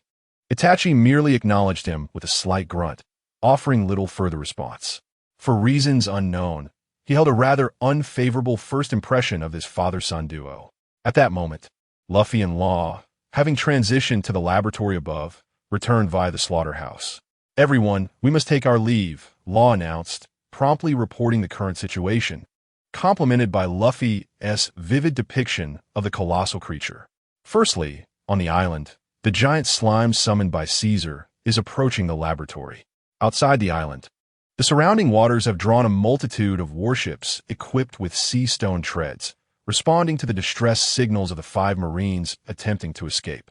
This island is no longer safe. We must evacuate immediately. What about Nami and Usopp, as well as the children? Sanji inquired. "Oh, I just informed Nami and the others where they should head," Luffy exclaimed, laughing as he recounted the wonders of Law's abilities. Law interjected. "I cannot maintain such a massive force field for long. It drains my stamina. In any case, we must retreat swiftly," he concluded, making his way out, with Sanji and Itachi following closely behind. As Frankie was about to leave with Caesar, he noticed Luffy standing in front of Smoker and Tashigi. "Hey Luffy, they're Navy. Just ignore them," Frankie shouted. Luffy pondered for a moment, then suddenly stretched out his arm and yanked Law back as he attempted to leave. Law, taken aback, found himself embraced by Luffy. "Hey Trafalgar, release their chains and switch them back. They're not bad people. At least I don't dislike them. Captain of the Straw Hats. You must think this through. They are Navy. It's fine. Given the current situation, everyone should just escape, right?" Luffy chuckled as he looked at Law. To avoid any further delay, Law reluctantly switched Tashigi and Smoker's souls back and released their chains. "Trafalgar, and you too, Straw Hat," even after being switched back. Smoker still wore a grim expression. "White Hunter, I must remind you." Law held Smoker's heart in his hand. "I can give you this heart or withhold it. It entirely depends on your actions." Smoker's face darkened at the sight of the heart. Tashigi intervened. "Smoker, our current objective is not to capture the Straw Hats. We must rescue those children. Please reconsider." After some contemplation, Smoker ultimately reached an agreement with Law. They would all escape together, with Law promising to hand over Smoker's heart only after their escape was assured. Since the heart was entirely under Law's control, Smoker had no choice but to agree. Outside the laboratory, Nami and Usopp were guiding the rampaging children through the valley beneath the lab, making their way to the port, where they finally caught sight of the Thousand Sunny. However, at that moment, Usopp's heightened senses detected something terrifying. A warship, as Law had mentioned, was already approaching Punk Hazard. Several imposing figures disembarked from the ship, leaving a deep impression on Usopp. They were the Peacekeepers, designed based on Kuma's specifications. On board the ship, Usopp suddenly spotted a yellow flash leaping into the sky. The flash gradually took on a humanoid form, a tall, slender figure with short black curly hair. An aged face adorned with orange-yellow sunglasses, wearing a yellow-striped suit and a cloak emblazoned with the words Navy Justice. How could something so fearsome exist within the Koa? Truly terrifying. If that's the case, it may indeed be necessary to activate the Demon Slayer order. Usopp was astonished to realize that the mad scientist, after escaping from Vegapunk's team, was still hiding on this island, developing such dreadful creations. It was clear that apprehending him was imperative. His transponder snail buzzed, and he heard Akainu's voice. "The headquarters warship will be dispatched for support immediately. Before that, you are to capture the Straw Hats and that mad scientist. The warlords of the sea, we shall not concern ourselves with their identities for now. We shall capture them all." "Understood." The figure, transformed from a flash of yellow light, terminated the call. On the ground, Usopp, having recognized this person, trembled as he raised his finger to the sky. "Nami, look over there. What is it?" Nami followed Usopp's pointing finger. Once her gaze settled, both she and Usopp were frozen in astonishment. It was none other than Admiral Kizaru, Borsellino of the Navy headquarters. Chapter 65. Fierce Battle. Escape. "Hey, Usopp, Nami, I didn't expect you to arrive so quickly. Trafalgar said this island would soon face danger. Let us go." Luffy, grinning foolishly, waved at them. Nami, Sanji, running, resembled a swaying noodle, his eyes brimming with affection. Hearing Luffy's loud call from behind, Usopp struggled to turn around. Can we still escape now? He pointed towards the sky. Luffy, who had been grinning, followed Usopp's gaze upward and was instantly rooted to the spot. Law was equally stunned. That Admiral Kizaru. Well, I see you're all here. This saves me quite a bit of effort, Kizaru declared, spreading his arms as light coalesced into the Yata no Kagami, illuminating the area before Luffy. In an instant, Kizaru appeared right before him. Luffy took 3 steps back in shock. Why is he here? Frankie yelled, raising his hands in preparation to launch a laser. Zoro had already drawn 3 swords. His brow furrowed in tension. The entire Straw Hat crew recalled the terrifying scene from 2 years prior on Sabaody Archipelago, when Kizaru had effortlessly decimated them. Law felt a wave of anxiety. He vividly remembered how Hawkins and Apu, fellow supernovas, had been swiftly vanquished by Kizaru back then. Is this guy truly that formidable? Zoro questioned, drawing his sword, while Itachi unsheathed his weapon, wind and fire swirling around him. More than formidable. Chopper, tears streaming down his face, leaped from Itachi's back, transforming into his human form. After all, he was an admiral of the Navy, the strongest combat force. As Law began to summon his powers, he noticed not only Kizaru, but also naval ships and pacifists drawing closer. However, just as Law's power began to expand, Kizaru raised a finger, and a laser pierced through him. No funny business, please. With that, Kizaru teleported right in front of the transformed Luffy, delivering a light-speed kick that struck Luffy's raised arms, sending him crashing into the ground, creating a massive fissure. You're slightly stronger than before, Kizaru remarked, lifting his leg once more, just as Zoro charged at him. 3-sword style, Onigiri. Zoro's blades, imbued with haki and demonic energy, unexpectedly passed through Kizaru's form. What? How is this possible?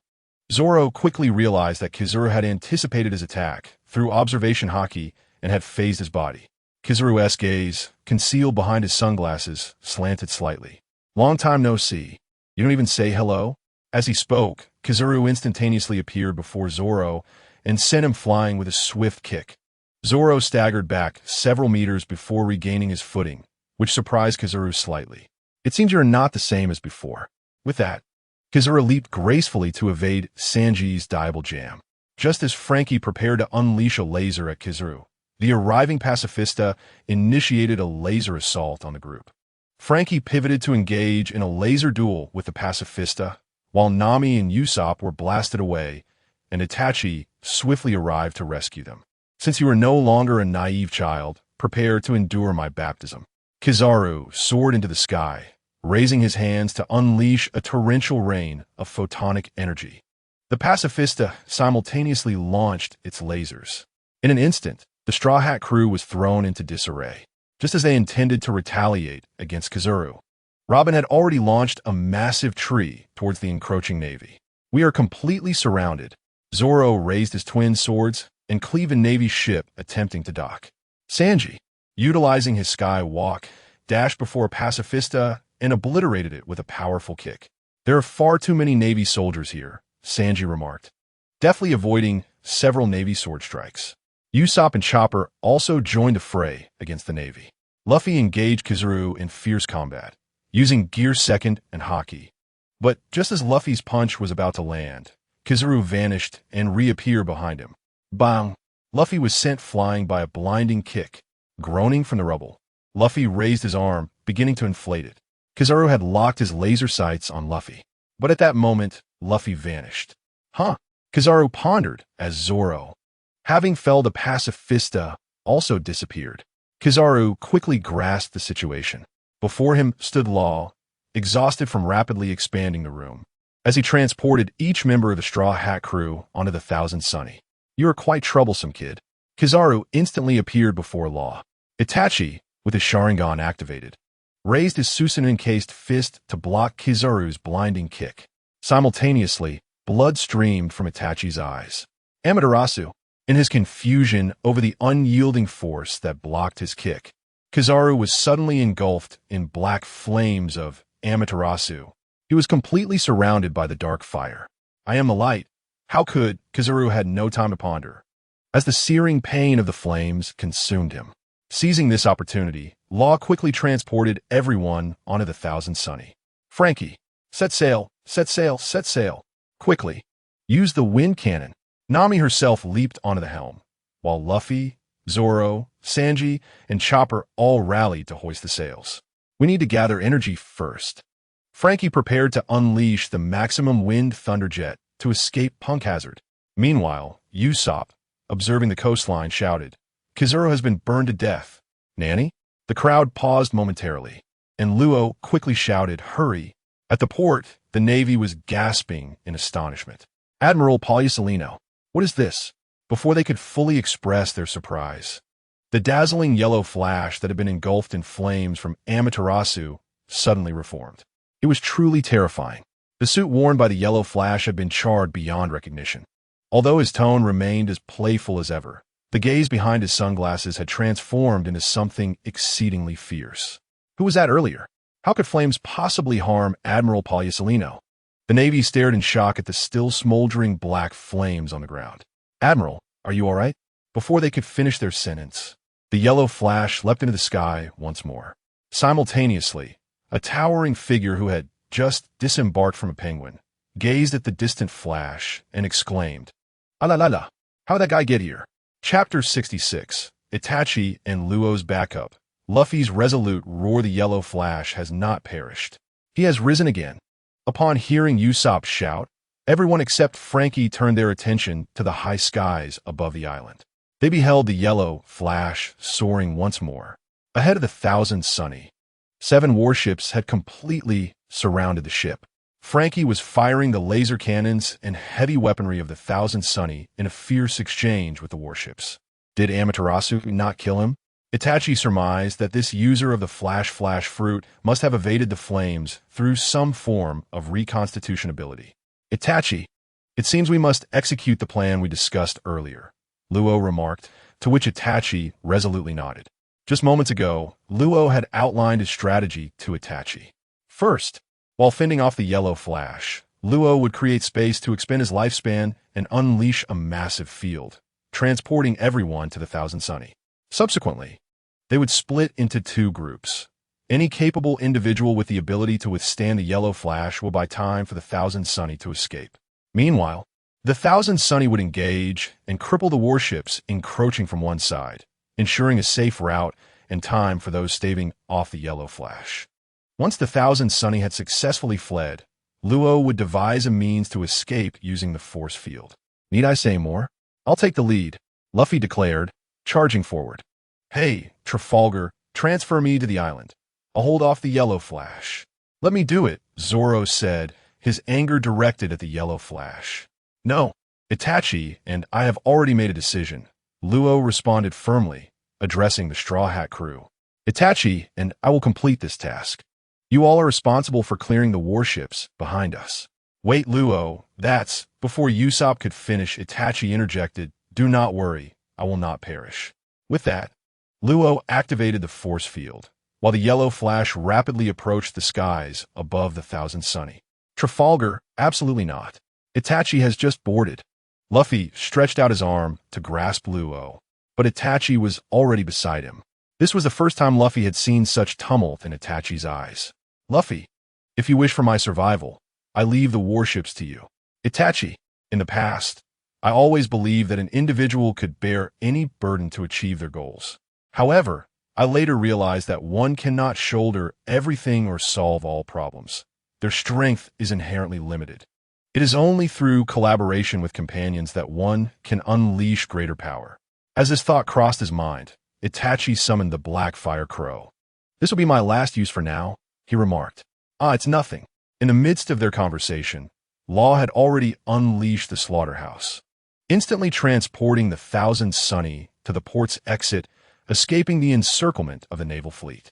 Itachi seized Law, who was about to plummet, and mounted the Black Fire Crow, glancing back at Kizaru as they sped toward the shore.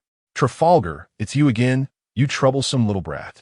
Kizaru swiftly redirected the Amaterasu, originally aimed at the Thousand Sunny, toward the black fire crow, preparing to unleash a devastating laser. As Law cautioned, Itachi activated his Sharingan. Instead of fleeing aboard the black fire crow, Itachi charged against the blinding explosive, having already activated his Susanoo to envelop both himself and Law. While blocking the Amaterasu, he closed the distance to Kizuru. Tsukuyami. Itachi drew Kizuru into the crimson moonlit realm. After invoking Tsukuyami, Itachi did not pause for a moment. He wielded his blade, enveloped in an aura of dominance, and struck down at Kizuru. His intention was to cleave Kizuru in two, yet for some inexplicable reason, the sheer force of his swing only knocked Kizuru down without severing him. With no time to ponder, Itachi pursued the falling Kizuru on the surface of the lake. The soldiers aboard the warship were utterly frantic upon witnessing this spectacle. Admiral Borisolino, accelerate. Quickly. Catch the Admiral. Don't let him fall into the sea. The warship surged forward at maximum power, managing to catch the temporarily unconscious Kizuru. Unfazed by the warship's actions, Itachi continued his descent, his right eye fixated on Kizuru, ready to unleash Amaterasu for a swift execution. Law stared incredulously at Itachi, unable to fathom how he could hold the advantage over an admiral. Blood flowed from Itachi's right eye. Yet, just as Amaterasu was about to ignite, a laser erupted from Kizuru's palm, piercing through Itachi's body. Itachi! Law cried out in shock as Kizuru, having mysteriously activated the Yada mirror, appeared before the black fire crow. You put me through quite a torment. Upon witnessing the fury in Kizuru's eyes, Law was met with a powerful flash kick that sent both Itachi and Law flying hundreds of meters, crashing into the debris above, resulting in a violent explosion. At the port's exit, Luffy stood momentarily stunned before turning around. Kin Eamon, cradling the still unconscious Momonosuke, gazed at him, and all of the Straw Hat crew were watching intently. Captain, now is the time for you to give the order. Zoro, with his bandana tied and teeth clenched around the sword of Kin Eamon, stated. Sanji had already lit a cigarette, while Robin raised her hand, saying, Luffy, regardless of your decision, we will respect your choice. We cannot abandon our companions, and we must also trust them. Indeed, Luffy, Nami added, assembling her climate act. I concur with Robin. Frankie remained silent, giving Luffy a thumbs up. Beside them, Kin Eamon watched, tears streaming down his face. Is this the bond shared among pirates? Though I harbor a deep disdain for pirates, I cannot bring myself to dislike you. Hey, Luffy, if we return now to rescue Itachi and Law, we might still have time. Usopp felt no trace of fear. Luffy, we can, Chopper, no need to say more. Luffy turned his gaze toward Chopper, who was already clutching a rumble ball. Trust in Itachi and Trafalgar. A faint smile curled at the corners of Luffy's mouth. In the next moment, his eyes blazed with fury as he looked at the approaching warships. We shall pave the way for them and eliminate all the warships. Understood. The entire Straw Hat crew shouted in unison. Chopper lifted Zoro and hurled him toward a warship beyond the harbor. Three-sword style, Great Dragon World. Zoro swung his sword midair, cleaving a warship in two. Gum Gum, giant elephant gun. Leaping forward, Luffy smashed a warship with a single punch. Diable Jam, burnt leg. Sanji, using Moonwalk, launched a series of explosive kicks at the warship behind them. Giant Tree, Great Flame Star, Ultimate Thundercloud. Frankie unleashed his laser cannon. Everyone, we must engage closely. Do not damage the Thousand Sunny. Nami commanded, releasing the weather clouds. Luffy, already in gear second, leaped onto the railing, extending his arms and propelling himself forward. We must carve a path for them. Chapter 67. The Radiance Illuminating Punk Hazard Itachi. What is this? Law expected to be gravely injured or even dead after that kick. Yet he found himself completely unscathed. He gazed in astonishment at the crimson skeleton before him, then glanced at the wound on Itachi's abdomen. How long will it take to construct a field of escape? Itachi had already risen. Approximately 10 minutes. Law had intended to maintain an expanded force field to leap out of Punk Hazard, but that had been interrupted. 10 minutes, then, enough time to determine the victor. Itachi summoned F Injutsu, his haki enveloping the technique and activating its innate power. He shed Susanoo and burst forth from the rubble. through the reflection of a Yata mirror. Kizaru had swiftly arrived on the island. Where did this troublesome brat come from? Such a headache. Kizaru spread his arms, gathering light into the Amaterasu's sword. You seem to possess a unique ability. Just as Kizaru executed his lightspeed kick, he caught sight of the gathering crimson skeleton. Though the force of the kick had been unleashed, its damage was unexpectedly deflected by the fiery apparition. Itachi remained silent, forming hand seals. Fire release, Phoenix fire technique. As Itachi exhaled flames, Kizaru swiftly leaped aside and charged at Itachi. Itachi, wielding his sword, engaged Kizaru in a fierce duel. The Amaterasu sword glimmered brilliantly, with Kizaru unleashing his full strength with each strike, pushing Itachi back relentlessly. You cannot hope to match me using such primitive weaponry, you little brat.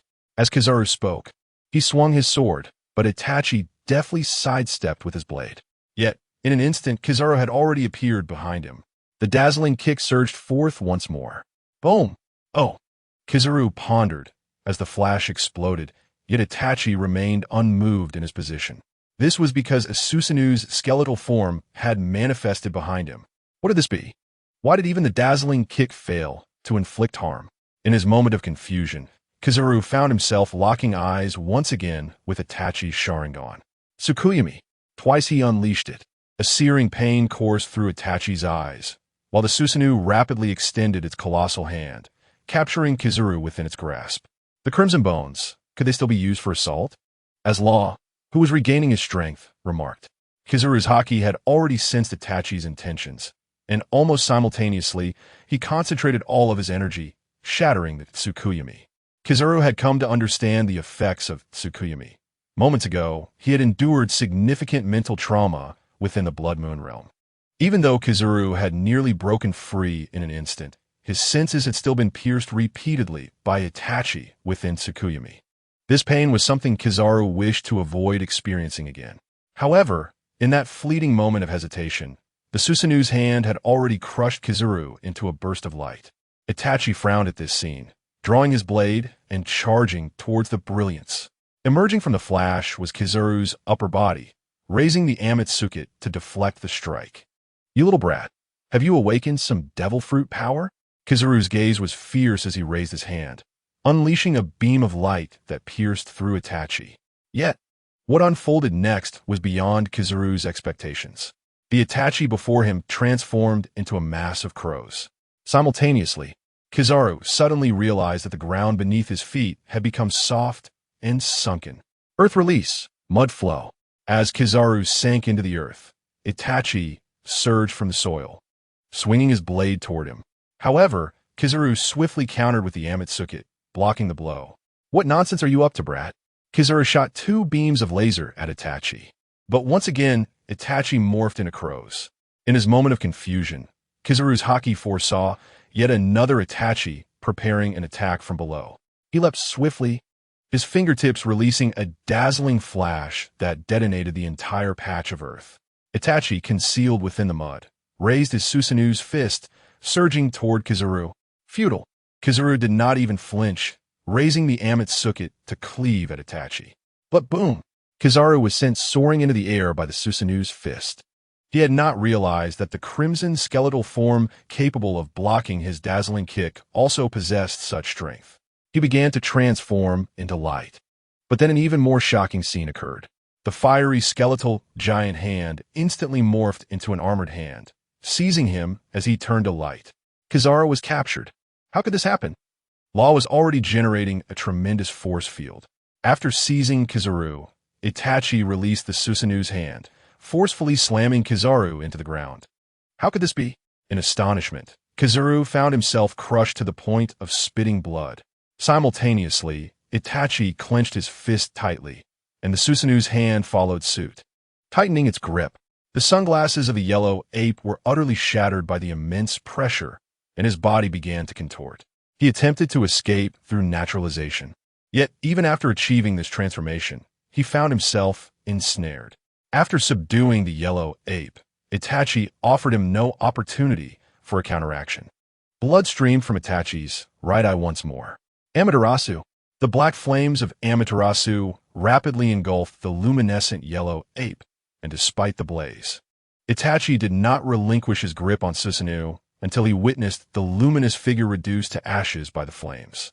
Only then did he withdraw Susanoo. As Susanoo dissipated, Law observed that the crimson armored hand had also vanished, along with the Busashoko haki entwined around it. Understanding dawned upon Law. Itachi managed to capture the yellow ape because he had channeled Busashoku into his armored hand. Although Law was unaware of the composition of that hand, he was certain that the yellow ape had attempted to flee, yet found himself utterly trapped. It was over. Having employed the Manjiki Sharingan so frequently in such a short span, Itachi's vision became blurred after withdrawing Susanoo, and he was immediately beset by excruciating pain in his eyes. While it did not reach the debilitating extent he experienced after using the Utsusimi Susanoo on Fishman Island, the consecutive use of Amaterasu, Tsukuyami, and the activation of Susanoo left his ocular power with little room for recovery. He sensed that his vision was nearly depleted. He cast a glance toward Law amidst the ruins, who stood in a state of complete shock. "Itachi, did you eliminate the yellow ape?" he exclaimed. It is over," Itachi replied with a slight nod. At that moment, the soldiers aboard the warship, who had witnessed the scene unfold, were frozen in place. Their expressions mirrored that of individuals struck by lightning. "Admiral Borsellino has been slain. What kind of joke is this?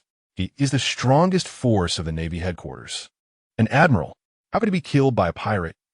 Meanwhile, Law, who was continuously expanding his force field, remained in a state of disbelief. "Itachi, what exactly is your ability? The yellow ape is a top-tier fighter." Before he could finish, Law suddenly noticed a radiant flash ascending into the sky once more. Itachi also sensed something amiss. He turned to see the yellow ape, now a mass of charred flesh and blood, raising his hands. His bare torso had transformed entirely into a yellow luminescence. Jata no Kagami. In an instant, the skies above Punk Hazard Island erupted with blinding light. Chapter 68. Utsusimi Susanoo, the most potent form boom. Boom, boom. As the brilliance illuminated the port, it was as if a cataclysmic blow had struck. Even the colossal toxins that had just been relocated to the laboratory were reduced to powder. The soldiers aboard the warship squinted against the dazzling radiance, their senses dulled by the cacophony of explosions that echoed in their ears, leaving only a persistent ringing. Was this, perhaps, the most formidable technique of Admiral Borsellino? The Admiral, who had always adhered to a nebulous sense of justice, had been followed by Law for 20 years, yet he had never witnessed him in such a state. Outside Punk Hazard Island, the Straw Hat crew had successfully disrupted the offensive of all 5 naval fleets with their ship. Even Smoker, who had just escaped from Punk Hazard, was vanquished in an instant by Luffy's strike. The Straw Hat's Smoker struggled to clutch his abdomen, spitting blood profusely. Luffy's fire gun had shattered his smoke form, delivering a blow that rendered Smoker incapacitated. How could he have grown so strong? Luffy cast a fleeting glance at him before redirecting his gaze towards the distant warship.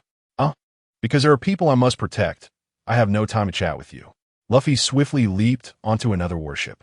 On the adjacent vessel, just beside Smoker, the formidable Zoro had sent Das Bones flying with a single slash, and as she attempted to retrieve the time rain, the Sandai Katetsu was already poised at her throat. "I have no time to engage in a swordsman's game with you. Flee while you still can, before I decide to end your life." With that, Zoro unleashed a whirlwind, sending 2 approaching Navy soldiers sprawling. As the Straw Hat crew fought valiantly, they simultaneously witnessed a colossal flash of explosion rise from the Punk Hazard port. What scale is this? Frankie, having just fired a laser beam, removed his sunglasses. Even 100 pacifists couldn't produce such a magnitude of laser, could they? Concern welled in Robin's eyes. "We must hold on." At the port, Itachi laid the gravely injured Law upon the ruins. "Itachi, focus on creating your force field. That is the key to our escape." Moments earlier, although Itachi had enveloped Law in Susanoo, Kizuru's Yata mirror had nearly instantaneously descended, and just a moment too late. Law had been left battered and bruised. "No, I simply wish to ask, who on earth are you?" Law gazed at Itachi, who stood at the center of the fire-red armored giant. The QB form had already manifested. If we manage to survive, I shall tell you. Itachi's Sharingan, locked in concentration, shifted towards Kizaru, soaring above. In the sky, Kizaru shared the same query as Law. Who are you really? Kizaru raised his palm, launching a beam of laser towards Itachi. In the QB form, Itachi lifted his left hand, the Yata mirror on his Susanu's left arm deflecting the laser, dissipating it amidst a tremendous explosion. Interesting, Kizaru observed, noting that the shield in Itachi's QB form did not merely absorb his laser's explosion, but rather repelled it through a transformation of attributes. Logically, he had just employed the maximum strength of Yata Mirror, a technique capable of easily annihilating the entirety of Punk Hazard, surpassing the devastation wrought by Akainu and Akiji during their duel on this island. Yet, beneath the shield raised by the Fire-Red Giant, all his attacks had become futile. Is natural-type offense ineffective against this? Kizaru suddenly recalled a phrase his mentor, the Black-Armed Zephyr, often imparted. Borsalino, you rely too heavily on the powers of the Pika Pika. Nomi. Kizaru raised both hands once more, unleashing another wave of Yata Mirror. This time, the torrential flash, while less grand in scale, was densely concentrated upon Itachi's QB Susanoo. Yet still, it was entirely neutralized by Itachi's Yata Mirror shield. Meanwhile, beneath his feet, Itachi summoned the Black Fire Raven, and Susanoo in the form of the Heavenly Dog surged forth towards the airborne Yellow Monkey. Could he still fly? The Yellow Monkey, taken aback, unleashed a flurry of flashes. Yet Itachi raised the Yata Mirror, effortlessly dispelling the brilliance, just as the Yellow Monkey fired a final laser in an attempt to widen the gap. Itachi had already drawn the Tatsuka sword, with flames as fierce as those of Susanoo blazing around it. The Tatsuka sword cleaved through the flashes, charging relentlessly towards the Yellow Monkey. The Yellow Monkey's gaze sharpened, and he swiftly refracted away from Itachi's assault. However, a colossal wave of sword energy was already slicing towards him. The Yellow Monkey, with his keen observation, anticipated the attack and once more employed the light particle reorganization that had previously allowed him to evade Amaterasu, narrowly escaping the sword energy. Boom!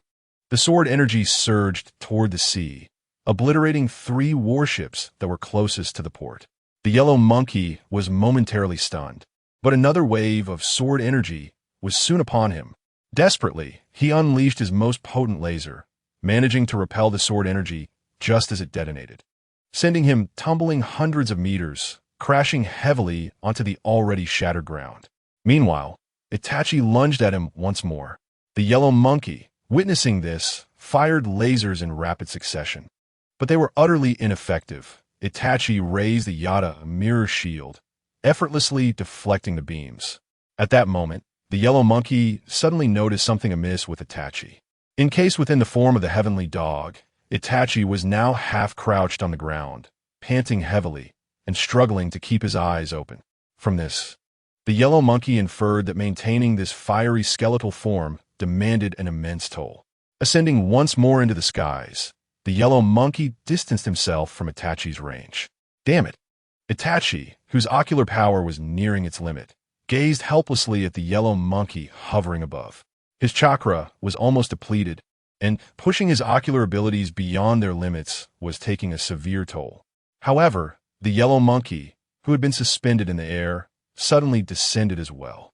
He too was running low on stamina. To evade that black flame, he had resorted to self-damaging light particle reorganizations 3 times, compounded by such a barrage of abilities. It had been years since the Yellow Monkey had been pushed to this extent, and he had overestimated his endurance. How vexing. I initially arrived on this island with a carefree spirit, and now I find myself in such disarray.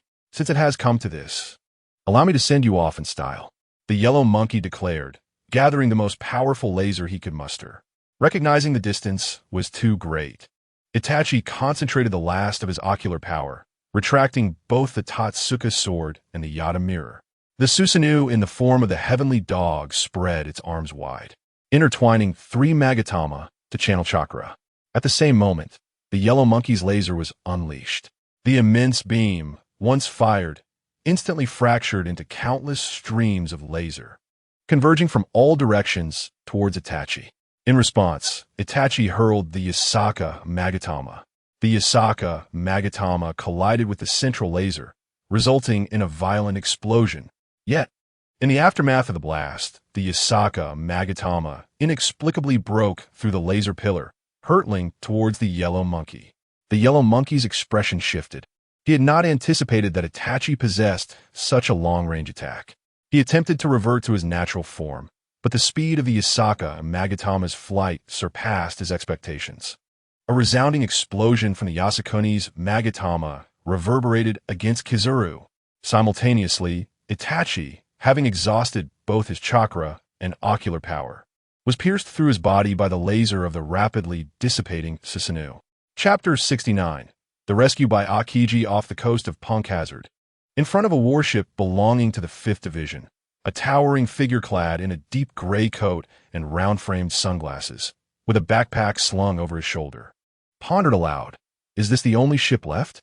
The destructive power of the Straw Hat crew is indeed terrifying. Upon sighting this giant, the Marines aboard the warship stammered in disbelief. Is that Admiral Kazan? Ah, indeed, Aokiji replied, extending 2 fingers in a casual salute. There's no need to call me Admiral anymore. I no longer belong to the Navy. Please inform him that I have come to see him. How is he faring? Are you referring to Admiral Bartholomew Kuma? Precisely, Aokiji nodded.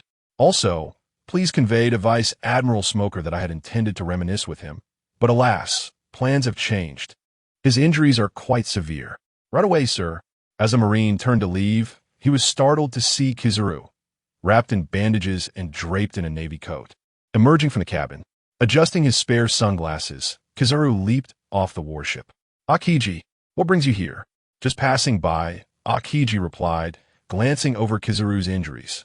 It's the first time since we joined the Navy that I've seen you in such a state. Kizaru chuckled at this, his eyes glimmering with a lazy amusement. I never expected to utilize photon reassembly in my lifetime. The repeated use of photon reassembly to evade damage has left me quite drained. That kid with the tear troughs nearly took my life. Did you not nearly take his life as well? Aokiji smirked. By the way, it seems your Pika Pika Nomi was not particularly effective against him. At this remark, Kizuru raised an eyebrow. Have you already witnessed that battle? I observed everything clearly. You exerted even more power this time than during the Marineford War. Has the Straw Hat crew now gained an admiral-level combatant? Aokiji and Kizuru exchanged glances, falling into a contemplative silence. Aokiji then inquired, do you know the origins of that individual? Uncertain, Kizaru shook his head. Smoker of the 5th Division learned his name from the Straw Hat Kid as he departed. It's Uchiha Itachi. Very well, Aokiji shrugged. Perhaps we should be grateful that such a person does not serve under one of the ambitious Yonko. The Straw Hat crew, while prone to trouble, does not harbor aspirations of ruling the New World. Much like you're joining Blackbeard, I presume? Kizaru regarded Aokiji with a knowing look. Once again, they fell into silence, before both erupted into laughter. After their mirth subsided, a glacial gaze flickered in Aokiji's eyes. Let's not forget our objective, comrade. At that moment, the playful glint in Kizaru's eyes faded, and he smiled, remaining silent. By the way, Aokiji rummaged through his pockets and produced a letter. This is a correspondence I have penned for Akainu. You may consider it a suggestion. Whether you heed it or not is entirely your choice. The contents of this letter pertain to one of the former kings of the 7 warlords, Don Quixote da Flamingo of Dressrosa. Oh, Kizaru extended his hand to receive the envelope. 3 days after a fierce battle, on a small island 300 kilometers from Punk Hazard, within the confines of a local hospital, an elderly doctor gently patted Law, who had been dozing against the wall. Young man, why not take a moment to rest? You have been on watch for 3 days and nights. Upon awakening and recognizing the old doctor of the small hospital, Law shook his head. No need, I can keep watch over him. I'm already grateful for the medical care you have provided. Do not speak so, young man, the doctor chuckled. Your surgical skills are the finest I have ever witnessed. To witness such a procedure has rendered my life worthwhile. As the doctor conversed with Law, the patient on the bed, Itachi, suddenly attempted to sit up. His consciousness had returned. Do not move just yet, Itachi, Law gently restrained him. You are gravely injured and cannot leave the bed for now. Am I still alive? Itachi inquired, only to realize that his eyes were bound with bandages. Indeed, it is a stroke of luck amid misfortune. Your crimson armor, although it was shedding at the time, managed to deflect many of Kizaru's lasers. Ultimately, only 3 lasers penetrated your body, one of which was less than 3 centimeters from your heart. Seeing Itachi awaken, Law finally breathed a sigh of relief. But rest assured, I am a doctor. I have already tended to your wounds. Thank you for your efforts. Itachi nodded in gratitude. Without you, I would surely have perished on that island. It was not solely my doing. We were fortunate to have another individual's assistance in escaping that island. Who was that? The former Marine Admiral, Akiji. Law recounted the events that transpired thereafter. After Itachi and Kizaru exchanged injuries, both collapsed. Just as Law prepared to rescue Itachi, he found himself surrounded by the Marines. Itachi had also been subdued.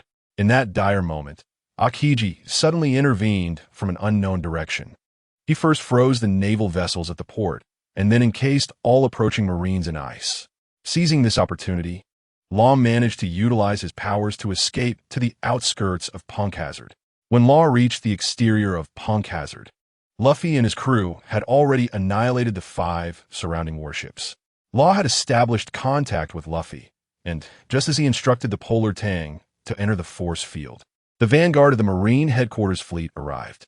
Left with no choice, Law could only relay their next course of action to Luffy via a Den Mushi. He and Itachi then boarded a spare boat from Punk Hazard, knowing the island's layout, and retreated to the opposing side, intending to escape the encirclement before boarding the Polar Tang.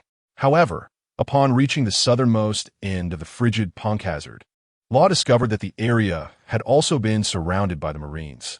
In a moment of desperation, 2 pirate warships suddenly appeared on the horizon, sailing towards them. Ultimately, at the cost of 1 ship being destroyed, they rescued Law and Itachi from Punk Hazard, breaking through the encirclement of the Navy.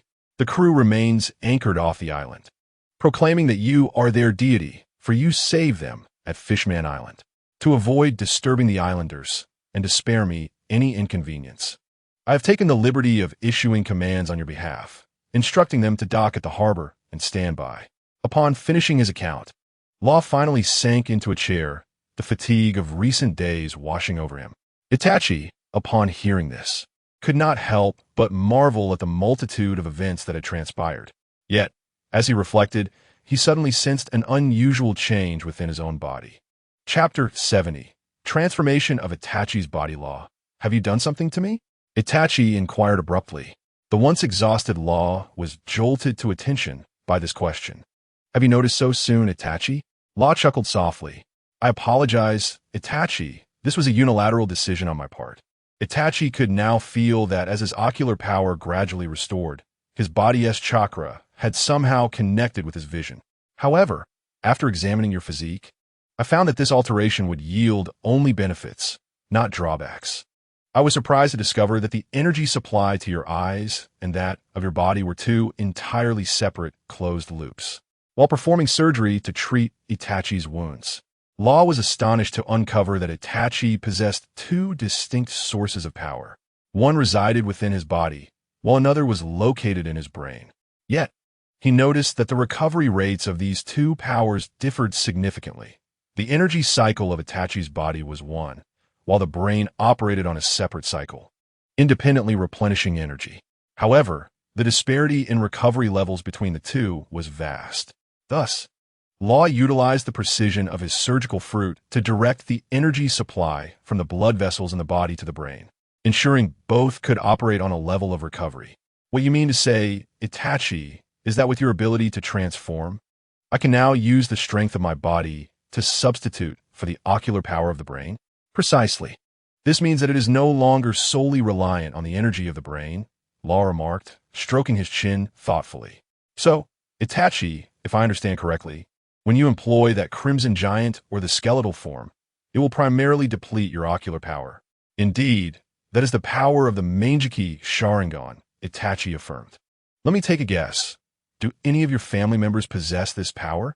At this, Itachi was taken aback. How could you know? Then it is true. Law exhaled deeply.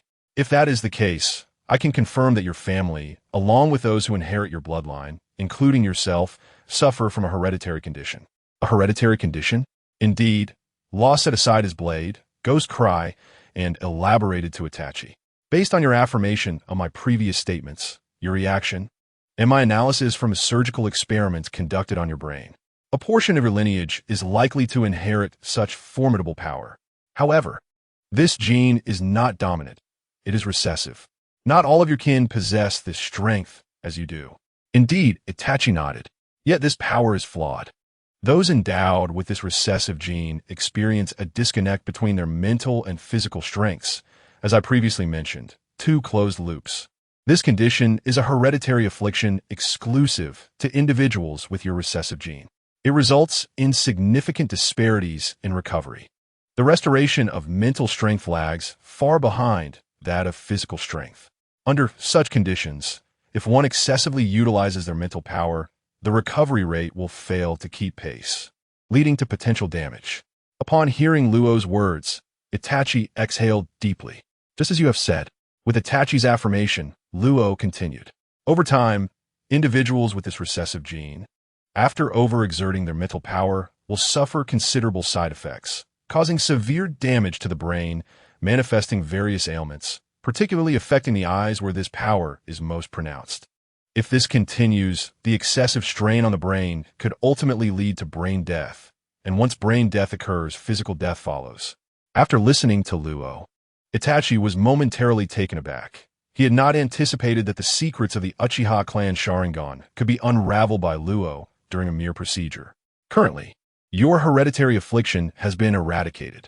After I modify your energy supply, you need not worry about excessive consumption. Wait, Luo, I have previously exhausted my ocular power, and based on past experience, such an extensive depletion would lead to severe side effects like blindness. Yet, I feel not only unspent, but even stronger. What counts for this? Itachi inquired. This brings us to the matter at hand, Itachi. Luo's tone became exceedingly grave. Do not allow your mental power to exceed its limits. I have observed this change in you. Although I cannot fully comprehend its origins, I am certain that your emotions seem to stimulate the secretion of your power, thereby augmenting your potential. Emotions? Itachi was profoundly convinced by Luo's assertion. He had once heard his father say that no clan's love runs deeper than that of the Uchiha. However, the deeper the Uchiha's love, the more intense their hatred becomes upon loss. In such moments, their minds secrete a unique chakra fueled by fierce hatred, which in turn activates the Sharingan. Luo picked up the 4-bag that had been used for Itachi. I currently have a glass bottle in hand. Let us use it as a metaphor for your eyes, with water representing your energy. When you say your ocular power has strengthened, it refers to the fact that after use, its capacity has increased, akin to a larger bottle that can hold more water. However, each time you surpass your limits, this glass bottle will be drained of all its water due to excessive usage, and under such intense depletion, cracks will begin to form in the vessel. In this way, every time you exceed your limits, fissures will manifest, akin to injuries, and various side effects and ailments will inevitably follow. Once these limit-like fissures reach a critical point, they will shatter. After listening to Luo, Itachi fell silent for a moment, ultimately exhaling deeply. So that is how it is. He had previously believed that he possessed some extraordinary regenerative ability. It was not the case. The sensation of his ocular power increasing was likely linked to Luffy's determination to obliterate Noah. Itachi had witnessed a power he had never encountered before, feeling emotions he had never felt previously. This indeed resonated with Luo's remarks about emotional fluctuations. Of course, after the modifications, your energy supply has increased and recovery has normalized. I merely caution you to utilize it, but do not transcend your limits. Understood, Itachi nodded. However, Luo's thoughts drifted back to the fiery half-giant that Itachi had summoned. It was truly magnificent. If one wishes to maintain that state for a longer duration, there are currently 2 methods available. Methods? What methods? Luo raised a finger. The first method is life restoration. However, this may not significantly aid your energy sustainability. It primarily serves to facilitate rapid recovery. Even with recovery, Your cerebral power limit cannot increase alongside your physical strength. The second method involves a particular fruit that can remedy the deficiencies of your cerebral power. Chapter 71. The Superhuman Root Fruit. A fruit? Are you referring to a devil fruit? Itachi recalled Luffy's rubber abilities and Robin's capacity to sprout hands from any object, as well as their vulnerability to seawater, rendering them powerless if they fell into it, thus unable to utilize any abilities. Itachi found this side effect rather peculiar for those destined to navigate the seas. Precisely, Luo affirmed, I have perused the Devil Fruit Compendium, and there exists a fruit, known to be without a user, that would be exceptionally suited for you. What fruit are you referring to? Itachi inquired. The superhuman root fruit. Luo elaborated on this fruit. Upon consumption, the individual transforms into a superhuman, gaining the ability to control their body, morphing into a being made of roots. According to the Devil Fruit Compendium, once transformed into a root person, the individual can freely grow roots from their body, which can absorb nutrients from the earth and their adversaries to replenish their energy. It is indeed unfortunate that, as far as I know, the new Admiral Green Bull of the Navy has consumed the forest fruit, which would have been more fitting for you. However, since there is already a user, that is beyond our control. Although this fruit resembles a lesser version of the forest fruit, it perfectly compensates for the immense energy expenditure when utilizing the fiery giant. Thus, having successfully modified your energy supply through my surgery, combined with the capabilities of the root fruit, you will gain greater energy sustainability. The more Itachi listened, the more familiar it became. He suddenly recalled the first Hokage of Konoha, Hashirama Senju's would release. He asked, where shall we seek this fruit? You have hit the nail on the head. Luo snapped his fingers.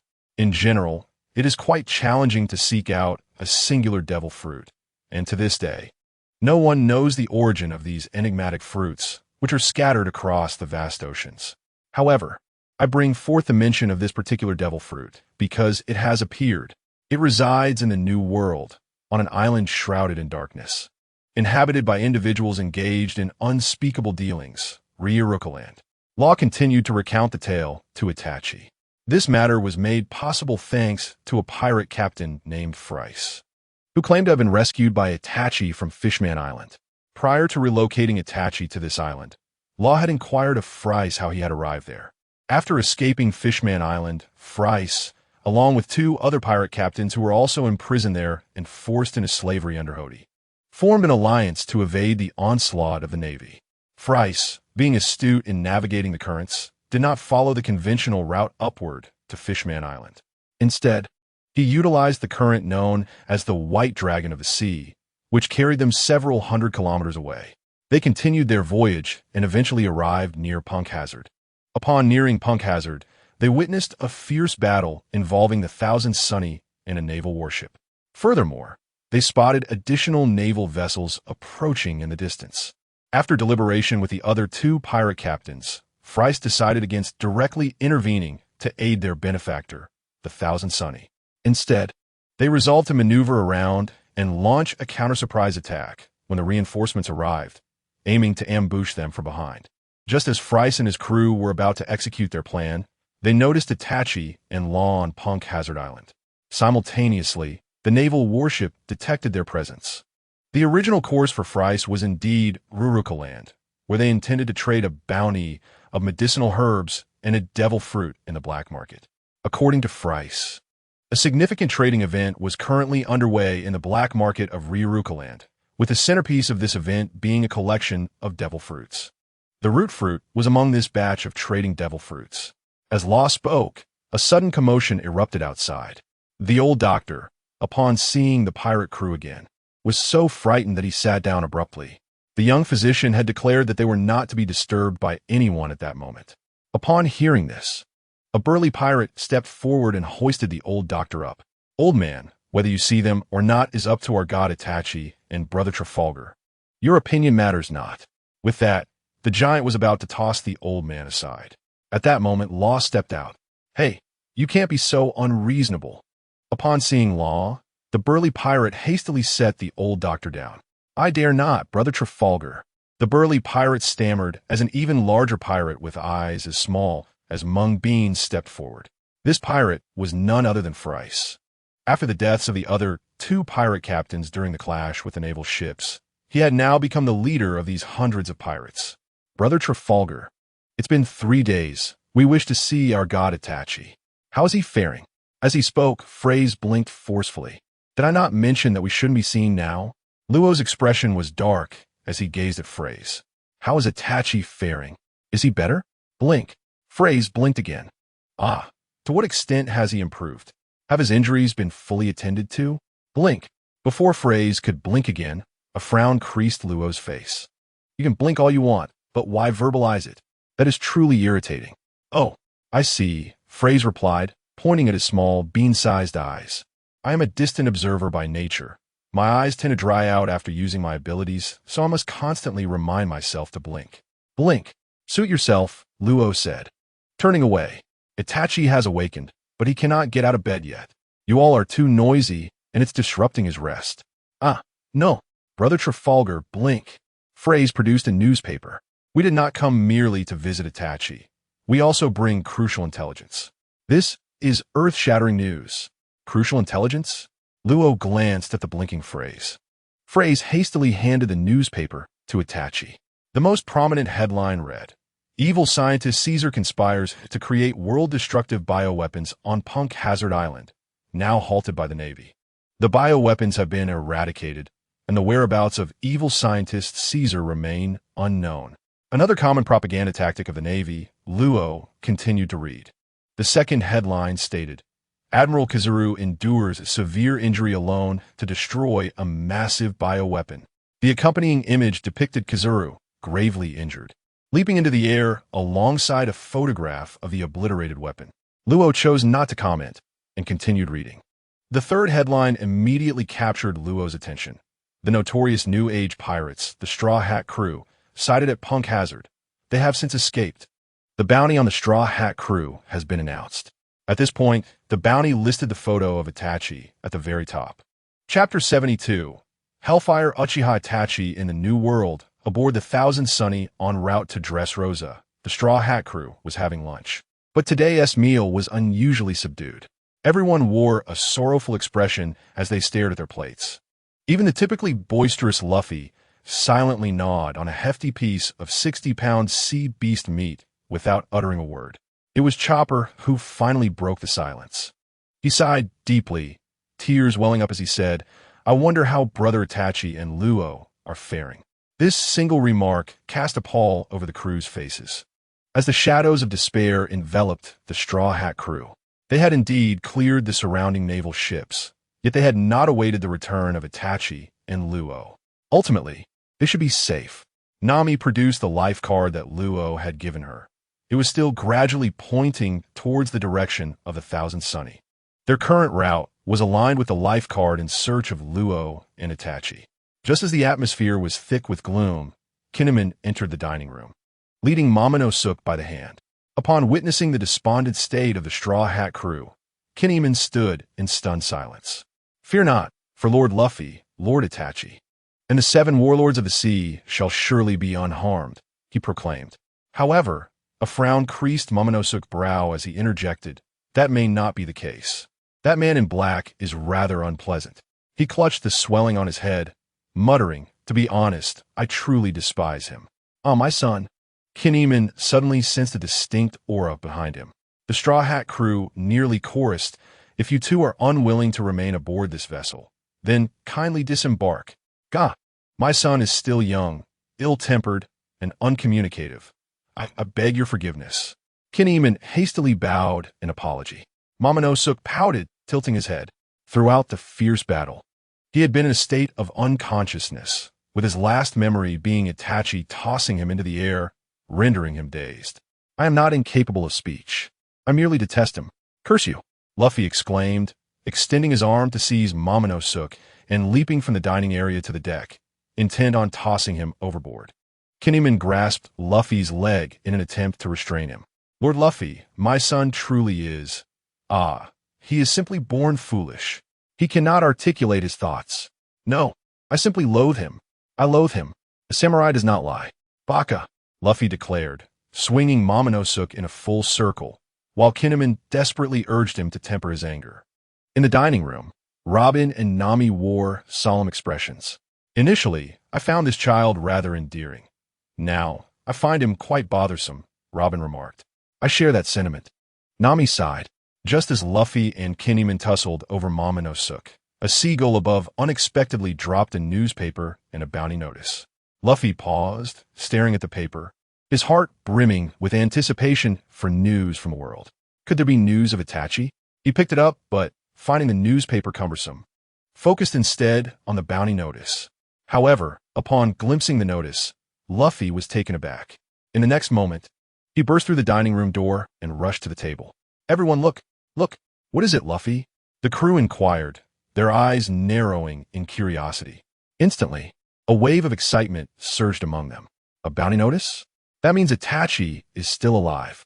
Hey, look at the newspaper, Sanji pointed out, noticing a particular line. It states that the warlord title of Law has been revoked, without any mention of being killed or imprisoned. Is that true? That's splendid, Luffy exclaimed, joyfully elevating Itachi's bounty notice. The image depicted Itachi, enveloped in the skeletal frame of Susanoo, poised to strike with its hand. His distinctive blood-red patterned eyes brimmed with murderous intent. One cannot deny the exceptional photographic skills of the Navy, Sanji mused, continuing to read along with the others. Itachi has been bestowed with the title, Hellfire Uchiha Itachi. The bounty is set at 680 million berries. 600 million, Luffy shouted in elation. That is 200 million more than mine. 280 million more than you, Usopp corrected. Chopper joyfully swayed his little hands in a dance nearby. How splendid. If that is the case, then brother Itachi and Law must still be alive. Absolutely marvelous. This photograph is simply striking. Alas, it would have been even more impressive if it captured Itachi's fiery crimson skeletal giant. Frankie formed a star pattern with his hands. The Hellfire Robin recalled the fiery nets Itachi unleashed on Fishman Island, along with the lethal black flames. It truly suited him on the island. Law could not help but be captivated by the bounty poster featuring Itachi, his eyes gleaming with excitement. Brother Trafalgar, ISNT our god Itachi's bounty poster spectacular? ISNT it? I can never forget the sight of the flames he released on Fishman Island. The towering pirate embraced the bounty poster with sheer delight. I shall hang it by my bedside. It was indeed surprising. A staggering 680 million berries. Law exhaled deeply. With this, Itachi would surely be renowned in the New World. At the Marine headquarters in the New World, Akainu seized his secretary, his eyes bulging in disbelief. What? The final bounty is set at 680 million berries. Are you out of your mind? He could contend with Borsalino like that. What on earth is the operations department thinking? How could such a dangerous individual be valued at merely 680 million berries? By the window in the marshal's office, Garp was munching on senbei, laughing until tears streamed down his face. Ha ha, Sakazuki has lost his mind again. Shut up, old man. Akainu glared at Garp with eyes as wide as cowbells. I Haven T settled the score with you for your insurrection during the Marineford War. Just look at what your grandson has attracted. Oh, indeed, Garp leaned closer. This guy's photo is rather impressive. You damn old man. Ha ha. Garp returned to the sofa, continuing to munch on senbei. The secretary trembled as he spoke. Marshal Sakazuki, the 30 billion berry bounty you mentioned ultimately was not executed because the operations department believed that if such a high bounty were to suddenly appear, it would undoubtedly cause a commotion throughout the New World. Thus, to prevent the situation from escalating, it was ultimately set at 680 million. Very well, Akainu sighed, waving his hand dismissively. The current bounty is sufficient to indicate this individual's level of danger. Akainu gazed out the window once more.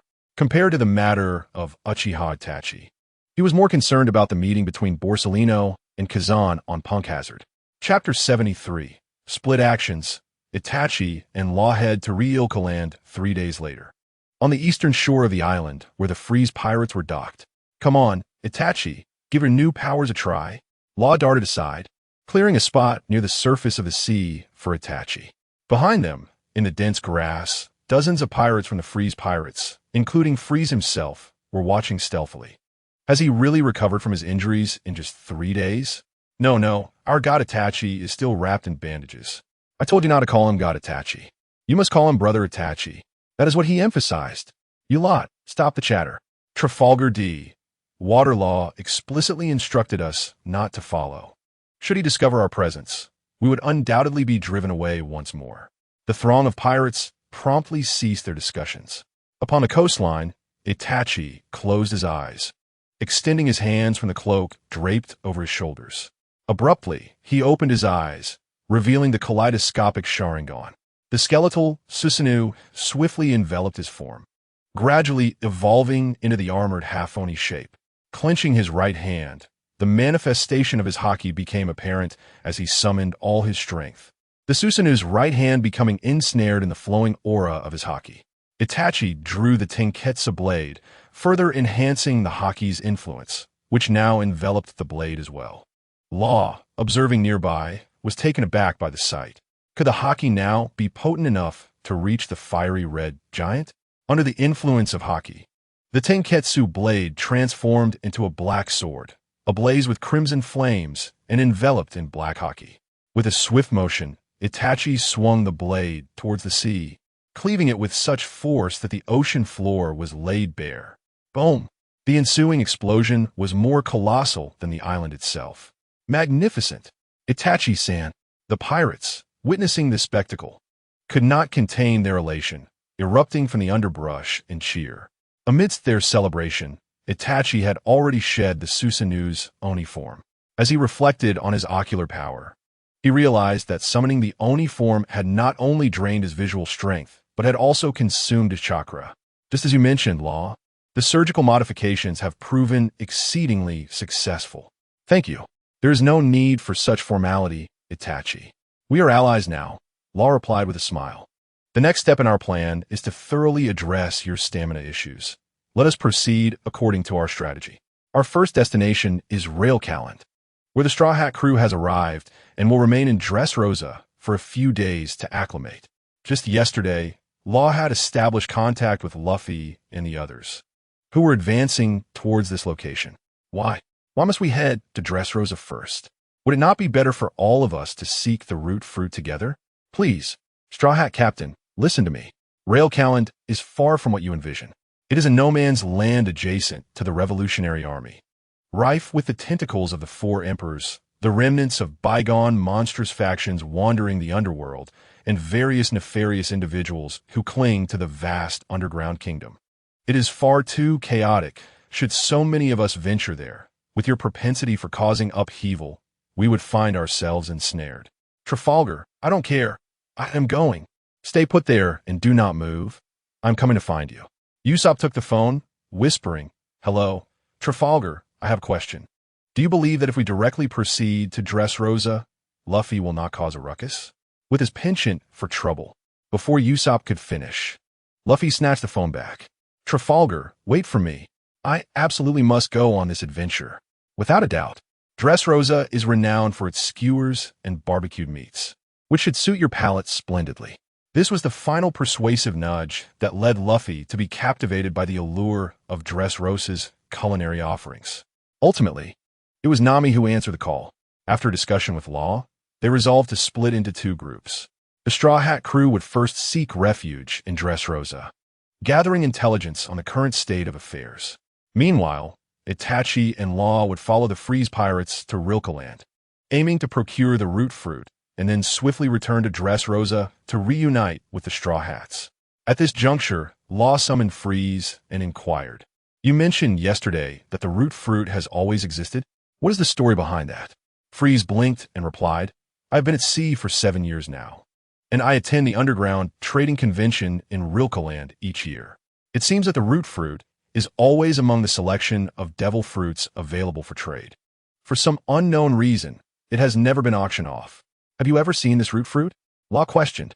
Freeze pondered for a moment before responding. Now that you mention it, I don't believe I have. At this, the burly pirate beside him, Pansid, interjected Brother Freeze. I recall that during the last 2 years when we attended the devil fruit auction together, the root fruit was never auctioned. Was it? Itachi asked. So how do you know the root fruit is present there? Freeze replied with a wink. Oh, I'm certain it is there. Just 2 months ago, Before we reached Fishman Island, we received a list of main trade items for the convention. As he spoke, one of his subordinates handed him a piece of white paper. Just as Law was about to express confusion at the sight of the blank paper, Freeze struck a match and gradually dried the paper, revealing the activity page. Freeze explained, "Every year, the trading posters are sent to merchants participating in the black market near Rilkeland. Typically, we do not receive these posters. However, this year, a company called Buggy Express appeared on the high seas." With a wink, he continued, "The list for the Rilkeland Trading Convention was delivered to us by Buggy Express." Law tilted his head slightly at this. "Buggy? Isn't that the fool from the Marineford War? The one who was a trainee crew member of the Pirate King?" Itachi remarked. "To establish a delivery service in such perilous waters, this person must possess remarkable strength. Is he really that strong? I can't say for certain. Perhaps he is just exceptionally discreet." Law shrugged. Freeze then swept the match across the entire piece of paper, and the trading poster materialized before their eyes. The poster displayed a variety of items for trade, including dubious magical artifacts, lethal poisons, government-banned weapons, and even slaves and mermaids. Among them, the last column listed 12 devil fruits, with the root fruit indeed positioned at the very end. "Brother Trafalgar, the root fruit is certainly still listed," Freeze pointed out.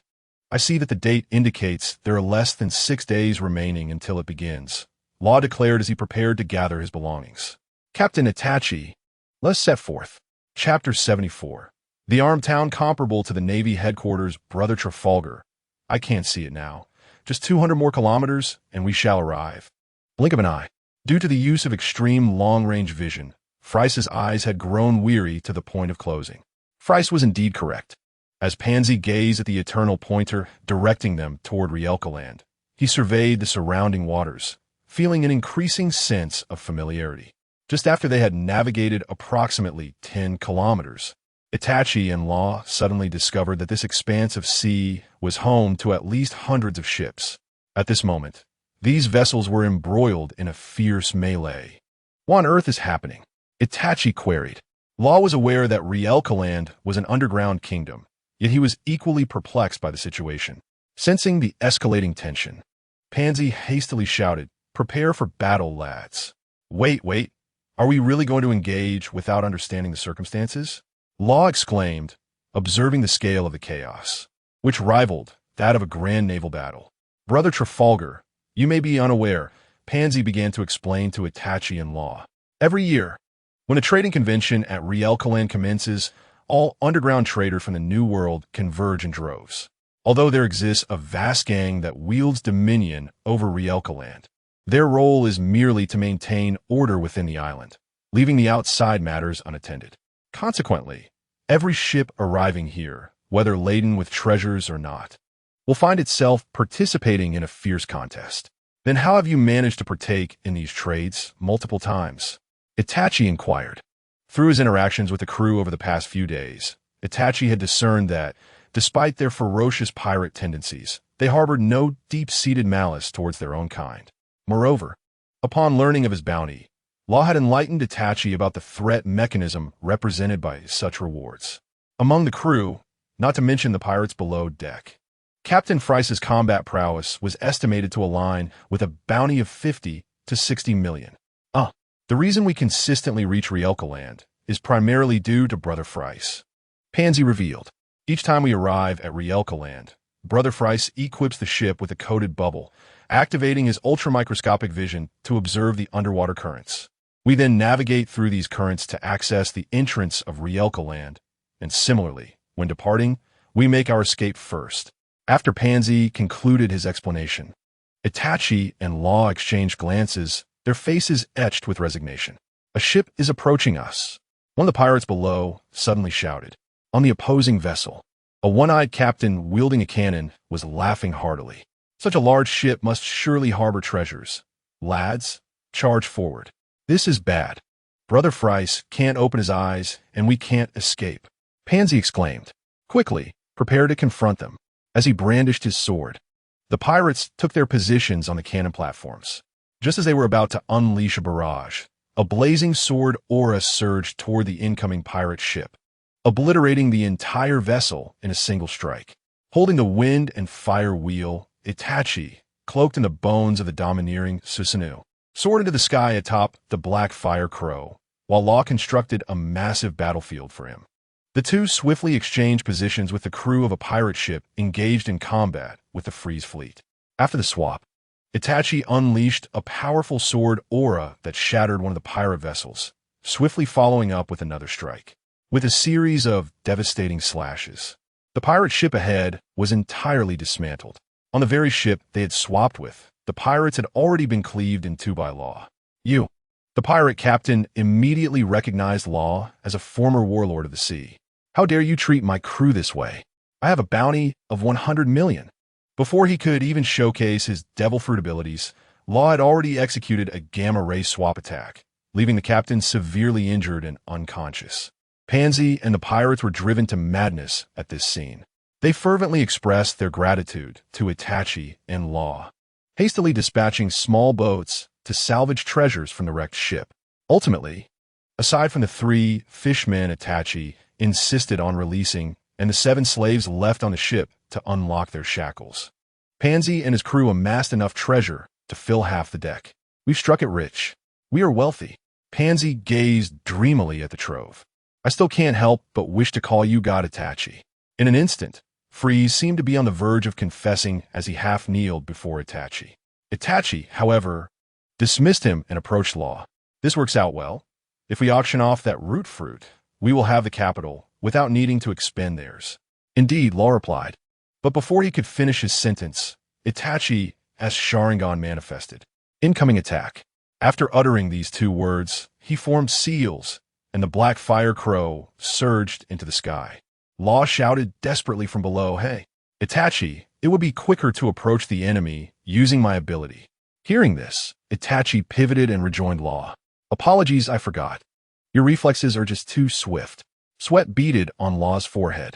After another fierce battle, the Freeze fleet obtained treasure sufficient to fill the deck, and they successfully entered the town of Realcaland. Upon entering, Law couldn't help but exclaim, "I never expected such scale here." The town's walls towered approximately 100 meters high, encircling the entire island, with large-caliber cannons positioned every 100 meters and rapid-fire heavy machine guns every 50 meters. At the main gate, there even stood an extraordinarily large-caliber, high-precision cannon, which Freeze claimed was a custom-made laser electromagnetic cannon designed by the genius scientist Vegapunk for Realcaland. The scale rivaled that of the Navy headquarters. Once within the town, Itachi and Law discovered that the security measures were far beyond their previous imaginings. The city gates and entrances were manned by numerous armored troops. Upon entering, they were not allowed to directly take their treasures for auction. Instead, all pirate ships were required to dock in the surrounding river encircling the town. The armored troops then uniformly utilized image-transmitting snail devices to photograph the vessels, converting these images into faxes and exchanging them for proportional town currency, known as land coins, each valued at approximately 14 pounds of gold. Furthermore, only 3 individuals from each ship were permitted onto the island, and these 3 had to simultaneously purchase standardized black robes and masks from the armored troops to conceal their true identities, ensuring the security of the transaction. It hardly resembles an underground kingdom, Rome mused as he gazed at the town ahead. Who says it doesn't look like an underground realm? Ponchi was silently shedding tears. Merely purchasing these black robes for Itachi, Ro, and Fries cost 3 rand coins, which felt akin to an admission fee. The atmosphere here was utterly grim. After receiving the black robe, Ro promptly handed it over to Itachi. Choose a mask, Itachi. There were 3 masks available, one adorned with a facial design, another resembling a bear's face, and the simplest of all, akin to that of a cat, featuring a red inverted triangle at the top. I shall take this one, Itachi decided, picking up the cat mask, feeling an inexplicable sense of familiarity with it. Chapter 75. The Devil Fruit ridiculed by all once they donned their masks and cloaked themselves in the black robes. The Fries Armada found themselves imprisoned in an iron cell beneath the city gates. What was the reason for this? Ro inquired, observing the multitude of armored troops surrounding the river, encircling the town. Oh, Brother Trafalgar, this is the Dark Kingdom, which enforces absolute order upon outsiders, Fries elaborated. The reason why Reincarnations is so stringent with newcomers is due to the trading convention, attended by pirates from all corners of the world, to prevent any potential riots. Such strict measures are necessary. Is that truly the case? Itachi asked, pointing ahead as he listened to Fries. Before them, a burly ruffian had just felled a bakery owner with a single slash.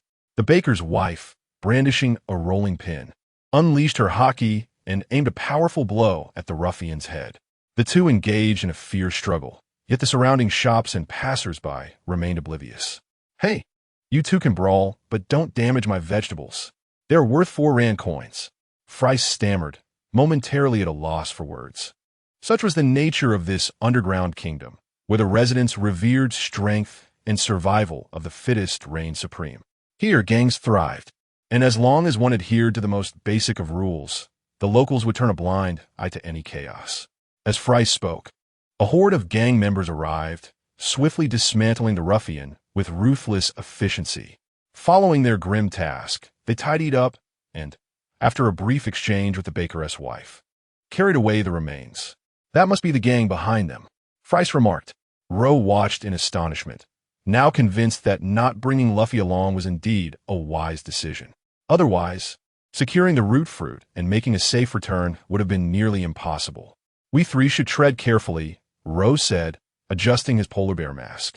Though Fries had visited Reincarnations several times, he was unfamiliar with the locals, each visit merely a means of auctioning items for profit as a pirate.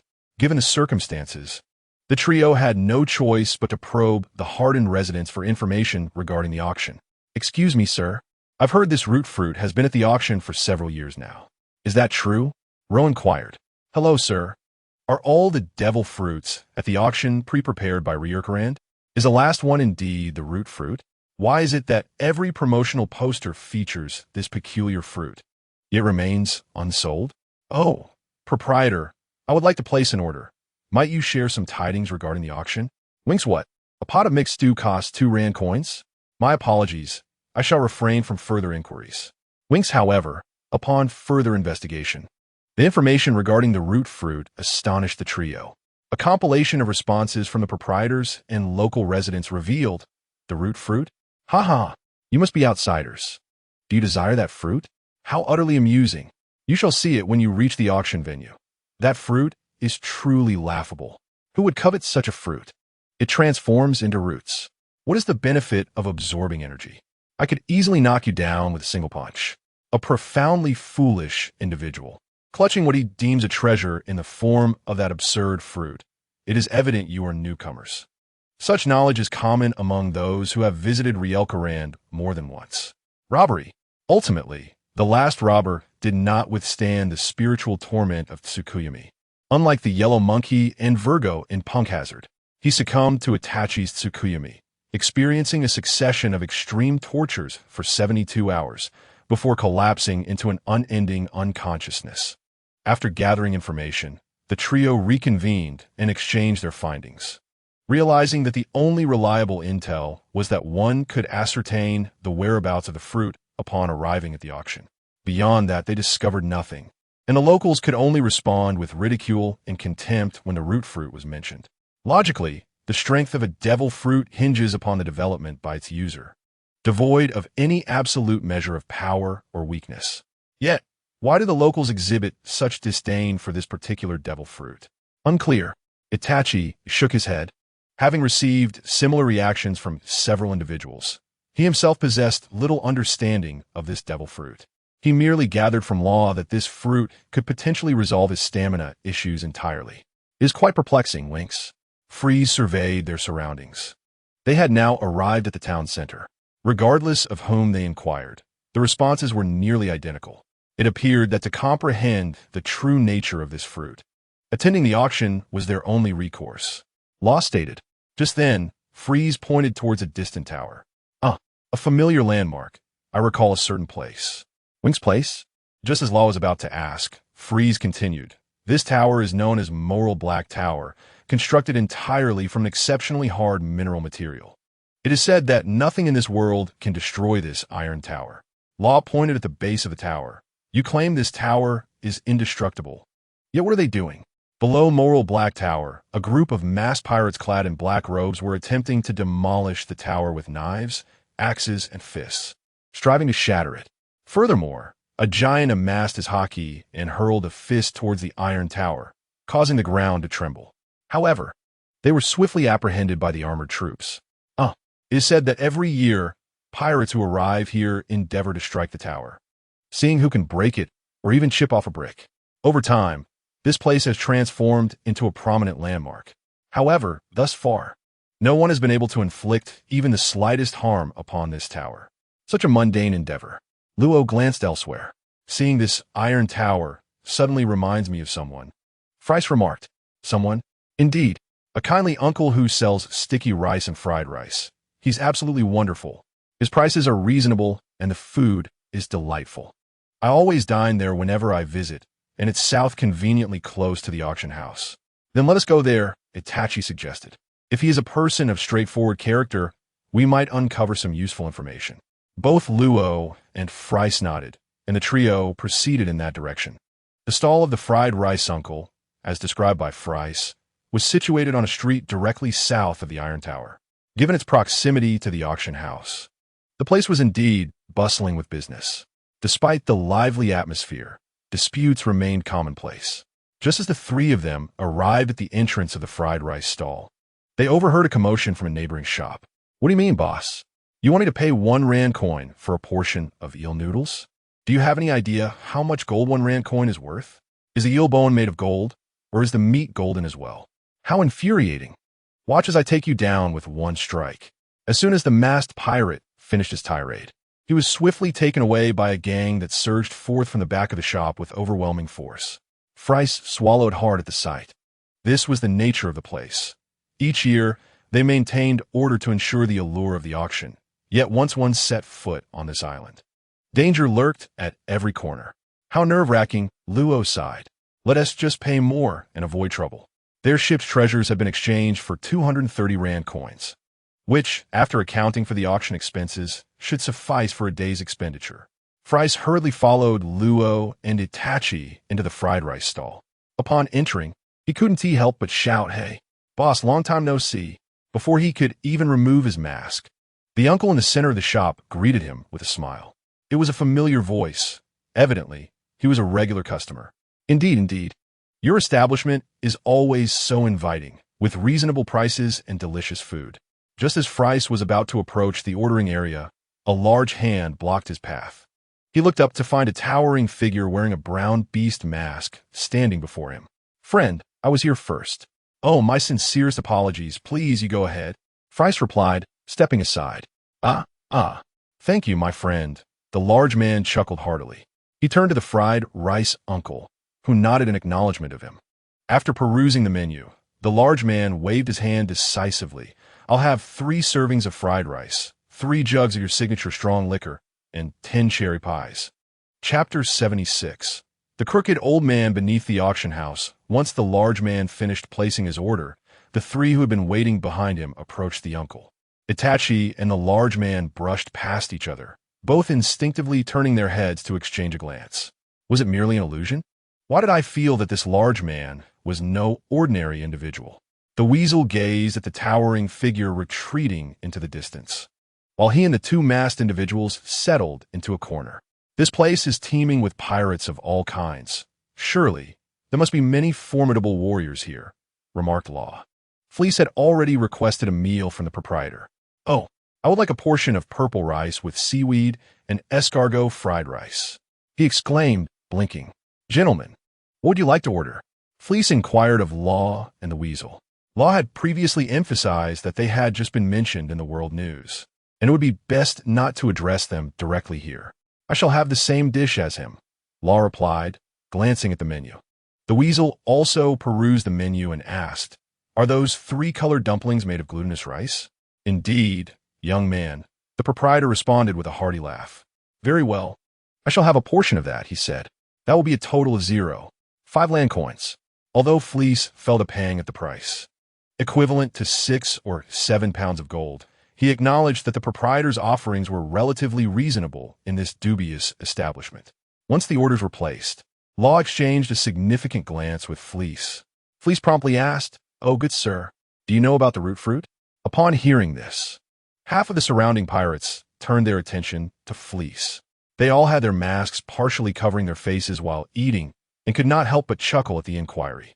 Hey, are you new here? This is hilarious. Someone is actually inquiring about that fruit." However, the proprietor's initially jovial expression turned solemn. "I see.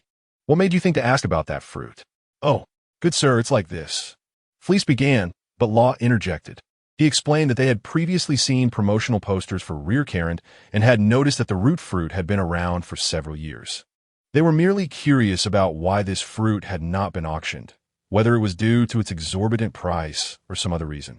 After Law's inquiry, the fried rice proprietor exhaled deeply. It is not just that it has not been sold in recent years. This fruit has existed since the inception of Rejuvenated. It has not been auctioned for 50 years. The three were taken aback. "What is the reason for that?" asked the weasel. The fried rice proprietor extended his hand, gesturing toward the entrance of the establishment. "From here, you can see that the end of the view leads to the auction house. Look over there. There's an individual." He pointed to an old man leaning against the long staircase of the auction house. The old man was dressed in tattered clothing, with long hair and a beard. Though he stood, he was nearly the same height as a crouching child, resembling a hunchbacked dwarf. The purported auctioneer of the root fruit was none other than him. Meanwhile, at the top of the moral black tower, a curvaceous secretary gently pushed open the door to the penthouse office. Directly opposite the office entrance, in a dim corner, the boss sat in a large chair behind an expansive desk, his face marred by burn scars and his hand replaced by an iron hook. As he opened his beast-like eyes, "The esteemed gentleman has arrived," the secretary remarked, emphasizing the title. "Yes, understood. Let him in," the elderly man replied with a voice steeped in weariness. "After you." The secretary gestured toward the individual behind her. Standing behind the secretary, a figure clad in a dark green cloak nodded slightly. "It has been a long time, old man." The cloaked individual entered the office. A series of red geometric tattoos on his left cheek subtly illuminated by the dim light. "Indeed, it has been a while." The elder rose, his towering physique starkly contrasting with his aged visage. "You are now so close to my territory, yet you find no time to visit me. It is truly disheartening." The man in the dark green cloak chuckled. Who would have thought that nestled beside the Revolutionary Army lies a core figure from the previous generation of the Navy? "Do not speak so. That is merely a thing of the past." The elder laughed, the scar on his face twitching in response. "Even that old fellow Kong is nearing retirement. This realm now belongs to the once young rascals. The era is no longer mine. The ones capable of stirring the tides of change are you." The elder gestured with his iron hook prosthetic towards the man in the dark green cloak. "Monkey D. Dragon, the world's most notorious criminal." Dragon smiled, and after a brief exchange of glances, the two refrained from further discussing the matter. He inquired about an old friend. "Is he still the same as ever?" "Yes." The elder sighed deeply, the sound echoing as if it were from a century past. He activated a switch in the office, transforming the architecture of the moral black tower into a transparent mirror. From this vantage point, they could overlook the entirety of real Calland. The elder pointed towards a corner of the auction trading floor. "How many years has he been there? Still waiting for someone who can pass his test?" Dragon focused his gaze. A decade ago, he had stood before that elder, but regrettably, he had failed the trial. "Yes, he has waited far too long. From the time he crawled to real Calland with his crippled lower body, establishing this underground kingdom alongside me." A hint of sorrow flickered in the elder's eyes. "He is far too stubborn." Dragon's expression mirrored a semblance of melancholic despair. With his current state, who would suspect that in those days, he was among those vying for a place alongside rocks in the ranks of the world's most fearsome pirates? He had become but embers in the wind, perhaps never to see the one he awaited again. The elder switched off the office's mirror, and the surroundings reverted to the dimly lit black bricks of the moral black tower. Dragon had now shifted to the crux of the matter. "I have come to seek your counsel on two significant issues." The elder sat upright, resting his iron hook on his chin. He smiled. "When you speak such words, it usually means you are in need." Dragon chuckled softly and continued. The first matter is that the World Conference is fast approaching. During this time, all the kings of the member states will gather at the Holy Land, Mariehua, to participate in the World Conference. A glint of resolute coldness appeared in Dragon's eyes. This is our golden opportunity. The elder pondered momentarily before nodding in agreement. There is no need to mention the requests. Rio Callan will provide you with the utmost weaponry assistance. Thank you. Dragon bowed respectfully to the elder. The second matter at hand is that our intelligence department has observed the approach of a new pirate fleet, led by one of the 4 emperors of the New World, sailing towards Rejuvenated. Chapter 77. The first step through the trial. Uncle Fried Rice slowly recounted the tale to the 3 of them. At 57 years of age, he was exiled to this island at the tender age of 7, alongside his parents, who were also deemed criminals.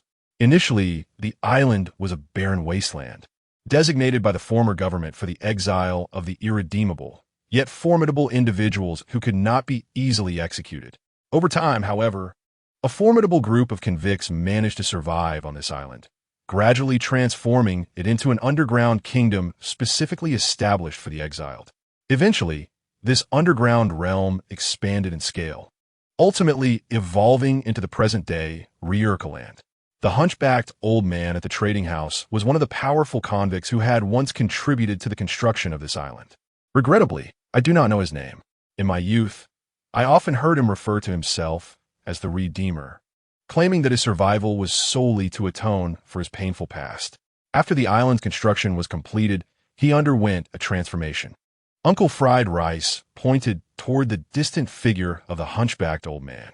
Since the island's completion, he seemed to have become a different person, uttering the same phrase to anyone he encountered.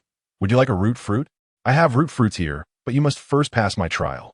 From the moment the first convicts made the island habitable to every newcomer arriving on its shores, he repeated this line ad nauseum. However, whenever someone truly sat before him, inquiring about the nature of his trial, he would touch the individual for a few minutes before shaking his head and declaring, I'm afraid you have not passed the trial. As time passed, the inhabitants of the island grew increasingly resentful of him. The blood and sweat he had poured into the island's construction were gradually forgotten, and he became the subject of ridicule for all. Newcomers, whether pirates or convicts, would initially regard him with curiosity. Yet after enduring his so-called trial and being informed of their failure, they would erupt in furious rage, unleashing their wrath upon him. The hunchbacked old man never resisted the beatings. He merely stated, this is a form of atonement. Years later, he had become a well-known joke on the island. Eventually, the trading association, perhaps out of a sense of morbid humor, included his root fruit in the auction listings. Each time it was distributed to pirates who had previously landed on this island, it provoked uproarious laughter and nostalgic memories of Rejuvenated. Thus, this is the origin of the root fruit, you see. As Uncle Fried Rice recounted these events, his face bore no trace of mirth, but rather an overwhelming sense of melancholy. The 3 listeners remained in stunned silence, unable to gather their thoughts for an extended period. Initially, I believed that the root fruit was solely obtainable on this island through an auction, unaware of the myriad events surrounding it. Law cast his gaze towards the distant hunchbacked elder. It seems I have mismanaged the intelligence, Itachi. Given this situation, acquiring that root fruit appears increasingly improbable. Do you wish to obtain it? Uncle Fried Rice chuckled resignedly. It's futile. Regardless of the fruit's abilities, whether we beseech him, attempt to seize it by force, threaten him into surrendering, or follow him in search of its whereabouts, all avenues lead to naught. It seems the only way to acquire the fruit is through his trial. Listening to Uncle Fried Rice, Itachi also turned his attention to the hunchbacked elder. At that moment, several pirates began to converge towards the elder.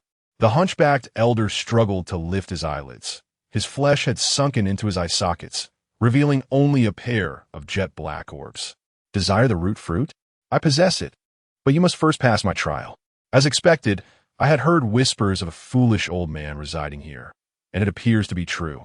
A tall, gaunt pirate crouched down. Old man, I wish to obtain the root fruit. What must I do?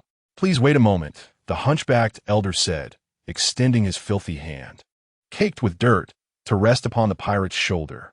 This gesture elicited a wave of disgust from the tall pirate. However, moments later, the elder shook his head. Regrettably, you have not passed the trial. The tall pirate's expression shifted dramatically. You old fool, you're merely toying with me, aren't you? He launched a kick directly at the elder's chest, sending him flying. The elder emitted a pained grunt, blood trickling from the corner of his mouth. Several pirates, eager for action, stepped forward. Indeed, as they had claimed, he was nothing more than a deceitful, foolish old man. Uncle Fried Rice, witnessing this scene, seized a kitchen knife and enveloped it in his arm hockey. Those scoundrels! Not again. Just as he was about to rush forward, he discovered that Itachi and the others had vanished. Fleece had pinpointed the stone beside the hunchbacked elder through his extraordinary long-range vision, while Law had already constructed a force field to reposition himself, and Itachi had intercepted the descending fist. You bastards! Who are you? The pirate was about to bring down his fist when Itachi merely surveyed the group, causing the pirates to collapse one by one. Only the bounty of 150 million remained, who, having suffered an unprovoked mental assault from Tsukuyami, had lost control of his bodily functions. A yellow liquid dripped from his trousers. After undergoing surgical enhancements by Law, Itachi found that his continuous use of Tsukuyami no longer drained merely his ocular power. The armored forces from the trading hall had arrived, initially believing that the conflict had been instigated by Itachi and his companions. But Uncle Fried Rice stepped forward to clarify the situation. Thank you, gentlemen, he bowed to the three. Oh, it's nothing. Law waved his hand dismissively, turning to Itachi. I apologize for this circumstance. If that's the case, acquiring the fruit seems increasingly unlikely. The bell for the auction has already tolled, and with merely an hour remaining before its commencement, all the arriving pirates are gravitating towards this location. Is the fruit not in the possession of this elderly man? Itachi gestured toward the stooped old man with his chin. Yet the old man continued to murmur, Do you wish for root fruit? I possess a root fruit. However, to obtain it, you must first pass my test. Itachi turned to Law and Freeze, suggesting, Perhaps I shall give it a try. Law hesitated briefly before nodding. Very well. We cannot come here without making an effort. Do you wish to try as well? Uncle Fried Rice appeared somewhat anxious, fearing that if these three were rebuffed by the old man, they might exhibit impatience. Fear not, Uncle, Laurie assured him with a nod. We are not the type to resort to violence lightly.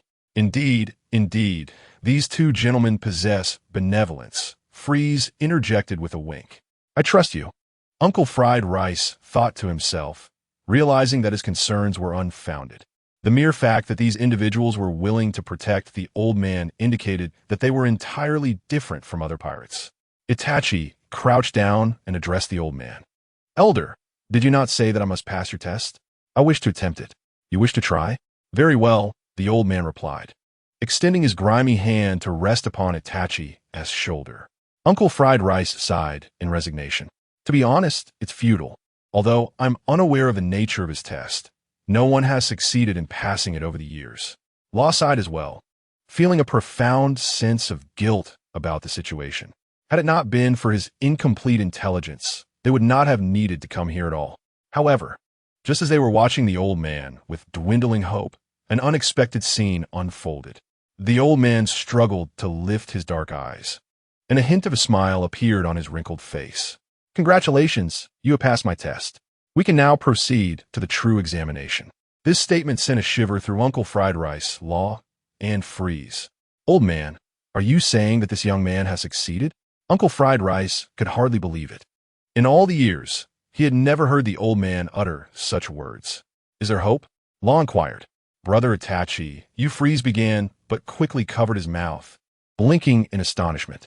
Itachi, still perplexed by the situation, noticed the old man waving him over. Come here. It's quieter over this way. Just as Itachi was about to step forward, Law intercepted him. I shall accompany you to prevent any sudden pronouncement from the old man. No one needs to follow. The old man insisted, still wearing a smile. I shall not allow anyone to disturb me and this young man. Exchanging glances, Itachi and Law deliberated briefly. Eventually, the typically suspicious Itachi decided to trust the old man this once, though he could not ascertain the source of this trust. Meanwhile, Law and Freeze proceeded to the auction to engage in the trading and bidding of goods on the ship, while Itachi would seek them out later. Chapter 78. Not the root fruit, but rather, in the realm of trees. As Itachi followed the stooped old man through the throngs of people, they arrived at a secluded corner behind the trading hall, where the old man finally came to a halt. During this journey, numerous individuals had already begun to mock the elderly figure. Is it him again? What nonsense about the test of the root fruit? Truly foolish. And what is that imbecile beside him planning to do? Is he going to participate in the test? Ha! What a bunch of utterly dim-witted fools. The old man paid no heed to their jests, nor did Itachi. After a brief moment of quiet, the old man settled down, and Itachi followed suit, sitting cross-legged beside him. "Young man, are you prepared?"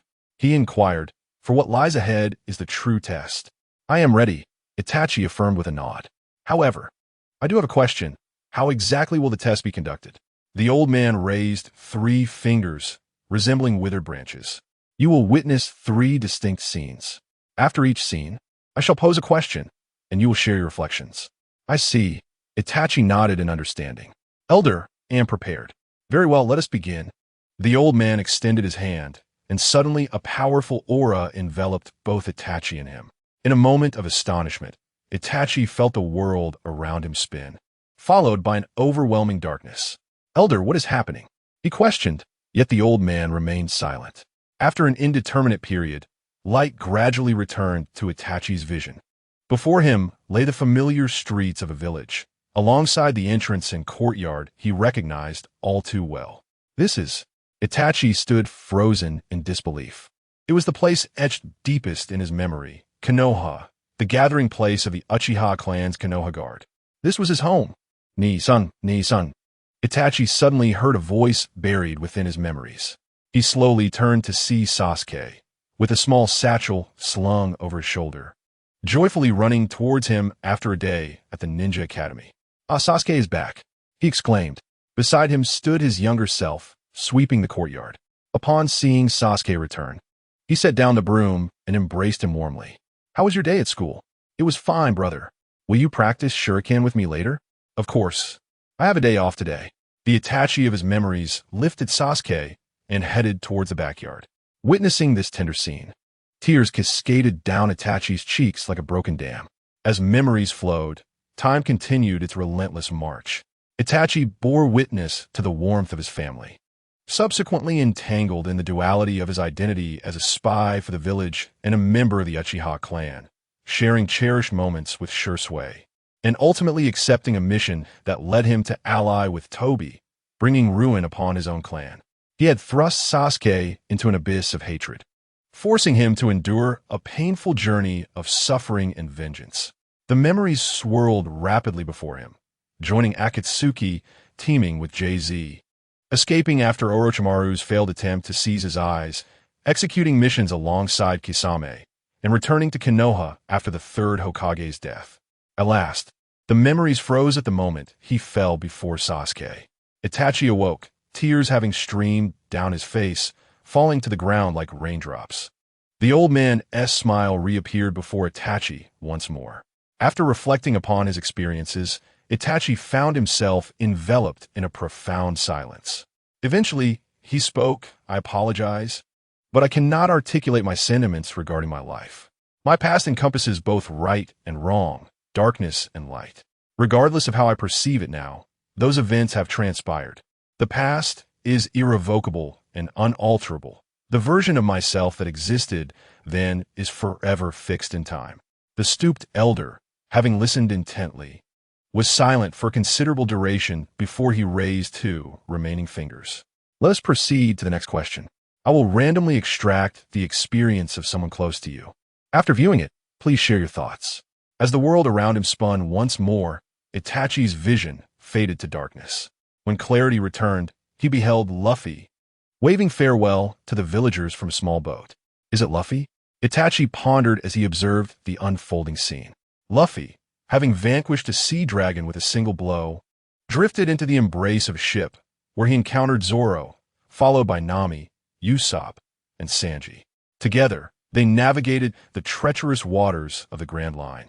experiencing the snowfall of Drum Kingdom, giants, colossal goldfish, Alabasta, Skypiea, and Water 7.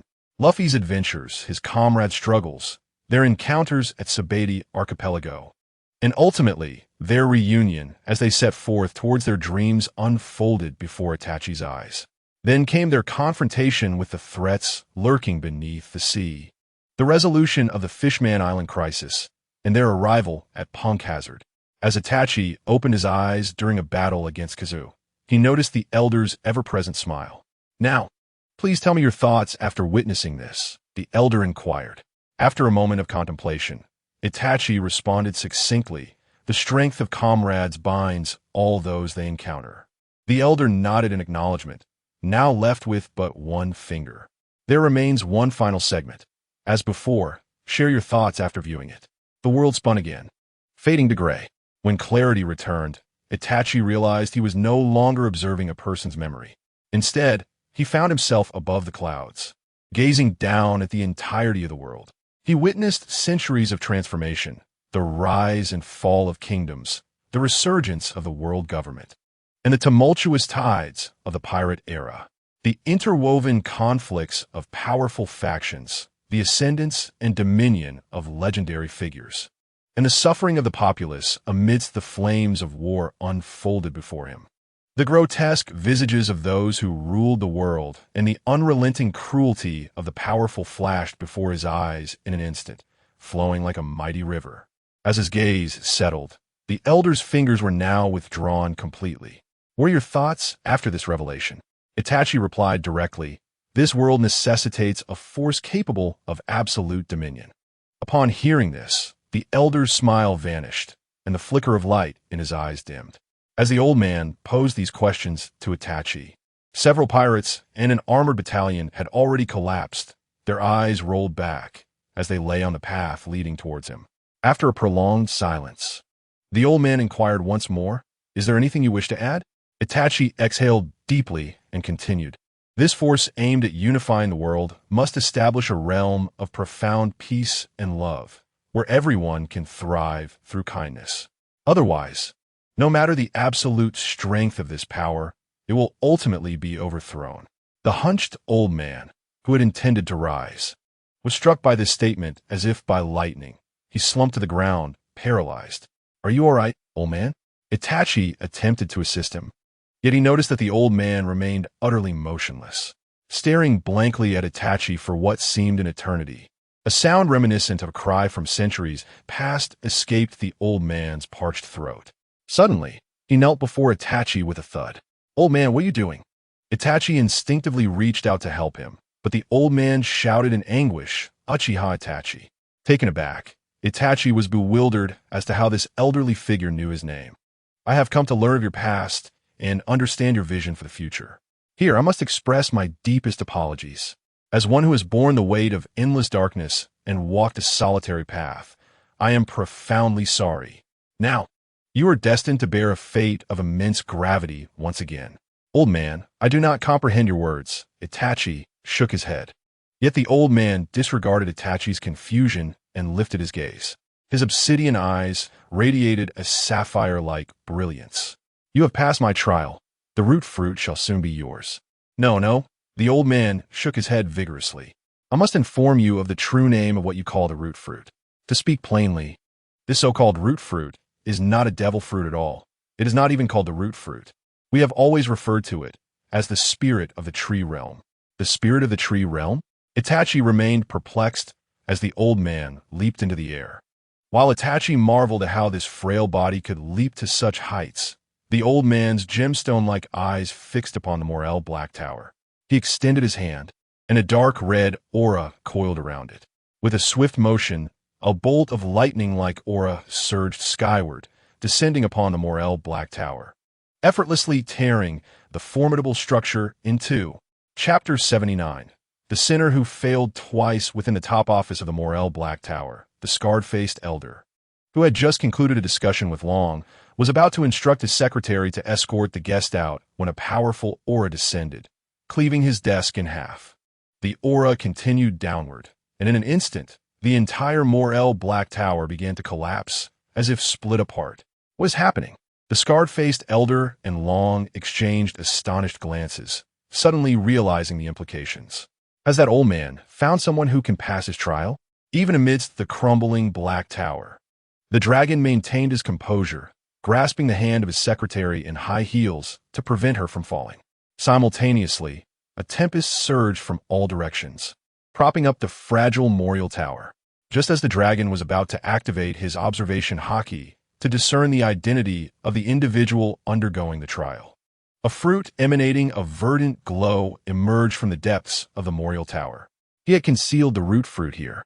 The scarred elder gazed at the green glowing fruit ascending towards the heavens, only for it to be propelled toward the trading fair by an unseen force. This memorial tower was the brainchild of the scarred elder himself, who had been intricately involved in its construction. Throughout the building process, he recalled that the hunchbacked old man had been utilizing their clan's unique forging abilities to construct the city walls, never once casting a glance at the tower. That rascal, Kagetsuchit, could he have exploited their clan's capabilities to embed the fruit within the tower?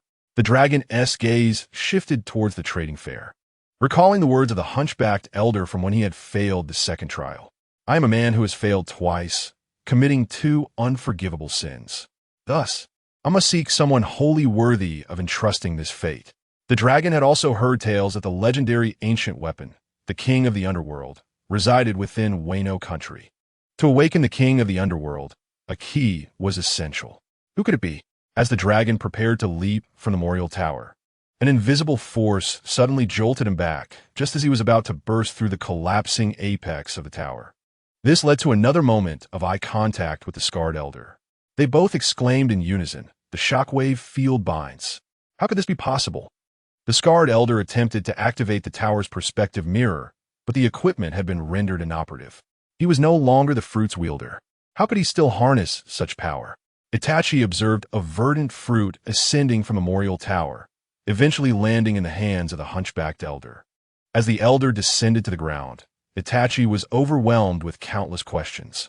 The first inquiry that escaped his lips was, "Sir, what destiny does this fruit hold?" However, the hunchbacked elder offered no further response. He grasped the green fruit in one hand while extending his gnarled fingers toward Itachi. Instantly, a force akin to a rippling air pressure enveloped Itachi.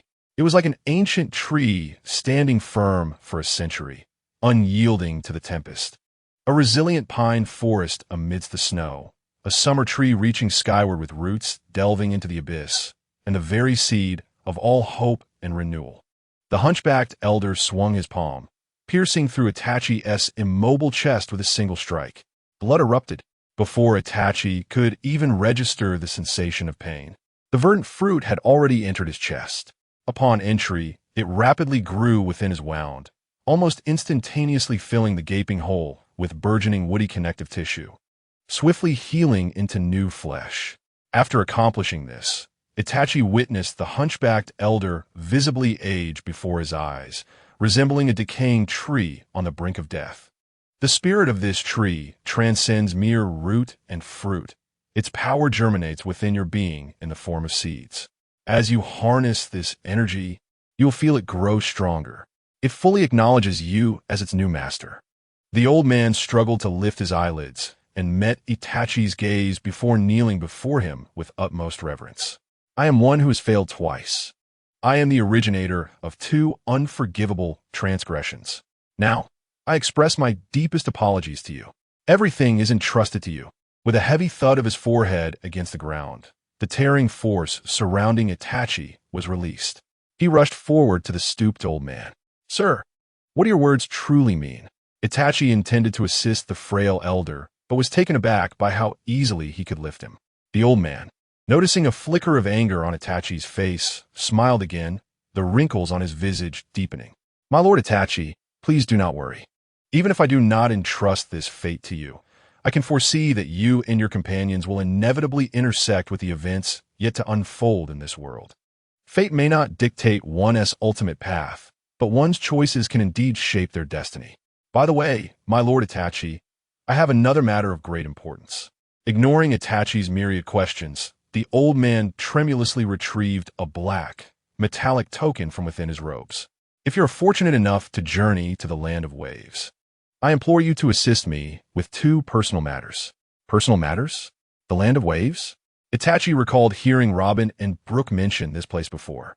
When he had identified his homeland as the land of fire, Robin and Brook had referenced the land of waves.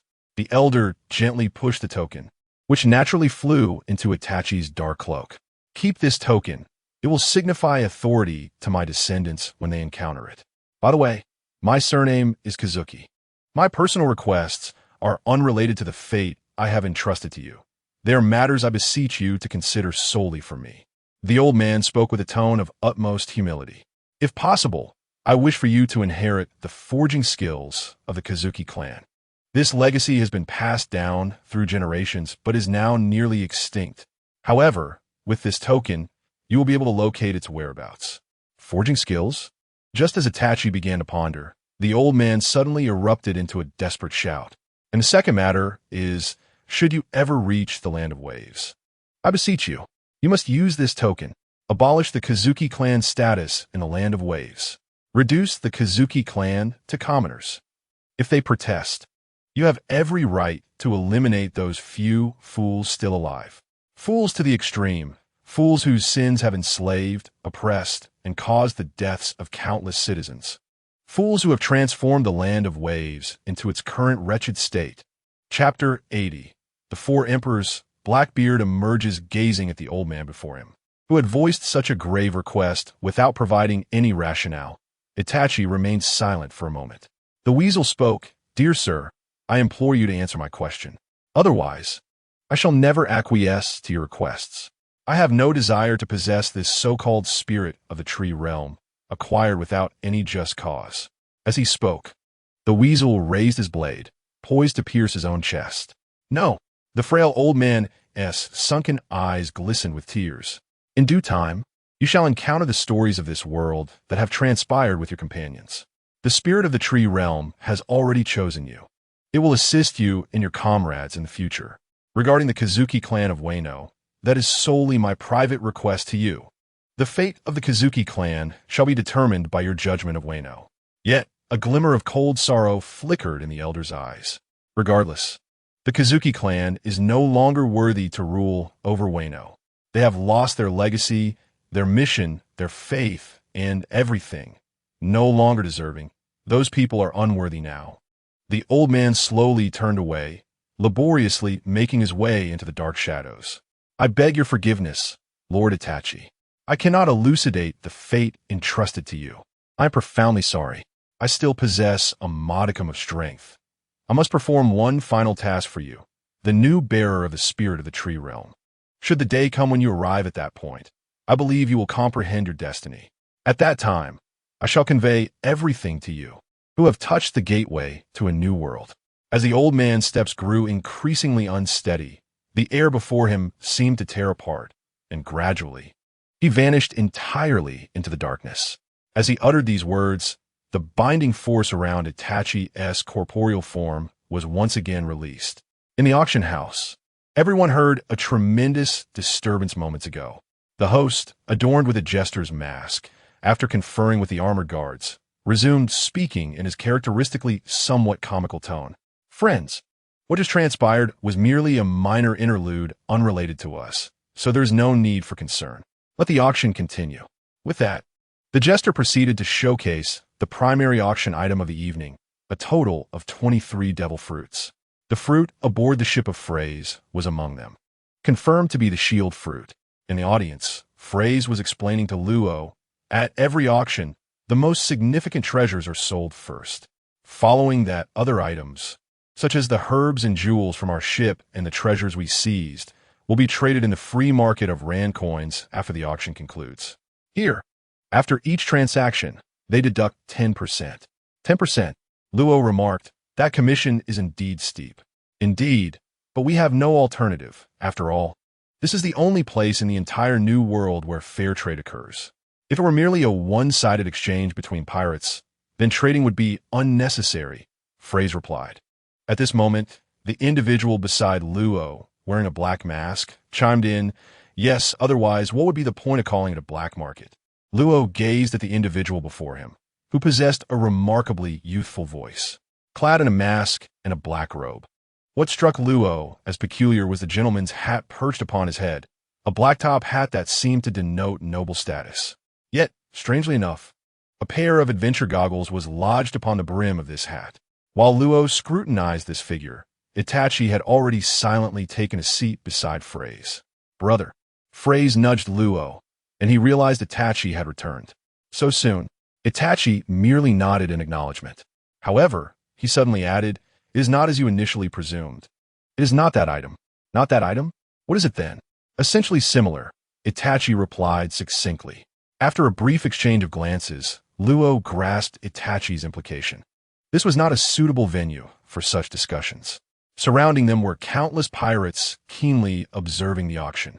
"Once the transaction is complete, we can withdraw," Luo suggested. At the auction, the jester host, with his exuberant commentary, guided the bidding for the shield fruit into full swing. According to the illustrated guide, consuming this fruit would endow the user with the ability to transform any part of their body into a shield. If awakened, they could even fortify and enhance the defense and offense of surrounding objects as shields. "Captain, such a reliable fruit. Why not secure it for your fighters?" The jester proclaimed. "Come now, everyone, the auction has commenced. The starting price is 3 Rand coins, with a minimum bidding increment of 1 Rand coin." No sooner had the jester finished speaking than a hand shot up. "I bid 3. 3 it is. I bid 4. 4 from his friend. I bid 5. 6. I bid 7. 10. 20. In the midst of the escalating bids, a towering figure in the center of the hall extended a hand adorned with rings glimmering with gemstones. "I bid 1,000. At this declaration, all eyes in the hall turned toward him. Luo and Itachi recognized him as the imposing figure they had encountered at the fried rice establishment, the one wearing the brown beast mask. This guest. The jester's expression shifted from comical to serious as he pointed at the giant. "Are you truly bidding 1,000? Indeed. If I don't bid now, it will be over. But you must be aware that the price of 1,000 Rand coins pertains to more than just this devil fruit. Wouldn't you agree?" "Ideal." The giant's palm suddenly clenched, and a white, translucent orb of energy materialized in his grasp. "Wait, is that?" Before the pirates could fully process the revelation, the giant shattered the surrounding air, creating a fissure that extended from the auction house to the distant city walls.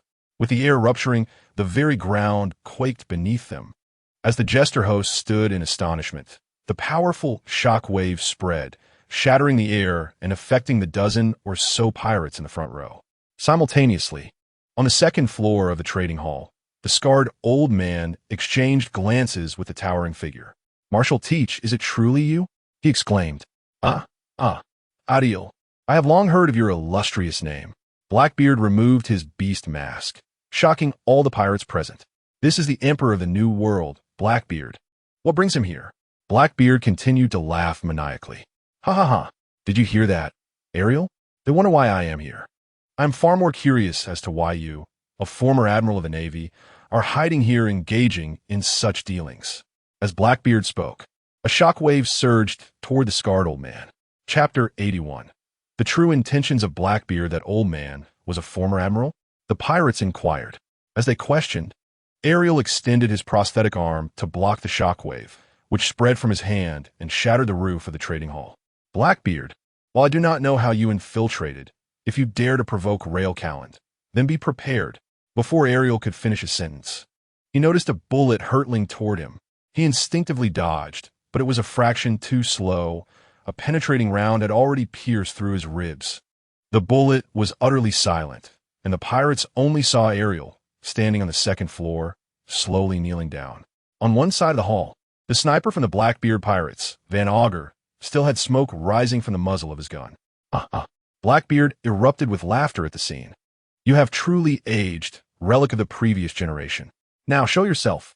Blackbeard raised both hands, and to everyone's astonishment, half of the armored troops at the trading hall moved toward him. The remaining armored troops, confused, attempted to attack Blackbeard, but their armor erupted in a series of explosions. Observing from his seat, a man in a gentleman's top hat, wearing a black mask, chuckled. "Oh, I thought I wouldn't find a Maramara fruit, but it seems I stumbled upon something far more intriguing." Law, Itachi, and Freeze had also risen. Itachi, shall we retreat? The situation is unclear. We should leave for now.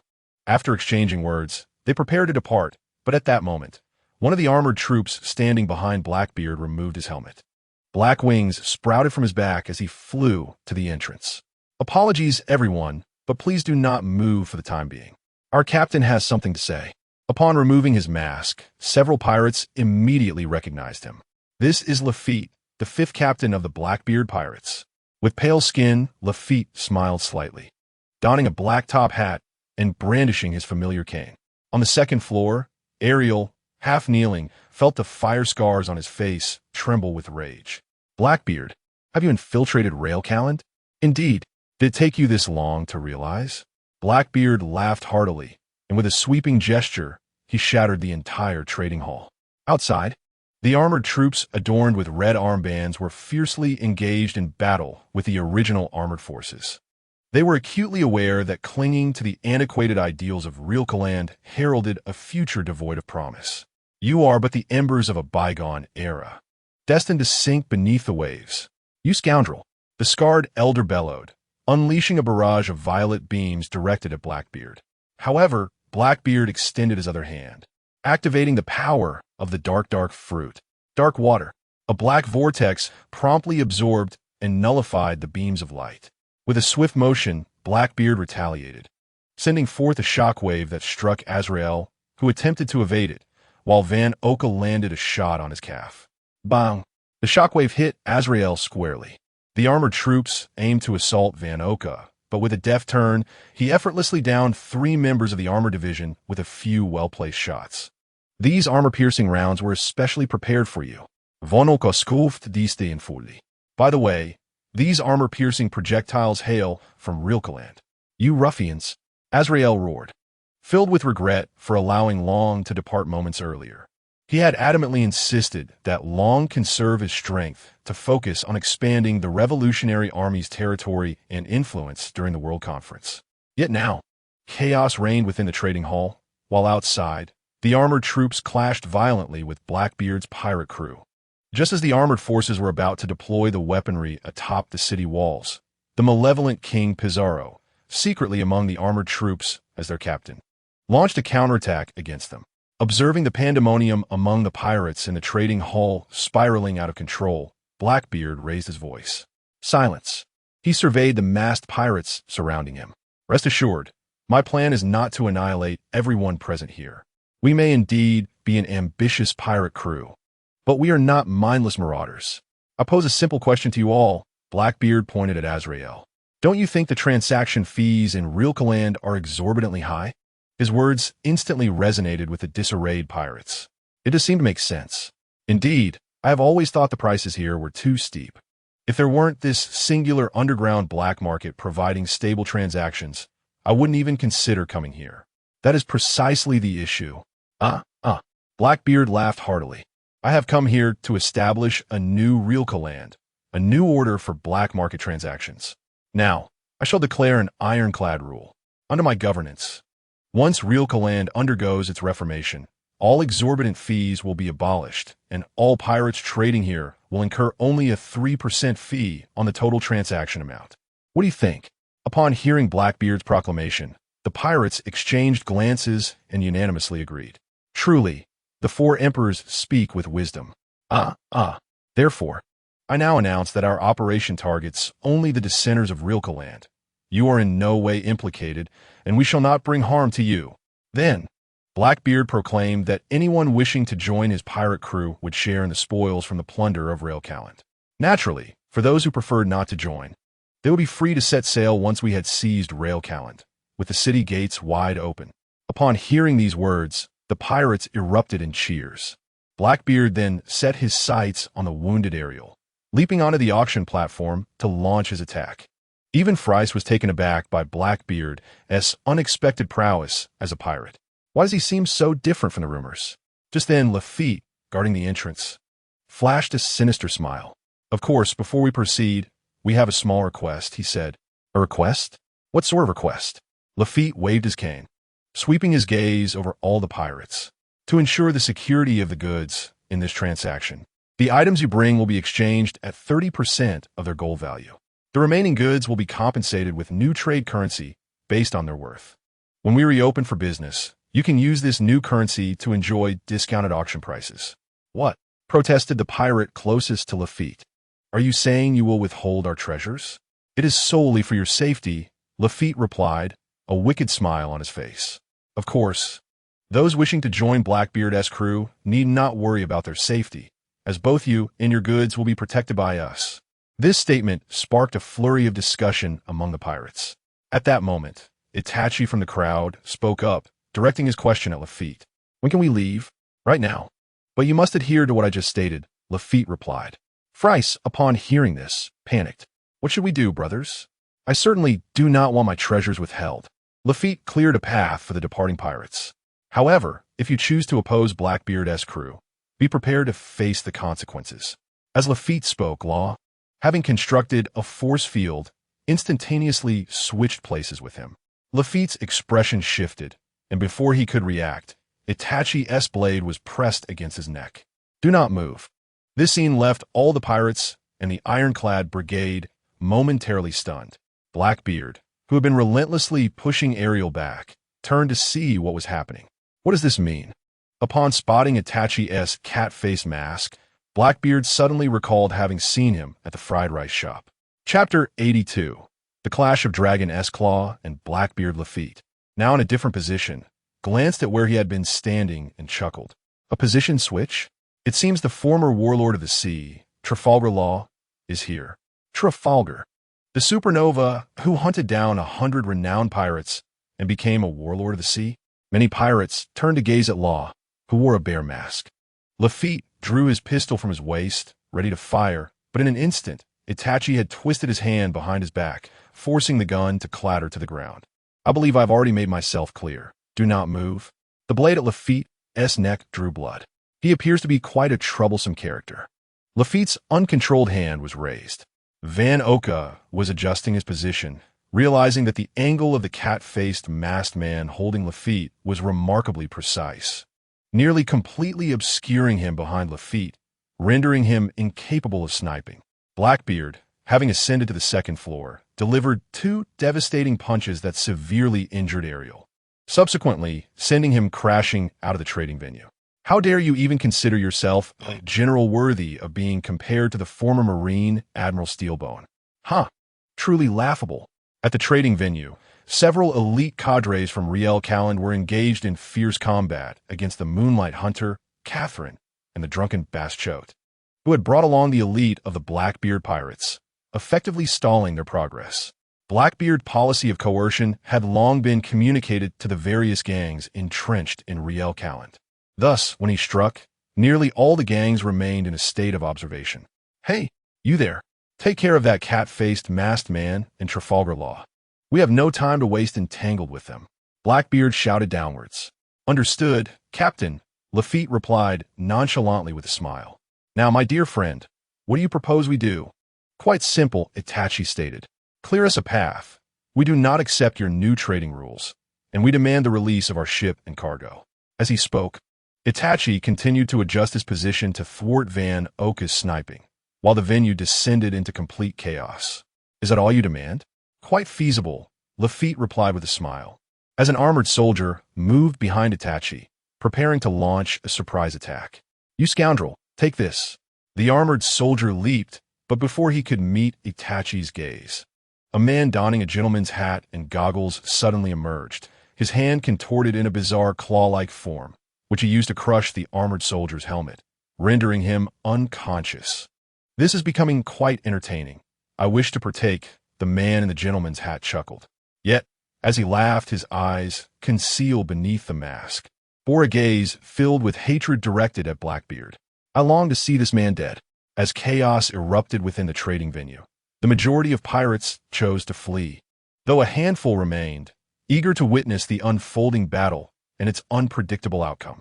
At that moment, as Law had shifted to Van Oka's side, Blackbeard, having defeated Ariel, unleashed a shockwave that brought the entire venue crashing down. Huh, do you wish to challenge the might of the Blackbeard pirates? By all means, feel free to try.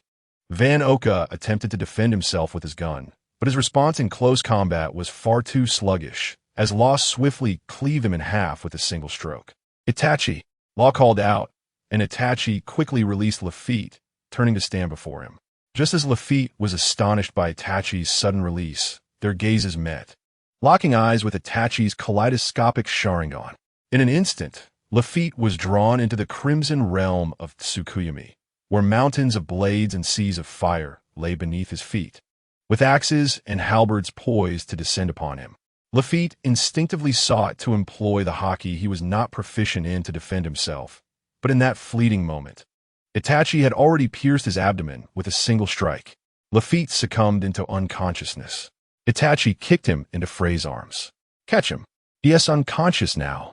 We must prevent excessive blood loss.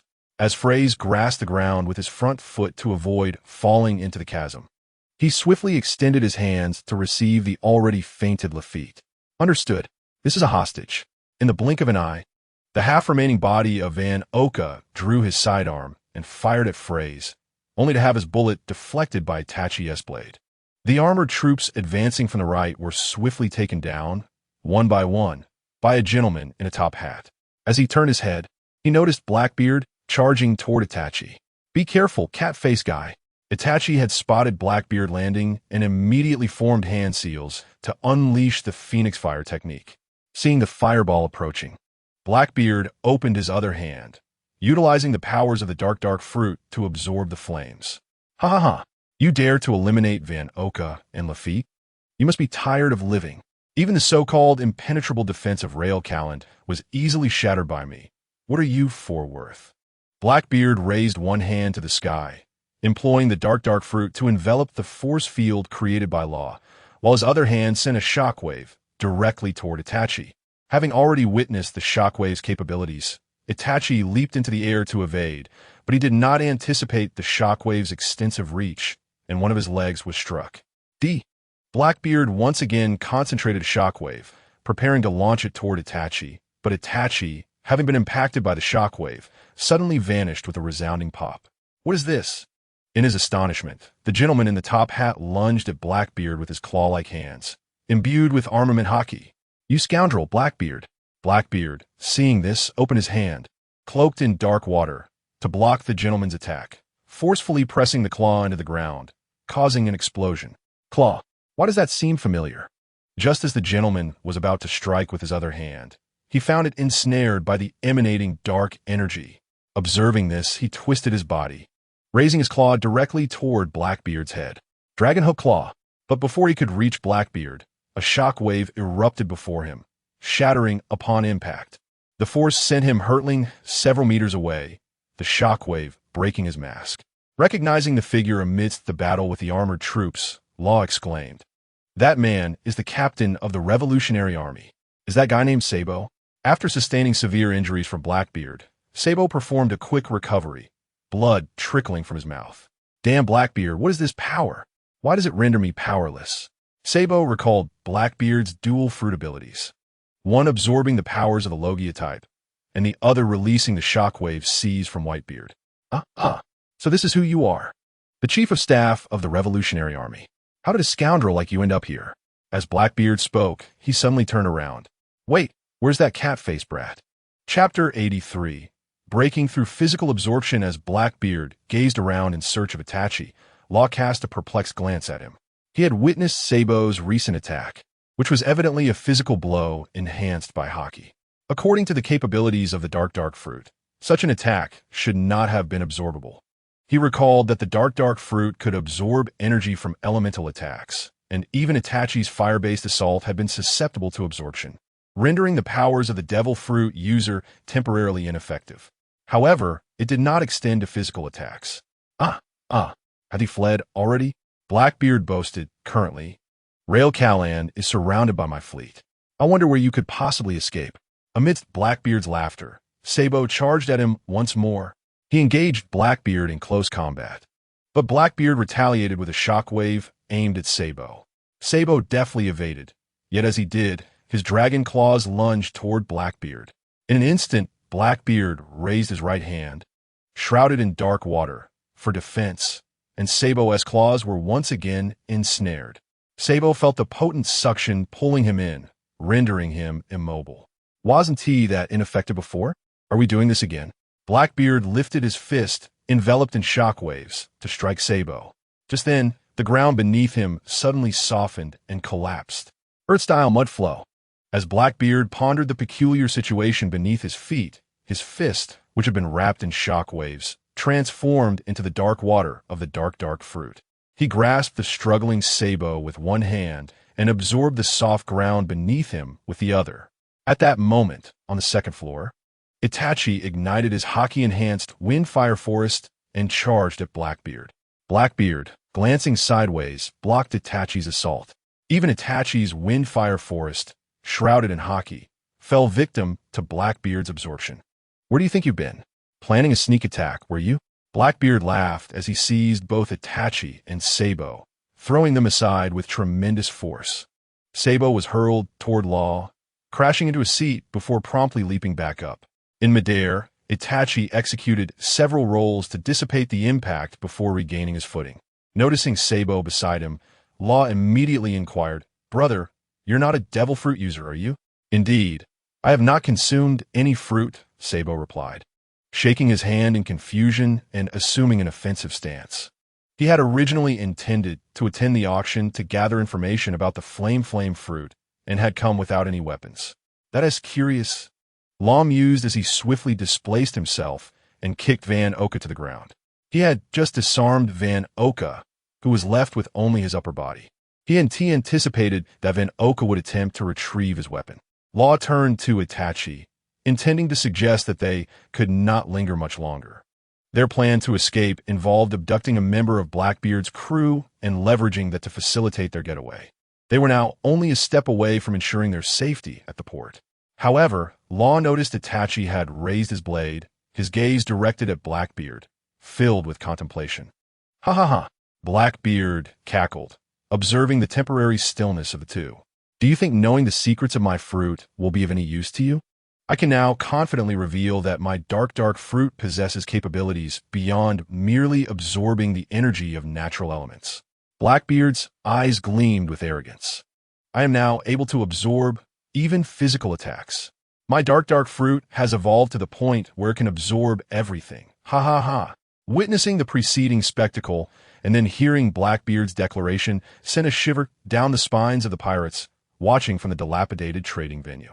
It was long rumored that the Yonko Blackbeard's vulnerability lay in physical attacks, but now even that seems ineffective. Blackbeard's haughty gaze shifted toward Itachi. "It appears you intend to abduct my crew to coerce us into granting you a path. If that is the case, allow me to entertain you." Blackbeard opened his palm, directing it at Itachi. Dark water. He abruptly unleashed a powerful suction toward Itachi. Law shouted in alarm, "Be careful, Captain. He can draw in devil fruit users." Yet, as Blackbeard's palm aimed at Itachi, he was puzzled to see Itachi standing his ground, unfazed by the pull. Blackbeard was perplexed. He had clearly witnessed Itachi unleash his fiery abilities moments ago. Itachi had also confirmed that his ninjutsu appeared ineffective.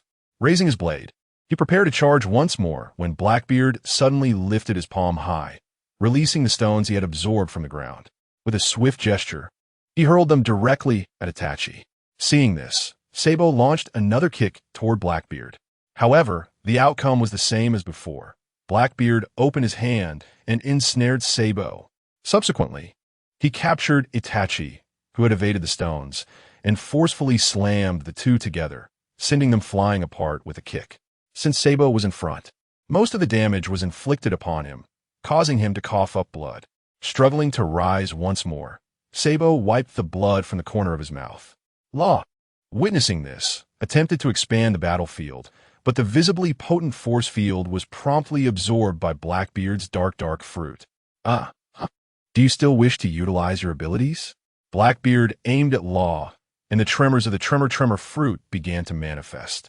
Law quickly dodged, but a shockwave ruptured the air, creating fissures that spread for hundreds of meters. After evading this attack, Law shouted to Itachi, "Let's go, Captain. This is not the time for battle." Sabo, still indignant, readied his Dragon Claw technique once more. How could this despicable scoundrel achieve such feats? Just as he prepared to charge at Blackbeard again, Itachi extended his hand to stop him. "Allow me." Itachi, in the state of his Mangeki Sharingan, stepped forward. "Ha ha ha! You fools still dare to provoke the powers of the dark fruit?" Blackbeard, intrigued, unleashed dark water from both hands. In response, Itachi began forming seals again. Fire style, fireball jutsu. Another? Blackbeard opened his palm and absorbed the fireball without a second thought. It was utterly futile.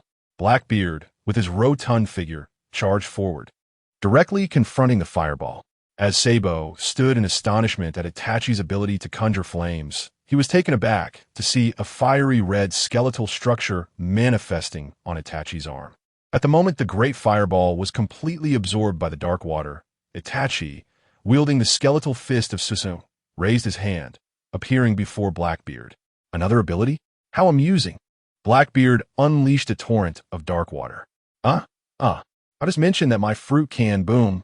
Just as Blackbeard, laughing heartily, drew the dark water towards Itachi's Susanoo fist. The armored fist, imbued with haki, pierced through the dark water, sending Blackbeard flying outside the trading hall. Ugh! The impact of that punch caused Blackbeard to wail in agony. And as he attempted to rise, Itachi charged forth with the Susanoo fist in hand. This, dark water. Blackbeard again unleashed the dark water. But his power was utterly ineffective against the Susanoo fist as Itachi delivered a devastating blow, slamming him into the ground. Blackbeard screamed in torment, desperate to unleash a shockwave. Yet Itachi had already opened Susanoo's hand, gripping him tightly. Trapped by Itachi, Blackbeard could hear the ominous cracking of his own bones. Why can't I absorb this? Because you cannot absorb physical attacks at all. Itachi's Sharingan fixed its gaze upon Blackbeard. Upon hearing this, Blackbeard's eyes widened in disbelief. I cannot discern whether your confidence is born of arrogance or merely a facade of deceit. Nevertheless, it matters not. Itachi sensed that this man was unlike the Marine Admiral Kazuru, who could transform his body at will. Blood gushed from Blackbeard's mouth as he gazed at Itachi, suddenly noticing a stream of crimson flowing from Itachi's right eye. Chapter 84. A shared destination, Dressrosa in the New World.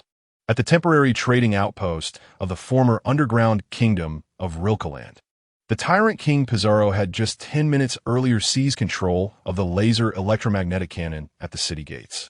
He immediately wielded this formidable weapon to obliterate all armored reinforcements approaching the walls. The armored forces of Rilkeland never anticipated that this weapon, which they took pride in, would be used against them in its inaugural firing. The city gates were now completely under control. Pizarro shed his armor, shaking off the beastly fur. Captain Teach, I have accomplished a great feat this time. You must promote me to captain of 3 more ships. Pizarro could see that behind Rilkeland, the massive warship, the Wolf, had already breached the interior of Rilkeland. Just then, beneath the wall occupied by Pizarro, a colossal fiery slash erupted. Before Pizarro could comprehend the situation, he spotted a coated ship submerging into the sea. Is that a fleeing pirate vessel? Never mind, I can't be bothered. Pizarro waved his hand with a smile. He descended from the walls with his assembled troops. Moments ago, he had witnessed the tremors from the tremor fruit wreaking havoc throughout the town. He surmised that Blackbeard had likely eliminated the key figures of Rilkeland, including the former Marine Admiral, Ariel. I am about to seek a reward from the captain. Pizarro laughed heartily as he sprinted towards the trading post. Unbeknownst to him, Blackbeard was currently being crushed by the skeletal grip of Susanoo, his body fractured, and burned to the brink of death by Amaterasu. Blackbeard could only watch as Amaterasu engulfed him in flames, and with great effort, he raised his hand to summon the dark water that enveloped Amaterasu. Beneath the depths of Rilkeland, Phrase was meticulously observing the intricate currents to steer their vessel. On deck, Itachi, Law, and Sabo had removed their masks and black cloaks. Upon hearing Itachi's explanation of Blackbeard's so-called ability to absorb physical attacks, Sabo became incensed. It turned out that the scoundrel had merely cloaked himself with a layer of armament haki under the guise of his devil fruit power, using the suction of the dark fruit as a cover. What a treacherous and insidious character Blackbeard is. Law remarked, I surmise he does this to craft an invincible image, one that can absorb any harm, instilling fear in those who have not consumed a devil fruit and excel in physical combat. Itachi had already retracted his Mangeki Sharingan. I concur. By the way, my friend, Sabo leaned closer to Itachi. What was that technique of yours? Does it stem from a devil fruit? Has Blackbeard perished? Itachi did not respond directly to Sabo's inquiries. He merely stated, I am uncertain whether his ability can absorb Amaterasu. Just as the black flames of Amaterasu burned from Blackbeard's form, the skeletal structure of Itachi's Susanoo was shattered by the shock waves emanating from Blackbeard. Itachi could not ascertain whether there was a way to absorb the flames of Amaterasu, which transcended all. He raised his right hand, feeling the strain in his veins from the damage incurred. So is he dead or not? What advantage does his death bring us? Had we not retreated at that moment, we would likely still be entangled with Blackbeard's crew. In the critical moment, Law had swiftly led Itachi away. His reasoning was as straightforward as he had shared with Sabo. The purpose of Law and Itachi's arrival at Railcaland had been fulfilled. The chaos, there was no longer their concern. If their intention had been to seize Blackbeard's territory, they could have attempted to eliminate him. However, time was of the essence, and reinforcements from Blackbeard's crew had already arrived. Law prioritized their retreat. Furthermore, they had already captured Caesar, and Doflamingo and Kaido had taken note of them. This marked the beginning of their enmity with Blackbeard. They still had Luffy and his crew, who were just stepping into the new world. Best to proceed gradually. Itachi recalled that just before leaving Fishman Island, Luffy had dared to provoke another emperor. Coupled with the fierce battle at Punk Hazard against the Marine Admiral, they had already made enemies in these few days in the New World. Perhaps it was for the best. Sabo nodded in agreement, gazing into the sea behind him. I hope that fellow does not perish, so that one day I may come to understand him firsthand. At that moment, Pansy shouted to the three, Trafalgar, Itachi, what should we do with this person? Pansy was holding the unconscious Lafitte. Law and Itachi engaged in discussion and ultimately resolved to bind Lafitte to a small raft, allowing him to drift upon the sea, leaving his fate to chance. Initially, their intention was to hold Lafitte as leverage against Blackbeard to ensure their safe withdrawal. Law had not anticipated that Blackbeard would be outmaneuvered and ultimately defeated by Itachi. This development was entirely unexpected. In any case, let us first proceed to Dressrosa to reunite with Luffy and the others. Speaking of which, Itachi, have you obtained that fruit? As Law spoke, Sabo suddenly appeared startled. Dressrosa? Are you headed to Dressrosa? Yes, why? Law glanced at Sabo. My next destination is also Dressrosa. Observing Sabo's excitement, Law was taken aback. Does the Revolutionary Army have some operation in Dressrosa? How did you know I am with the Revolutionary Army? Sabo questioned, pointing to himself in confusion. However, before his bewilderment could reach its peak, Pansy had already placed the bounty notice into Law's hands. Law waved the bounty notice in front of Sabo. What do you think? Well, all right, Sabo replied with a hearty laugh. It seems you do not wish to label anyone as villains, so I shall speak plainly. I am searching for a devil fruit. Upon hearing this from Sabo, Law understood why he had appeared in Railcaland. With Railcaland confirmed to be devoid of the fruit, it was time to proceed to the next destination. It is said that Dressrosa is about to inaugurate a duel arena, where the ultimate prize for the champion will be a Logia-type devil fruit. Is it the Mera Mera no Mi, the Flame fruit, once possessed by Ace, the captain of the Whitebeard pirates who perished during the Marineford War? Law inquired instantly after Sabo's revelation. He had heard rumors during Punk Hazard that Doflamingo had somehow acquired the Mera Mera no Mi, though its authenticity remained uncertain. Indeed, it is the Mera Mera no Mi, Sabo affirmed, his eyes filled with determination. But why have you come here? Law questioned. At that moment, Itachi interjected. You are concerned that the fruit in Dressrosa may be a counterfeit, hence your visit to the underground black market to ascertain its existence? Precisely, Sabo nodded. Departing from the Revolutionary Army headquarters to Punk Hazard, he fortuitously passed through Railcaland, stopping by for a visit. Just as Sabo was fabricating a tale about how he arrived there to obscure the information of the Revolutionary Army, a powerful communication snail in his possession suddenly rang. Sabo took it out and, upon observing the expression through the snail, he immediately recognized who it was.